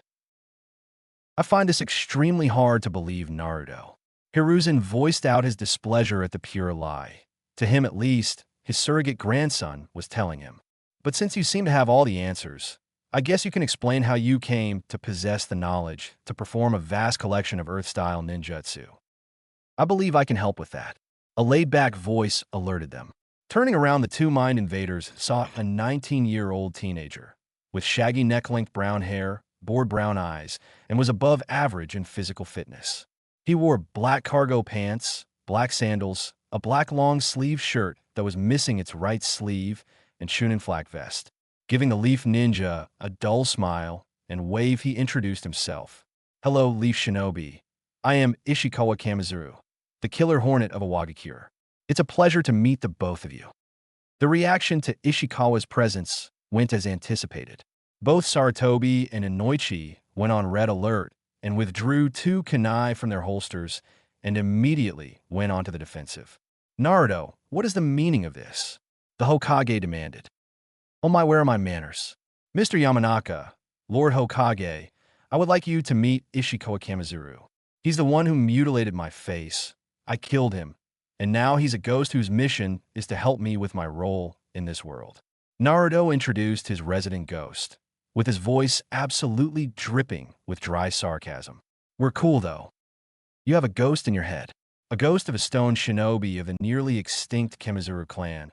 Naruto, do you realize how unbelievable this is?" Inoichi bellowed at the black-streaked blonde. "You see him with your own eyes, Mr. Yamanaka, but please put your kunai away.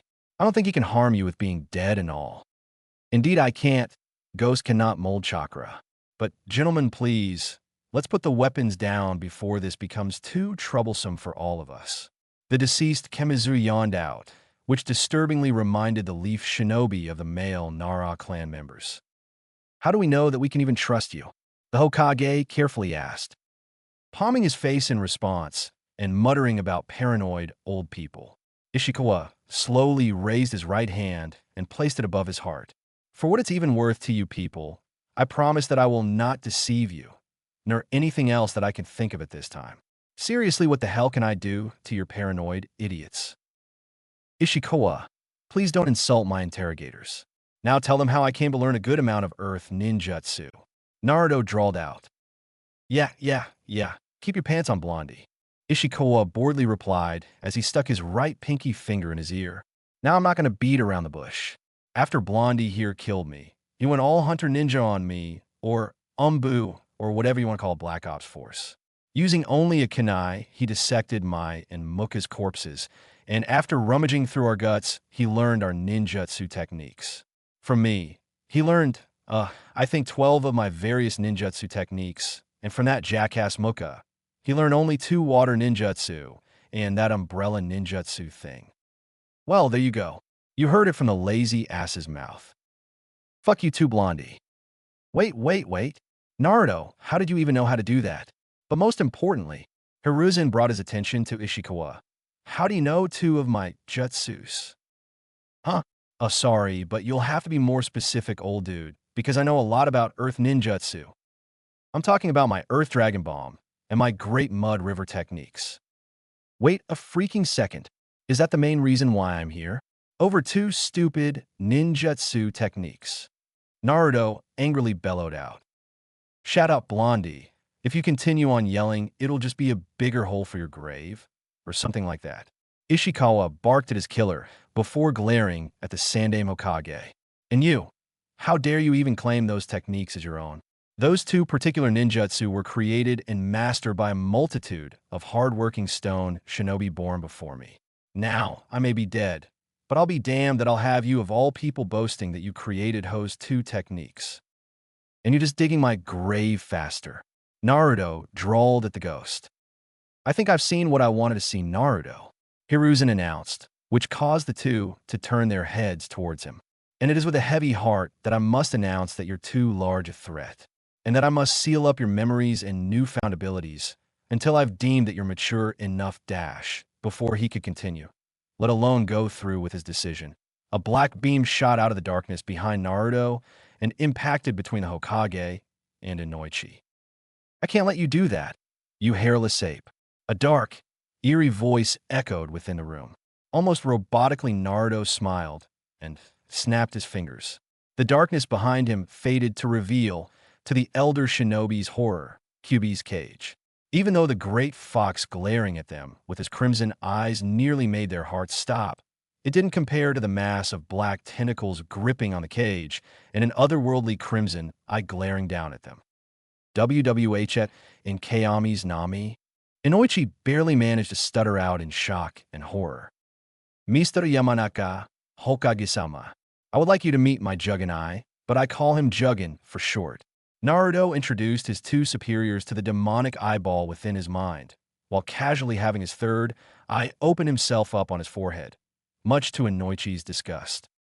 Ah, look at his face. Nice one, dude. Ishikawa laughed at the green-faced Yamanaka. Puffed. You idiotic ninjas will do anything for a laugh. Kyuubi's malicious voice echoed within their ears. Hurry and be done with this senseless jabber. I want to go back to sleep. All you do is sleep, you giant furball. Were you a cat? Do not compare me to the Nibby, you ignorant whelp. Who said I was comparing you to the Two Tails? Naruto barked at the giant fox. This led into a shouting match between both Bijou and Jinchuriki, leaving both Sarutobi and Inoichi to stare dumbfounded at them, especially when Ishikawa was dragged in with them. If anyone asked them yesterday what they would have expected during Naruto's interrogation, both of them would have expected for him to cave within the first 10 or 20 minutes.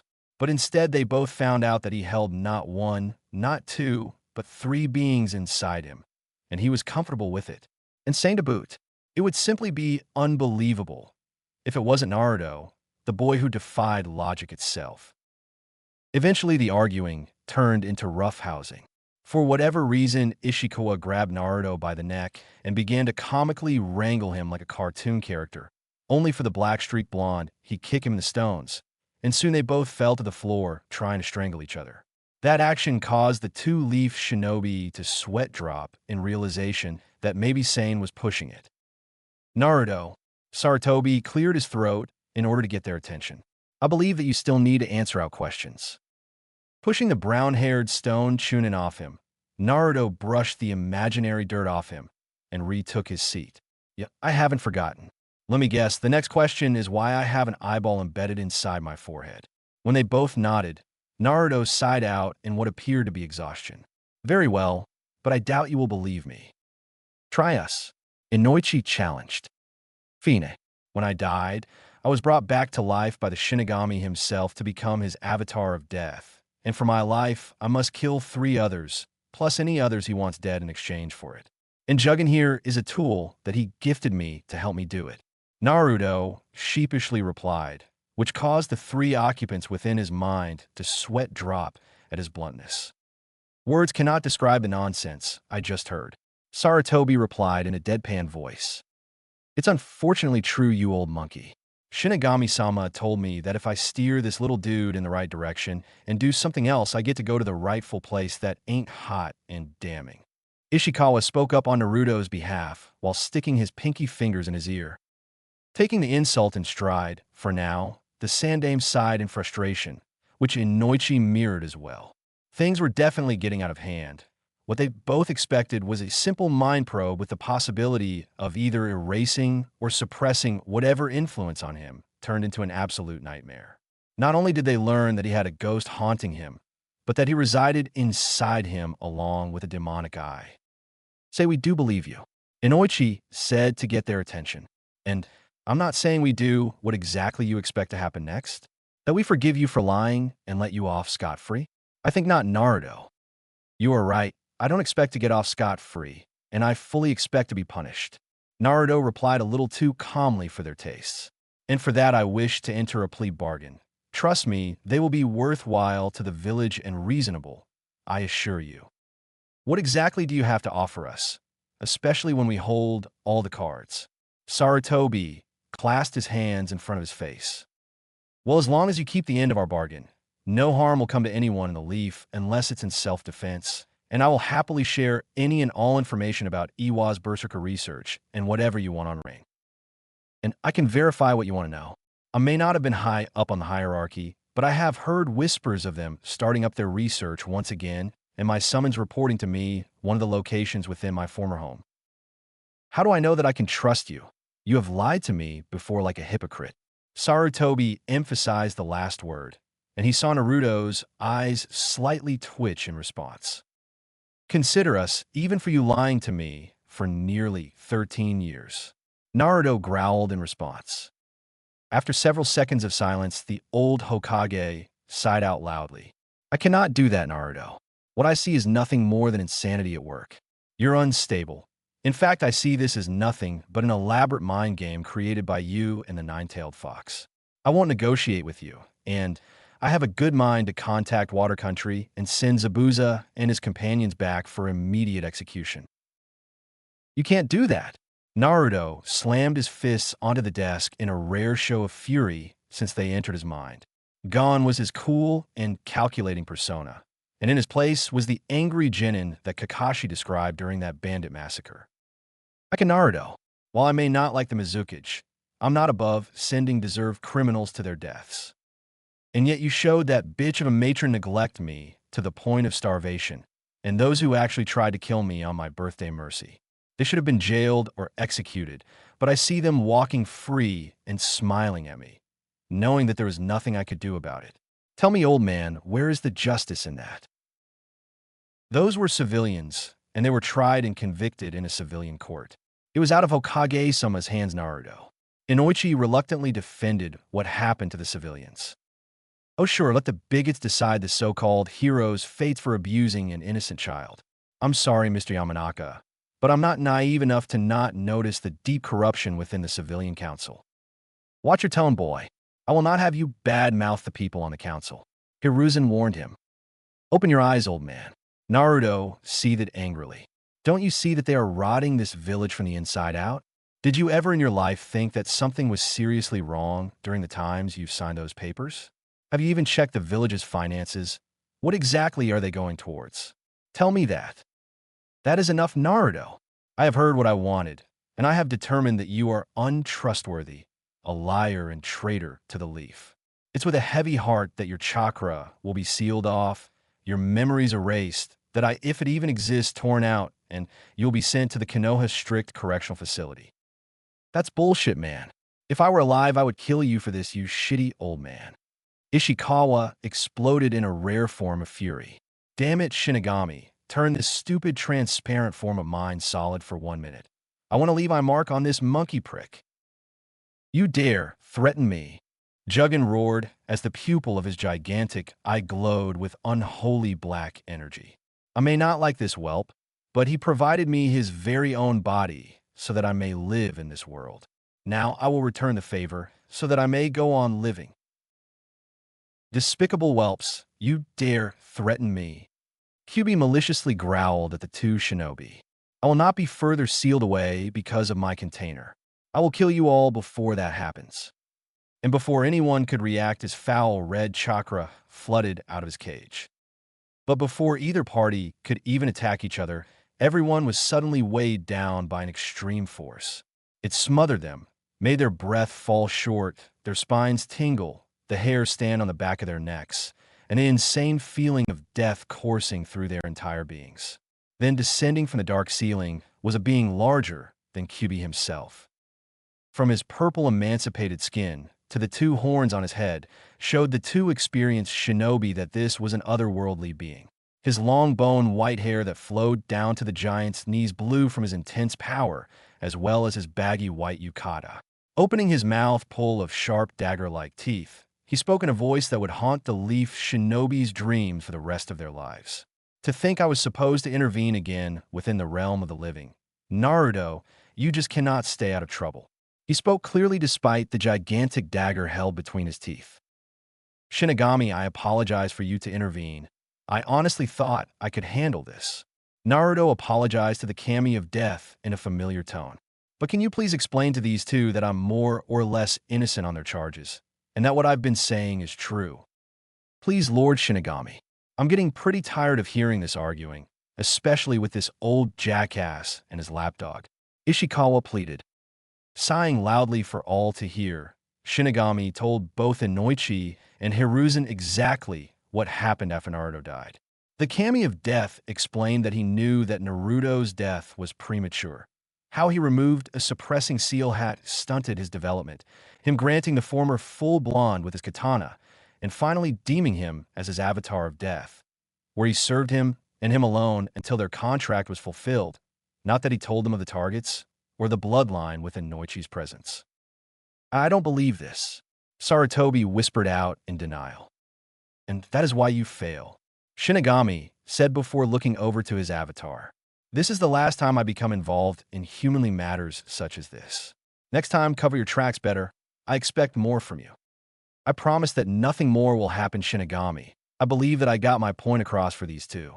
Naruto replied as the great deity faded away into the realm of purgatory.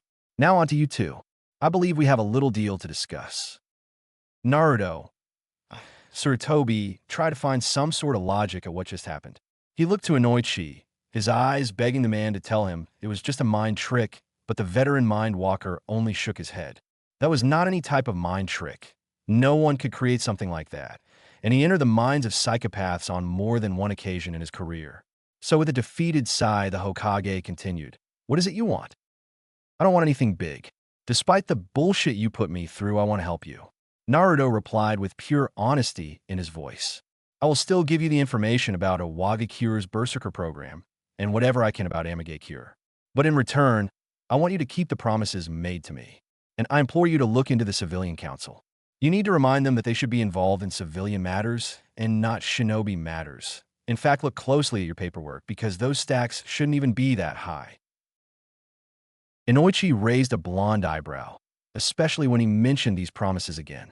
Turning his head, he saw his leader darting his eyes up and down, a nervous tic that most of the Yamanaka clan knew about.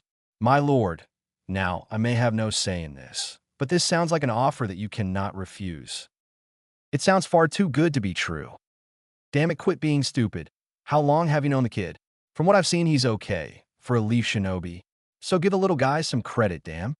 Ishikawa responded to the Hokage's doubts, while not so subtly insulting them all in general. I see why he's hesitating. The pitiful ninjin has to follow protocol. My container has to go under watch from his Umbu forces like the former Miss Shinobi for an undetermined amount of time. And that will take Team 7 off the roster until further notice, plus it will draw attention from that council of his. Juggin announced Sarutobi's nervousness after reading his mind. How the hell can you do that? Aren't we already in my mind? Naruto questioned his sentient eye. It's better not to question these things, whelp. Just hurry up and get these two out of here so I can sleep. Kyubi growled out at their lollygagging.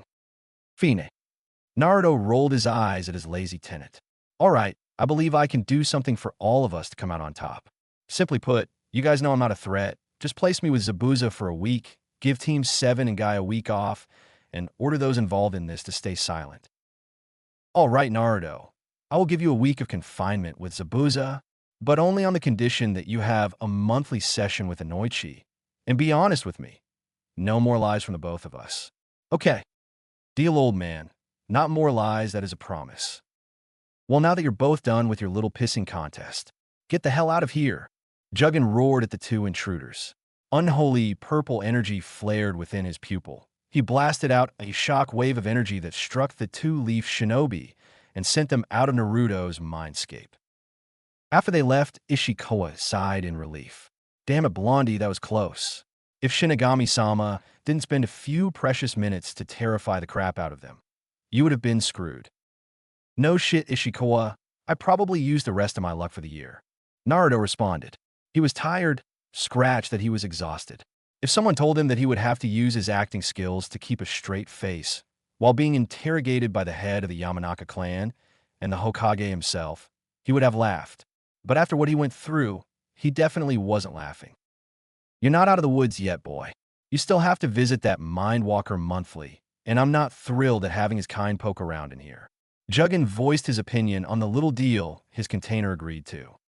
I know you're not happy about it, but if he tries anything funny, I'll let you do whatever you want to him. Good no Jin. Now get the hell out of here, so I can sleep. QB growled out before he closed his eyes. Yeah, later, Fuzzy. Naruto flipped the giant fox the bird and faded from his mind. Damn it, woman, let me in. Sasuke bellowed at the old crone. I'm sorry, Sasuke-chan, but I'm under strict orders to not allow anyone to interfere with the Hokage's orders. The elderly Umbu secretary apologized to the Uchiha. You don't understand. My teammate was hauled off for no good reason. Come on, Mai. Please let me in, I need to dash. That is enough, Sasuke-chan. Mai's normally friendly tone turned ice cold. She then took off her thick glasses to reveal narrow, cold black eyes. I'm sorry, young one, but this is out of my hands. But it is quite all right, Sasuke. An equally elderly voice interrupted Sasuke's useless bantering. Turning his head, the Uchiha was surprised to see the Hokage himself step out into the secretarial room. The elderly man smiled. I am sorry for worrying you. It's not a problem, Hokage-sama. Sasuke bowed at the leader of the village. But what exactly is going on? Why did you have my teammate arrested? It was a mistake on my part. Hiruzen admitted. I'm not going to lie, Sasuke. Naruto was suspected of treason. The evidence was not in his favor. But when Inoichi probed his mind, we found nothing that proved him to be a traitor. Then he's off the hook, right? He's not going off to Konoha's strict correctional facility, if that's what you're asking. But he won't be joining you or the team for an entire week. Why is this dash? It's protocol, Sasuke. Sarutobi's voice stopped the genin from continuing. While Naruto isn't in trouble anymore, he still has to be under watch determining on his current threat level. And since he is a mere genin, it won't be long until he will be back with the team again. Sasuke barely held in a smirk. Sometimes he forgot why the Hokage was nicknamed the Professor. Granted, Hiruzen didn't even think of the plan. But as they say, ignorance is bliss, and for Sasuke's sake, Hiruzen was going to let him think whatever he wanted to. Very clever Hokage-sama. I just hope that I could at least see him from time to time. I'm sure it can be arranged. The old fire shadow eyed the secretary, who calmly nodded before she pulled out some paperwork. Thank you, my lord. I won't hold you up any further. Bowing towards them, both the Uchiha wasted no time in leaving. Nodding at the secretary, Sarutobi bid her a good day and left to do a few more duties around the village. Good Kami, what a mess. My side out, Naruto-chan was wrongly convicted, and while I'm grateful it was smoothed out, it could have been worse. Political nightmare worse.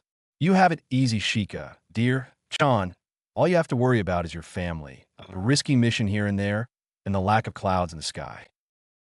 You're right about that, Captain, and it's just the way I like it. A lazy male voice agreed as he literally emerged out of the small dark corner of the room near the door, revealing a deer mask that obscured his face. It would be a few hours later until Hiruzen arrived back at his office, and surprised the paperwork piled up again. But this time, he was ready. Oh, he was absolutely ready for the menace that plagued him for half his life. Pulling one of the sheets up to his old, but sharp eyes, he scanned each letter of every sentence. He saw that it was a request for a shipment of food for one of the stores, a harmless request, but he looked closer in between the lines. To his surprise, there was also a request for money, a hefty sum of money that should not have been needed for a shop as successful as he personally seen it rise from a stand to a shop. Setting it to the side, Sarutobi picked up the next sheet of paper. This time, it was a request for a home expansion for Councilman Gendo Hikari, one of the village's weapons dealers. Once again, he read in between the lines and saw that it was a demand for him to get a share of Hiroshi Higarashi's profits from his shop, despite that the crippled shinobi was an independent store owner, unlike Gendo's chain of weapon and clothing shops. He then read a report on how two of his Umbu Black Ops members were injured, one losing his hand and having to be retired because of it, one with a cracked skull, a broken foot, and a concussion. He would recover in a few weeks, but it was unfortunate to lose him for that period of time. And finally, the last one was dead in the storage room of all things. And it was thanks to Naruto's belongings, too. Man, what a pain. And he continued on for 2 hours. Not even halfway through the gigantic pile, Sarutobi was growing furious. He took deep pride at having a calm, level head, and he could only name 5 instances when he lost his temper. The first was the loss of his sensei to the Kinkaku force during the Second Great Shinobi War. The second was when his sensei's sword, the Raijin no Kin, Sword of the Thunder God, was stolen by the traitor Aoi Rokusho. The third time was the loss of his wife during Kyuubi's rampage in secret, of course, and he didn't blame Naruto for it either, mind you. The fourth time was him bellowing at his son, Asuma, for leaving Konoha to pursue his personal interests. And the final time was the complete anger and disgust at himself for failing to stop his favorite student from fleeing the village and becoming one of the most infamous criminals the village ever produced. Now, this would be the 6th time he would find himself nearly blind with rage. How long has this been going on? How long had his own council been squandering money from the village, destroying business rivals, performing more illegal activities than he wanted to admit? Before he could do anything rash, Hiruzen calmly breathed out of his mouth several dozen times. Then he brought his trusty pipe to his mouth, lit it with a small fire jutsu, and inhaled the sweet tobacco that calmed his nerves. I'm going to get them this. No one fucks with Hiruzen Sarutobi and gets away with it, he promised as smoke erupted from his nostrils like an angry bull. So, are we not going to talk about what the hell happened to the brat? Meizu asked Zabuza. Big trouble. That's all I know. The demon of the mist answered with a shrug as he laid down of their new couch. Then why are we in this new place? Not that I'm complaining, of course. Gozu questioned while he sat at the dinner table, trying and failing to hide his revulsion at the food the Umbu guys gave them. And he was kind of right. The new building they were in was larger than the one they were cramped in. It had more space, better furniture, rooms that they all could have for themselves, plus an extra one. That kind of confused them, but the men, easily passed it off for the Fox kids using it as their den until the Uchiha brat came back for them. Before Haku could tell them that they were wrong, again, several loud knocks caused her to cease those thoughts and went to answer it. Opening the door, she reeled back in surprise, seeing a heavily scarred male wearing gray sweatpants and a white t-shirt standing right in front of her. But then catching her breath, the ice user saw familiar blonde hair with several black streaks in it and blue eyes staring right at her. Hey Haku-chan, looks like we're roomies. Naruto happily greeted her. Naruto! Haku cried out in surprise, seeing him at their doorstep. Her eyes blinked away, the small tears forming, and she wrapped her arms around him, drawing him into a tight but comfortable hug. Hey, it's all right, Haku, I'm fine, really. Naruto awkwardly rubbed her back.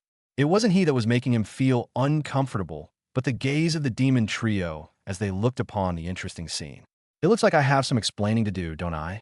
He asked when the Fox kids joined in the staring. I believe you do, kid. Hurry on in before you sleep outside tonight.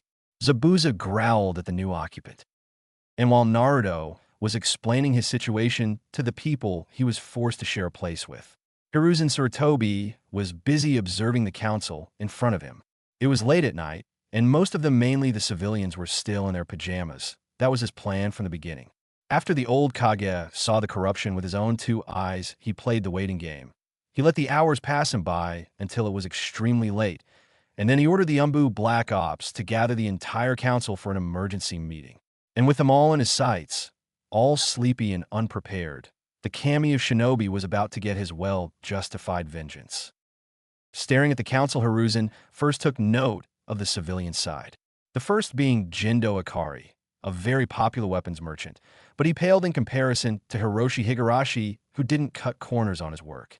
He viewed several other members of the council. Several of them were pretty dirty, but out of the bunch, only 2 didn't have any known crimes, but they could be clear of the chopping block for now. He then observed the shinobi members of the council.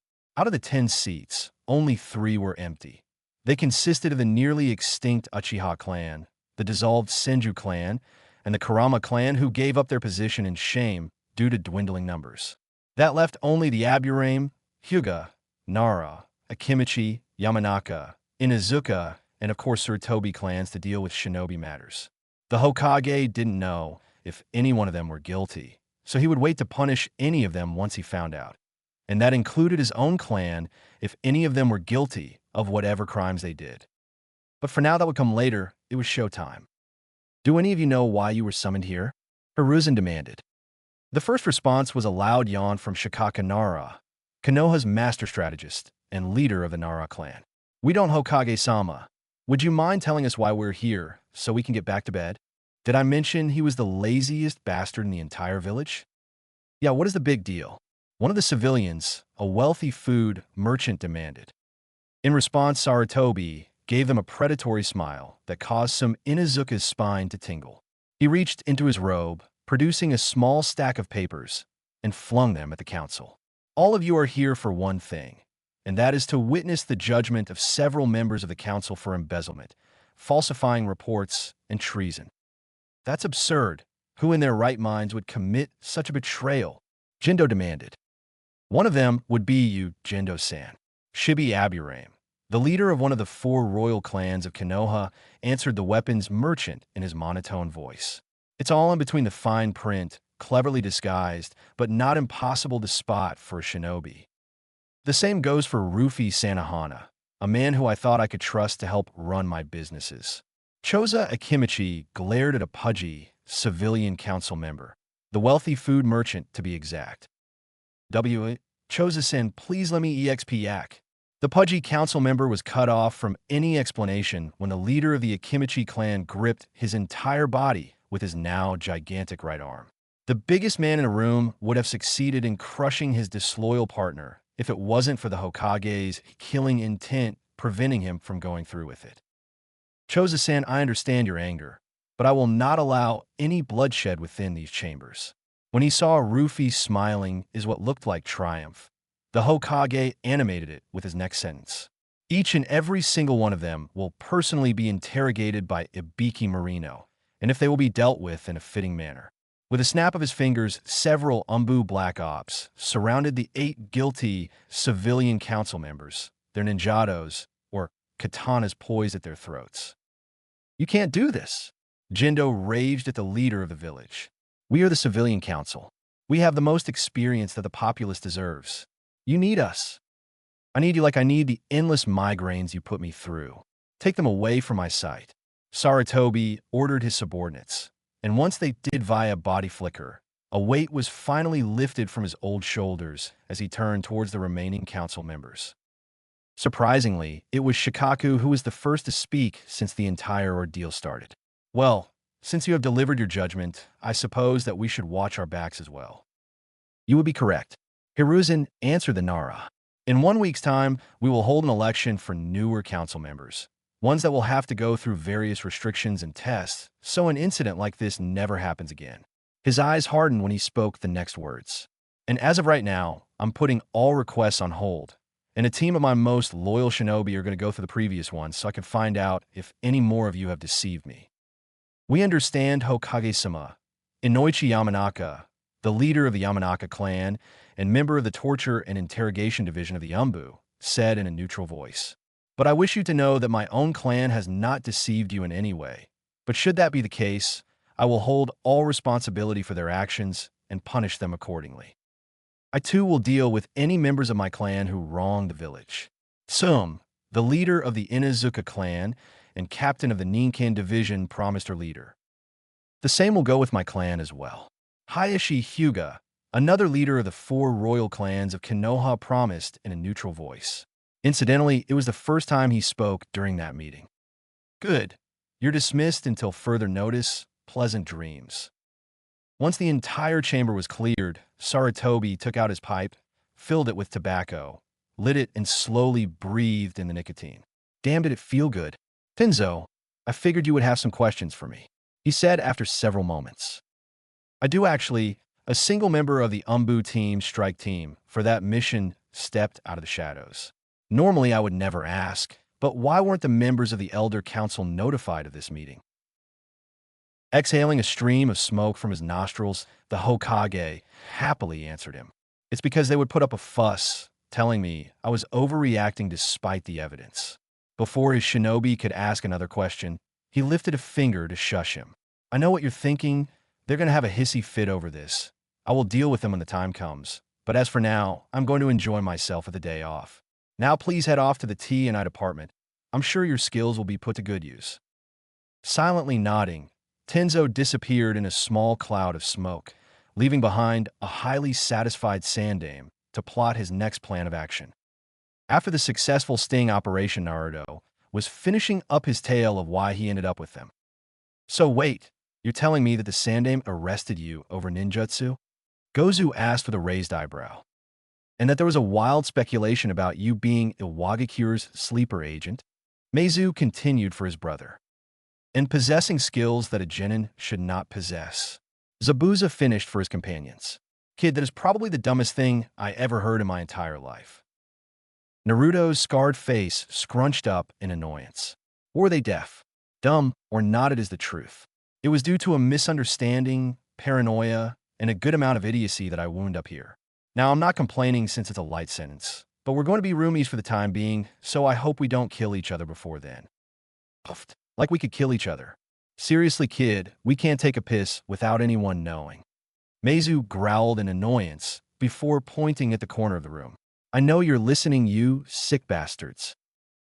"Ignore him." Gozu's sweat dropped at his little brother's idiocy.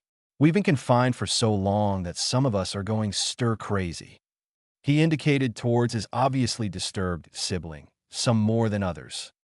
"You two are just being wimps. I'm perfectly fine." Zabuza leaned back in the couch at his boasting. "Then why so I hear the wails of a little girl every single night from your room?" Haku spoke up for the first time with a mischievous grin that matched the two fox kits. "Every night I hear, 'Oh Kubikurabocho, oh Kubikurabocho, I miss you, my darling Blade.' That's a lie and you know it." The demon of the mist roared in denial. "Ha ha, Blondie, you have no idea how much I'm enjoying myself." Ishikawa laughed in glee when the demon brothers shrunk back in fear, and Haku's cute laugh echoed throughout the room at the dangerous man's misery. "And I'm going to have so much fun here," Naruto thought with a smirk. 4 days later. "Arf, I'm so bored." Naruto whined out from the backyard. "Join the club, brat." Zabuza shouted from the inside of the house.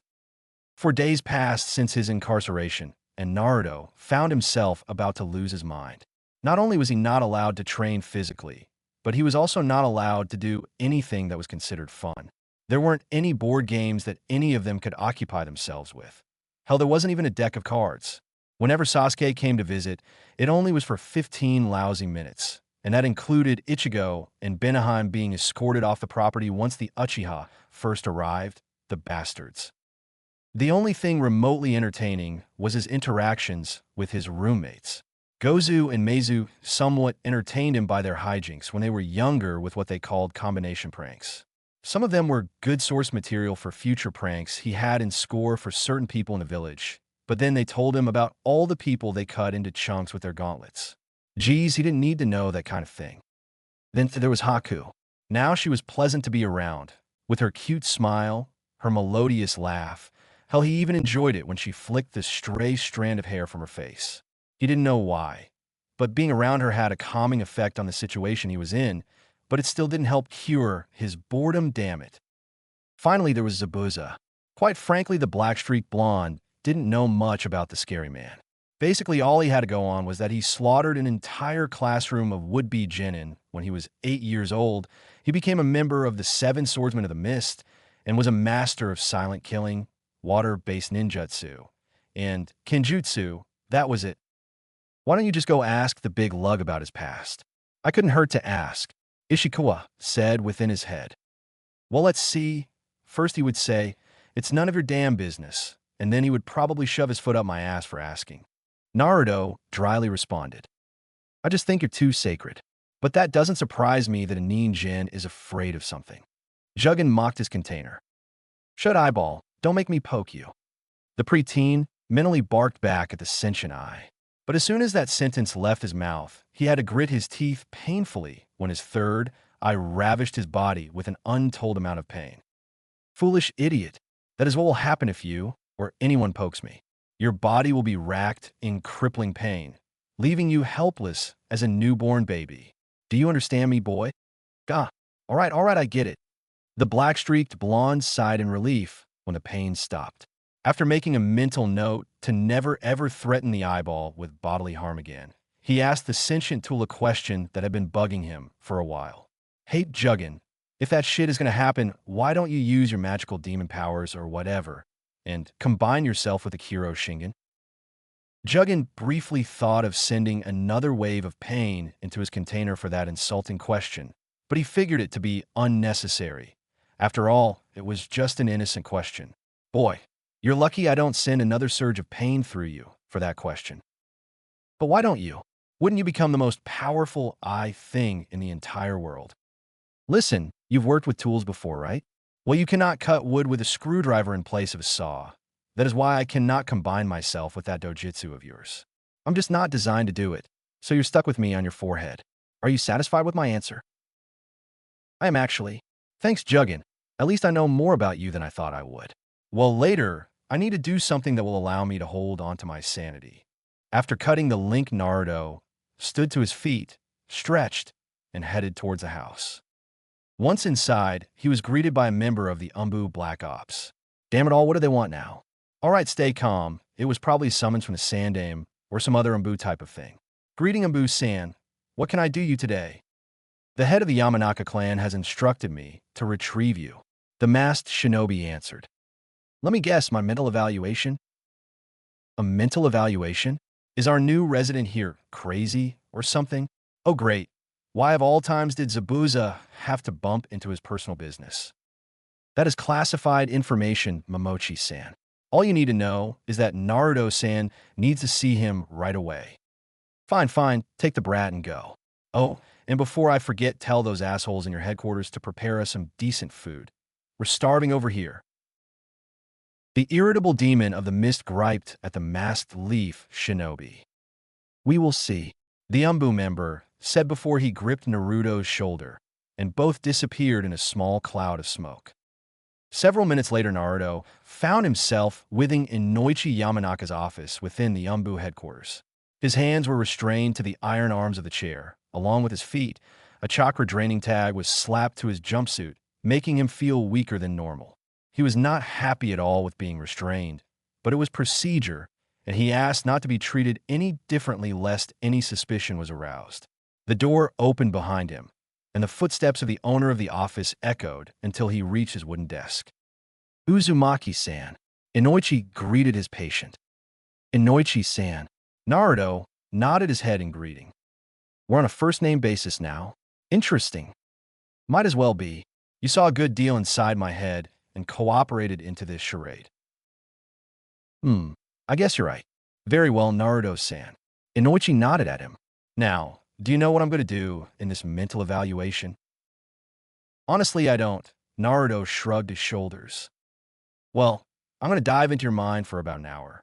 And with your cooperation, we're going to root around in your memories.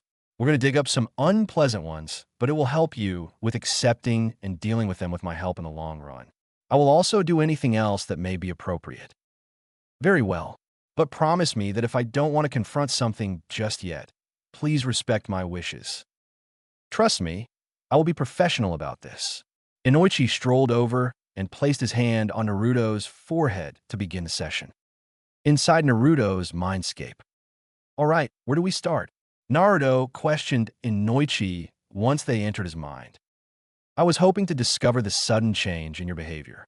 I read up on the reports a few days ago, but I would like to learn the truth if you don't mind. Inoichi professionally responded as he pulled out a pen and small notepad. They weren't real. It was something his clan developed over the countless generations of mind, walking for them memorize particular memories of patients or prisoners. I did say I would cooperate. Just don't be too surprised when you see anything weird. The black-streaked blonde gestured towards one of the many red doors in his mind. Naruto, I've been into the minds of psychopaths. It would take more than what you have in here to faze me. The blonde special jonin gave the young man an assured grin. Inoichi opened the door and stepped inside before shutting it behind him. And so Naruto waited for 10 minutes. He whistled boredly while rocking back on his heels and toes. He was joined by Ishikawa 9 minutes into his waiting time. So, mind-probing time? The dead stone Chunin asked. Yep, Naruto answered. Do you actually feel you know him wiggling around in there? Actually, no. I always thought it would feel like some sort or worm wiggling around in my brain. Naruto admitted. He read up on the Yamanaka clan's abilities before his incarceration and thought how terrifying it was to be mind raped by a clan that could make you brain dead or into a mindless husk that could be reprogrammed. But instead, he felt absolutely nothing. It was just the professionalism in Noichi produced throughout the process that put him at ease. Really? Well, you ought to be careful. Back in IWA, one of our shinobi got into a scuffle with a member of that clan, and that Yamanaka guy messed him up. I mean, the dude had the IQ of one of our members, and he had to be put out of his misery. I mean, he could not control his own bowels, let alone form a single word. Hey, unlike you, I still have some sort of faith in my village. I trust Inoichi to be professional about this. You just know that QB and Juggin are watching the entire thing. And if he screws up, he gets eaten. Yeah, that too. After their conversation ended, the door to that particular memory opened and Inoichi emerged from it.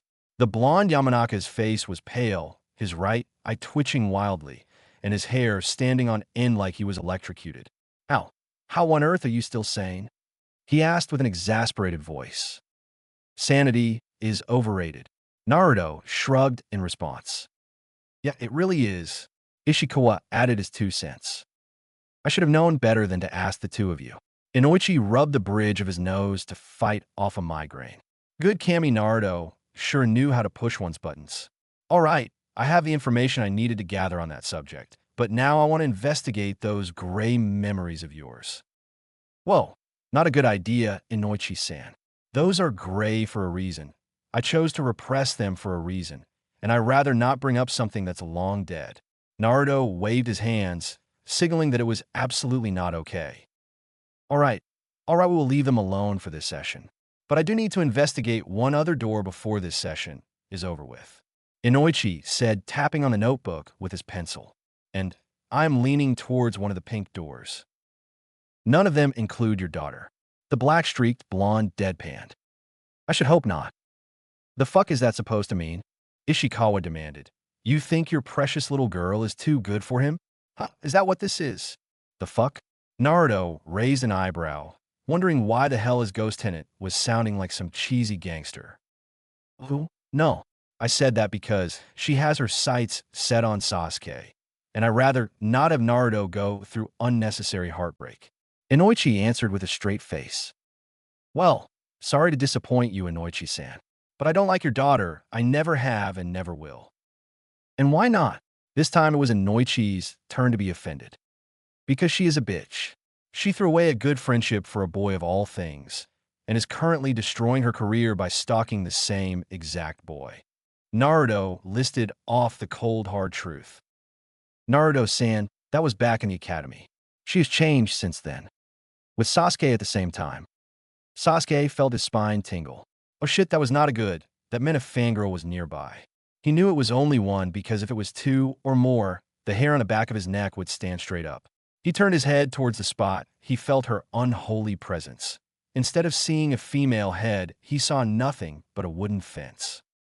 Turning his head towards the ground where the two fox kids were prancing around. It nearly put a smile on his face, seeing the two animals playing without a care in the world. And it was a shame his teammate could not be here to see it, but then again, he would have probably mauled the people secretly glaring at the two fox kids. Honestly, it was becoming annoying. Sure, the QB attack was still pretty raw, and if it wasn't for his presence, he figured they would have been impaled on pikes, but it was ridiculous. He then heard a rustle and snapped his head toward a nearby bush. There was still nothing, no leaf out of place. Damn it, at times like this, he wished he was a sensor ninja. Then he would not have to deal with this crap. The Uchiha felt a tail brush against his leg and saw Ichigo's scarred face looking up at him. Hang on, that gave him an idea. Hey, Ichigo, do you smell something? Sasuke asked the red-furred fox kid. The growing fox tilted his head in confusion. Listen, there's a fangirl stalking me. Do you know what a fangirl is? Ichigo blinked. That really didn't answer his question, but the duck-haired preteen figured it to be a no. Well, a fangirl is a horrid abomination from hell. They have forked tongues, sharp nails, and no souls. Rumors have it that they become giant spiders that spin webs, and when they capture you, they will slowly eat your souls. It's a long and grueling process as they extract it from you to increase their immorality. And when they gain enough souls, they will call upon their dark gods, gods known as the Great Old Ones, to destroy us all. Ichigo only blinked. That sounded like a giant load of bullshit to him, and he was a completely different species. Hell, even Benaheim rolled her eyes. How sad was it that two fox kids thought that their adoptive uncle bought into all that propaganda? Come on, I haven't mastered the chameleon jutsu yet. Please just take one sniff, and I will ask nothing of you for the rest of the day. Sasuke was close to begging. Sighing, or as much as Fox could sigh, Ichigo sniffed the air. He then began hacking in revulsion. Good Inari, what kind of human wore that kind of stench? The red-furred fox then pointed his tail in the direction of the nearest tree. It was then Sasuke scooped both him and his sister into his arms before bolting to the safety of their current home. After Sasuke departed, a part of the tree fell away, revealing one Ino Yamanaka holding a cloak for camouflage purposes in her arms. Kami damit. Sasuke-kun, why do you deny our love? I doubt that. Naruto responded in a dull voice. Ah, good one, Blondie. My daughter aside, I would like to focus on something before this session is over. If you won't allow me to open any more doors, then how about some information? Inoichi said irritably. Honestly, the boy was being more of a pain in the ass than usual. What kind of information? Naruto asked. We want to put on record several items, mainly your Kekkei Jinkai, that third eye, or yours, or that katana. I only want one of the three for this session. Naruto narrowed his eyes when he mentioned those three. Honestly, the black-streaked blonde didn't want to reveal the secrets of his Kurashigan, Handen Ryoku, or even Jugen. They were his to keep, hopefully to his grave, or if he had any children. Man, this was a tough call. Either he had Inoichi dig through the memories he rather left alone, the pink ones that he was too embarrassed to reveal, or one out of three subjects that he could not really reveal without Shinigami's permission. Fuck it. He would just have to deal with Shinigami's wrath later. All right, I will tell you about my sword. Now please pay attention because I cannot repeat this, so I don't get into trouble with the big guy. If you know what I mean. Fair enough. Inoichi readied his pen and paper to write down the information. All right, my katana's name is Handen Ryoku. It's a one-of-a-kind weapon created by Priest Goro Masamune and Sengo Muramasa Dash. I am sorry. Inoichi interrupted the preteen. Are you telling me that this sword was created by famous dead sword smiths? Yes, Shinigami tore them from heaven and hell to create it. It took 7 years in purgatory for them to make it due to complications. But the result of their labor is nothing to laugh at because this sword has the power to send souls to their rightful place. Naruto stopped to catch his breath and to observe Inoichi paling a little bit as he wrote this information down. Before it was finished, Shinigami placed a sliver of his judging powers into it, so that it would judge any earthbound or newly deceased spirits wherever I go. It is also made of chakra steel, so I can pour my nature affinity into it. There's also a neat little trick with the skull. It's hollow inside for any herbal creams to put on cuts and other minor wounds. And that's it? Is there any more you can think of? The Yamanaka clan head asked. Not unless your Umbu guys found out something. Actually, while you were in the middle of your interrogation with a Biki, 2 rookie members messed with your equipment. The hilt of your sword caused one of them to lose his entire right hand, and it caused the second rookie to activate something on one of your gauntlets. Because of that, we have one shinobi that was forced into retirement and a dead one. Mind explaining that to me? Well, for one, shame on those 2 for messing with my shit. Inoichi's sweat dropped hearing that. And second, I did not know about that feature with my sword. I had a feeling something would happen if someone other than I touched it, but not that. Also, those bracers are activated by some sort of switch. Seriously, am I going to be tried for their stupidity?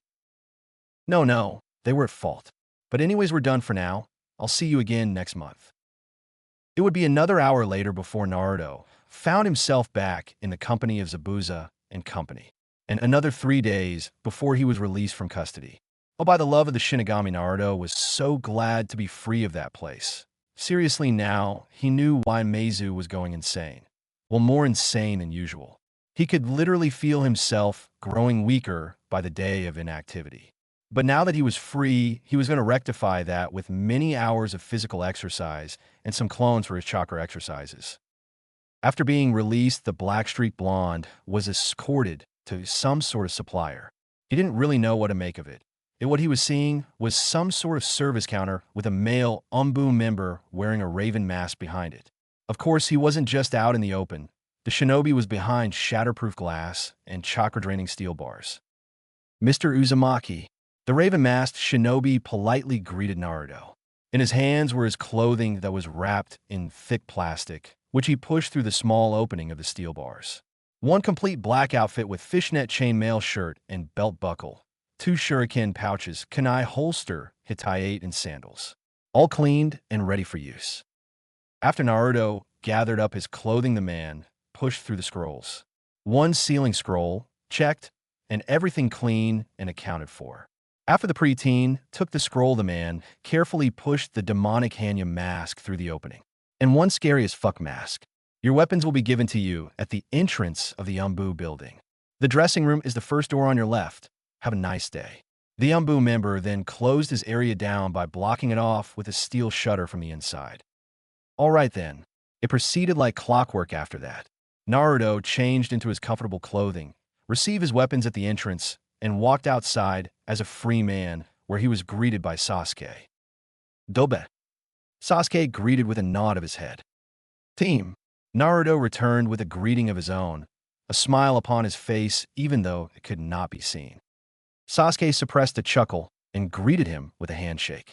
And with both Ichigo and Benaheim never too far away from their paranoid uncle, yipped in excitement seeing their dad. Using their powerful leg muscles, they easily hopped upon Naruto's shoulders and nuzzled him affectionately. The scene was so cute and so sweet, the observing Umbu operatives swore they got diabetes. So, what your first act as a free man? Sasuke asked with an amused twinkle in his eyes. I'm going to train my ass off, Naruto happily exclaimed. The usual place? Oh yeah. A week passed since Naruto's release, and everything became routine. It was wake up, eat, spar, do a D-rank mission, eat, and train some more on their own time, eat, and then go to bed. It was becoming so boring. After that B-ranked mission, the genin of Team 7 were feeling completely restless, but for one it changed them completely. Sasuke wanted to do another mission of that caliber again. He knew that he was ready. Just the thought of fighting in a life or death situation was getting his blood pumping. But instead of fighting mercenaries or bandits, he wanted to fight shinobi. The Sharingan user didn't care if it was someone from Mist or Stone or even shinobi from a minor village like Rain. He just wanted to fight side by side with his comrades and kick some ass. For Sakura, however, she found it really hard to be at home. After the mission, she went to report to her mother about anything incriminating they could use against Naruto. But instead of her reporting that he fought like a demon, she lied. She told her that her teammate did not do anything of the sort.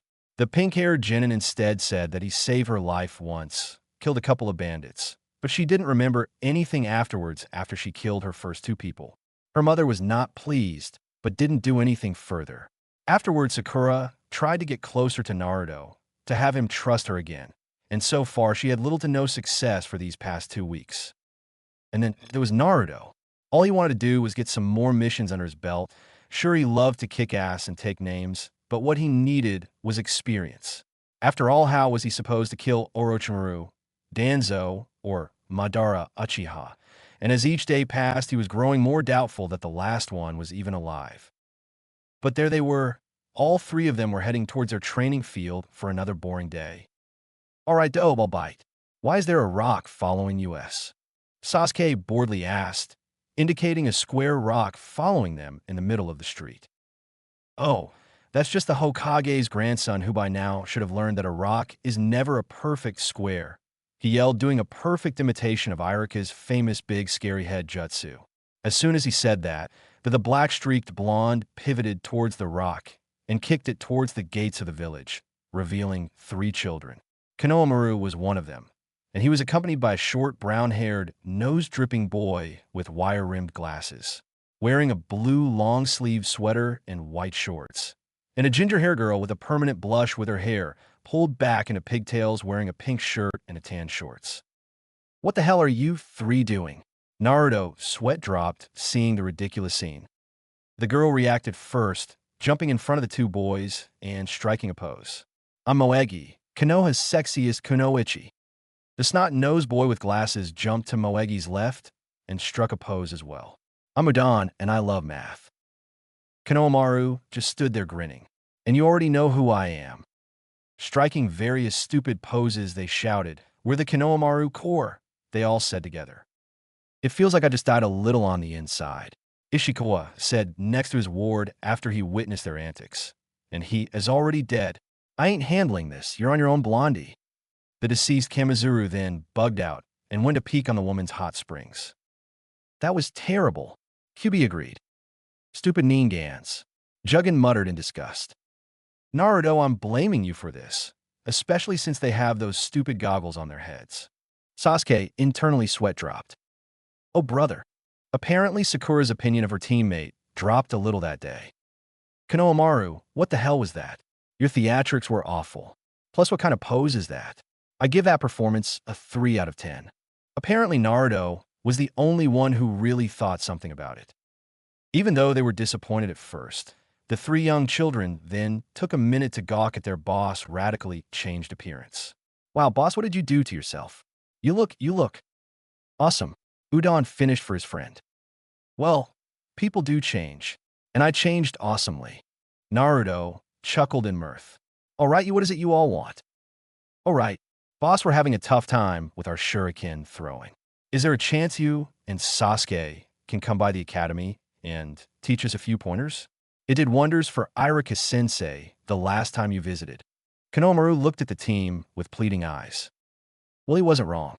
Sasuke had been keeping tabs ever since both Naruto and himself terrified the academy students, and they were behaving for the most part. But Irika did threaten them all a few times that he would bring them in if they kept acting up. Sorry, Konohamaru, but my team and I are heading to see our sensei. We'll catch up another time. Okay, little buddy, Naruto said, trying to not disappoint them too badly. Sure thing, boss. Go and kick some ass for us, okay? Giving his rival to become Hokage a bright grin, Konohamaru and his small gang of friends left to go off and do ninja stuff. Well, you certainly have a way with kids, Sakura commented. They're all right. All they need is some proper training, and they can be kick-ass like me. Naruto replied with a huge hidden grin, but more on guard since she actually said something nice to him. Well, I'm sure you would one day be a great FA dash. Let go of me, you big bully. Immediately hearing Konohamaru's screams, the three genin rushed to where he was screaming. Once they arrived at the scene, the three genin saw the Sandame's grandson being held up by some guy dressed in a black outfit with a red and yellow circle on front, a strange object on his back wrapped in bandages, strange purple marking on his face, and a cat-like headpiece that bore the Hittite of Sunagakure, the village hidden in the sand. Next to the guy was a girl that had blonde hair that was split into 4 pigtails and piercing blue eyes. She was wearing a white dress that had a mesh shirt underneath. She also had a giant iron fan strapped to her back. Kankuro, put the kid down, he's not worth it. The blonde girl sighed tiredly. It was obvious that she was tired from the long travel from their village and just wanted to rest for the night. I don't care, Temari. This kid hit my leg, and he needs to pay for it. Kankuro responded rudely to the blonde. Already he was irritated from the long travel and wanted to let off some steam. Well, now he found an outlet. When he raised his arm to punch the kid square in the mouth, he suddenly felt cold, sharp steel at his throat. I wouldn't do that if I were you. Unprovoked assault on the Sandame's grandson would be a serious crime, more than punishable by death. Naruto hotly said to Kankuro he was barely keeping the kunai in his right hand steady. No one assaulted his friends and gets away with it. Temari was about to pull her fan on the masked shinobi when she too felt cold steel touching her neck.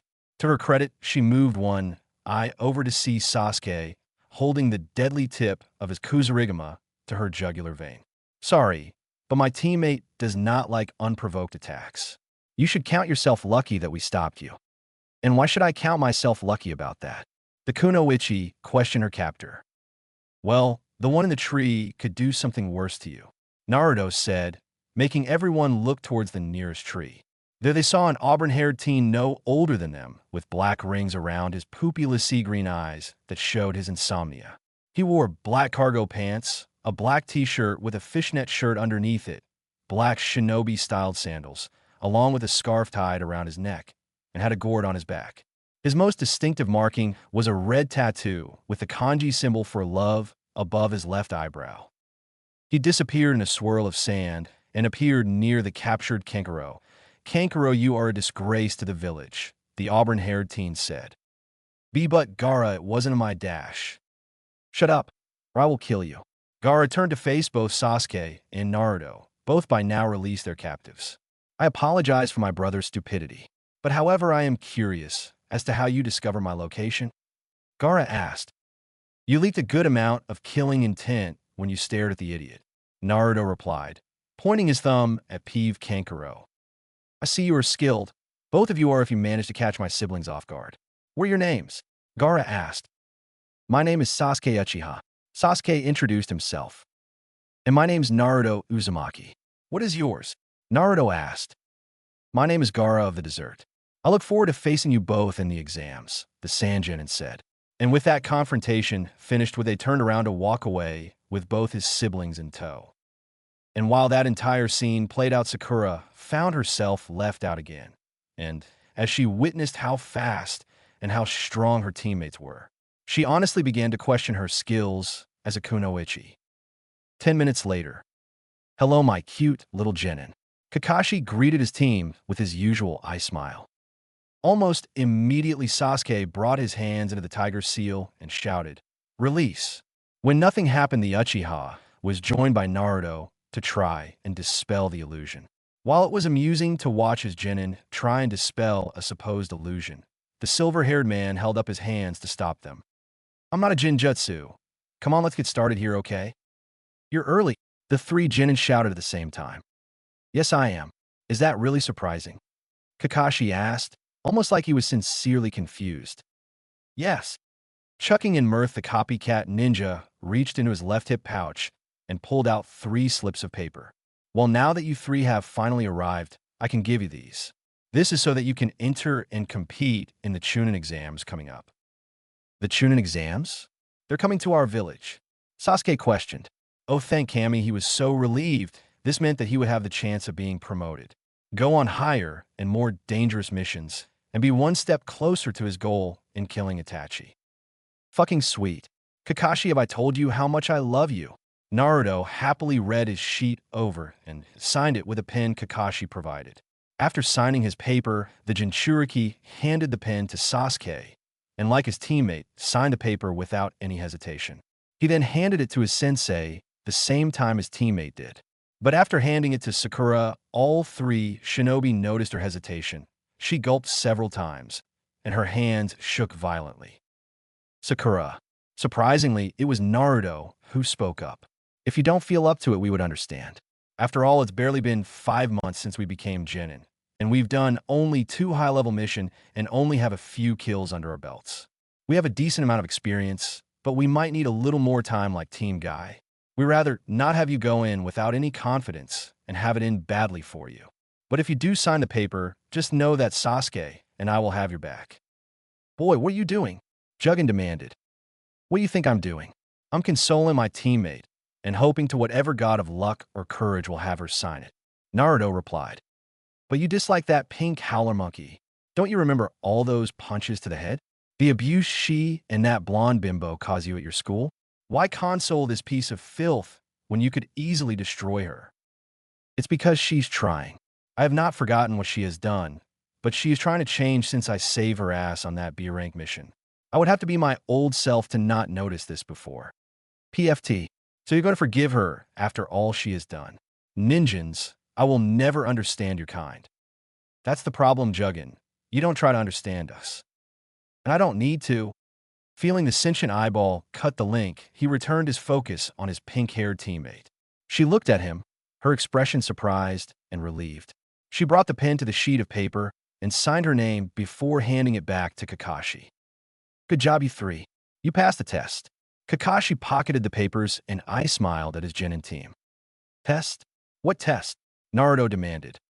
To enter the Chunin exams, all members of the team have to sign these forms. If Sakura didn't sign it, none of you would have been able to enter this year. Now I want you three to be at the academy first thing tomorrow morning. Dismissed, and sleep tight, you're going to need it. Kakashi ordered the three before disappearing in a small cloud of smoke. Huh. Well, I guess I'll see all of you tomorrow. And Naruto, thank you. Sakura bowed to her two teammates and left to go home. Well, I guess we should dash.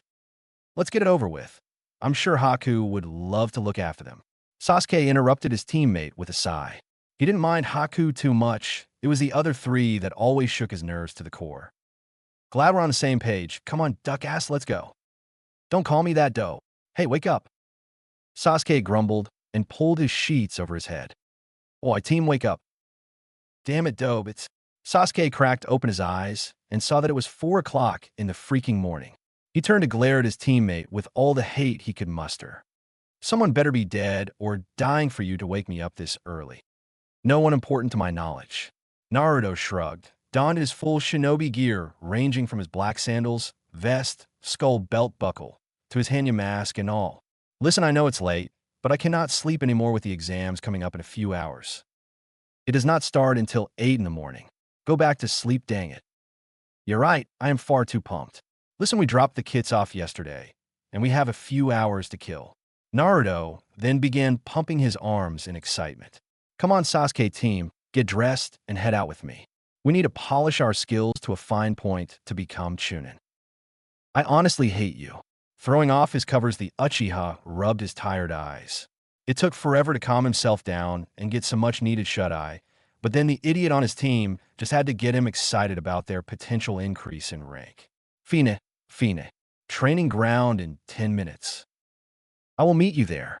Without another word, Naruto raced out of Sasuke's bedroom and into the night. I honestly thought I locked my door, Sasuke said to himself before getting to his feet. Oh well, no time like the present. Within 10 minutes, the two young shinobi were at their familiar training grounds, and at 7:30, and the groundskeeper let out a horrific shriek. The grounds were torn asunder, grass was burnt to ashes and in dire need of being replaced. Large patches of neck-deep mud littered the ground along with hardened chunks of earth pointing out the ground like spears or walls. One even looked like a dome.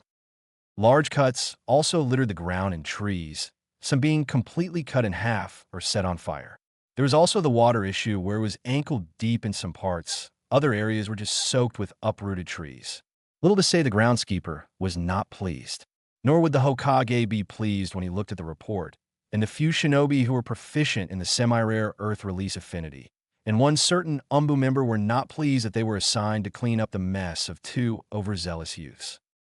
The academy, 8 a.m. What happened to you guys? Sakura asked with great confusion and worry in her voice.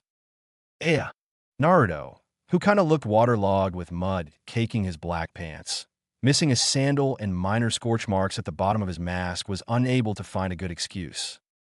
Well, Sasuke was no better. His white pants were dirty and tattered at the edges, his hair a frizzy mess, and the right sleeve missing from his dark long-sleeve shirt. We were on our way here, but then a sinkhole opened up underneath us. Naruto tried to make a plausible excuse. Sakura crossed her arms and gave the both of them an unamused stare. I rather believe Kakashi-sensei's lies over yours. That was pretty terrible, Dobe. Sasuke seconded. I'll screw the both of you. Sighing like she was talking to a child, Sakura pinched the bridge of her nose. Do the both of you have a change of clothes? We want to give off a good impression. I don't really care about giving off a good impression. Naruto scoffed. For the village, you idiot. If we were to look like a bunch of bums, that would make the other nations look down on us. I don't know about you, but I do not wish to do that. Sasuke filled in for his pink-haired teammate. Thankfully, he planned ahead and had a second pair of clothes in his sealing scroll he bought a few days previously just in case something like this happened. All right, fine. Sakura, give us a few minutes, and we will join you in looking awesome. The black-streaked blonde waved them off irritably before making a beeline for the men's room. 5 minutes later, both Leaf Genin exited the restroom, their clothing replaced and bits of mud or soot awash from their faces. They arrived at their old academy, And honestly, the place had not changed since both Naruto and Sasuke visited the place more than once since they got back from their mission in Wave Country. The entrance was crowded. Genin that were a few years older than them were chatting with old friends. Others were from a few other villages, just hanging around. Quite a turnout. Naruto punched his right fist into his open left hand. I cannot wait to show off just who I am in there. Who easy there? Were first years remember. Sakura sharply responded to her teammate. She was still nervous about these exams. Two strong teammates, or not, she was still on edge. Let's try and stay low and under the radar. It will be safer that way. Sasuke only scoffed in retort, even if she did make a valid point. Fine, let's just go before the entire building fills up with weaklings. Team 7 did just that, pushing past excited Genin until they entered the familiar hallway where a good lot of them were cloistered together in confusion due to two hard-looking Genin blocking the path to room 301. What the? Is that team guy? Sakura asked her teammates. Yeah, it is. What in the world? Naruto then saw Tenten getting struck across the face by a Genin with a bandage across his nose. It caused the black-streaked blonde to growl behind his mask and advance towards them. It was thanks to Sasuke placing a firm hand on his shoulder to stop him from doing anything rash. Hold it, Dobe. You really think Tenten would allow herself to be struck like that? He asked. Leaning inwards, he whispered to both his teammates. There's a small but minor Jinjutsu covering the sign. He had his Sharingan activated to prove his point. This is just another test to weed out the weaklings. You're right. I can sense it as well. Sakura replied, her cheeks flushed by being in close proximity to her crush, but thankfully being professional about it. Damn, Blondie, you got worked up over nothing. The ghost of Ishikawa, Kamizuru, said in his head. Has my favorite Kurashigan user gotten bitten by the love bug over the panda girl? 1. Okay, 1, shut your damn mouth. And 2, I do not like seeing my friends getting hit. If you were still alive and that happened, I would have sucker punched the offender. Ah, you consider me a friend? Well, I am honored. Truly I am. For once, the deceased Kamizuru was not being sarcastic or lazy. He was actually flattered. But still, get your head in the game. All right. Naruto grunted in reply before following Sasuke and Sakura to get away from the cluttered hallway by not so subtly pushing past the two Genin and ignoring the shouts of the cannon fodder. The team passed through a large corridor and arrived at two large oaken doors where their sensei was standing in front of it. Joe, Kakashi greeted them. Kakashi-sensei, what are you doing here? Sakura asked in surprise. Oh, I just wanted to congratulate the three of you for making it past the first trial. The one-eyed Jonin said with his usual eye smile. If you couldn't get past it, then I would have to reconsider your career choice. It was Sasuke that saved that day. I was about to punch those Genin out. Naruto said, giving credit where credit was due. Luckily he stopped you. Those were two Chunin that would have easily stopped you. At least he hoped so. While Naruto had changed quite a bit, he was lacking in experience. And unlike him, Izumo and Kotetsu had plenty. Anyhow, from here on out is the real thing. Try to do well later. Giving them a wave, Kakashi disappeared in a small cloud of smoke. Naruto only grinned underneath his masks. Finally, the real thing. No more bullshit. Grabbing the handles of the door, he pushed them open and were greeted by roughly 100 fellow Genin, all glaring a hole into his head. Well, this is a very cold welcome, Naruto said with a chipper voice as he began to leak killing intent from his body. How rude of them. Sasuke replied as he began to leak his own killing intent, glaring at the shinobi in front of him. With their combined killing intent, the glare completely tapered off, some even cowering away from the two Genin. Both Naruto and Sasuke certainly had the upper hand before a loud, fangirlish shriek destroyed the atmosphere. Satogakun. The blonde form of one, Ino Yamanaka, flew at the raven-haired Uchiha. Nope. Sasuke stepped to the side, and the Yamanaka heiress hit nothing but air and tumbled onto the unforgiving floor. Naruto burst out laughing when Ino shot up, having a betrayed look on her face. Denied. Troublesome blonde. Sighed out an exasperated voice. It belonged to no one other than a narrow, brown-eyed Genin with his typical bored expression. He wore his shoulder-length black hair tied in a spiky ponytail, His attire consisted of a black pants, a short-sleeved gray jacket with green-edged sleeves and the Nara clan symbol on the back, under which was green-lined mesh t-shirt. He also wore brown pants, a pair of silver hoop earrings, and wore his blue hitayate around his left arm. He was Shikamaru Nara. And finally standing next to him was a Rotown genin with markings on his cheeks in the form of swirls. Donned in a green, short-sleeved haori with a long, white scarf over a white shirt, with a kanji for food on it. He also wore black shorts, hoop earrings, and bandages around his legs and forearms. His blue hitayate was styled in a manner that allowed 2 tufts of his brown hair to poke out at each side. His name was Choji Akimichi.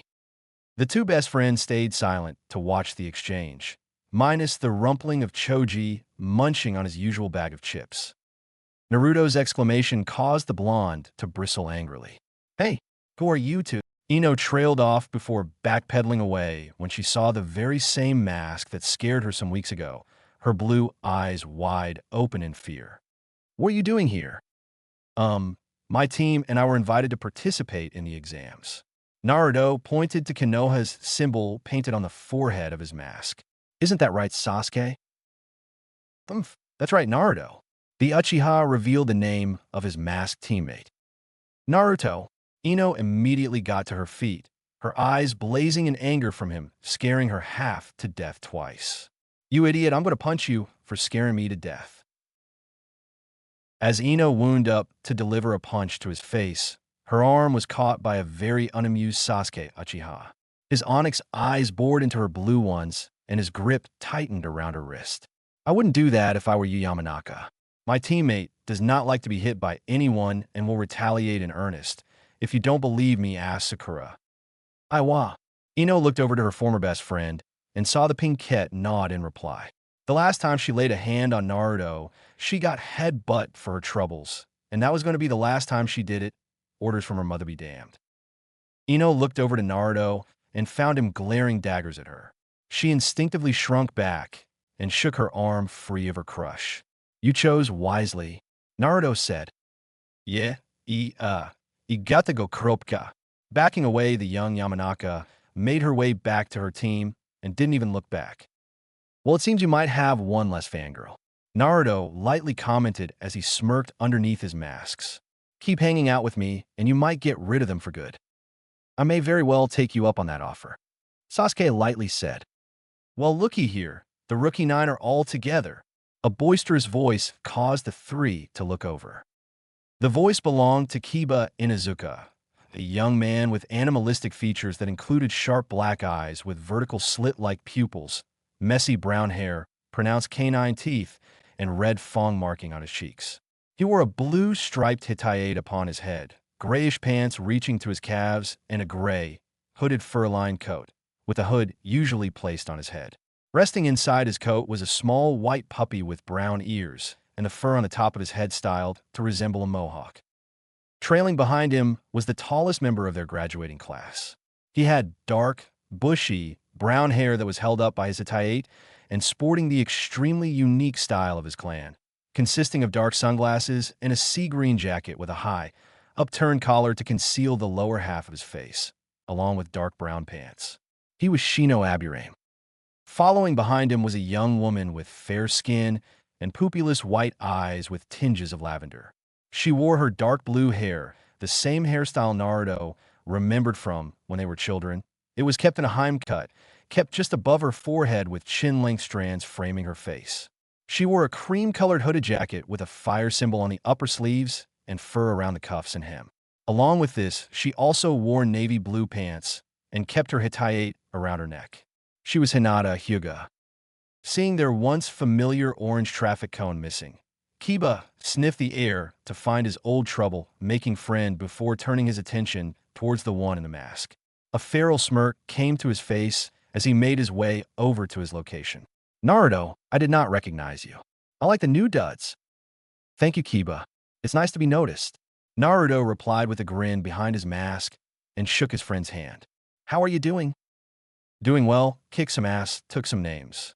The feral genin boasted. "A lot of D-rank missions, huh?" The black-streaked blonde deadpanned. "Ugh, far too many." Kiba hung his head in response. Kiba has complained about this on a daily basis. How I know this, you ask? Because I had to live through it. Shino butted in, much to his teammates' displeasure. Sounds like a certain someone I know. Sasuke turned his attention to his not-so-subtle teammate. Bite me, team. Bite yourself, dope. Well, now aren't you the noisy ones? Once again, Naruto moved his head to meet a new speaker. He was a much older genin with onyx eyes and ash-gray hair, kept in a neat ponytail, and black-rimmed circular glasses.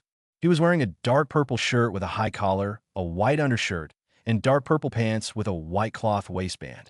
He also wore dark purple, fingerless gloves with armored plates on the back of the hands and a blue hitate resting on his forehead. "And who the hell are you?" Naruto asked with a raised eyebrow. "Oh, where are my manners?" the man said with a smile on his face. "My name is Kabuto Yukushi, and I am a veteran of these exams." Kabuto greeted himself as he pushed his glasses up to the bridge of his nose. "A veteran? What is that supposed to mean to us?" Choji asked, stopping his snacking long enough to ask his question. "Well, this is my 7th exam, and take my word, it can be deceptively hard," he replied in gloomy manner. "My first exam was in Earth Country. My team and 50 others were to navigate through a cave system, collect the gold and silver ore, and fight our way out." "That doesn't sound too hard," Ino pointed out. "There were only 6 of each, and my team nearly got melted by the Sandaime Tsuchikage's granddaughter who stole it from us." He lightly rubbed his right arm at the memory. "Then in Lightning Country's exam, the weather screwed us over in the 2nd exam. And in my last exam in Earth Country, once again we were to go into a volcano, and my team barely escaped with our lives." "He's right about that, dude," Ishikawa commented in Naruto's subconscious. "That seriously happens?" Naruto dared to ask. "Oh yeah, I think I remember my cousin doing something like that. But be wary, this guy's making me uneasy." "You uneasy? But you're dead." "Exactly, man. I'm dead, and he is making me uneasy. That means something. Listen, I don't know what he's all about. Just keep a close eye on him, all right? And do not be afraid to use Jay. He's lazy, but need to do something other than sticking to the furball's cage. Don't shorten my name, you Jin. I am the mighty Juggin I, and I will be treated with respect." Juggin bellowed at the ghostly Kamizuru. "And don't you dare call me a furball. I will destroy you." Kyuubi also barked out from the disrespect shown to him. "Oh yeah? What are you going to do about it, huh?" In Naruto's head, Ishikawa turned his back towards the cage, far out of Kyuubi's reach, pulled his pants down, bent over, and began slapping his bare ass. "I'm dead, motherfuckers. You can't do anything to adet man? Na na na na na." He then turned his head towards the two, pulled his right eyelid down, and stuck his tongue out in a juvenile manner. How am I saying again?" Naruto asked himself before shutting down the link. He did not want to see that. "Now, normally I don't do this, but since you 9 are new, I figured I would give you all a helping hand." Reaching into his hip pouch, Kabuto pulled out a stack of orange cards with the kanji symbol for shinobi on the back. "My exams may have ended in me failing to become a chunin, but I succeeded in gathering information." What kind of information?" Hinata asked. "Vital information. Allow me to demonstrate." Picking up the top card from his stack, Kabuto channeled some of his chakra into it and laid it before the genin. Appearing on the card was a small map of the continent regarding the 5 great powers. "All I need to do is add a tiny bit of chakra and the information I gathered appears. And I have information on almost everybody here. Just give me their description, the village they are from, or even how they wear their hitates will help me out." Both Naruto and Sasuke gave each other a curious glance. While Irika's lectures were boring to the point of falling asleep, he did instill at least one rule that they remembered. If something seemed too good, it probably was. The other rookies seemed enthralled by the promise of information. The only exceptions seemed to have been Shikamaru and Hinata, but they weren't about to make a move.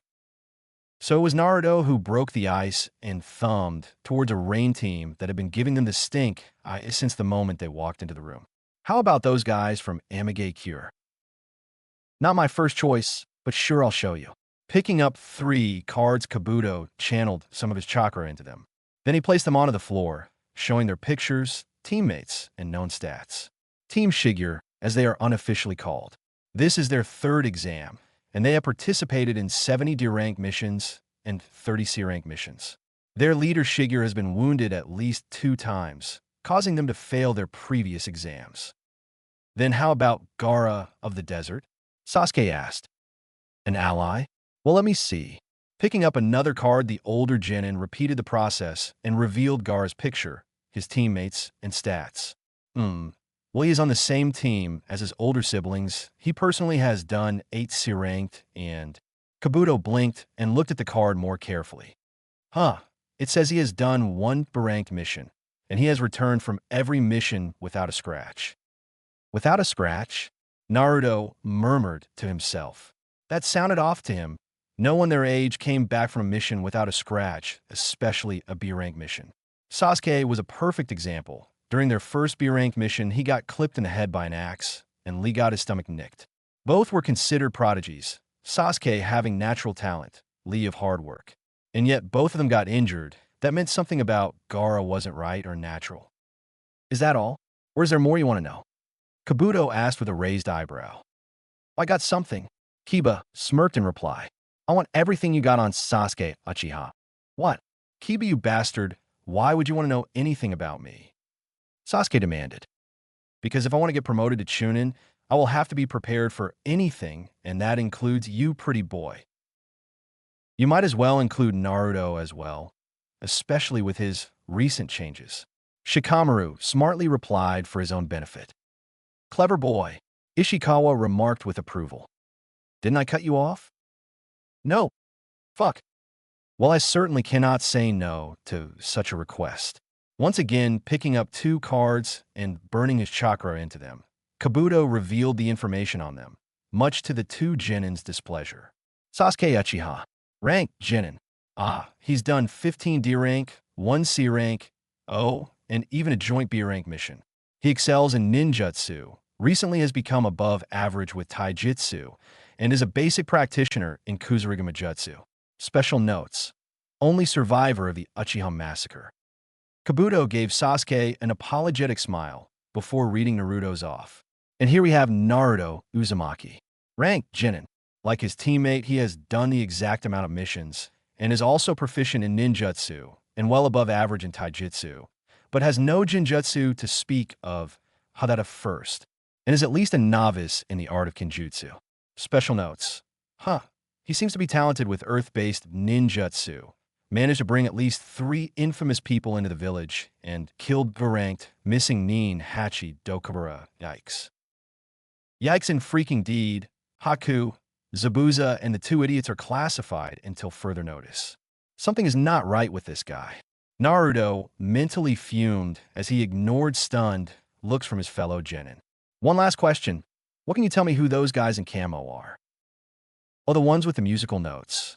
Kabuto channeled his last 3 cards to show that they were surprisingly barren of any useful information. I'm sorry, I don't seem to have much on them. All I know is that they hail from a new village that just popped up a few years ago called Otogeikure in Rice Country. So I guess that means we should not expect much from such a minor weak village. Barely after he finished his sentence, a kunai was flung at the older genin, causing him to jump away.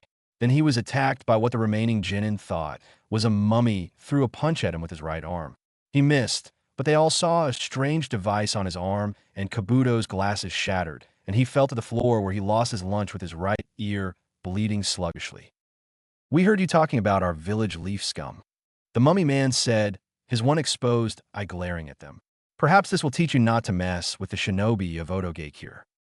With the room already full of high tension about to erupt into violence, 11 large clouds of smoke erupted to dispel any fighting about to happen, revealing 10 men in gray jumpers and 1 Ibiki Merino. That is enough, you worthless maggots. Ibiki barked at the genin, his scarred visage glaring at the sound team. There will be no fighting until deemed otherwise. Failure to comply will get your asses kicked out of this exam faster than those with the quick-release bloodline. Is that understood? Sorry, it's our first time. Guess we're a little jumpy, sir. The mummy genin apologized. Make sure it does not happen again. Now follow me. Your first exam is about to begin. It's about time. Sasuke commented. Yeah, I'm going to kick so much ass. Kiba punched his right fist into his open left palm. Not as much as me, Naruto proclaimed. And then some. The Jonin Lounge. So how do you think they're doing? Asuma Saratobi asked.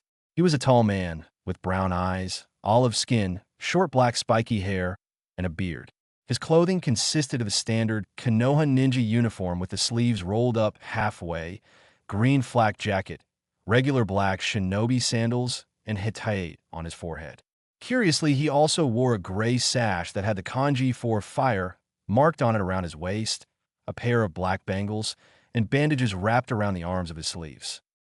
I believe they will succeed past the first round, Guy exclaimed, his powerful voice making the room shake a bit. I know my team will pass with their flames of Y-dash. A gloved hand covered his mouth, and the bored face of Kakashi silently shushed him with his single finger. Thank you, Kakashi. I was not ready for him yet. The son of the Sandame thanked his silver-haired friend as he took a pack of cigarettes out from his pouch. Want one? He offered to Kakashi, only to get a blank stare from the masked Jonin in response. Man, more for me. Ugh.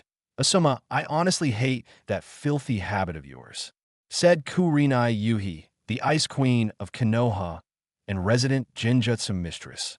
She was a fair-skinned woman of slender build, had long black untamed hair reaching her upper back, and very unique eyes that are red in color, with an additional ring in them. She wore makeup consisting of red lipstick and purple eyeshadow. Her outfit was unusual, consisting of a red mesh armor blouse with only the right sleeve visible and bandages with a pattern on it similar to those of rose thorns. Her hands and upper thighs were also wrapped in bandages, and she wore the Konoha Hittite proudly on her forehead in regular black shinobi sandals.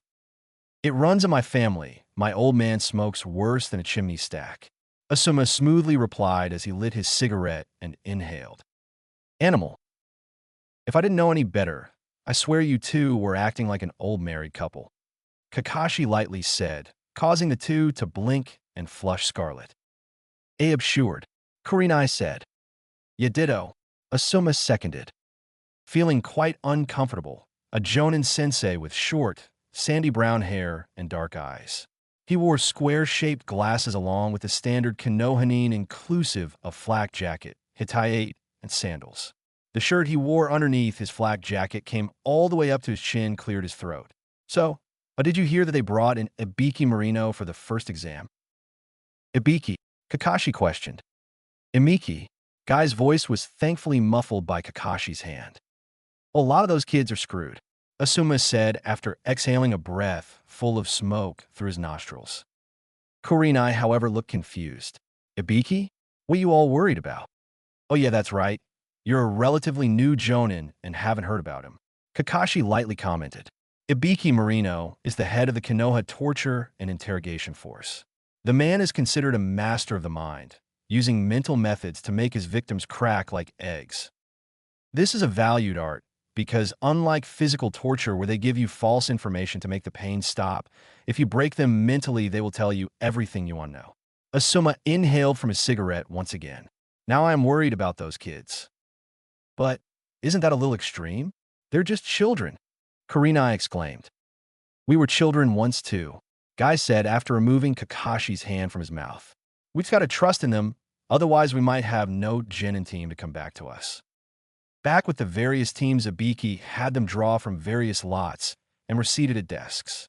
Some like Kankuro and Temari were seated far away from Gaara, considered themselves lucky. Then there were people like Shino who were unluckily sitting next to members from a sound team. And then there were very fortunate people like Naruto sitting next to Hinata. When they were all seated, Ibiki spoke the rules of their assignment. Open your ears because I'm only going to say this once. My associates will be handing out some papers with 10 questions, 9 on the front and 1 on the back. Do not do the 10th question until I say so. Secondly, there will be no cheating. If we catch you 3 times, your ass is booted from this exam. And thirdly, your entire team must at least score 1 point each. If even one of your teammates scores a 0, then your team is booted out of here. And questions? Not giving them any time to even raise their hands, Ibiki continued. Good? Good. Now begin. Immediately, the Genin teams put their pencils to paper. When Naruto looked at the questions, he began to sweat underneath his masks. What the unholy shit is up with these questions? None of this was covered in the academy, and Kakashi-sensei has done jack regarding something of this caliber. Ishikawa know anything about this? Oh, nope, sorry, dude. My first exam was in Lightning Country, where I literally wiped the floor with the competition through straight battle tests. I left my teammates in the dust and became Chunin on my first try. Ishikawa replied with a shrug of his shoulders. Well, a mind helping me out by spying on the competition? Sorry, Blondie, but I'm not going to help you cheat that way. Cheat some other way, man. You're a smart guy. Yay, perfect. After communicating with a dead Chunin in his head, Naruto went back to looking at his blank test. The first thing he did was write his name, and then began lightly tapping his pencil on the paper irritably. While Naruto was having his mini freakout, the rest of his fellow genin were either excelling or flunking out. Barely 10 minutes and 7 teams were eliminated because they were caught cheating. Several individuals, however, were cheating beautifully. Sasuke was using his Sharingan to copy the arm movements of a very knowledgeable male genin. Kiba was using Akamaru perched on his head to relay information, while Shino was using a common housefly to steal from the competition. Ino herself used the mind possession jutsu to take hold of Sakura, who used her book knowledge to write down over half the answers, and used it to possess her teammates and write down the answers. For Team Guy, Niji used his Byakugan to gain the answers from Sasuke, while Tenten used a complex set of mirrors and wires to steal her information from her competition and relay it to Lee. For the genin from other villages, they used their own methods to gather answers. Gara used his sand to create an eyeball to spy. Kankuro used an excuse to go to the bathroom, and one of the proctors came with him, only to reveal itself to be a puppet in disguise, which he used the information he gathered to hand off to Tamari. The sound genin, however, focused their hearing the tapping of pencils for answers. Damn it, damn it, damn it.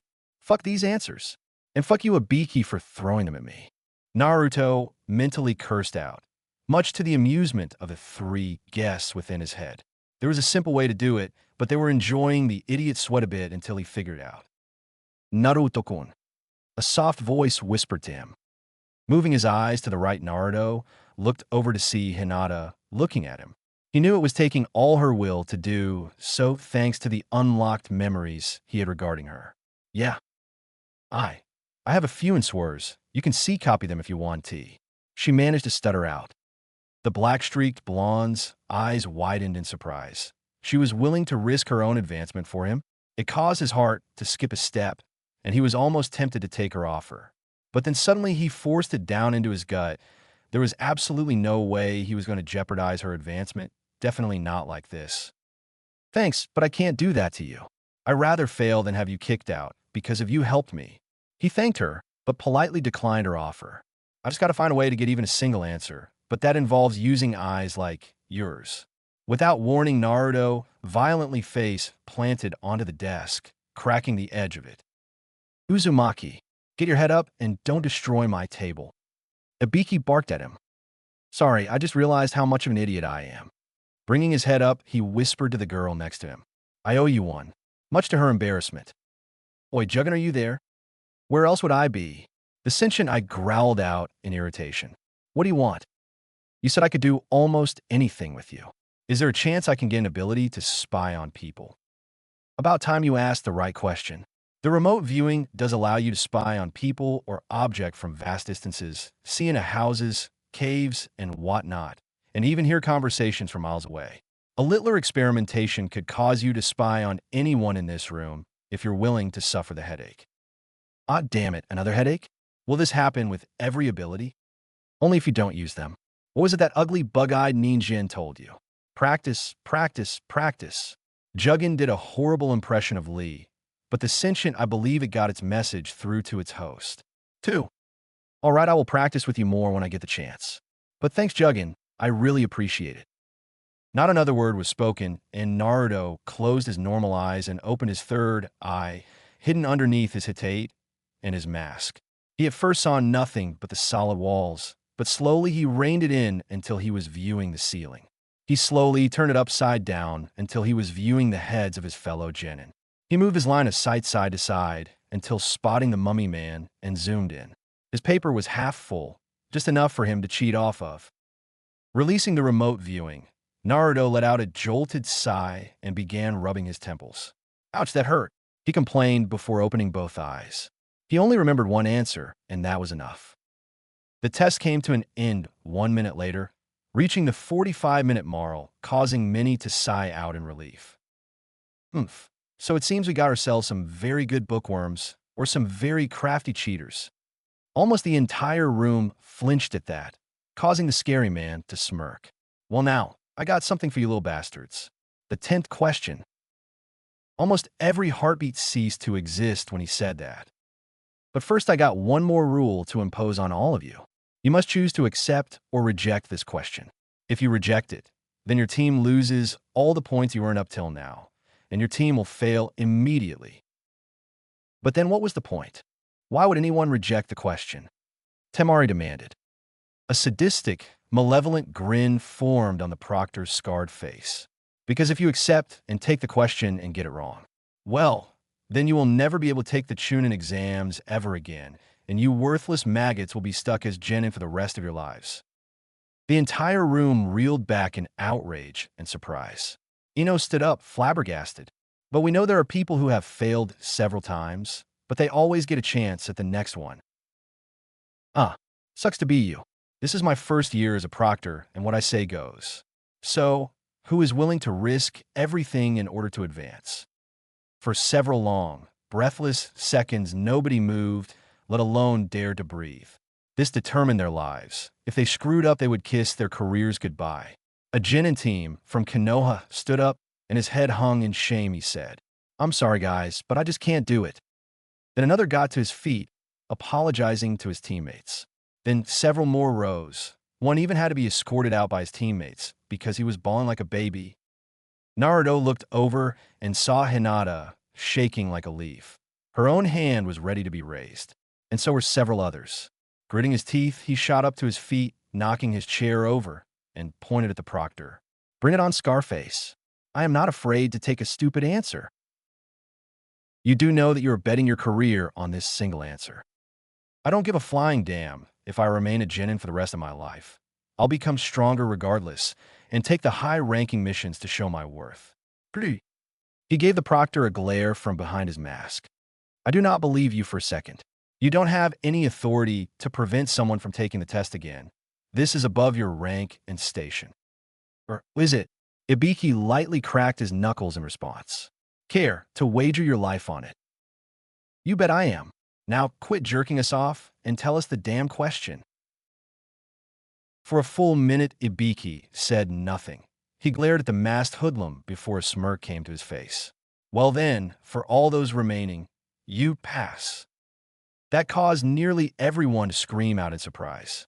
"What the hell do you mean we pass?" Sasuke demanded. "You passed. Becoming Chunin is doing much more than having book smarts. It is also gathering information by unconventional means." 3 Chunin got out of their seats and waved at the genin with smug smiles on their faces. "And if you were caught, well, worse things could happen to you other than getting kicked out of an exam."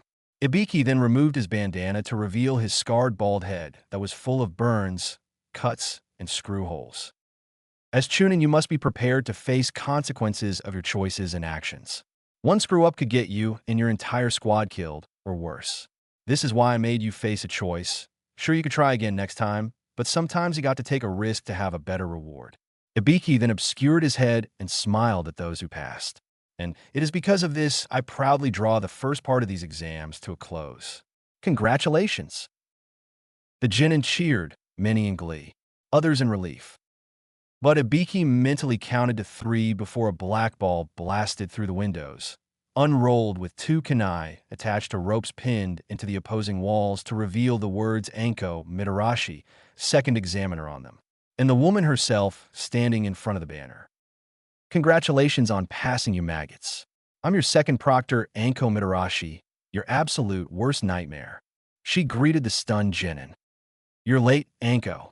Ibiki deadpanned as he moved her banner out of the way to reveal himself, much to the younger woman's displeasure. "Don't give me that, Ibiki. You're making me sound like Kakashi." She barked in a very Naruto-like response, making many of the Rookie 9 sweat drop. "And what's with all the brats? I count 26 3-man teams. Are you losing your touch? We have a surprising amount of outstanding candidates this year." The larger man simply said, "Ah, well, I will cut them in half by the next exam. Follow me, midgets." Anko then jumped out the window with a joyful laugh. "Please don't jump out the window. Use the stairs." Ibiki gritted out at the confused Chunin hopefuls.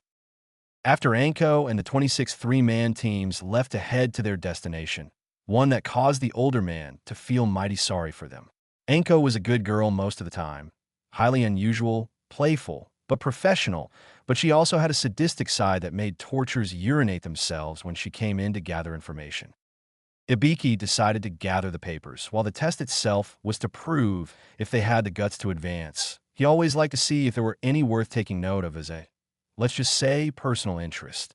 Already he looked at those that came from Rice Country, the Jinin teams from Wind Country, and even those from Amage Cure. Some showed talent that would need to be watched, others not so much. The ones from his villages were also the same. Some showed promise, but others not so much. He personally knew many of them would not be invited to join the Umbu Black Ops by their Kage if the time ever came. When he got to Naruto's, he raised an eyebrow. The answer he gave was incomplete. It was intelligently written before it trailed off and said the two words "fuck it," causing him to laugh. "Naruto Uzumaki, you got some brass balls on you," Ibiki said before his eyes trailed down to the bottom of the page where he silently read, "Something is not right about Kabuto. He has these info card with a lot of information regarding many Jinin in the room. So far he has information about some rain team, those sound guys, Gara of the desert, Sasuke, and myself, including the information concerning 3 demons known only to few and not the general public." Eyebrows slightly raised in alarm, Ibiki filed the paper away and continued collecting the rest until he came across Sasuke's. His paper had more answers than Uzumaki's, but his message was almost exactly the same, detailing about the 3 demons yet to be released to the public. Once was a fluke, twice was a coincidence. But as the head of the torture and interrogation force, he could not overlook this. After collecting the rest of the papers, he left to start an investigation after reporting his findings to the Hokage. After the Chunin hopefuls followed their second proctor outside, they traveled for a bit until every team stood outside a giant metallic fence with 44 gates equally spread around it. Behind the gates were giant, ominous trees that shrouded the area in utter blackness. Anko smiled at the midgets who had the guts to follow her. "Welcome to Training Ground 44, otherwise known as the Forest of Death. It is here you will take your second exam." A decent lot of the participants loudly gulped seeing such an ominous forest, some leaf shinobi seeing it for the first time, and surprised such a thing was in their backyard. Only 2 out of the entire Leaf Jinin populace who were not scared were of course the 2 who had been training in there for several weeks. They knew most of that forest like the back of their hand. Naruto and Sasuke could not wait to get back in their element. "Before we begin, I have some news for you." Snapping her fingers, one of the proctors in gray uniforms appeared with a stack of papers and some pens. "Before we continue, I need all of you to sign these release forms." "Release forms? What the hell for?" a Jinin from Sunagakure asked. "For the forest, you little idiot. If you die in there, these forms release us from any blame if you get impaled on a kunai or eaten by one of the animals in there." Anko replied with a slight smirk on her face. "Now form a single line or beat it. Either way, I don't care." Surprisingly, it took only 10 minutes for the Jinin teams, after some encouragement of course, to more or less sign their lives away. After that, Anko presented them with the Heaven and Earth scrolls, stating that it was essential and that they were to not be opened at any cost. Failure to show up at the tower in the middle of the forest without them was an automatic fail. To not show up in the 5-day period was also an automatic fail, or those who had a teammate die would not advance either. Nothing more needed to be said. The Jinin went to their station gates, and when a whistle was blown, the gates opened, signaling the start of the second exams. Are you sure you know where you guys are going?" Sakura asked her teammates a few hours later. "Of course we do, we're awesome," Naruto replied with juggins, eye open to lead the way and look out for any danger. Yeah, he was still getting a headache, but it toned down from the first time, and with each passing hour was hurting less and less. "If you say so, Dobe," Sasuke replied. Every so often he shifted his eyes to his right hip pouch where their heaven scroll resided. Suddenly Naruto stopped dead in his tracks and held up his right hand to stop them. "Naruto, what is it?" Sakura asked. "Gotta drain the lizard," the black-streaked blonde replied, causing his two teammates to drop their heads, and he ran off. "Kami, he's such an idiot at times," Sakura huffed when he left. "What would you prefer, him acting like this, or the killer at the camp?" Sasuke smoothly replied. The pinkette had to swallow some bile that crept into her throat. Even now, she couldn't stomach the images from the camp where she took her first lives. "I don't want to talk about that." Barely 30 seconds later, they heard a rustle in the bushes, and the body of a yellow-clad shinobi flew out and impacted a tree. He let out a hitched breath before slowly sliding downwards, and Naruto came walking out whistling a merry tune. "Can you believe that guy? He tried getting the drop on me with my pants down. What an asshole." "Did he have a scroll?" Sasuke asked. "Nah, afraid not. That was the reason I threw him.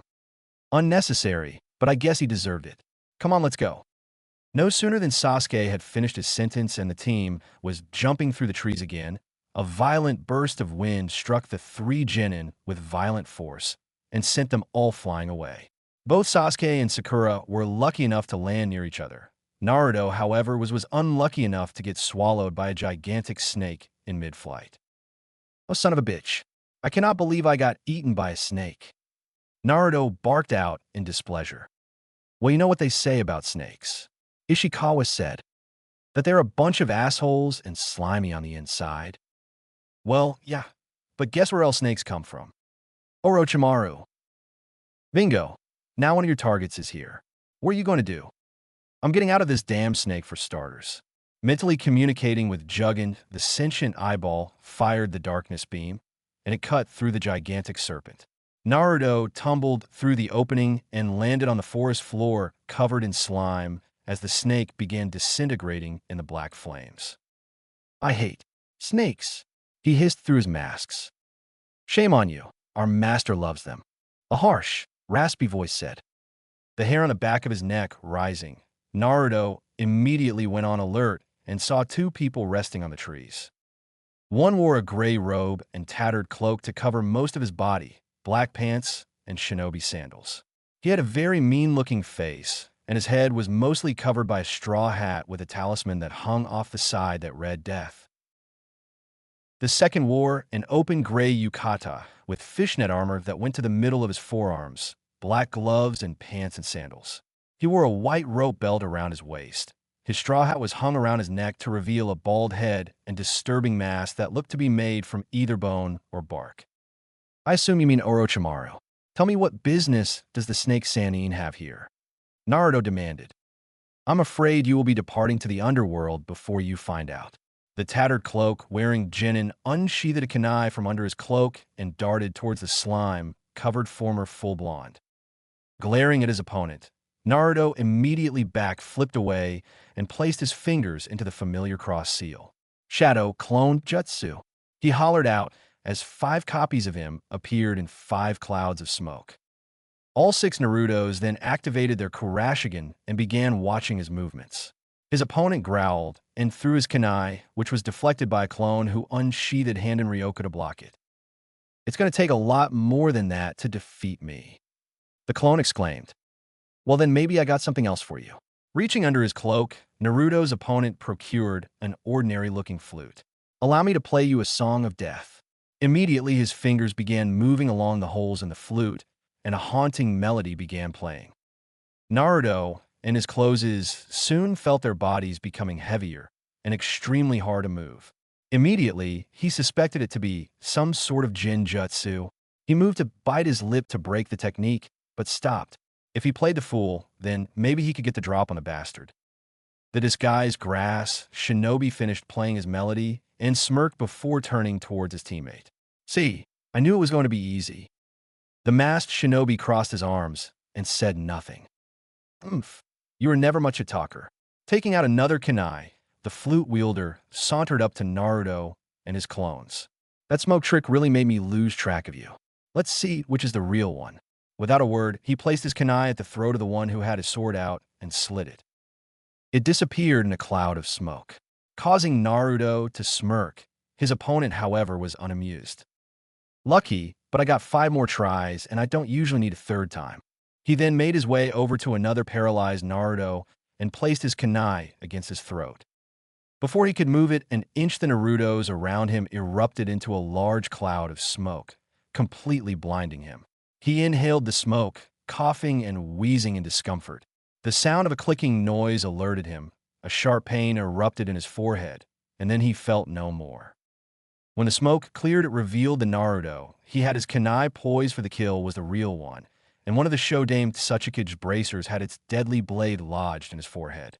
It was a quick and relatively easy kill for the current onlooker. The masked genin uncrossed his arms and nodded his head. Thank you for ridding me of that annoyance. It seems the fabled Shin clan was nothing but trash. 1. Shin clan. Slowly the body slid backwards and the blade caught onto the skin. With a look of surprise that was animated by his mask, his dead opponent's face was skewered onto his weapon. When the body landed on the ground, it revealed a man with a pallid complexion. He had long black hair, which framed his face, and his confused black eyes were wide in alarm as the light faded from them. Oh, Cammy, that is so gross. You. Clever. Ah. The figure in front of him only shrugged his shoulders nonchalantly. They were a potential clan eager to join my master's village. Their leader himself willingly came along to get a place in Oto Geikure. But if he was easily killed by the likes of you, then his clan deserves the same fate. It was a waste to kill this genin team for him to come along with. You're the one who killed this grass team? Just to sneak into the forest? For what? Naruto demanded as he grabbed the face with his opposite hand, retracted the hidden blade, and then tossing it to the forest floor. Those matters do not concern you. They are only for Orochimaru-sama, and Orochimaru-sama alone. The masked man calmly said, without a trace of remorse for his actions. Dude, be careful, Ishikawa said with caution in his voice. I don't know what this dude's damage is, but he's a strong one. I can tell it in his body language. Body language? Come on, Blondie, get with the program. He's relaxed, sure, but that is nothing more than a ruse. He's ready to strike like a very pissed-off viper. I bet you all my ghost money that he has a jutsu ready as we speak.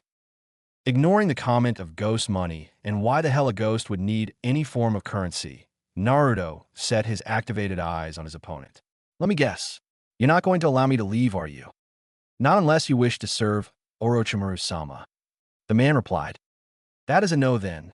Slowly unsheathing his katana, Naruto readied himself. Before we get down to this, mind revealing your real face? It just feels super creepy fighting someone with another guy's face on his face. The masked shinobi paused, almost in thought. This is acceptable. First slipping his gloves off and tossing them to the forest floor, he then grabbed the sides of his face and peeled it off like a snake shedding his skin. In a very disgusting display of flesh ripping, he tossed the ruined ball of what used to be a person's actual face to the side. Naruto's opponent was revealed to have pale skin, vivid green eyes, masculine facial features, 2 scarlet dots on his forehead above his eyebrows with red markings under his eyes, and shoulder-length white hair, which he wore divided down the middle on his head with 2 separate partings on either side of his face. He also wore 2 red, tube-like hair ornaments, one on both sides of his head, securing 2 locks of his white hair. Holy shit, Naruto muttered out in surprise. He remembered those markings from one of the books his clones read. A Kagaya. So, you heard of my clan? He remarked with a raised eyebrow. Somewhat. It was said you guys had this remarkable Kekkei Genkai called the Shikatsumiako Dead Bone Pulse, but not many of you could use it to its full potential. And you were completely wiped out years ago when you attacked Kirigakure. Wiped out to the last man, woman, and child. I'm the last of my kind. The last Kagaya said, closing his eyes before calmly stating. All of that is inconsequential. Well then, can you at least give me a name to go with that mug of yours? I'd rather not just call you Guy or Kagaya, Naruto said, gripping the hilt of his sword tightly. Kimimaro, that is my name. Tell that to the Shinigami once you see him. You will be surprised what I can say to him. Without another word, Kimimaro's shoulder opened up to reveal the humorous bone. Without a wince or blink of an eyelash, the bone slowly rose up out of his shoulder, revealing red muscle mass and blood dripping down his shoulder. Then, gripping it, the Kagaya ripped the bone out to reveal a short, bone-hilted bone sword. His arm went slack for a brief second before the missing bone and skin grew back. Dance of the Camellia. Oh my Kami, that is so hardcore. Naruto blinked once, and Kimimaro was gone from his spot, and in his personal space, his bone sword thrusting out to impale him. The Kurashigan user barely managed to deflect it with hand and Ryoku. Kimimaro swiped to the left. Naruto barely managed to sidestep. A sudden swipe upwards nicked him in his right bicep. Another thrust was parried, but the sharp bone cut through his side, cutting nothing but his vest and nicking the fishnet chainmail under it. Naruto then grabbed his arm and began to fire the darkness beam at his opponent to quickly end the fight, but Kimimaro harshly cracked his head against the mask. The Kurashigan user's head violently snapped backwards as a resounding crack echoed throughout the area. Kimimaro then brought his right foot up, kicking his opponent harshly and sent him flying. He watched as Naruto slammed through two trees before tumbling in the dirt where he belonged. Naruto harshly coughed when the air entered his lungs, his eyes wide behind his mask. Kimimaro was fast. He could barely keep up. The man was clearly a taijutsu master, bordering on Guy's level. Maybe. He couldn't fight him up front, at least not yet. So Naruto turned tail and ran. Kimimaro narrowed his eyes at his retreating opponent. Trash ninja, he muttered before bounding after him. They took to the trees, the landscape whizzing by them as they ran at rapid speeds. The Kagaya raised his left hand, thumb bent, the tips of his four extending fingers peeled back. Digital shrapnel, for bone bullets, shot out from his fingers, spinning through the air. Naruto looked back and barely had time to judge the arc of the bullets with his dojutsu and dodge them. He then watched as the bone bullets blasted through the tree to the point he could see directly through it. Holy shit, this is so not good. He panted out in alarm. Well-made vest or not, that would have gone completely through him. Naruto continued to flee, forcing chakra into his limbs to go faster. The former full blonde ducked and darted through trees, trying to lead his opponent to a spot where he could have the advantage. Kimimaro's eyes narrowed in slight annoyance. He didn't know what his opponent was planning, but he knew he was leading him somewhere for a more tactical advantage. This cannot be allowed. Bringing his left hand into a fist and then extending his index finger and thumb to take shape of a pistol, the last Kagaya took aim and fired his bone bullet from his finger. Before Naruto knew what hit him, a sharp pain struck his right leg in midair. When he landed on his destined tree branch, his leg buckled, and he fell to the forest floor, hitting multiple branches along the way until he landed face first onto the ground. Slowly, he turned over and looked at where he was hit. Immediately, he felt the flaring pain running up his leg. Kimimaro's technique struck him square in the thigh and created a see-through hole where so much blood was leaking out of it. As his opponent landed in front of him, Naruto didn't waste any time trying to back away, leaving an impressive blood streak in his wake. You made me chase you quite a ways, but in the end it was foolish to try and fight me, Kimimaro said in an even voice. With each step he took, Naruto continued to drag himself away until his back rested against a tree. That seemed appropriate for a leaf shinobi to die against a tree, in his opinion. He watched as the former blonde raised his sword against him, and he in response threw his bone sword, catching him in the wrist and pinning his right hand, sword and all, against the trunk of the tree. The last Kagaya then pulled another bone sword from his shoulder and felt the missing humerus bone grow back in a span of 10 seconds. Goodbye, trash ninja. Despite all the pain flowing through him, Naruto laughed loudly. Hey asshole, my name is Naruto Uzumaki, not trash ninja. And I got you right where I wanted you, you jerk. All that blood summoned them. Looking to where Kimimaro was standing in the bloody dirt, the light sounds of the trees rustling were the only warning before they came along. Suddenly leeches, 24 of the giant bloodsuckers, descended where Kimimaro was standing. Their sharp teeth latched onto his flesh and slowly began draining the blood from his body.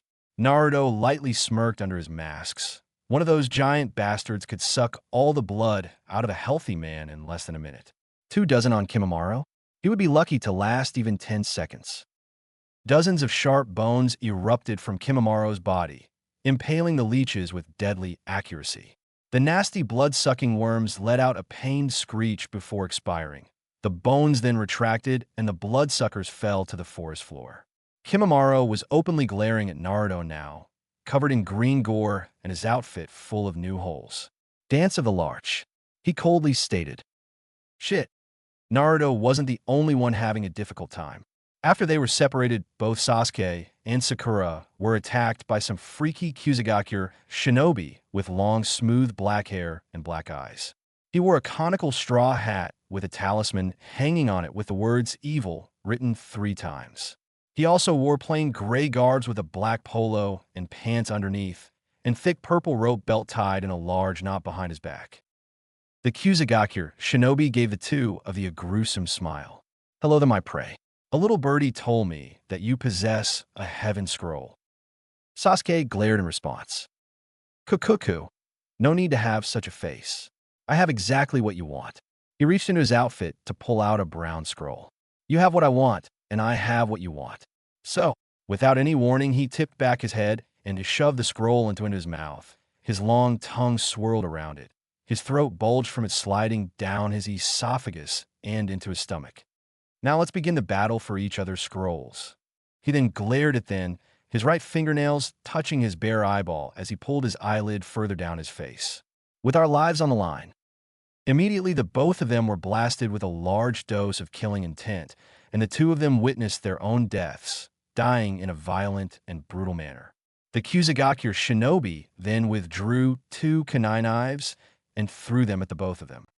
Harshly gritting his teeth, Sasuke barely managed to pull out his own kunai and stab himself in the leg. The pain overrode the fear, and he bolted toward Sakura, scooping her up into his arms and running away to find cover. The grass genin did not pursue. He just smiled, knowing he could catch up to them anytime. That was the thrill of the hunt, after all. For the next few minutes, Sasuke ran, catching his bearings, to find anything familiar with the forest he and Naruto trained in.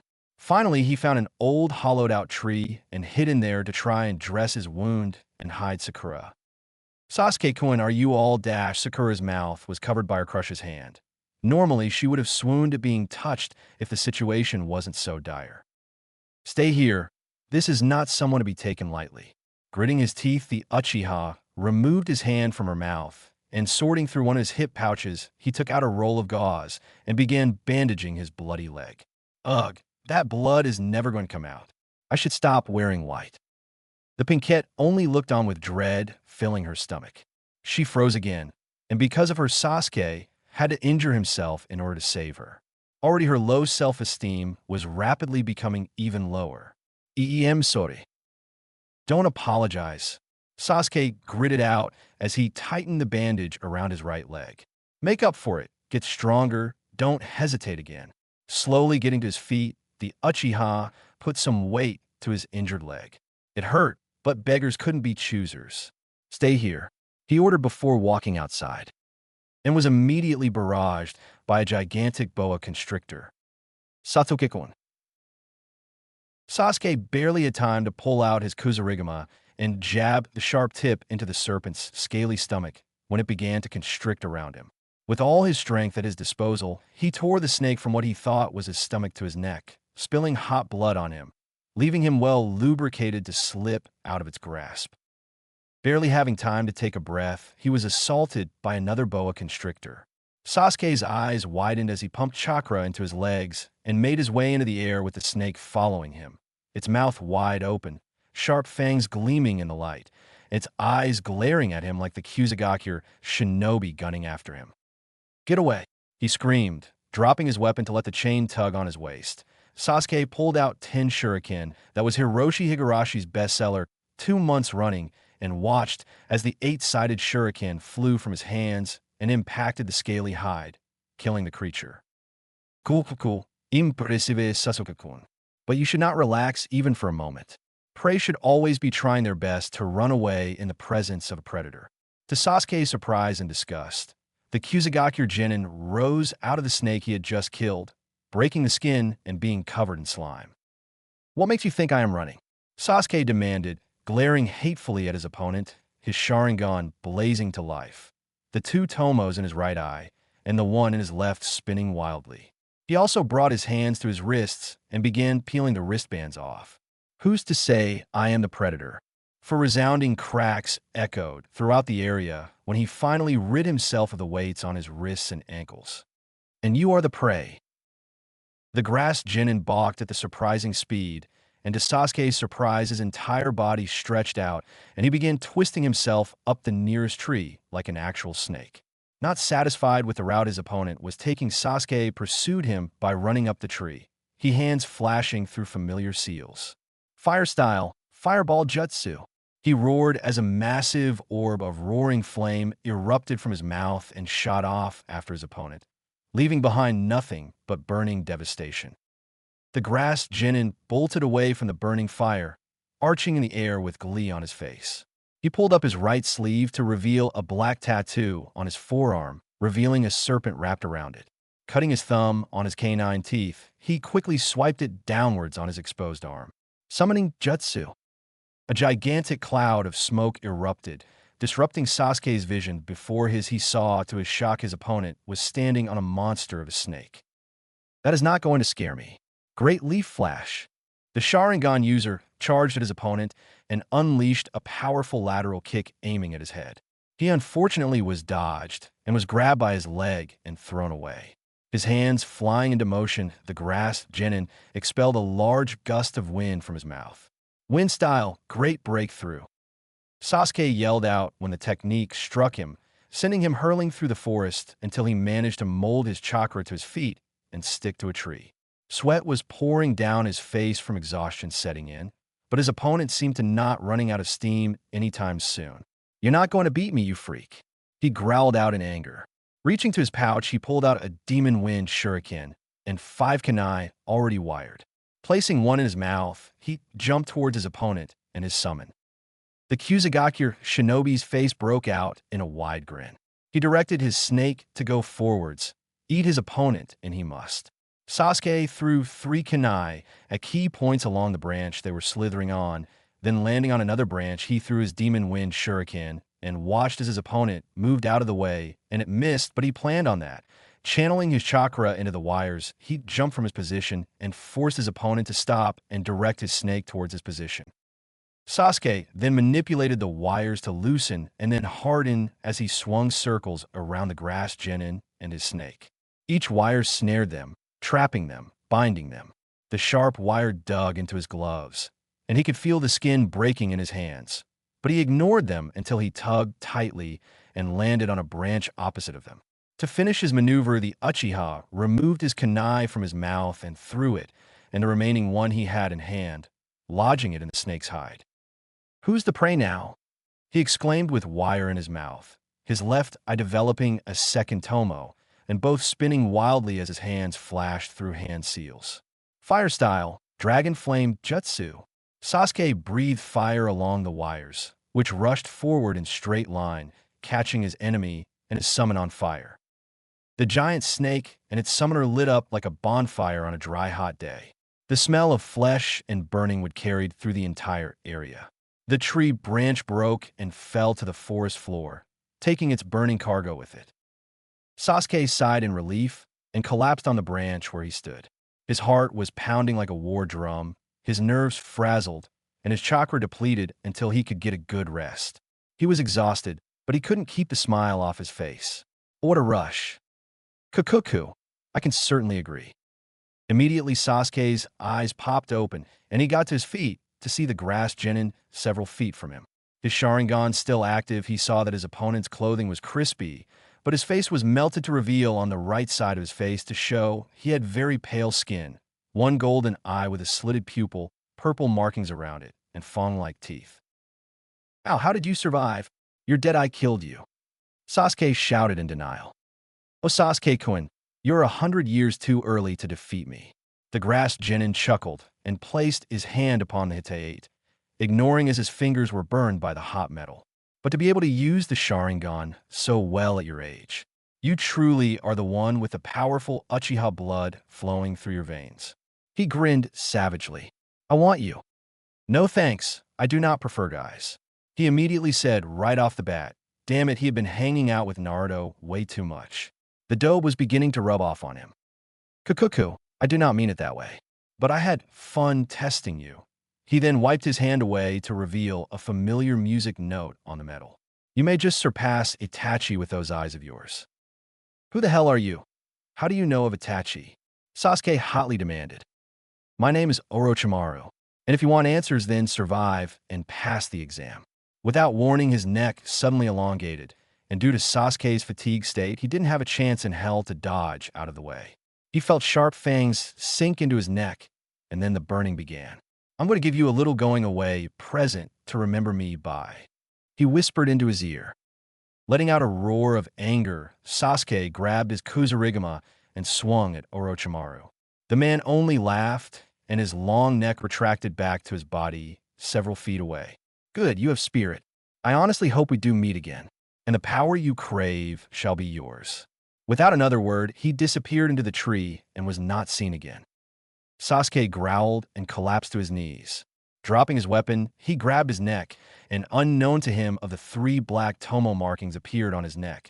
The pain caused him to scream and collapse onto that very tree branch. Sakura found him like that a minute later after overhearing everything. Not knowing what to do, she took his unconscious body back to their hiding spot. Hopefully Naruto would be able to find them. Unfortunately, for Sakura, they were the farthest from his mind. Kimimaro Kagaya was making him fight for his very life. Still sitting on the ground with his back to the tree, the former full blonde, with great pain, tore the bone sword from his wrist and placed them in the familiar cross-shaped seal. Multi-Shadow Clone Jutsu. In a large cloud of smoke that engulfed the area, 100 Narutos appeared. The original smirked at his enemy. Beat that, you jerk. Frowning, Kimimaro tore away the remains of his outfit to reveal his pale upper torso. He had a slim build like that of a dancer, and he had what looked like a tattoo that consisted of 3 slightly curved lines, which spread in a rip-like pattern located at the upper portion of Ho's chest over his manubrium. This will not take long. Bones then grew out of his body, from his kneecaps, elbows, shoulders, and palms of his hands. Dance of the Willow. Fuck your dances, get in, boys. The clones let out a loud war cry, unsheathing their respective swords and began bombarding the Kagaya. Almost immediately, though, Naruto felt and saw the death of his clones. He knew they were just a distraction for Kyuubi to fix him up and to do something he hoped he wouldn't have come to doing so fast after his mission in Wave Country. First, he began removing the weights on his ankles and wrists, lightening his load by a milestone. Next, he closed his eyes and talked to the fox. Kyuubi, I'm going to need your help. I know. I'll give you enough to keep your mind clear. Any more, and I fear you will lose control. Thanks. Hopefully it will be enough. Sheathing Handen Ryoku in its scabbard, Naruto felt a rush of Kyuubi's red chakra flooding his system. The wound in his leg healed, closed to reveal thin skin underneath, and his hand also healed to the point he could move it correctly, and finally the scars he forced himself to live with finally closed. He felt there was no need for them anymore. As a layer of red, wispy chakra began to cover his body, the former full blonde could not help but marvel from the memories. Kimimaro's dance was perfect. It was incredibly acrobatic. He used spins, charges, and long sweeping slashes to make his strikes more effective and to evade his clones' counter-strikes.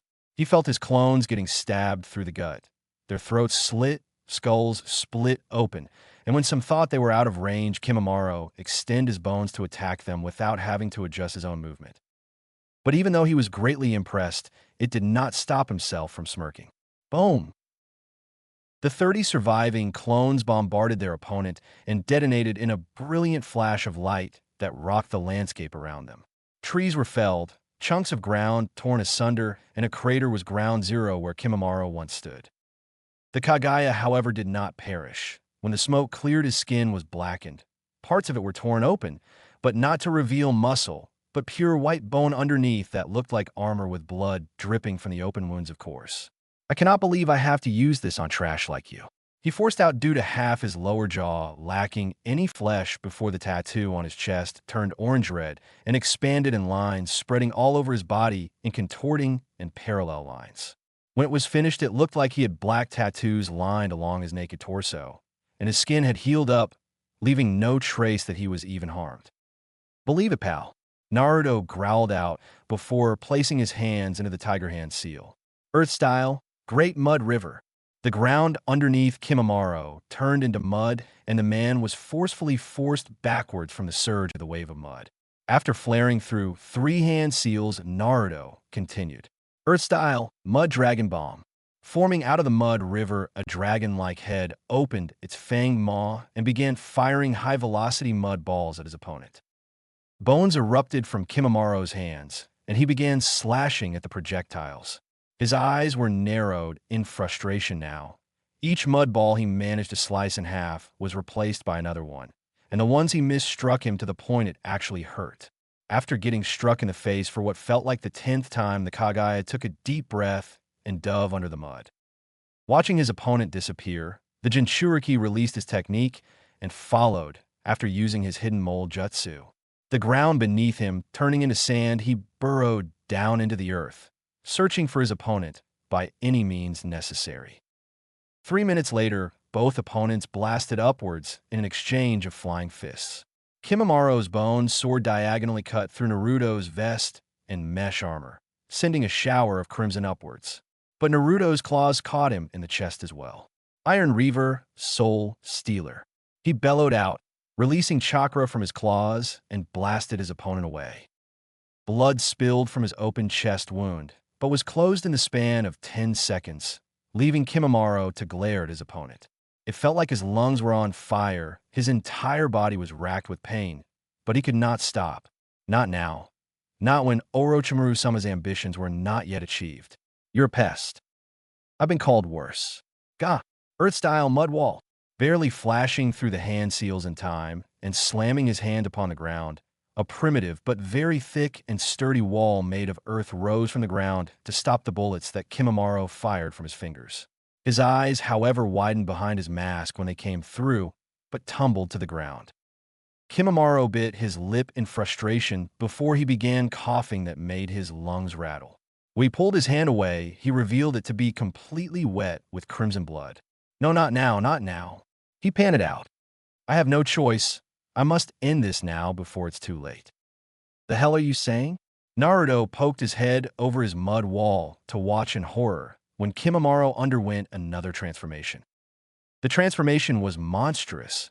He took on a dinosaur-like appearance complete with a tail. 3 large bones protruded from the sides of his darkened skin, and along his spine were numerous sharp spikes. His hair became ash gray. 2 dark black curved like markings formed under his eyes, 1 under each eye and 2 as elongated eyebrows, 1 above each eye.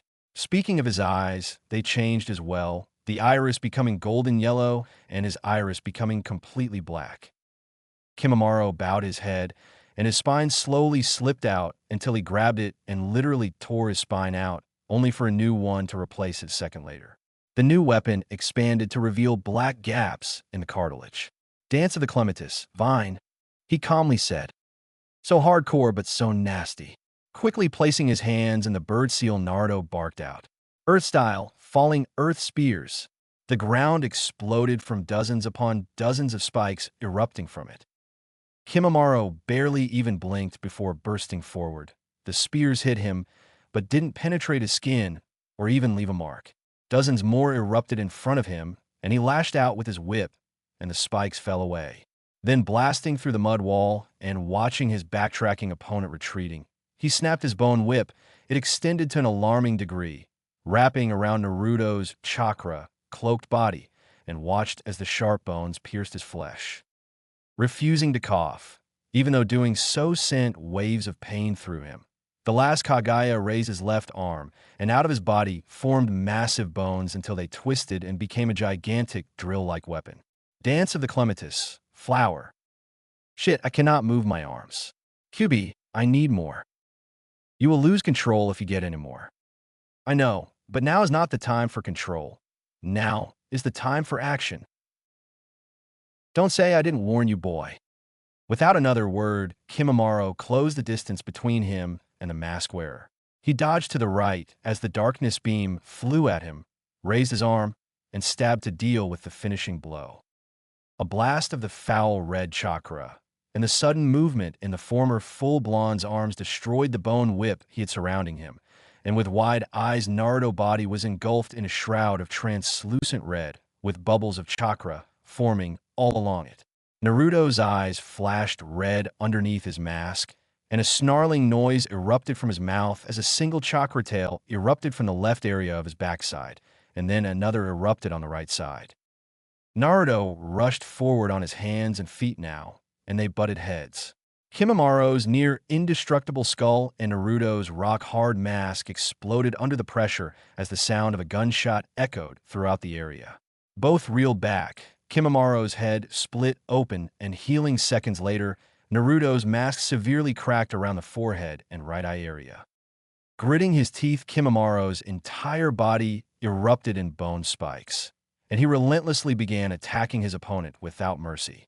His bone drill clipped his left side, ruining his already destroyed vest even further.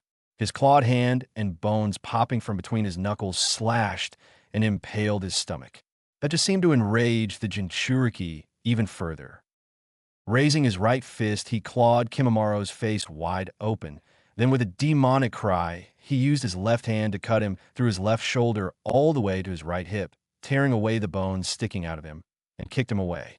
Falling onto all fours, he let out a primal roar that made all wildlife scatter, and he swung his clawed hands, watching them extend with his chakra cloak, tearing up the earth under him, and sent Kimimura flying. Thanks to the chakra pumping into his legs, the black-streaked blonde shot off like an arrow and collided with his flying opponent. Both bodies blasted through dozens, if not hundreds of the ancient trees, scaring or slaughtering any wildlife that got into their path. Once Naruto even swore he passed both teams 10 and 8. Kimimura, however, was not willing to just fly like a speeding bullet. Using everything he had, he extended the bones one more time and fully impaled the enraged genin. If Naruto felt anything, he certainly didn't show it. Instead, he brought his claws back and began scratching the shit out of his enemy like Tora did to him once upon a time ago. This continued, repeated stabbing, clawing, and self-healing until the two shockingly hit a wall. Well, it was not a wall exactly. It was more of a fence that was torn open like a hot knife through butter, forcing the two to hit the ground violently and carve a deep trench in the ground before they came to a grinding halt.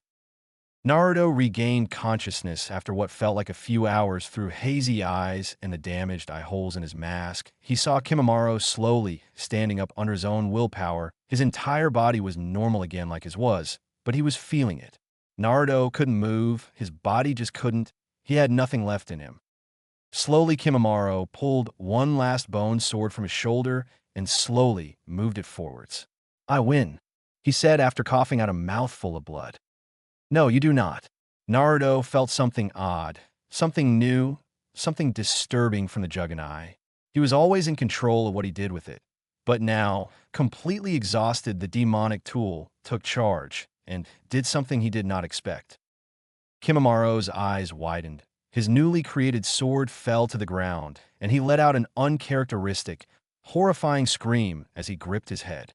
By the love of Kami, it felt like scorpions were stuffed into his brain and were stinging him, pumping him full of venom. He swayed from side to side, clutching his head in agony before it all stopped, a blank look coming to his eyes, and he collapsed in front of Naruto. "Jugen, what did you do?" the horrified Uzumaki demanded. "I'll tell you what I did, Ninjin. I plunged into the mind of that Kagaya. I sorted through his memories and overruled the snake Sanin's brainwashing." The sentient I replied in a smug voice. "What did you do?" Instead of him being Orochimaru's loyal servant, he is now yours. All his memories are intact. I made sure of it. But now his loyalty lies with you. The fuck, I do not want this. This is wrong, Jugen. I don't want a servant. Fine then. If you're not willing for a servant, then I will fix him once he wakes up. If he wakes up, too. Cutting the connection, Naruto slowly moved his right hand to his mask and slowly peeled it away. Bright light assaulted his senses, but he saw several figures standing over him, and when his sight regained focus, he recognized the gray armor and white animal masks. He also saw the black trench coat and stern face of Ibiki Marino. And he also recognized the familiar red and white robes and the figure wearing them. His newly repaired pipe in hand, an already lit Hiruzen Sarutobi looked down on the form of the most unpredictable shinobi within the village. You just can't stay out of trouble, can you, Naruto? He asked before placing the pipe in his mouth. I can explain, Naruto lamely said. Ibiki turned towards an Umbu member in a tiger mask and smirked in reply. I cannot wait to hear this.